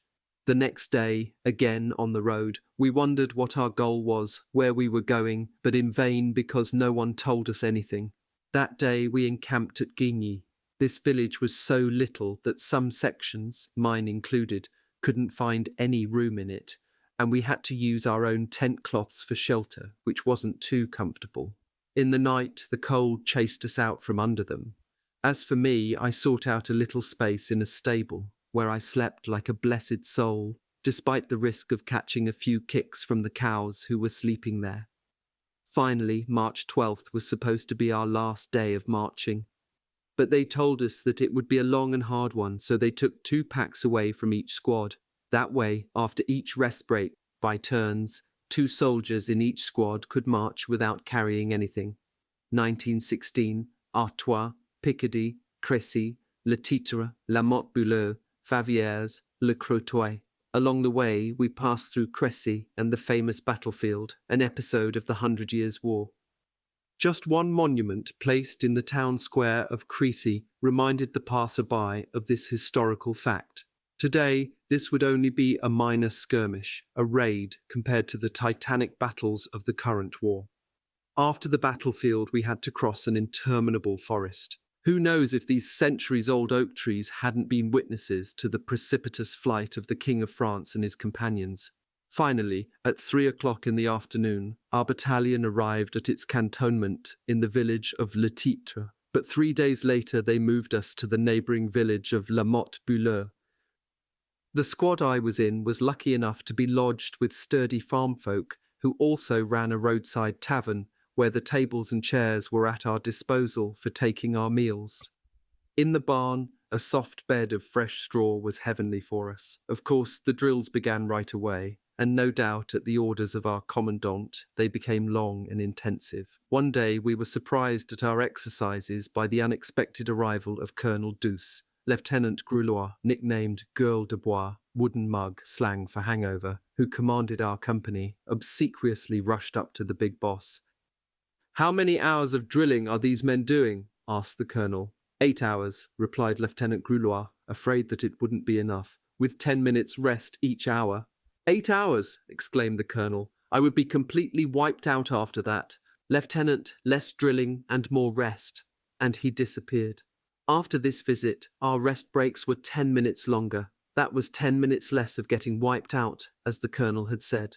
One night I was yanked out of a deep sleep by the noise of the door opening, and here was our landlord, lantern in hand, who approached us.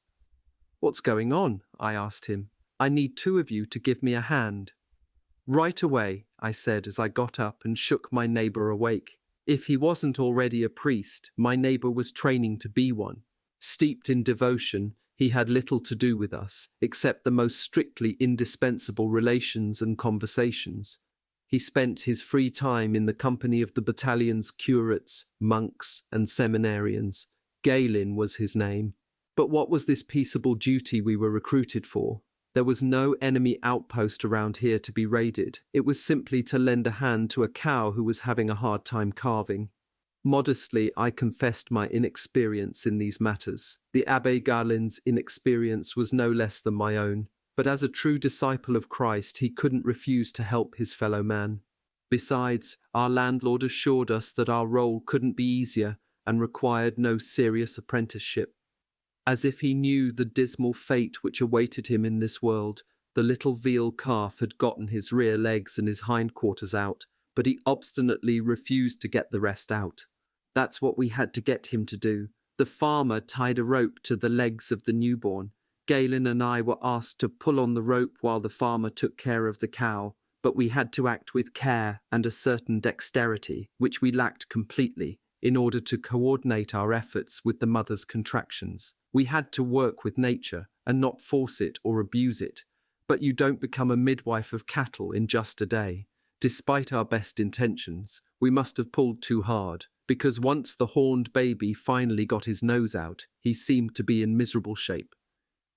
In vain they gave him a swig of hot rum and a brisk rub-down. Then they rolled him in a basket of straw as soft as a duvet, but nothing did any good. The little calf died right away. These good folks wanted to thank us nonetheless for our troubles, and they invited us to drink a bowl of mulled wine. I accepted with pleasure, but Galen refused. Thinking that he didn't like wine, they offered him a little glass of excellent rum, but he refused it quite obstinately. These people were dumbfounded. For a Poilu to refuse a glass of wine was extraordinary enough, but to turn down a glass of rum, that went beyond anything a Picard could imagine. But once Galen had left, I explained that he being a priest, and the next day being Sunday, the day of communion, he couldn't risk his soul's salvation by swallowing even a drop of water, midnight having been rung a few moments before. The farmers were astounded to learn that they had recruited a clergyman to help their cow to give birth. They felt a vague remorse at having tempted a minister of God and placing him at risk of mortal sin. One evening, while we were eating our supper in the main room of the tavern, our section chief pushed the door open and told us, in few words, to be ready for departure at 6 the next morning. The officer could have waited until the end of our meal, because the news threw us into such a troubled state that we could hardly touch the heaping platter of beans which, just a moment before, we were all set to devour. We knew that at Verdun it would be nothing like this. We were even surprised that they gave us that much time to rest up. Home leaves were completely suspended from the time we left Saint-Éloi. 2 kilometers beyond La Motte-Buleau, the road forked. One way led to Noyelles-sur-Mer, our point of embarkation. The other way led to the plains of Ponthieu, region of Picardy. Principal town is Abbeville. That will explain the efforts we made the next day to see which direction the head of the column would take. We let out a big sigh of relief when we saw that the vanguard turned its back on Noyelles. That meant we weren't leaving for Verdun, the very name of which froze us with dread. Any other destination did not matter to us, and immediately joy and gaiety spread through the ranks in the form of songs, laughter, jokes, and lively conversation. The whole division was on the move. It was assembled in an immense field for a big rest break, because the march was long and hard. Then the regiments and battalions dispersed to their respective cantonments. We were on the shores of the English Channel, near the mouth of the Somme. Our battalion was billeted at Favières, 2 kilometers from Le Crotoy, where I made my way the next day, a Sunday. Le Crotoy is a pleasant seaside resort right at the mouth of the Somme. One regiment of the division was billeted there. At low tide, hundreds of soldiers went fishing for shellfish and shrimps in the sand of the beach. The little town was quite lively. The next day, to exercise our legs, we carried out a long march by roue along the sand dunes of the sea-coast. And then the next day, April 3rd, we once again took the road for La Motte-Buleau. What had we come to Favières for? It certainly wasn't to breathe the restorative air of the Channel for 3 days, but we didn't waste any time trying to solve the mystery of this strategic maneuver. To tell the truth, we weren't unhappy to be returning to Le Motte-Buleau, which we reached at around 2 in the afternoon. That day we had an oppressive heat, coming right after some rather cold temperatures, and we hadn't left Favier until 8 in the morning, which meant that we endured the strongest heat of the day. At the last rest breaks, in the shade of each and every tree, you'd see a laggard lying, out of breath, dripping sweat. There were 100 of them from each battalion. Once we arrived, they asked for a list by company of the men who weren't able to keep up. It was, so they said, to put together a category of slackers, of men who had to be watched. Some clever ones detected an advantage to being put on this list. Who knows, maybe you'd be exempt from carrying a pack in the next march, or maybe you'd be sent back to the divisional depot for a rest. I knew some who were left off the list, and others who hadn't fallen by the wayside, but who got their names on the list all the same. But the next day, at assembly, here is what they read out to us. The men who couldn't keep up with the column yesterday evidently need more training. As a consequence, until further notice, they will go to drills in campaign gear with full packs. The others won't have to carry their packs. And that's how, for once, the tricksters got themselves tricked. The long sojourn we had in this village was such that a great intimacy built up between the Poilus and the inhabitants, especially among the ladies. Some idols were kindled, there were some amorous adventures which became tied and untied. As for me, a loving and faithful husband, I won the affections of a lady of La Motte, but alas, for her and for me. The snows of 65 winters had coloured her hair, and this lady was a poor old hag living with her husband in a shack at the far end of the village. The husband, worn down by the years and by rheumatism, lay moaning in his bed. His wife used up her last reserves of strength, making sure that her bits of field didn't go fallow, as well as a rather large garden surrounding the thatched cottage, 3/4 of which were choked with thistles and other weeds. I observed all this one day when I was on my way to guard duty at the village's exit points, this useless and ridiculous guard duty which they had set up according to established practice. Except on Sundays, this guard duty was a sort of relief for the Poilus. In exchange, you could cut out 24 hours of drills or parades. Only the 4 hours of night duty you'd pull could perhaps be wearisome for those who couldn't appreciate the charm of solitude, of nocturnal silence, of contemplation of a starry sky, etc. It's true that at this time, stinging April showers often troubled the poetic moonlit vigils. Then you would seek refuge in the clever little sentry boxes which the wicker workers had fashioned out of the boughs of the Cressy forest. But if the downpour lasted, you'd be chased out by the raindrops and find better shelter behind a wall. It was during one of my breaks between guard duty shifts that I picked up a tool and went to working, spading the old lady's garden. "But monsieur," said the old lady, "you're working for nothing. I'm too poor to pay you anything." "Don't worry about that, Grandma. I'll stop by every day when I'm off duty, until your garden is in good shape and your potatoes are planted," which she despaired about getting done in time. In fact, 4 or 5 days later, the work was done. The old lady didn't know how to express her thanks. She picked out for me the best apples in her cupboard, and I had to accept a coffee one evening. The old man wanted to be at the party too, so we took our coffee in the sick room. As coquettish as any daughter of Eve, the old lady showed me her portrait at age 20, and the old codger smiled impishly, as if to say, "You see, we were young once, and we were carefree in those days." And I had to listen to the tales of their young love. They were about to be married when the war broke out, the war of 1870, that is. He went off in the Guard Mobile. Once peace was signed, he hurried back to La Motte to find his fiancée. But the Prussians were still occupying the region and the village. The marriage was put off. From morning to evening he was at her house, attending to her every need. One day they were having a cosy tête-à-tête at home, which they hardly ever left, when a rude and insolent unteroffizier, probably Unteroffizier Corporal, burst in. He claimed that he needed some information, but his true purpose was to harass the lovers. He went so far as to try to kiss the young woman right in front of her fiancé. Evoking these distant memories, the old lady turned red with indignation, as if she could still feel the lips of the Boche. But the story isn't finished. The young man, now an old codger nailed to his bed, had to defend the honour of his Picard blood, and to avenge the outrage he slapped the German on both cheeks.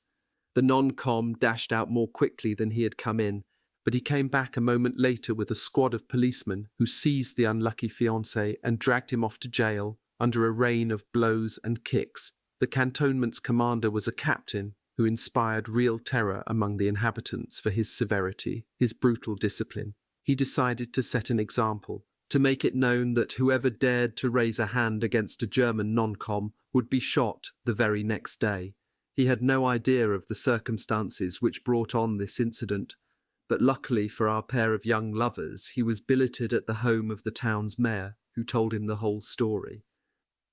The terrifying officer summoned the young girl, the heroine of the story, to his office. She presented herself, fearful and faltering. There also appeared the ungallant non-com, who was forced to confess his misdeeds.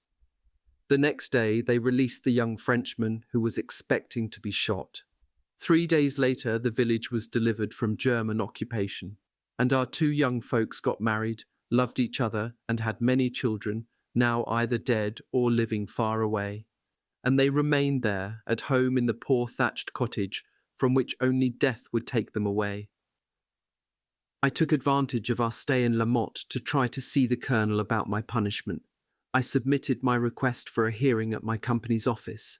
I waited patiently for a week, and I made the request again. The next day, Commandant Leblanc had me summoned and received me in a very ungracious manner. "Why do you want to talk to the colonel?" he asked. "Commandant, sir, it's about my punishment. You know full well that if Captain Cross has punished you, he had good reason to do so. That's not my opinion." "So you are persisting in your intention to protest this matter?" "Yes, Commandant, sir. You know, I won't support your request for a hearing." "Commandant, I'm sorry, but I will persist all the same." "Fine, go to it." "Commandant, may I go there right away?" "Certainly not. You'll wait until the colonel asks for you." 3 days later, an orderly handed me a note upon which I read, "Corporal Barthas will be presented to me when I visit the encampment at La Motte-Bureau."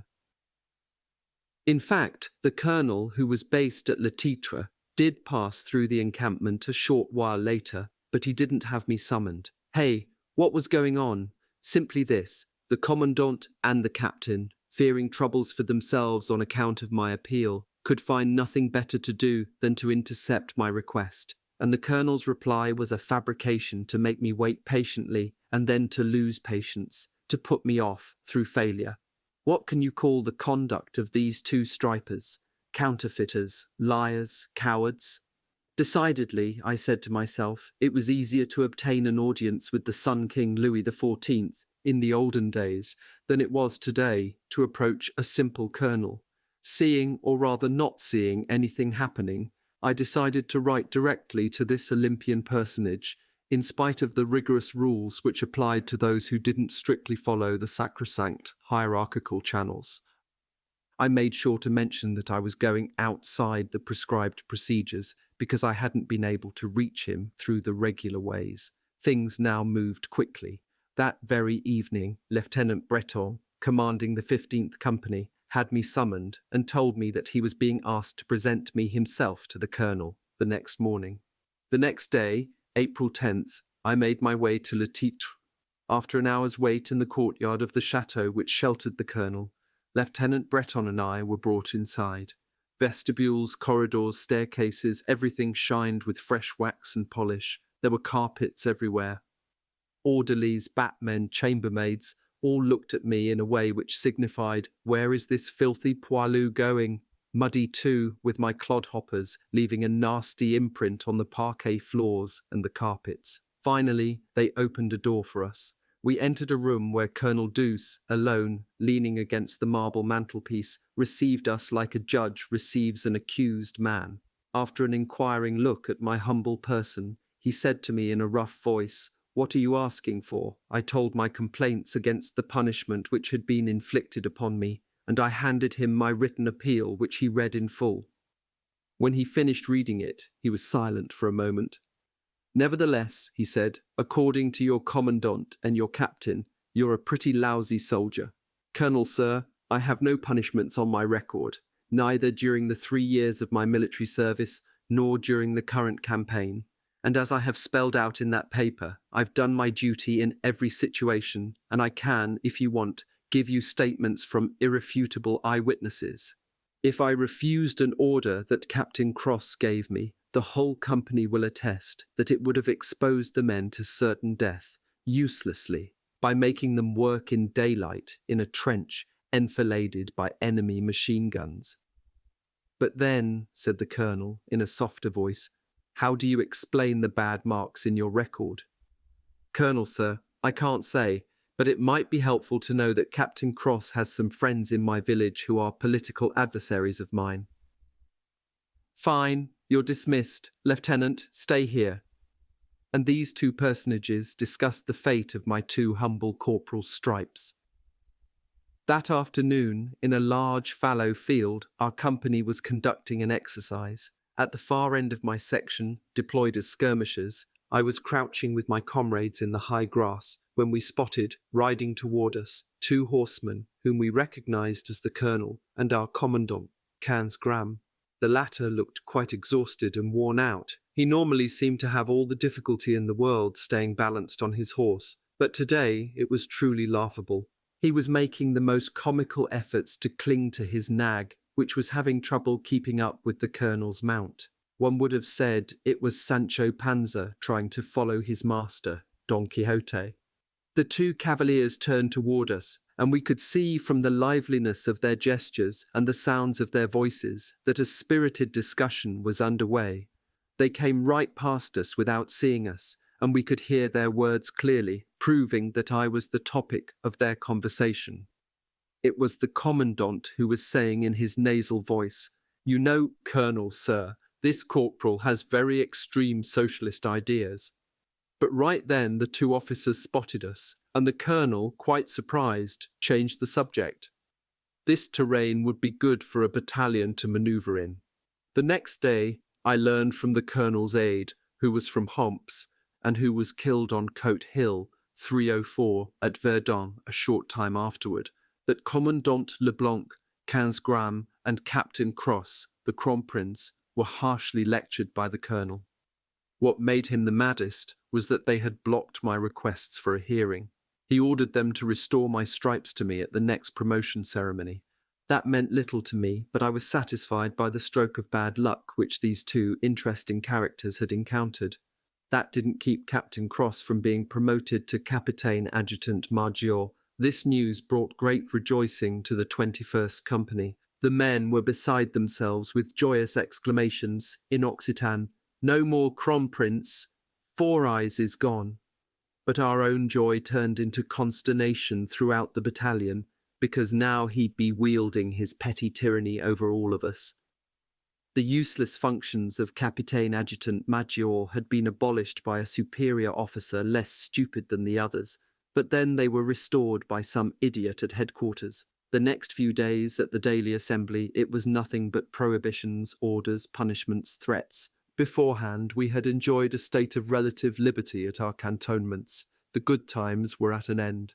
In the main hall of the mairie of La Motte-Buleau, where once the daily affairs of the village were decided, under the gaze of Marianne, who symbolizes all the freedoms, our new tyrant had established his headquarters, his commandantur. From daybreak he was right there, booted, gloved, girded in his English get-up. His first duty was to pay a visit to the prisoners locked in the firehouse. He counted and recounted them with scrupulous care. Then, with his chronometer in hand marking the official time, the time of the Paris longitude to which all watches would be set, he went about his tasks, verifying departures, assemblies, work details, units going out on exercises, etc.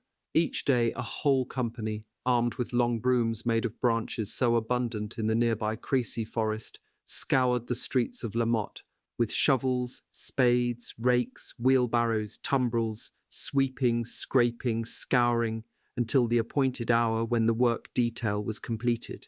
A few dry leaves or an overlooked sardine can would be enough to put him into a furor.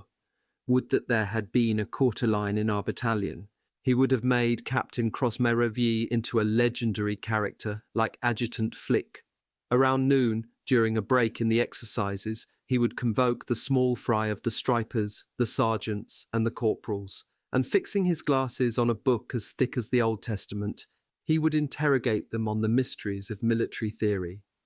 In the evenings he was no less busy. He would sneak up on the sentinels guarding the exits from the village and the police posts. He would burst into the taverns to collar some poilus who might be quenching their thirsts outside of authorized hours, pursuing petty thieves in the billets, sending home those who were walking around in greatcoat and police cap when you were supposed to be wearing jacket and helmet and hood, or even not supposed to be out at all, because interrogate them on the mysteries of military theory. In the evenings he was no less busy. He would sneak up on the sentinels guarding the exits from the village and the police posts. He would burst into the taverns to collar some poilus who might be quenching their thirsts outside of authorized hours, pursuing petty thieves in the billets, sending home those who were walking around in greatcoat and police cap when you were supposed to be wearing jacket and helmet and hood, or even not supposed to be out at all, because there were set times of day for these get-ups, and patrols of non-coms made the rounds to enforce these rules. This was becoming idiotic. Here is how the heroes, the saviours of civilization, the defenders of the right and the good, etc., are being led. It was a return to the dark past, the age of feudalism, of ancient slavery. On April 8th, a big manoeuvre took place on the Crécy battlefield. I don't know if they wanted to recreate the to and fro's of the medieval battle, but we spent all day tangled up in the forest, tramping through dense thickets, our faces lashed by branches and our legs scratched by brambles. At a crossroads, I witnessed an altercation between Captain Crossmereville and Lieutenant Cordier, commander of the 14th Company. I caught these words on the fly. Captain, I gave you this order. Cordier, no you didn't. You're lying. Captain, watch your language. Cordier, what? Watch my language. Watch how I knock your glasses off your nose.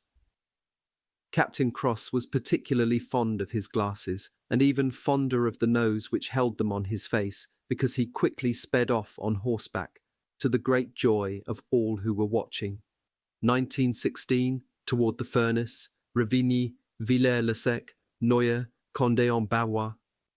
On April 15th, after the morning meal, the regiment took the road to Noyelles-sur-Mer to embark on railway cars for a destination officially unknown, but everyone had the sense that we were going to Verdun, where the gigantic battle continued without interruption.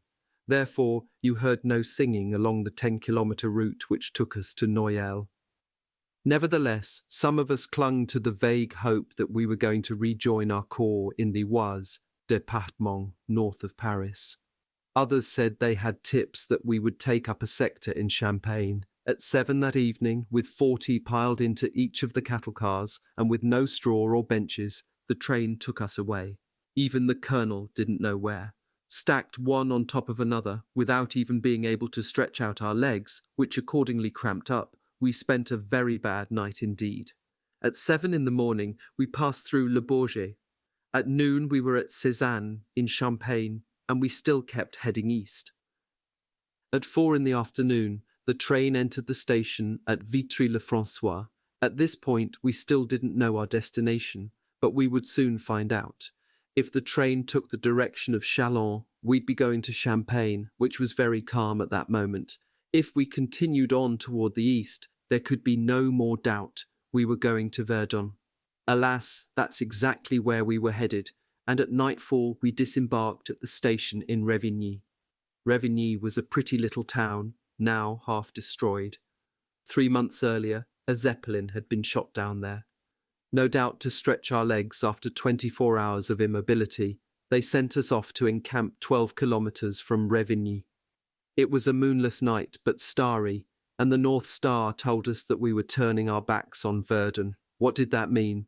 Besides, we were a good distance from the front lines, because the breeze brought us only the very slightest grumbling from far away, where the horizon sometimes lit up with imprecise flashes of lightning.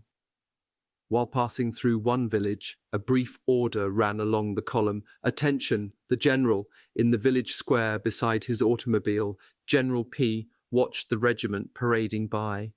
When I passed near him, he called out as he stomped his foot, 'But these men are sleeping.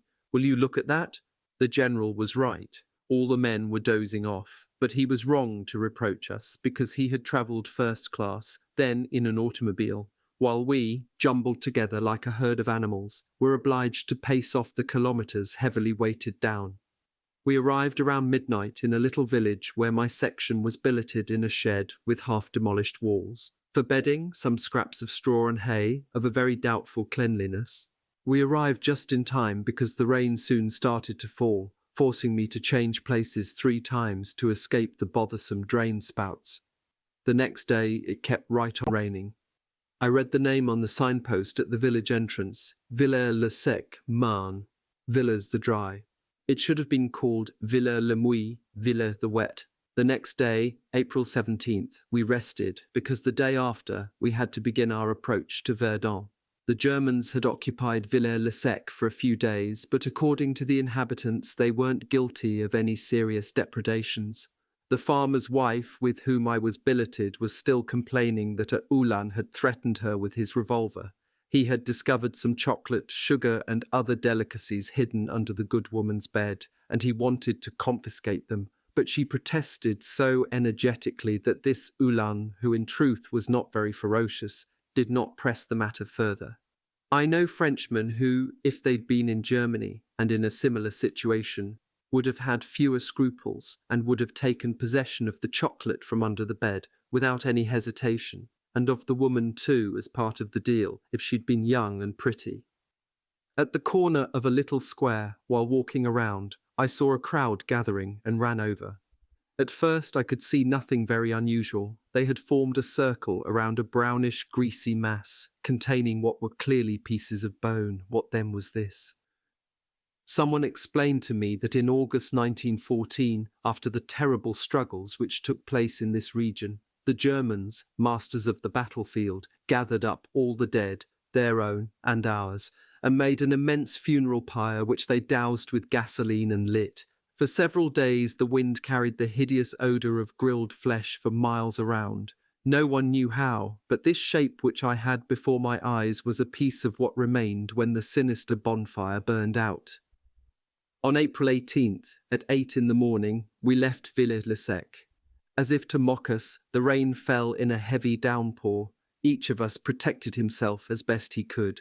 Most had English raincoats which the Tommies had sold or traded us.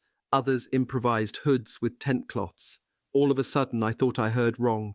They passed down the order to remove our raincoats right at the moment when the rain was heaviest. This stupid order came right from our famous Capitaine Adjutant Major, the Kronprinz.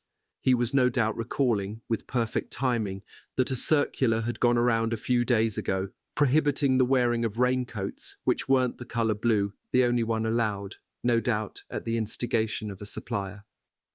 Captain Cross-Merivier wouldn't have given it a second thought, without the idea of avenging himself for the affront that Lieutenant Cordier, commanding the 22nd Company, had given him in the forest of Crécy. I've already said that Lieutenant Cordier had equipped all the men in the company in khaki-coloured raincoats. Preventing us from using these raincoats made this act of generosity completely useless, and enraged Lieutenant Cordier, whose principal and perhaps only fault was being too quick-witted. That was reason enough for the Kronprinz. Letting 1,000 men get soaking wet was secondary for him. Himself wrapped in a sky-blue foul-weather cape, he rode alongside the flank of the column, pitilessly ordering the removal of the offending raincoats.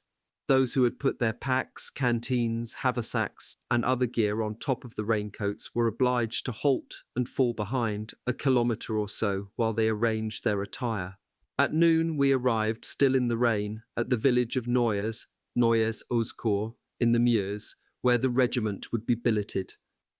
This village was filled with rear echelon slackers who had been ensconced there for more than a year. There were hundreds of them, signalmen who were guarding a substantial amount of communications gear destined to be installed in conquered territory. You could see stacks of telephone and telegraph poles, piles of porcelain fixtures, and rolls of enough wire to link Paris to Berlin once we got there.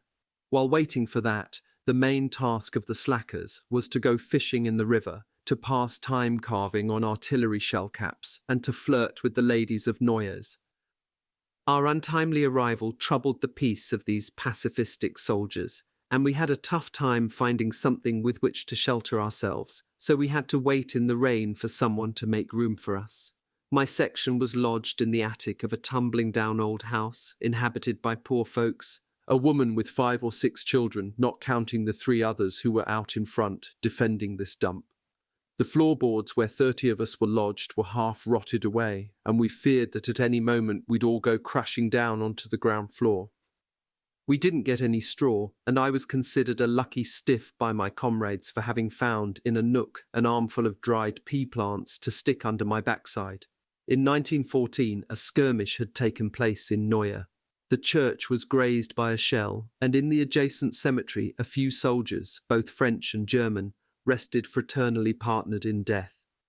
The day after our arrival, we rested. We expected to depart at any minute, but no order came down that day or the next day. That afternoon, despite stormy weather, they sent us out to do field exercises. But Noyers is surrounded by prairies which the recent rains had transformed into swamps. We covered several kilometers without finding suitable ground for maneuvering with dry feet. We almost got lucky enough to escape this need for exercise, but nevertheless ended up finding a bit of ground less soggy than the others, and the exercise took place, despite the water which sometimes submerged our shoes. Meanwhile, the clouds piled up in a worrisome way, and thunder was heard, but this had no effect on the lieutenant who was commanding us, and who waited for the first raindrops to fall before ordering our return to camp. The result? A complete soaking, with the bonus of a lashing, stinging sleet, all very disagreeable. Soaked through to the bone, we reached the first houses of Noyers, savouring the thought of dry underwear and shirts on our skins, when we saw our old acquaintance Captain Cross Merivier, the Kronprinz, running toward us, waving his arms for us to stop. What did he want, this animal? His timing was perfect. A murmur, or rather a groan, ran through the ranks. As if he were announcing sensational news, the captain explained to our lieutenant that Army headquarters, after what were no doubt laborious studies, had decided that henceforth we could march in columns of 3s instead of only in 4s, 2s, or single file, as military theory had previously set forth.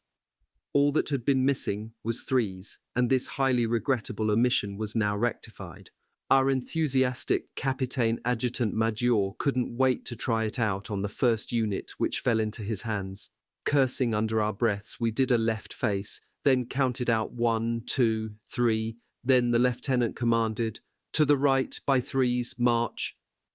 The movement, with childlike simplicity, was executed perfectly. The captain, dumbfounded and beaming, asked our lieutenant to repeat this manoeuvre frequently and to get us used to marching in 3s. Then he left us to return home in peace. On April 25th, we carried out a marching exercise during which we went through the village of Sommelles, entirely burned down and razed. All that was left was the blackened carcass of the church. The newspapers had told how in 1914 the Germans, exasperated by the fierce resistance offered by a tiny rearguard unit, avenged themselves atrociously on this village, which they pillaged and burned, and on its inhabitants. It was said that people were shot, children were raped and killed, women's breasts were cut off. But I have to say that, of the inhabitants of the region whom I questioned about these matters, none could give me precise information. On the ruins of the houses they had built cosy little wooden habitations, painted in bright colours, garlanded with climbing flowers, all in an unexpected, charming and picturesque appearance. In these devastated places where I expected to find only lugubrious silence, I heard the song of a young girl, the laughter of a child, a dog barking, a cow mooing. Sommeles was arising from its own ashes. The next day, April 20th, we had to leave Noyers for good. Up to this time, the weather was cold and rainy, but now we were afflicted on our march by a beating sun which made the kilometres seem interminable, especially the last ones. Nevertheless, we were passing through a smiling landscape, pretty little villages, although some showed damage, green prairies, charming groves, shady ravines, and sometimes, alongside the road, clear springs bubbled up, where we eagerly filled our canteens. But it wasn't to admire the beauties of this corner of Lorraine that large numbers of soldiers were lined up along the road, whom the weight of their packs and the stifling heat had obliged to halt for a while. Our Kronprinz didn't calm down. Heat, fatigue, sickness, age, all those were negligible to him. To succumb at the limit of your endurance was to be a bad soldier, to display bad spirits. Except to drop dead, a soldier shouldn't quit the ranks, like a convict forming a link in a chain gang. Reaching the end of my own capabilities, it wasn't without pleasure that we arrived at the object of our day's march, Condé-en-Barrois. 10th Notebook, the Verdun Charnel House, April 26th to May 19th, 1916. Towards the furnace, Condé-en-Barrois, Jubecourt, Bois Saint-Pierre. Hardly had we unloaded our packs in the big threshing barn, where our whole company was billeted, when, by order of our unsympathetic Capitaine Adjutant Major, a thorough roll call was carried out in each squad. Those who were missing, which meant those whom fatigue had forced to fall out en route, had to be called to medical inspection by the sergeant on duty as soon as they staggered into camp. Those who weren't deemed to be sick had to be hauled off, without delay, to the jail which our battalion's Capitaine Adjutant Flick means cop, had set up next to the police station. If our old Major, medical officer Executioner Torres, had been on duty, there'd be as many in prison as there were laggards. But we had at this time a good and decent Major who excused everyone, thereby cancelling out the petty meanness. That evening, despite our limbs being worn out with fatigue, my friend V and I went out to buy a couple of bottles of good Meuse beer, and we looked for a quiet corner in which to enjoy them in an interminable game of manille, of which we were fanatical players. At the edge of the village, next to a fine-looking house, was a shady garden where we set ourselves up quite comfortably on a grassy green lawn. Our game hadn't been going for 5 minutes when a captain suddenly turned up and headed toward us, looking furious. Dumbfounded, we wondered what crime we had committed. Well, it was having come to play cards right under the window of our colonel's lodging. What audacity for a couple of simple poilus! Louis XIV, noticing a trespasser strolling across his lawns at Marly, would not have been more scandalized than was our colonel, who had us chased away from the garden Manu Militari by force of arms, not without noting down our names and serial numbers, and warning us that a severe punishment would teach us to pick another spot to play our game of manille. Having consumed the contents of the bottles, we made our way sheepishly back to our billet. On our way, we passed the Estaminet roadside tavern to turn in our empty bottles and get back our half-franc deposits for each one. But in front of the door, a big crowd had formed.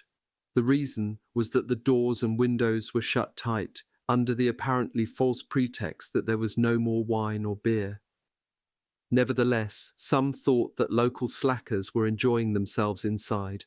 From the crowd, growing more and more irritated, came invectives directed at the besieged inside. Some stones were even thrown against the shutters. At a moment of calm, I approached the door to explain that I wanted to turn in some empty bottles, but it was the wrong thing to do. From the window above, a bucket of water cascaded onto me. At the same time, a stone from the crowd whizzed by my head. I was caught between two fires, or rather between water and stone. Some in the crowd had taken me for a slacker looking to get inside the place, while others inside took me for a bold besieger launching an attack on the Estaminet. Fed up, I left my bottles behind. I never saw them again, and I fled from the brawl. The dumping of the bucket of water had been the signal for a mass attack on the door, which was barricaded with tables and chairs. Those inside put all their weight behind it, but the door started to crack and buckle when a cry went up, "Here come the police!" This was true, and nothing more was needed to put to flight all the players and spectators of this siege. A few minutes later, I reached my billet and sought out the farthest corner to lie down in. Along one wall, numerous sacks of oats had been piled up. I perched myself there, happy to have found such a nice spot. But once the brouhaha of 200 men packed in there had quieted down, and the last candle of a few manille players had been extinguished, it was as if an order or a signal had been given. All along the wall, the roof beams, the ground, brushing up against me, nibbling, gnawing, with little yelps of joy, along my legs, across my body, my face, all the rats of the neighbourhood, gathering for their daily feast. In vain I tried to frighten them off by turning on my flashlight and swinging a club back and forth. No sooner had I turned off the flashlight and set down my club than an even bigger mob swarmed to the feast. Defeated, I had to move and lie down on a beam along one wall. But why didn't the owner of these bags of oats realize that in a fortnight he'd be left with only a handful? I stopped wondering when, the next day, a neighbour told me that these oats had already been requisitioned and paid for. So if they went into the mouths of rats or of horses, what difference did it make? Condé-en-Barrois marked the farthest point of the German advance in this region in 1914. 5 Uhlans on a reconnaissance mission had been shot down as they entered the village, on the bridge. The inhabitants had all fled. They told me that a French soldier of the Naval Infantry, Marines, put on civilian clothing, set himself up in a wine wholesaler's shop, and sold all the pinard at a deeply discounted price. All was profit for him, so that the next day, in combat in a nearby wood, the men of the German unit were in such terrible shape that they either were massacred or fled shamefully. The profiteering of this wine dealer in disguise was uncovered, and he was shot without trial the next day, a small drama beside the larger drama of 4 years of killing. From the day after our arrival, there were, as could be expected, daily field exercises, but on the next day, a Sunday, there was a concert by our regimental band on the public square to the rhythm of high-caliber artillery from Verdun. There were football matches and other games for the sports-minded and the idle. For everyone, there were showers. The installation of these showers didn't match modern standards of comfort. In a little old hovel open to all the winds of April, we had to slog through the mud to get a sprinkle of rather cold water, which came out of a container set up on the roof, filled with buckets of river water that medical orderlies passed up a ladder in a bucket brigade. Many of us balked at the risk of catching a cold by undergoing this kind of shower, which was surely beneficial only for madmen.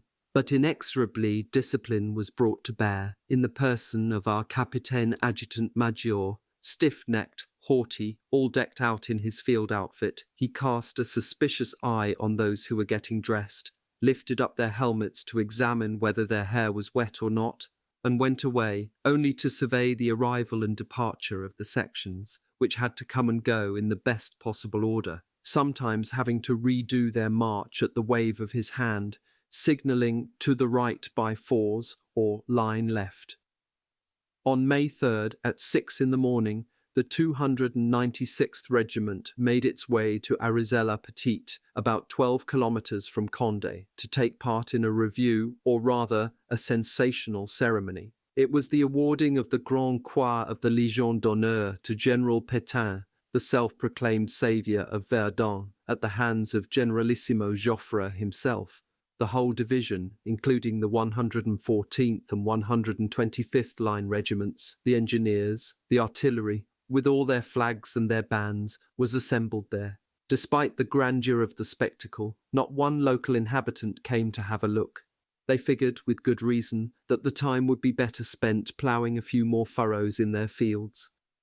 It took at least an hour for everyone to get assembled in a big prairie transformed into a Champ de Mars, literally Field of Mars, a place of assembly for military exercises, and we had to line up a good 20 times. We were still getting the alignment just right, each try having been deemed imperfect by the division's general, when automobiles appeared around the corner of the road, stopped, and disgorged people whose keepees and sleeves sparked in the sun. if not from glory, then at least from the reflection of golden stars and stripes. Immediately the bands struck up Au Chant and the Marseillaise. They had us present arms. It was a solemn moment. Joffre and his followers passed by on foot, 2 paces from the division's front ranks. Fate having placed me in the front rank, I was at last going to see Joffre, this demigod, this superman, this genius, Joffre, the hero of the Marne, but also the man of Charleroi. He came close. Without moving my head, which no doubt would have brought down a severe punishment, I shifted my eyes. I saw him, and I was disappointed. Joffre was nothing like a thunderbolt of war. He paraded in front of the men with a vague expression, absent-mindedly. He seemed not to see us. At the same time, his face had an air of good fellowship. His task completed, the future marshal addressed the generals and the colonels, and said something like this: "I am proud to review such a fine division. It is going to occupy a difficult sector, but lately the enemy is showing a little less bite. You will have some losses, as your predecessors have." The awarding of the Grand Croix and other decorations went off according to the customary ritual. Then we formed ranks for the parade. It was far from impeccable. Our battalion manoeuvred in a particularly deplorable fashion. Our commandant, 15 Gram, and his crony, the Capitaine Adjutant Major Cross-May-Riviere, utterly helpless, couldn't get us disentangled from the 125th Regiment, in whose midst we were stuck.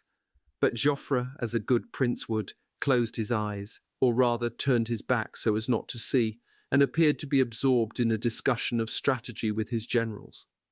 Once the parade was completed, Joffre, Pétain, and their beribboned entourage piled into their automobiles and headed off for Bar-le-Duc, where they no doubt gathered around an ample table to celebrate this Grand Croix won by the blood of thousands of poor devils. Meanwhile, slowly, heavily, under a scorching sun, in a cloud of dust which our marching feet stirred up, we returned to our respective encampments, where a meagre ratatouille stew awaited us. 2 days later, the cannonade was more violent than usual. That day, May 5th, the Germans attacked and took Côte 304, northwest of Verdun, held by a division of our army corps. At 6 that evening, we were eating our soup when some news went around, killing our appetites. The order had just been given for the regiment, as well as the whole division, to depart in auto-transport at 7 p.m. 1 hour later, we piled into trucks which carried us off into the night. One time we had a stop. They turned off the headlights on the right, and a little farther along they turned off those on the left, and finally at the first glimmer of daylight they got us down from the trucks. We had arrived. They've given so much praise to the truckers of Verdun, who advanced so boldly toward the line of fire, but you'd be right to praise the cautious prudence of those who were transporting us. They dropped us near Clermont-en-Argonne, in the valley of the Aire, at least 30 kilometers from Côte 304. We were half asleep, stiff from several hours of immobility. In order to wake us up and get our limbs loosened, they had us proceed along slippery, muddy roads which twisted and turned across the fields, and led us to Jubecourt, a little village, tranquil up to this time, but where a catastrophe had occurred 5 days earlier.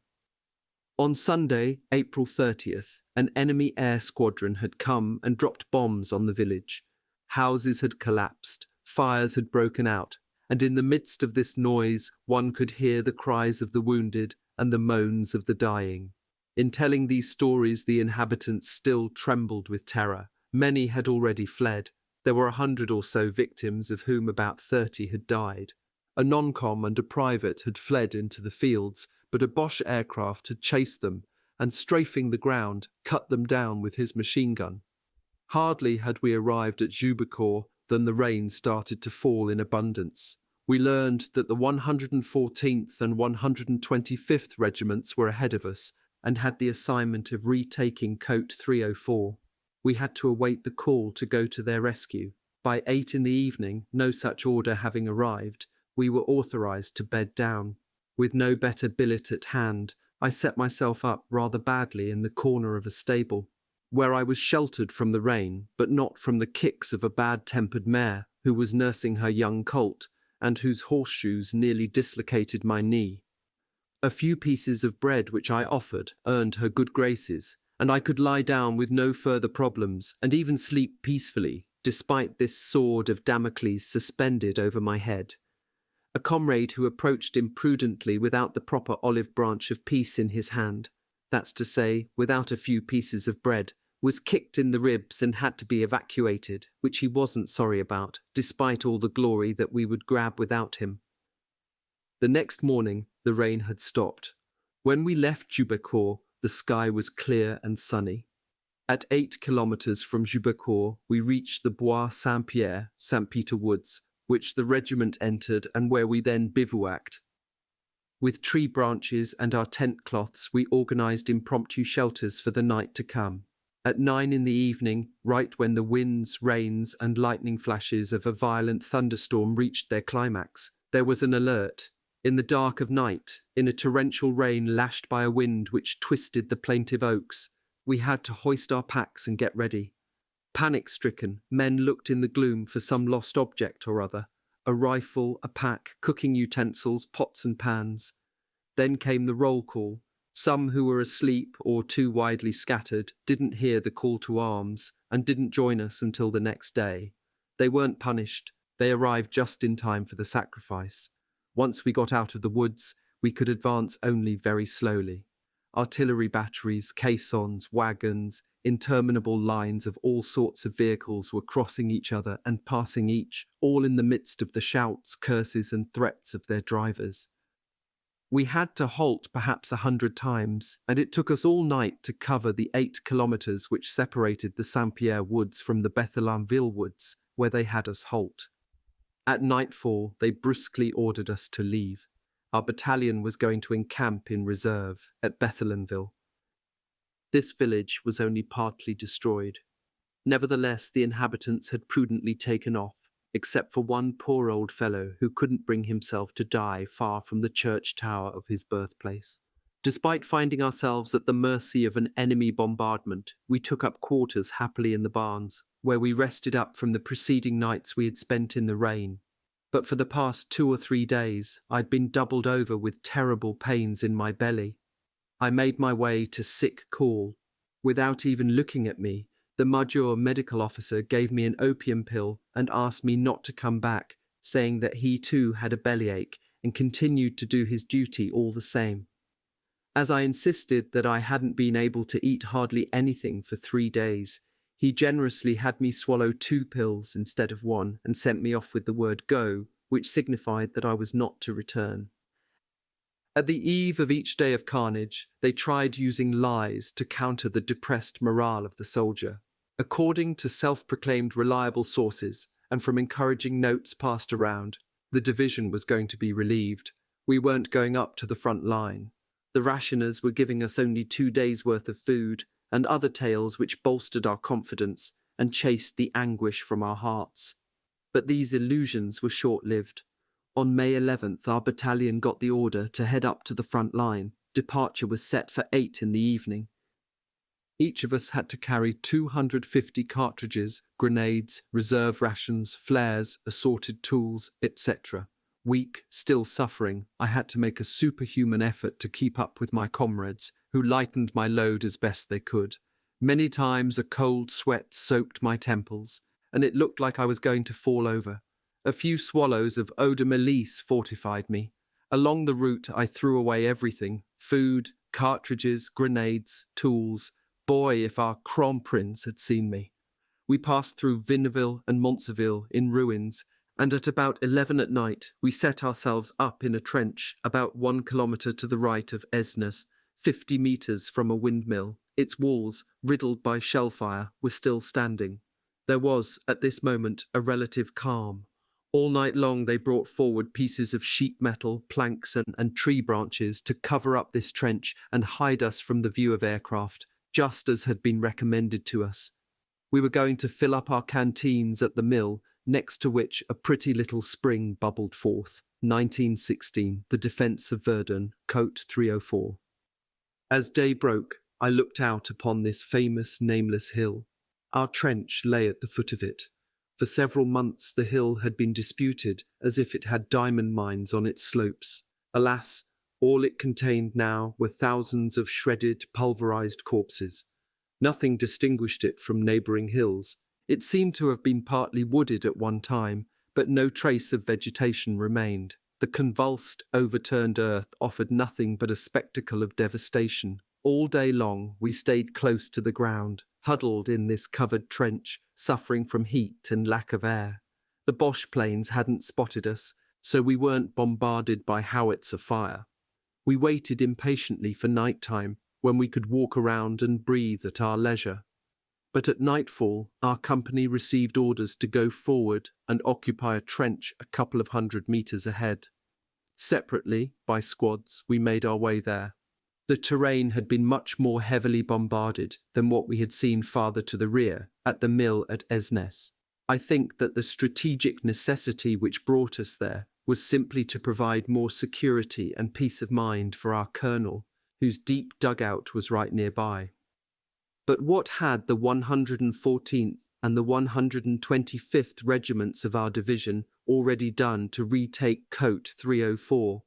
The official army dispatches, and even the least jingoistic newspapers, depicted the fantastic charge of these two superb regiments, hurling themselves forward with an irresistible élan, handing this little volcanic mountain over to tearful Pétain and Joffre.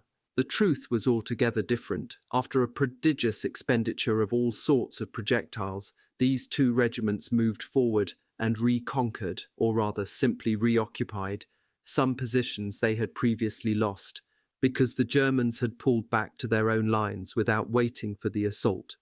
Which isn't to say that the losses weren't substantial on our side.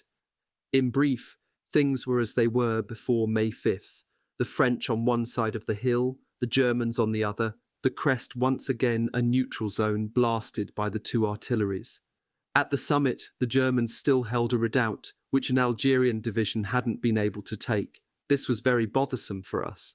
That division held the slope adjacent to the Forêt d'Avocourt, and our division held the slope facing the sinister Mort Homme, its greyish mass looming on our right, no less desolate than Côte 304. Their task completed, the 114th and 125th Infantry Regiments made room for us and headed back to breathe the fresh air of the Bois Saint-Pierre.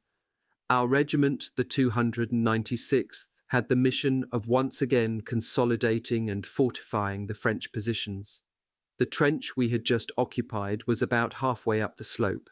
At its entrance, on what was left of a sign, I read the words Rascasse Trench.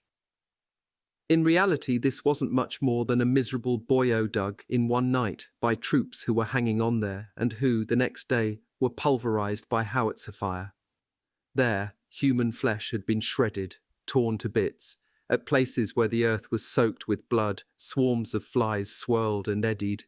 You couldn't really see corpses, but you knew where they were, hidden in shell holes with a layer of dirt on top of them, from the wafting smells of rotten flesh. There was all sorts of debris everywhere, broken rifles, gutted packs from which spilled out pages of tenderly written letters and other carefully guarded souvenirs from home, and which the wind scattered, crushed canteens, shredded musette bags, all labelled 125th Regiment. I was easily able to replace the munitions, rations and tools which I had cast off during the march up to the front. The sight of this gloomy tableau suggested to us that the next day, once the Boche spotted our presence there, they would pound us into marmalade. All night long we were put to work, making the boyau practicable and habitable. At the first light of dawn, to our great joy, the sky was covered with low-hanging clouds which enveloped Côte 304 with an opaque veil, masking us from the enemy all day long. At any moment, with no evident pattern, the Boche fired salvos of shells. Pressed into the deepest recesses of the boyau, we didn't have any wounded that day. That night, our battalion had to go up to occupy the firing line. At the appointed hour, we headed out, following the Rascasse boyau, which soon was no more than a muddy ditch, collapsed in places. Why and how had the order come for us to stop in this place? Some botched-up relief schedule, no doubt, or a designated path which was no longer there. We were crouching down so as not to catch a stray bullet or shell fragment passing by, and if this weren't bad enough, A heavy rain started to fall. It didn't take long for the water to fill the ditch and to submerge our shoes. Our helmets were transformed into drain spouts. Little waterfalls ran down our packs onto our hips, off our shoulders and along our arms. We didn't know what or whom we were waiting for. The night was pitch black. Were they just going to leave us stuck in this sewer? Finally, we moved out again. Soon, no more boyo. We had to cross over an entanglement of barbed wire, fence posts, shredded sandbags, dead bodies, all sorts of debris. Some of us got lost or got stuck on the prickly barbed wire which you couldn't see in the dark of night, which grew even darker after each shell burst. Our company split up. One section stayed in reserve as an honour guard for our commander Kans Graham and the Kromprins, who had gone into a fairly deep shelter dug by the Germans. 2 other sections went up to reinforce other companies on the firing line.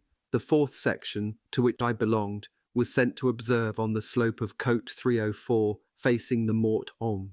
Everything was sinister in these places, but this place was even worse, if that's possible. At the bottom of the ravine, where the Ruisseau stream des Forges flowed, shells of every calibre, fired by both sides, fell without respite.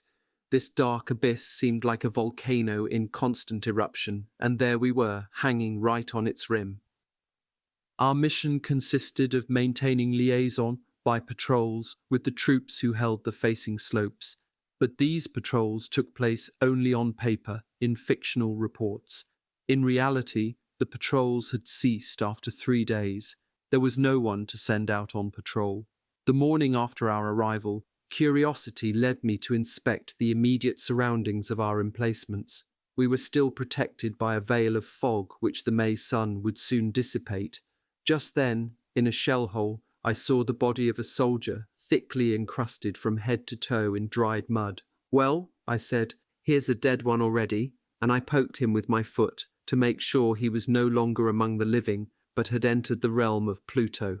The reply was a protest. "Leave me alone." And in this grumbling I recognized the voice of my fellow Périacois, Edouard Durand, who was in the 4th section with me. Stupefied, I asked him how he had gotten into this comatose state.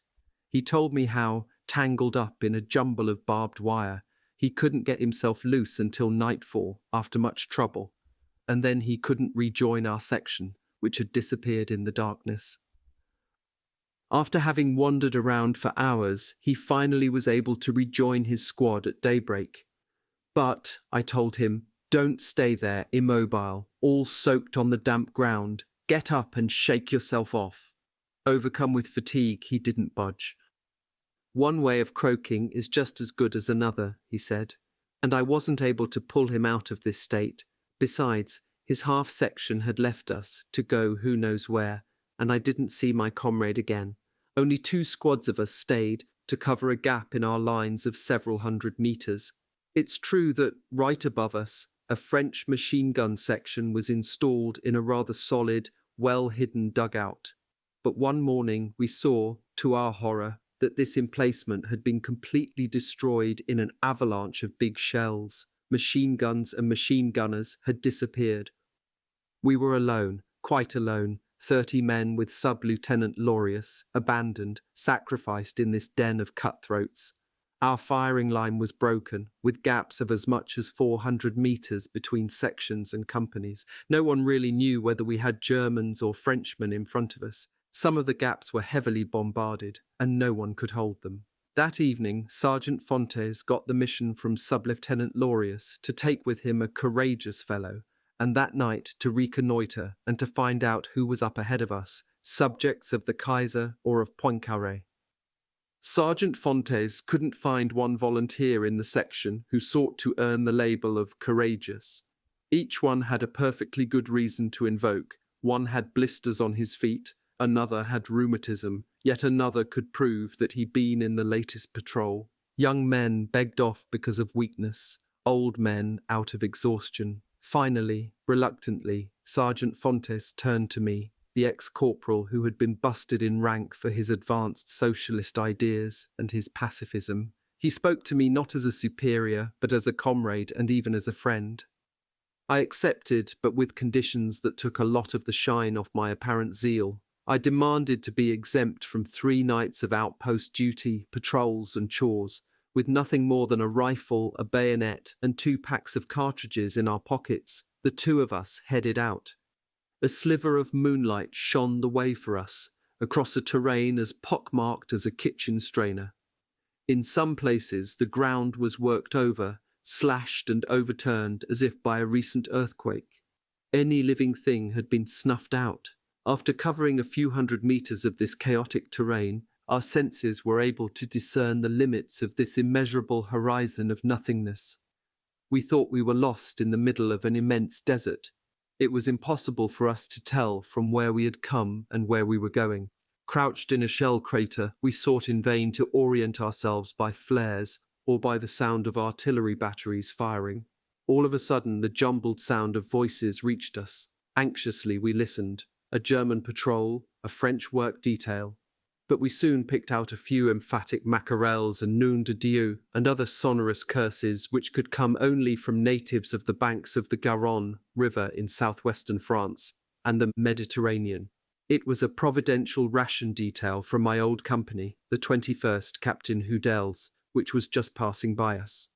These men gave us precious information and told us that a segment of the French front line was about 200 meters ahead of us. "So," I said, "any losses today?" "Well, we're starting out nicely," they said. "Cabanel the barber got killed. Sergeant Laflarency is mortally wounded, some others too. The most terrible accident had befallen my former section.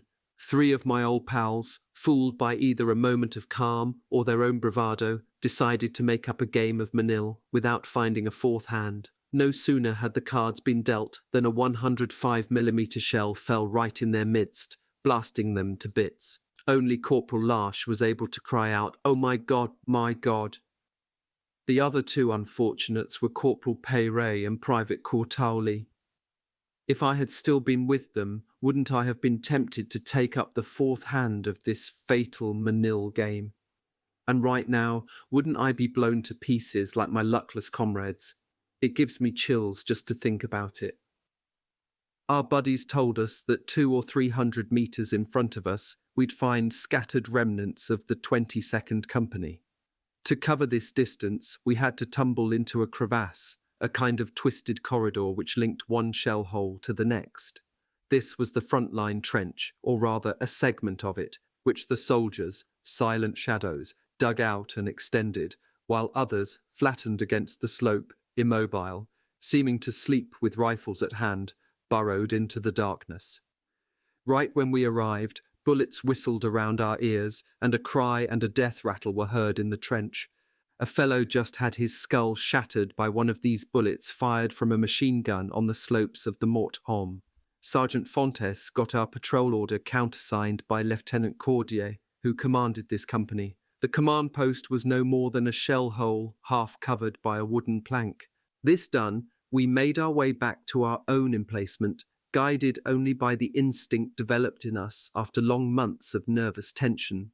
The same instinct which leads a wild beast back to its lair. We had hardly gotten back at about 9 p.m. when bursts of machine gun fire were unleashed upon Cote 304, which was thrown into turmoil. Our little corner wasn't too badly pounded. To the sound of this infernal music, dead tired, crouched in the trench, I fell asleep as easily as in my own bed at home when I drifted off to the sound of raindrops on the gutters. At dawn, I awoke to a cold and damp sensation on my knees, which stuck out from the little excavation I had dug in the side of the trench, my little bedchamber. It was the rain which was coming down in buckets, and which would fall all day long. But far from complaining, we rejoiced.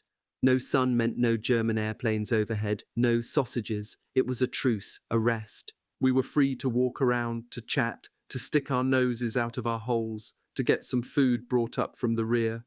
This was a blessed rain. We would have been happy to spend all our time on the firing line in water up to our necks.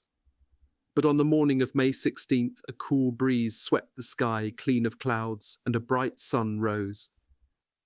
It didn't take long for several enemy airplanes to make their bothersome droning heard, and they circled over Cote 304 and the Mort Homme all day long, like birds of ill fortune foretelling a great storm. Naively, we thought that our own aviators would arrive and chase these interlopers away, but no such luck. Today, and every day after, they came with impunity, in total freedom, swooping back and forth at low altitude, scouting out and scrutinizing the emplacement of our positions. This reminded our Colonel Deuce. When we were in Artois, they told us that German airplanes were being shot down every day over Verdun. Now that we're here, the daily communiques say that's what's happening in Artois. As a result, we were condemned to complete immobility. We had to conceal anything that would reveal our positions. Tools, arms, mess kits, packs, everything had to disappear, and ourselves too, under penalty of receiving an unannounced avalanche of shellfire. In the afternoon, the German batteries, well briefed no doubt by their aviators, opened a rolling fire on Côte 304, lasting at least 2 hours. How many tons of projectiles fell on this hill? Our brains were shaken by the nearby explosions. Stunned, we expected to be pulverized at any minute. It was just a matter of being caught in a salvo. Finally, the hurricane of iron and fire gradually let up. Then came intermittent but almost regular barrages which landed haphazardly. Heartened by this relative calm, 5 or 6 of us gathered under a thin sheet of corrugated metal, which would protect us from only the smallest shell fragment, but which gave us the illusion of perfect security. We talked about the next furlough coming up, the overdue relief we were waiting for, our homes where our loved ones would shudder to know what a hell we were living through. Sometimes, when the storm raged too loudly, we had to interrupt our conversation and pick it up again where a nearby explosion had cut short a sentence. Suddenly a shell, with a harsh and brutal hiss, cut right through our sheet of metal as if it were a piece of paper and burrowed into the slope of the trench without bursting. Did we faint dead away? No. Once the first few seconds of shock passed, there was an outburst of laughter all around. Why the laughter? Who can explain the reason for it? Was it the relief at escaping great danger? Was it what someone was saying that was interrupted? Was it a kind of nervous reaction? At midnight, with 3 comrades under the orders of Corporal Cazelles, we went out to occupy the outpost which was almost at the bottom of the heavily bombarded ravine. While 2 men kept watch, the others went to work clearing away the many landslides caused by the latest bombardment of the boyau, or remnant of a boyau, which linked the outpost to the position occupied by our half-section. Did the Boche hear the sounds of our tools, or the noise of our irrepressible southern voices which we couldn't muffle? Had our outpost been found out? Whatever the reason, all of a sudden a volley of small-caliber shellfire fell all around us with a crackling like fireworks. What kind of devilish device was this, which we hadn't encountered before, and never did again afterward? Doubtless it was some new kind of rapid-firing cannon which the Germans never used again. Too bad for them. The firing lasted about 30 seconds, which seemed interminable, then started up again. These packets of shells tore up the earth all around us, whistled, farted, shot off showers of sparks and flames, and stirred up a storm of iron fragments, chunks of dirt and stones. Flat on our bellies, with our noses in the dirt, we were terrified, disconcerted by this new way of scaring and killing people. To tell the truth, these shells did not turn out to be excessively murderous. We realized it when, once things calmed down, we discovered that none of us had suffered the slightest scratch, but it's certain that these shells would have had a much more fatal effect on troops in the open. We thought we were through with this vexing alert, and we were laughing at our earlier fright when, click-clack, here is that satanic farting again, forcing us once again to dig our noses into the dirt. This time it didn't let up, which led us to think that they had chosen our listening post as the testing ground for this new device. Here we are, prostrate on the earth like a bunch of Mohammedans, when our southern nerves, quickly enraged but just as quickly calmed, restored our capability to speak. Our good Corporal Cazelles, behind me, his head between my legs, made it clear that we should probably come to some sort of decision. Corporal Cazelles held me in high regard, no doubt because of the prestige of my former corporal's stripes. He asked me, ahead of anyone else, what opinion our precarious situation brought to mind. I advised him that we should flee these inhospitable confines without further delay. The others, consulted as a formality, agreed, and we set off at a slow crawl, like a troop of slugs. But our mothers had taught us to walk on two legs, so it took us an hour to cover the 100 meters which separated us from our half-section. Our elbows, knees, and bellies were sorely afflicted by the disagreeable crawling on the damp earth soaked by the preceding day's rain. Looking ahead to the next war to end all wars, they should train the school kids every day to crawl on their bellies. Some day or some night the knowledge might come in handy. We finally got out of the test firing range of these new devices. A sonorous snoring that could come only from our buddy Sabatier told us that we were back among our comrades. But once we were out of danger, Corporal Cazelles was suddenly overcome with scruples. He had abandoned the listening post under his charge, while everywhere else at Verdun the order was to resist without ever taking one step back. In this massive, frightening void of gloom, where now no French soldier stood guard, he could see the whole army of the German Crown Prince rushing to the attack. I reassured him that as long as the Germans were firing into the ravine, they wouldn't be taking a stroll there.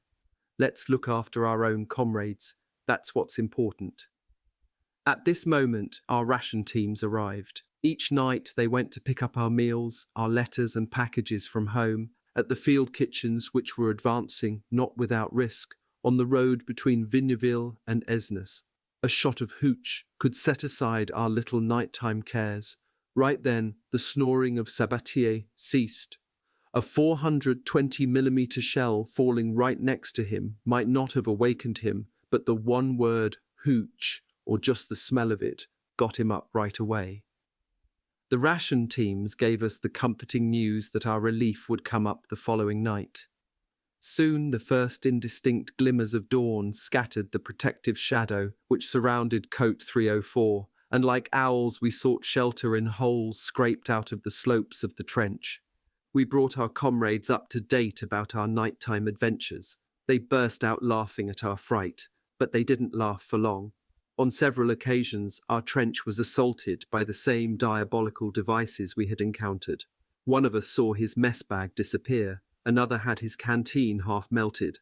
A howitzer shell exploded right beside the parapet. My neighbour, who had piled his cartridges in a mound beside him, saw them scattered as if blown away by a demon, and several of them went off. And that happened without the slightest warning. You only heard these little shells being fired, and their snake-like hissing, after they had already exploded and their black smoke was already dissipating.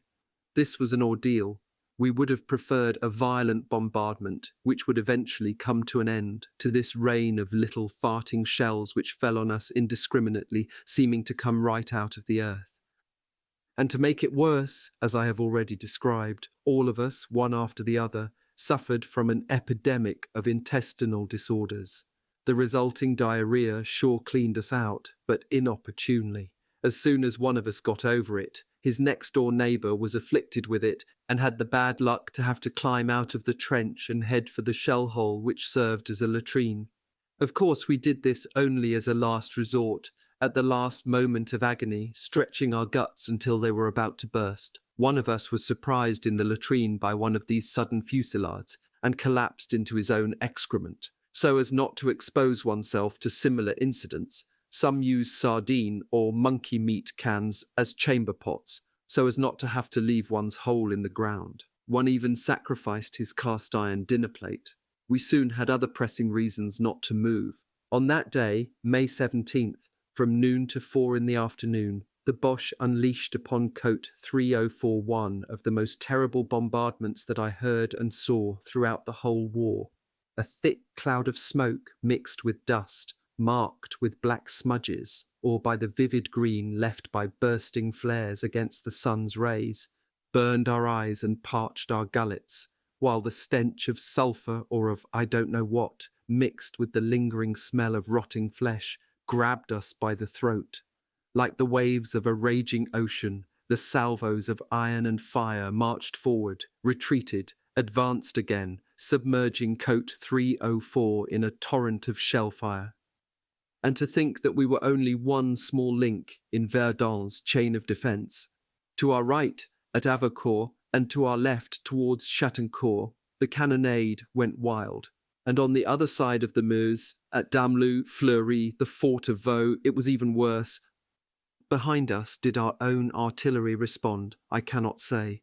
In this immense cacophony, we couldn't even tell whether our trench was being assailed by these little shells, which caused so much comical fright. In a noisy concert performance, it is always the brasses which drown out the sound of a little flute. The boyau leading to the command post, still in rather good shape in the morning, had been raised, almost completely levelled. Of the other one that led down to the outpost in the ravine, there was no longer a trace. Just our little corner where we cowered, terrified, seemed to be protected by an all-powerful, invisible hand. We still hadn't had any wounded or killed. I was by myself, at the far end of our little stretch of boyau, crouched in a little hole, when a big shell landed like a thunderbolt, just 3 or 4 meters in front of me. The violence of the blast tore away the tent cloth which I had arranged in front of my hole to keep out the sun and the flies, and tossed it who knows where. As for me, I had the sense of being knocked flat, and for a few seconds I couldn't get my breath. I had just felt the death wind. Some say it's chilly. I found it hot and burning. It coursed through my whole body, from my rattled brain to my heavy heart and lungs, all the way down to my rubbery legs. Cheating death one more time, I scrambled out of my shell hole and sought refuge in the dugout of our section chief, Sub-Lieutenant Lorius, 20 meters away.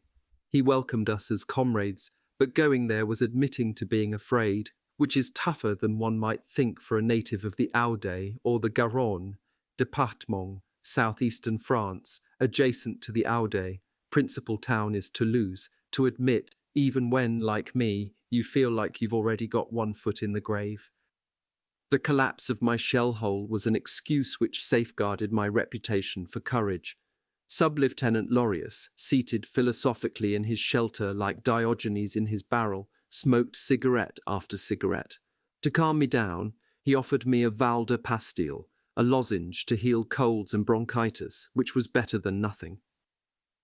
The dugout of our amiable section chief was a bit of tunnel entrance dug one day by the Germans when they had taken or retaken this part of Côte 304.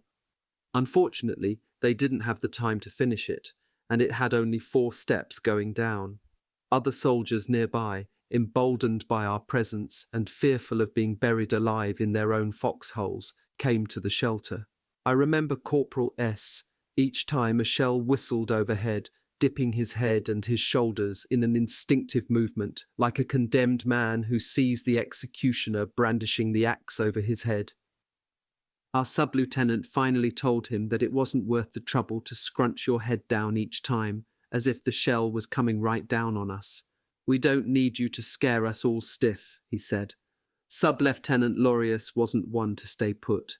Forced immobility at the bottom of a dugout was intolerable for him. He often headed out to visit other section chiefs, sometimes quite far away, or Lieutenant Breton, who commanded the company. He came and went, all alone, with an extraordinary insouciance and an absolute scorn for danger. In an instant, he took off, abandoning his shelter to us. This bombardment cost us 3 wounded, 2 in the head, 1 in the legs. At nightfall, there was a moment of calm, and we profited from it by getting our gear ready for the long-awaited relief. But when the lieutenant returned, he told us that the relief was postponed by 24 hours. The reason was that at 2 a.m., the Moroccan division on our left was supposed to attack an outcropping of Côte 304 that the enemy had transformed into a fortified stronghold. They didn't want our attack's preliminary bombardment to fall on the columns en route to relieve us. The delay of our relief, as justified as it was, made us grimace with irritation. Wasn't this a death warrant for some of us who had already undergone bombardments every day? And it was with much apprehension that we awaited the hour of the attack. It seems that the commander of the Moroccan Zouaves leading the attack gave his men an odious order. "My friends, I have no orders to give, but you already know what I expect you to do in an attack." He meant taking no prisoners. This was reported to me by eyewitnesses. The language was unworthy of a Frenchman, and the Germans, when they would advance and see the fate reserved for those who fell into our hands, would resist to the last when they saw themselves surrounded, or they would massacre those of us who fell into their hands.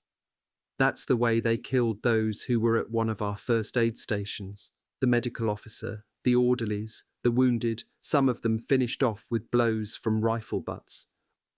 On both sides they fought like cannibals, with a cruelty perhaps greater than in the long-ago times of the barbarian invasions. Vae victis, woe to the conquered. It was bad luck for anyone on Cote 304 who fell, still alive, into enemy hands. All human sentiment was banished. I myself saw a lieutenant fire on German stretcher-bearers carrying a wounded man. To a soldier who had the courage to criticize this misdeed, the officer replied, "Oh, hell, the Germans would have done this who fell into their hands. That's the way they killed those who were at one of our first aid stations. The medical officer, the orderlies, the wounded, some of them finished off with blows from rifle butts. On both sides they fought like cannibals, with a cruelty perhaps greater than in the long-ago times of the barbarian invasions. Vae victis, woe to the conquered. It was bad luck for anyone on Cote 304 who fell, still alive, into enemy hands. All human sentiment was banished. I myself saw a lieutenant fire on German stretcher-bearers carrying a wounded man. To a soldier who had the courage to criticize this misdeed, the officer replied, "Oh, hell, the Germans would have done the same." At the appointed hour, the attack was launched, and, by surprise, the Zouaves seized the outcropping without much resistance from the enemy. But the red rockets traced their bloody furrows across the night sky, and here is Cote 304 once again transformed into an erupting volcano, with high-caliber batteries zeroing in on the point of attack and at the same time sowing destruction everywhere, except our little corner, intact, like an island in the middle of a stormy sea. The bombardment rendered the strong point untenable for the Zouaves, who had to pull back with heavy losses. The commander and all the captains of the battalion of Zouaves were put hors de combat. It was Captain Barbier of the 23rd Company of our regiment who took under his command the remnants of this battalion. Captain Barbier was built like Hercules. Professor of something or other in civilian life, he had, in spite of his teacher's degree, like so many other officers, a narrow and singular conception of his role as chief, a warped conception which made them see in the soldier an inferior being to be treated without respect. Like a shepherd treats his sheep, a huntsman his pack of dogs. This Captain Barbier wasn't liked by his men, whom he led rudely, cursing them scornfully, insulting them and punishing them for anything and everything. In the regiment, he was nicknamed the Brute.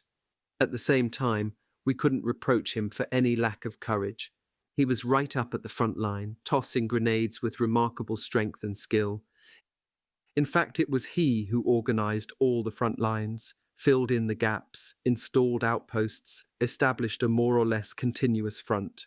Our commandant, Kansgram, and the Kronprinz, both cowering in a shelter a few hundred meters to the rear, had left the command of the battalion to him.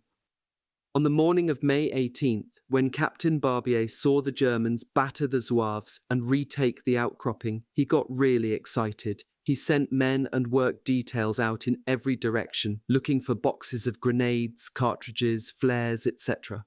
Around 10 a.m., a few groups of enemy soldiers probed our lines. They were quickly halted by a couple of fusillades, but Captain Barbier lost his head and demanded reinforcements from the commandant. The latter had only 3 sections of our company at his disposal, and he sent up one of them. A half hour later, they had to send up another one. Only our half section remained, now completely isolated and linked up with the commandant's CP command post. But the men were ready, packs hoisted, all set to march at the first call of Captain Barbier, which wouldn't be long coming. The colonel, much impressed, sent us a company from the reserve battalion. All of this took place in broad daylight, right under the noses of the Germans. The smoke from the thickly falling shells prevented them from seeing what was going on, as they destroyed in the blink of an eye anything that was moving on the Earth's surface. To make things worse, a battery of our 75s firing too short dropped shells onto our own front line. Signals, flares, phone calls, nothing worked. This was really irritating, just like some other times since we had arrived in the sector. Our artillery couldn't succeed in regulating its fire and cost us victims almost daily. This day, a French 75 shell fell right on top of Captain Barbier's precarious shelter, killing outright a Zouave officer. The captain, brandishing a revolver, cursed and swore that he wanted to kill the first artilleryman who came into his sight. As for our half-section, it was lying flattened out in a section of boyo, ready to spring forward across open country to reinforce our front line, a prospect that hardly gave us any pleasure. Suddenly, here is a big 105 shell, which explodes so close that the boyo collapses, burying Jalabert and Sabatier, who didn't like this game at all, and waved their arms and legs around like a couple of devils in a chapel to try to get out of there. After a minute of stupor, we started to go to their help when, boom, here's a second shell coming along, which by a singular fate blasts away the big chunk of earth which had smothered our two comrades, freeing them and leaving them without a scratch. Jalabert rushed off like a madman, but Sabatier, shaking himself off like a wet dog, declares in a cheerful voice, "What do you know? My pipe is busted." To appreciate this, you had to know that Sabatier's pipe was stuck in his mouth 11 hours out of 12. The commission evaluating reparations for wartime damages will have to include Sabatier's pipe on the lists it draws up. But here's an orderly running up. Sub-Lieutenant Lorius must immediately assign someone to serve as liaison with the command post. Liaison duty on Côte 304 the day of an attack, that's no sinecure. But I volunteered immediately. I wasn't ignorant of the dangers I would be running, but if I had to be there, I would 100 times rather die with a dispatch in my hand than with a rifle which had just killed a fellow working man like me, a brother in misery and suffering. No, I'm not going to perish with that on my humanitarian socialist conscience. 5 minutes later, I was in front of the liaison shelter, 50 meters from that of our two old friends, 15 Gram and the Kronprinz. It was a lousy shelter, a simple staircase with a dozen steps around which stretcher-bearers and orderlies were already crowded. At the bottom, a little square of ground where 4 crazy card players were busy in a game of Manille. The medics and stretcher-bearers were idle until night-time, when they could go out and bring back the wounded. With not even a square inch of space available on the steps, I had to stay on the threshold between the shelter and the boyo which led to it. Right then, a reinforcing company passed by, the men's eyes haggard, their dirty faces dripping sweat, sunburned, dropping to the ground at each passing shell, which rained down 60 or 80 meters away, beyond the emplacement to which they were headed. Where were the journalists who cynically affirmed that our soldiers stormed up Côte 304 and the Mortholm furiously, enthusiastically singing, men whose chiefs couldn't hold them back? They weren't there that afternoon to see the lamentable parade of human wrecks, a flock of sheep headed for the slaughterhouse. But at least sheep are unaware of their fate. Right up to the moment of their death, they're probably thinking that they're heading out to pasture in a nice meadow. The men passed by, singly or in little groups, stopping, hiding, terrified of entering the fiery furnace. Some of them stayed until nightfall at the shelter's threshold. Nobody bothered about them. Others hid away in a half-collapsed shelter right next to the commandant's CP.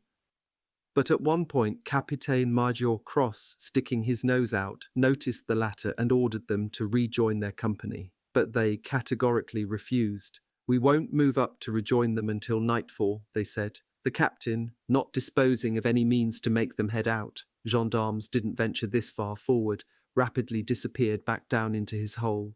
2 little signalmen seated next to me on the first step of the staircase, hearing the Capitaine Adjutant Major's voice, couldn't keep from expressing themselves at his expense. "Christ almighty, what an idiot!" "What's he done to you then?" I asked them. No sooner is the telephone line broken, which happens 20 times a day, and he sends us out to fix it, no matter how violent the bombardment. He won't allow the slightest objection. but with the coldest tone sends us away with an impatient "get going," which won't permit a reply. Understandably, the signalmen had disappeared from the commandant's dugout and instead came to hide in our liaison shelter, waiting for a moment of calm. When, order in hand, an orderly or the battalion adjutant, Calvé from Périac, appeared at the shelter's entrance, there was a poignant silence. What company's number was being called? Wasn't this a death sentence for him who was leaving alone for the front lines, a deadly assignment on its own? He who was called sometimes went pale, but without hesitation plunged ahead and sometimes never came back. Later, I read a book by Captain Henry Bordeaux, an academician, The Last Days of the Fort of Vaux, where there is plenty of whitewashed nonsense. He wrote about liaison runners. If one fell, another took his place. Those who were left were always at the ready. They even offered their services before their turns came along. In other words, this academician would say that they would be happy to go get themselves killed. In ordinary times, a liaison's job was a lucky one, and no one turned it down. In a nasty sector, they still had to do their jobs. But to say that they jumped to the head of the line, that's too much. I found my countryman, the Périacois Julien Chiffre, haggard, his features drawn, who by a miracle had escaped certain death at least 10 times.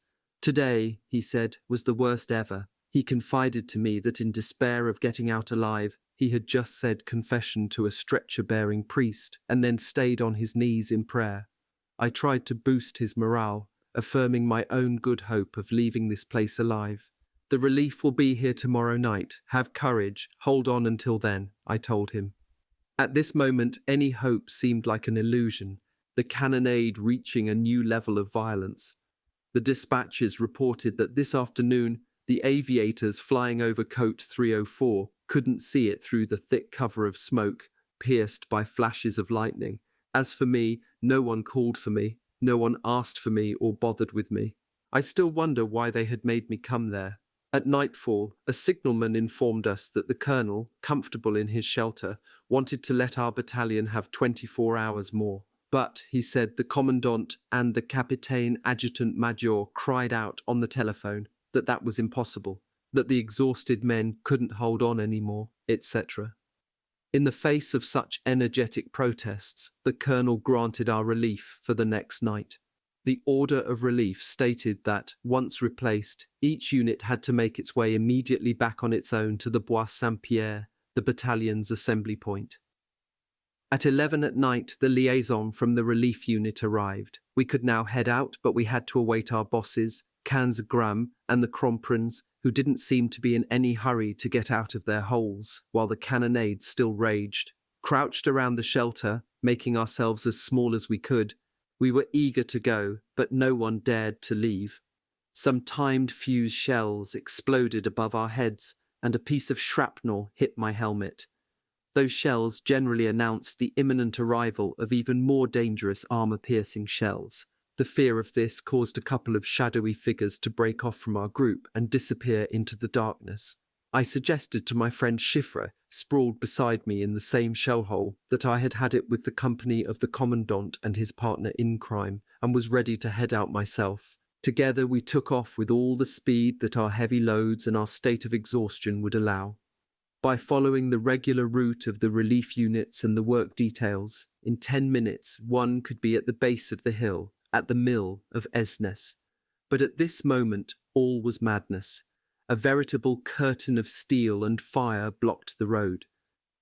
The only way through was to make a long detour to avoid this monstrous avalanche of metal. My comrade, worn out and sick, let me lead the way through the darkness and obscurity, across all sorts of obstacles which blocked our way. Tree trunks, branches, shattered weapons, barbed wire defence lines, half deserted and 3/4 filled trenches, and dead bodies everywhere. A frightful solitude reigned in these places where 20 savage combats had been contested, an unthinkable human charnel house.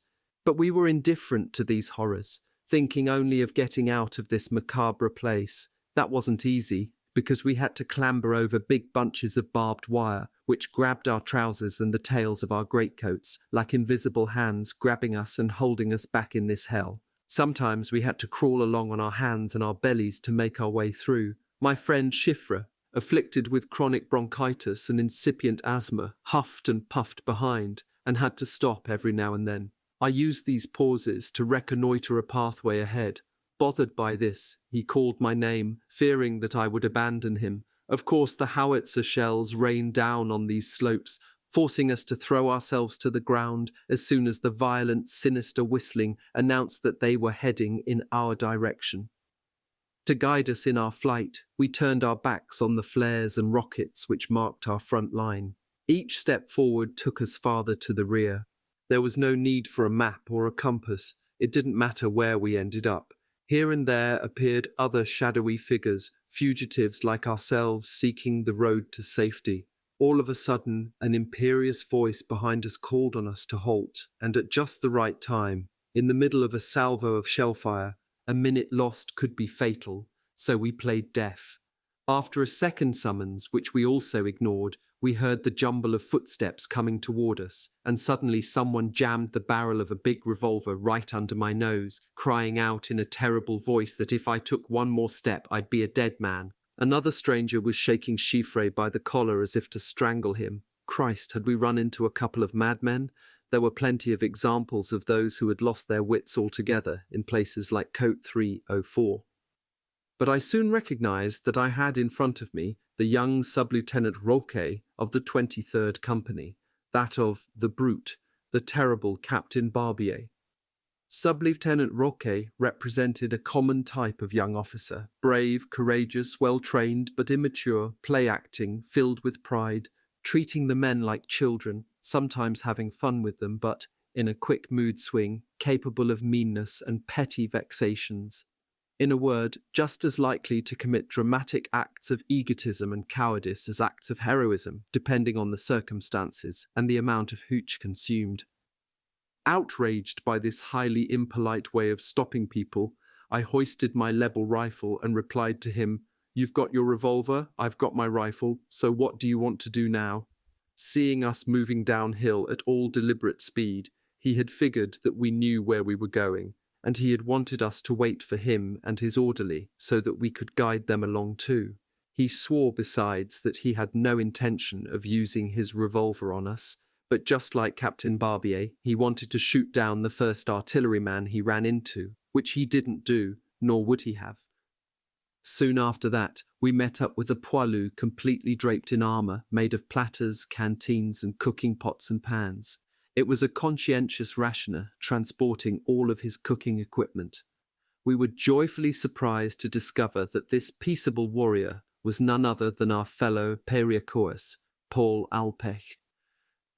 Finally, we reached a road. We hadn't yet put quite enough space between the mouths of German cannons and our worthy selves, but here we felt at least we could breathe a little. At the end of our strength, we collapsed against the slope alongside the road. The night before, we hadn't gotten rations, and our mess kits, our canteens, and our stomachs were absolutely empty.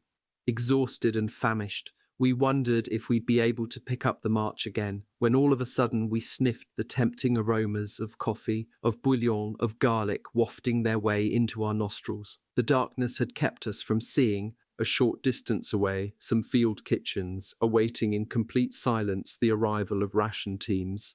I immediately headed for these providential food carts.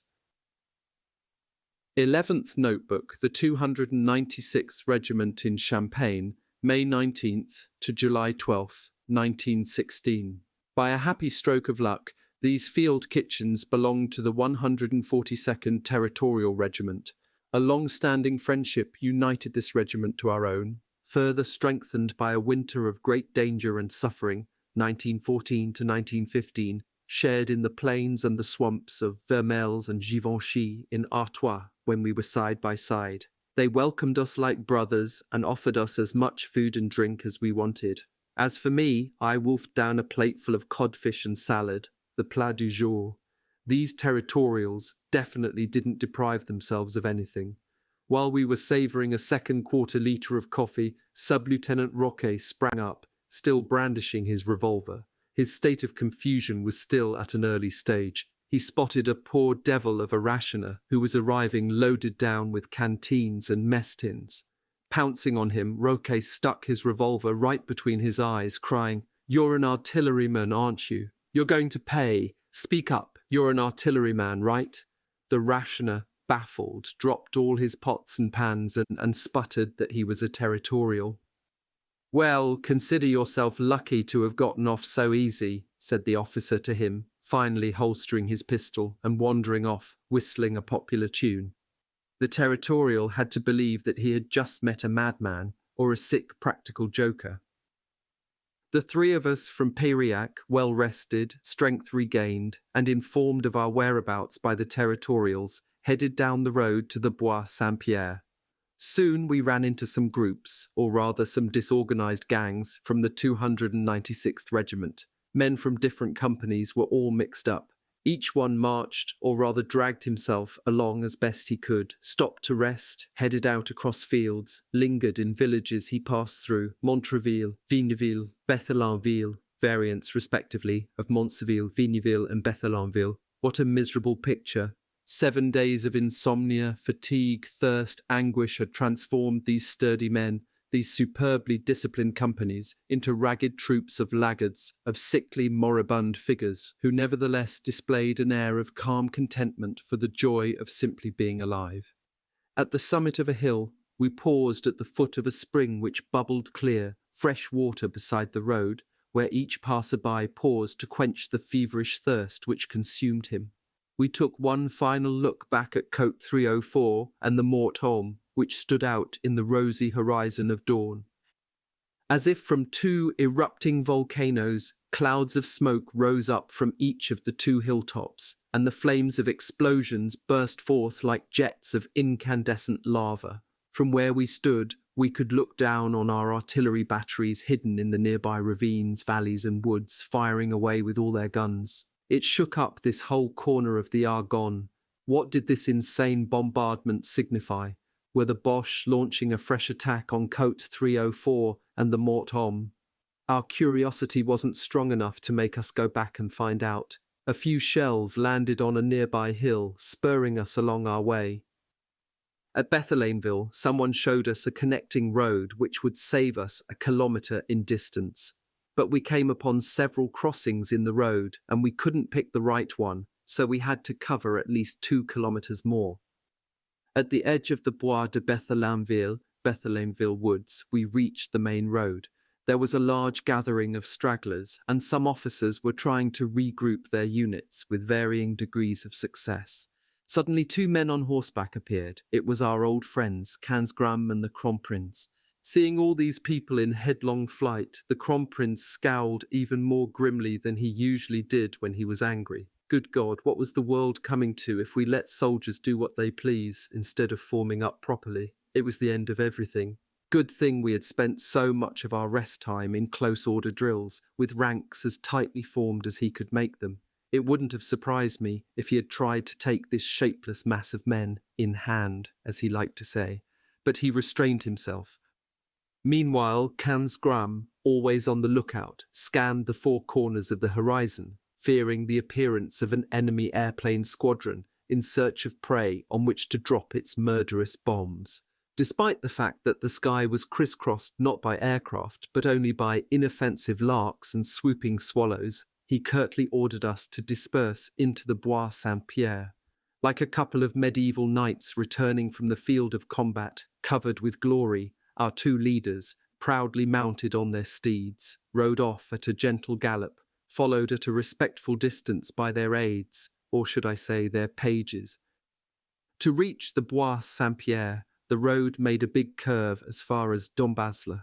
I had a vivid recollection of the principle of elementary geometry that a straight line is the shortest distance between 2 points. Applying this principle, I cut across the fields, all the while astonished that this brilliant idea had occurred to me alone. My astonishment lasted only a brief while. My 2 travelling companions had rejoined their units, one in a liaison group which arrived at the edge of the woods before we did, despite our starting out ahead of them, and the other in a core group of his company which was at the big assembly point. I was therefore travelling on my own, cheerful, unattached, free of any duties for an hour or so, taking great gulps of fresh air unpolluted of any harmful ingredients, savouring all the real and imagined liberties which made me forget how tired I was. But what was this shimmering I saw, these sparkling rays of sunshine reflected in the field ahead of me? Well, it was a big stretch of marshland which blocked my route. That's why no one else had headed across this field, except me, who considered myself more clever than anyone else. But let it not be said that any sort of marshland would halt the forward progress of a hero of Cote 304. So I pushed on resolutely, smiling at the panic of legions of toads and frogs who fled terrified at my approach. Suddenly my forward foot got stuck in a gooey patch of thick mud. I quickly yanked it back so forcefully that I fell right into the water. Now I wasn't smiling anymore. This incident made me feel like beating a hasty retreat. It would be worth the extra effort to escape safe and sound from a frightful danger, rather than getting mired in a toad hole. But just a short way ahead, I could see the greenery of the Bois Saint-Pierre. I pressed on, not without taking some prudent measures, frequent soundings with my walking stick, and numerous small detours. How bizarre Mother Nature was, I told myself, in the distribution of her treasures. In the Somme and Pas-de-Calais departments, you had to figure on 4 or 5 cable lengths of rope to get a bucket full of muddy water out of a well. Here in the Meuse department, there was water everywhere, and you didn't even know where it came from. Scarcity in one place, overabundance in another. It was hard to understand. What I did understand was that it took me a large number of broken zigzag lines instead of one long straight one, which had lengthened my route considerably before finally reaching the firmer soil of our promised land, the Bois Saint-Pierre. As I arrived, I met a Poilu dragging himself along slowly, leaning on a long stick like a shepherd's crook and limping like a dog whose leg had been broken. Surprise! It was a Périacois, my friend Edouard Durand, corporal in the same section as mine. The natives of the banks of the Argent Double surely do have a hard life, but this fellow had received a blow on his knee from a stone kicked up by an exploding shell, and also had a half-dozen blisters on his feet. We had finally made it, after 12 hours or so of marching. Alongside the road, each straggler rejoined his own company, stacked his rifle, and stretched out on the mossy ground. After having unburdened myself of all the trappings of a modern warrior, I was just about to do likewise, when Lieutenant Breton, commanding our company, waved me over. I was hardly in any presentable condition, all rumpled and splattered with sticky mud from head to heels. But I had to approach my boss, expecting with utter indifference some sort of reproach on account of my tardy arrival or my sewer worker's appearance. Well, yes, sir, that's just what it was. All Lieutenant Breton wanted to do was to congratulate me immediately for my courageous conduct on Cote 304. Surprised and confused, I mumbled that I hadn't done anything extraordinary. No, he said. Lieutenant Lorius reported to me that you volunteered for a perilous reconnaissance, replacing a courier on the very day of our being relieved. Fierce anti-militarist that I was, to be congratulated as an exemplary soldier was almost as painful to me as a wound would have been. But adding it all up, for my future well-being, it would be better that my bosses had esteem and consideration for me, which would help wipe out the warnings and black marks which Commandant Leblanc and Captain Cross had amassed next to my name. A moment later, we saw a bicyclist arrive, huffing and puffing from his rapid pace, a mysterious envelope in his hand, asking for the Commandant. The latter was sitting under a big oak tree right nearby.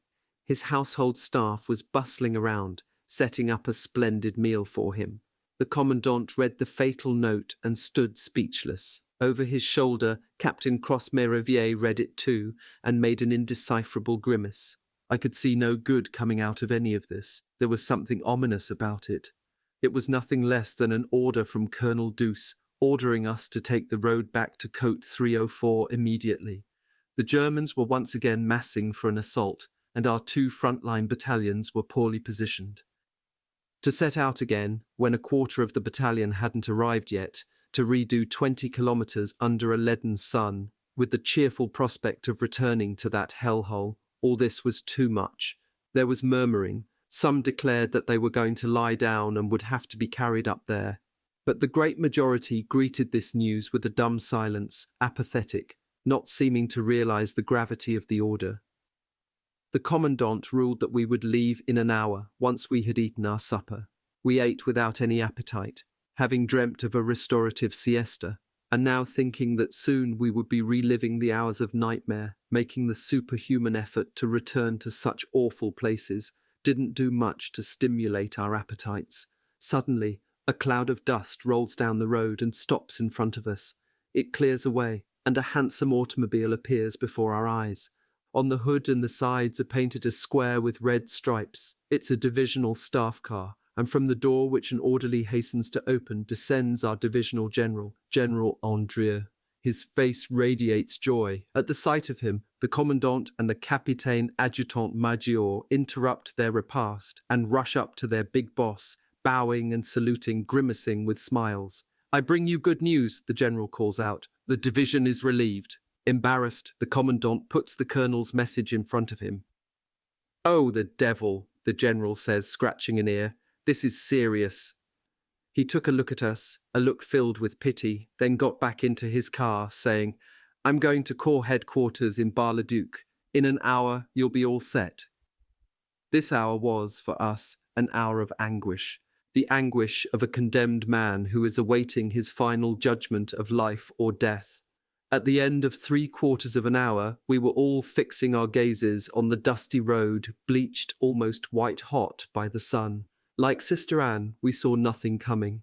The road was hopelessly deserted. Perched on an outcropping, one of us pointed out a cloud of dust in the distance which was approaching at breakneck speed. 2 or 3 minutes later, the divisional staff car pulled up a few paces from the commandant, this time no general. The driver, by himself, carried the precious piece of paper which contained the definitive relief order from the division. Following the ironic military expression, in an hour the fresh troops, in spite of the torrid heat that day, would be arriving, and the same vehicles which were bringing them up to the slaughterhouse would carry us away to our places of rest. The companies awaiting these providential vehicles stacked their arms at the edge of the woods. Men slumped over right on the spot. So great was their fatigue, abandoning themselves to a heavy sleep, indifferent to the scorching rays of the sun.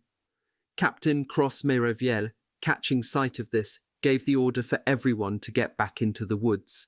He made a point of browbeating those who didn't hop to it quickly enough.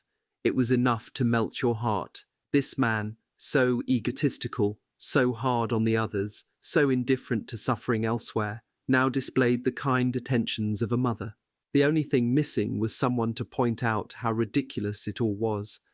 But our siesta didn't last long. Soon the well-known whistle of the commandant was heard, and we had to hoist packs and move out.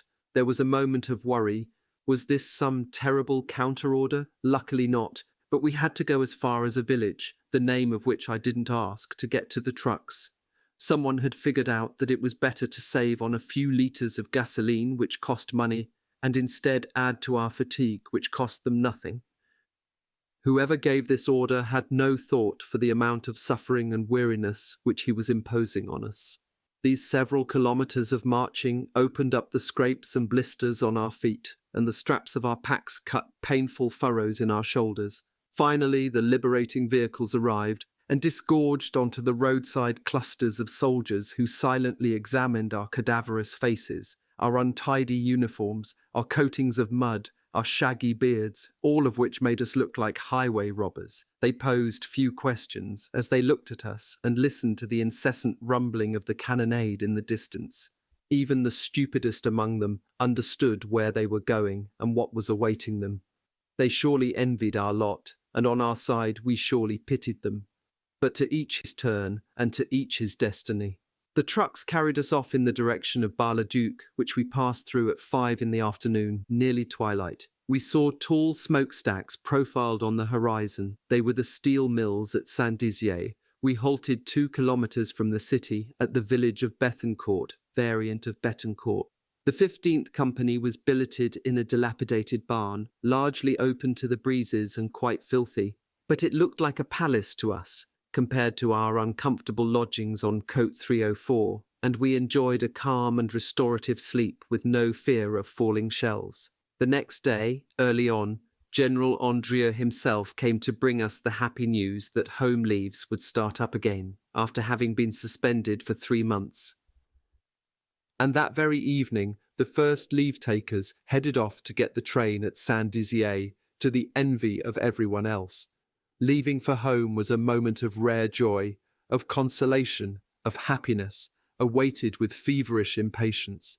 You forgot everything else, whether the sufferings of days just past or the bitterness of having to return to the front. Oh, you would have to pay a high price for the poorest Poilu to give up his leave. The next few days, amazingly, they left us alone. It was the first time that we could really rest and get cleaned up, which we sorely needed. In the evenings, with a couple of comrades, and despite the strict prohibition which had been set on us, I went into Saint-Dizier, an industrial city of 16,000 inhabitants. Like everywhere else in the rear, life went on calmly and peacefully as if it were the year 2000 and Côte 304 were as far away as Mount Sinai. When I say that they left us alone, I have to make an exception for the inevitable inspections by our maniacal commandant, who couldn't find complete satisfaction and an undisturbed sleep without being assured that the latrines were properly installed, by the rules, at the minimum width and depth. What we had to eat meant nothing to him, but where we deposited the vestiges of the kitchens had for him a capital importance. Similarly, he couldn't sit still until he had come to check if the squad's lantern was hung on the correct crossbeam, or if a full bucket of water was at the door in case of fire. But draughts of cold air, filthiness of billets, absence of straw for sleeping, those were secondary for him. Of course, he went on his inspection tours only when he was sure that he had for his own precious person a comfortable lodging and a soft bed. Nevertheless, this man was more irritating than terrifying, and he inspired only a modest fear in us. The next day, after our arrival at Bethencourt, he visited the billets of the 22nd Company, followed by his shadow, the Capitaine Adjutant Major. He spotted among the soldiers a Poilu in shirt-sleeves who seemed to pay no attention to the presence of these two eminent personages and who was in the process of shaving before a basin of water. Offended by this disrespectful attitude, the commandant sharply reprimanded this undisciplined fellow. He'd be sorry that he did so. The soldier was a hothead in normal circumstances and a sorehead when he was a little out of sorts, as was the case today. Insolently looking the commandant up and down from head to toe, he lashed him with a stream of scornful phrases.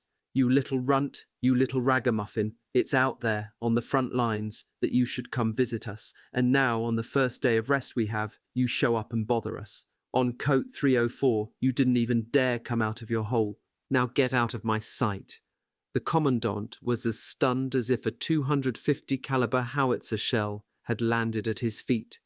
The Capitaine Adjutant Major staggered back, clutching at the spectacles, which he could barely hold onto his nose. Both raging with anger, they ordered Lieutenant Cordier to immediately draw up disciplinary charges against this rebel, and then departed, no doubt wondering if this unprecedented act wasn't one of the signs of the end of the world, which the Holy Scriptures describe so vividly in terms of abomination and desolation. The outcome was that Lieutenant Cordier, in all good conscience, wrote up a report about this soldier, emphasizing the courage he had shown on Côte 304 at every opportunity, always volunteering for the most perilous missions and positions. The commandant was floored. "I asked for a list of charges," he said, "and you give me the text for a medal citation." "I'm just telling the truth," Lieutenant Cordier replied with vigour. And the soldier got out of it with no punishment at all. The next day, the two inseparable striped sleevers scoured the main streets of the village of Bethencourt, assuring themselves that their prescriptions for good order, proper attire, etc. were being observed, and that their assignments to the sentries were being carried out to the letter. There had, of course, been patrols and rounds carried out as part of this surveillance, but as time passed they could be sure only by checking for themselves, first-hand. Grave and serious, They arrived in front of the town hall, where the police station was located. At the door was a sentry, who was none other than the sometime Périacois Sabatier, he who had been both buried and exhumed by shells on Côte 304. He was worrying deeply about when he could next treat his gullet to a bottle of wine or beer. The battalion's 2 big shots passed in front of him and cast a blatant look at his greatcoat, where 3 buttonholes were empty of buttons, and at his trousers covered with rips, still splattered with the glorious mud of Côte 304. But the 2 officers stopped short, dumbstruck. The insolent Sabatier hadn't seen the need to take his pipe out of his mouth, a brand new pipe, the old one having been blasted to bits and torn from his mouth, up there, by a shell's blast.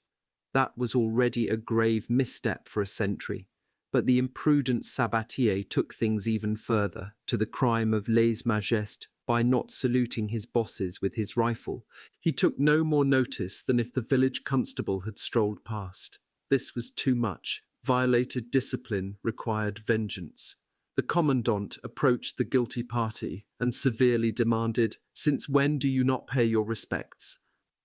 Without rousing himself, Sabatier stretched his arms out toward the sun, which was hiding behind a cloud, and called out in a booming voice, "Oh, sorry, the sun has gone down. What are you saying?" "I'm saying that on Côte 304 we never saw you. Here we don't salute anymore." This incoherent language was perfectly clear to our 2 partners, who fled as if they'd been slapped. The lowliest, most ignorant private was reproaching them for the cowardice they had shown on Côte 304. It was long ago that they had lost the esteem of their men. Now they had earned their scorn. From that point on, Commandant Kansgram, his dignity wounded as deeply as it could be, shrunk from our view, and soon would leave us. He lost all his appetite. In vain did our friend Richardis, yet another Périacois, they wormed their way in everywhere, who took care of the gastronomic needs of the 2 partners, draw upon all of his extensive knowledge of the culinary arts. In vain did he outdo himself in the preparation of sauces and cakes, applying the precious secrets which contributed to the lofty reputation of the Hotel Richardis in Périac. In vain did he conjure up aromas which would have tempted the nostrils of the most demanding gourmet. Kansgram, faced with these treasures of the table, made a frown which pulled his mouth farther and farther down on his face, and with a voice which came out of his nose, said disdainfully, "Is this what there is? I don't want any. Give me a soft-boiled egg." The cooking, seasoning, and presentation of this egg weren't handed off to the first dishwasher who came along. So Vatel Richardis, in person, watched over the boiling of the egg to the exacting tastes of Kansgram, and made sure that no more or no fewer than the precise number of centigrams of salt went onto it. His comrade, the Kronprinz, didn't lose his appetite over so small a matter. He eagerly devoured both his portion and that of Kansgram. Meanwhile, what had happened to the regiment's 2 other battalions, left in the furnace of Verdun? The most alarming rumours were spreading, and they turned out to be true. On May 23rd, the debris of these 2 battalions joined us at Bethencourt. I watched their lamentable parade, and I noted the almost complete disappearance of the 24th, 23rd, and 19th companies, where there were hardly any men left, except those who hadn't been up on the front lines. In other companies, the sections were reduced to the size of a squad. What had happened after we left? From the soldiers of various companies whom I questioned, it was difficult to come up with an exact indication. But what was clear was that after furious bombardments, the Germans had attacked in compact bunches and occupied some of our trench lines, capturing or massacring the occupants. The skin of our commandant must have crawled at the news that the Germans had gotten as far as the shelter where he had been. Stretcher-bearers, telephone operators, and orderlies had all pitched in, keeping the enemy back with volleys of grenades. There was desperate resistance by certain units, and acts of true heroism which broke the efforts of the assailants. Therefore, at assembly on May 24th, there was an avalanche of congratulations, and we heard many statements like this one. Regiment of brave men who preferred to be chopped to pieces right there rather than yielding an inch of ground. To future newcomers to the 296th Regiment, to whom they will keep repeating these fine phrases. They'll hold back from telling them that the poor devils who were there, those brave men, could do nothing else but stay there. For any who would have been tempted to save themselves, there would have been a firing squad. There was naturally a cascade of croix de guerre distributed, as always, according to the whims of the officers, who began by giving them to each other. For these, the company commanders had to present a list of those most deserving. Lieutenant Cordier responded with these noble words: "All my men did their duty. To reward a few would be to do an injury to the others. That's an injustice to which I will not subscribe." One can understand that Lieutenant Cordier, by manifesting such independence of heart and character, was far from being in good standing with the two ridiculous dictators of our battalion, who avenged themselves upon him and his company by petty vexations. By reliable intelligence, I learned that the total number of killed, wounded, and missing from the regiment went as high as 1,050. That, it seemed, was sufficient for us not to be sent up to the front again. I truly believed that with one more week, we would all have stayed there forever. Not one Périacois had even a scratch. You would have said that a mysterious hand had protected them. But what hand? On May 24th, we were duly informed at Assembly that field exercises would be starting up again. Wasn't it urgent that this dangerous spirit of indiscipline which was starting to manifest itself be checked?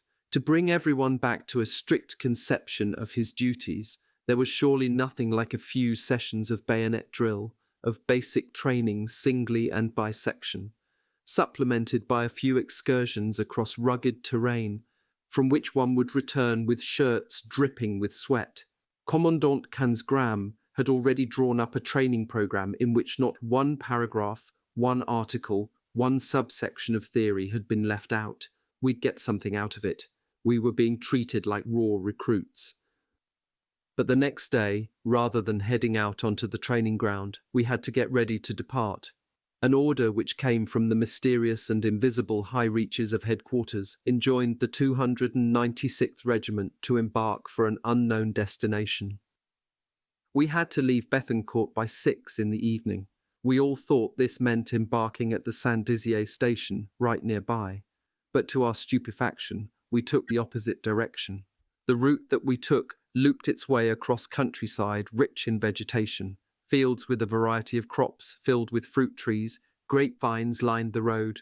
But most of us were insensitive to the beauties of the landscape, and we paid more attention to a gathering of menacing clouds which ended up unleashing a terrible downpour upon us. And still we marched. We passed through several villages. Night was falling. Where were they leading us? At about 10 in the evening, we arrived in a pitiable state at a station, that of Yeovil. They left us by the side of the road, soaked with sweat and rain. Then we loaded onto trains, the officers in first or second-class carriages, we as usual in cattle cars, packed so tightly that we had to take turns sitting down. I spent half the trip holding on to a ring which hung from a crossbeam just to keep my balance. At one stop, I read on the station sign, through the slats, Saint-Dizier. So they had imposed upon us a long, hard march, soaking us to the skin, having us stand shivering for 2 hours at night in front of a station in the middle of nowhere, just to come back to Saint-Dizier. Who gave this idiotic order? Who burdened us with these wearying and useless sufferings? There's a lawful punishment for whoever beats an animal with brutality. But there is no sanction, no punishment. There is complete impunity for these jerks for whom we serve as toys, as punching bags. Click the next video to listen to part 2.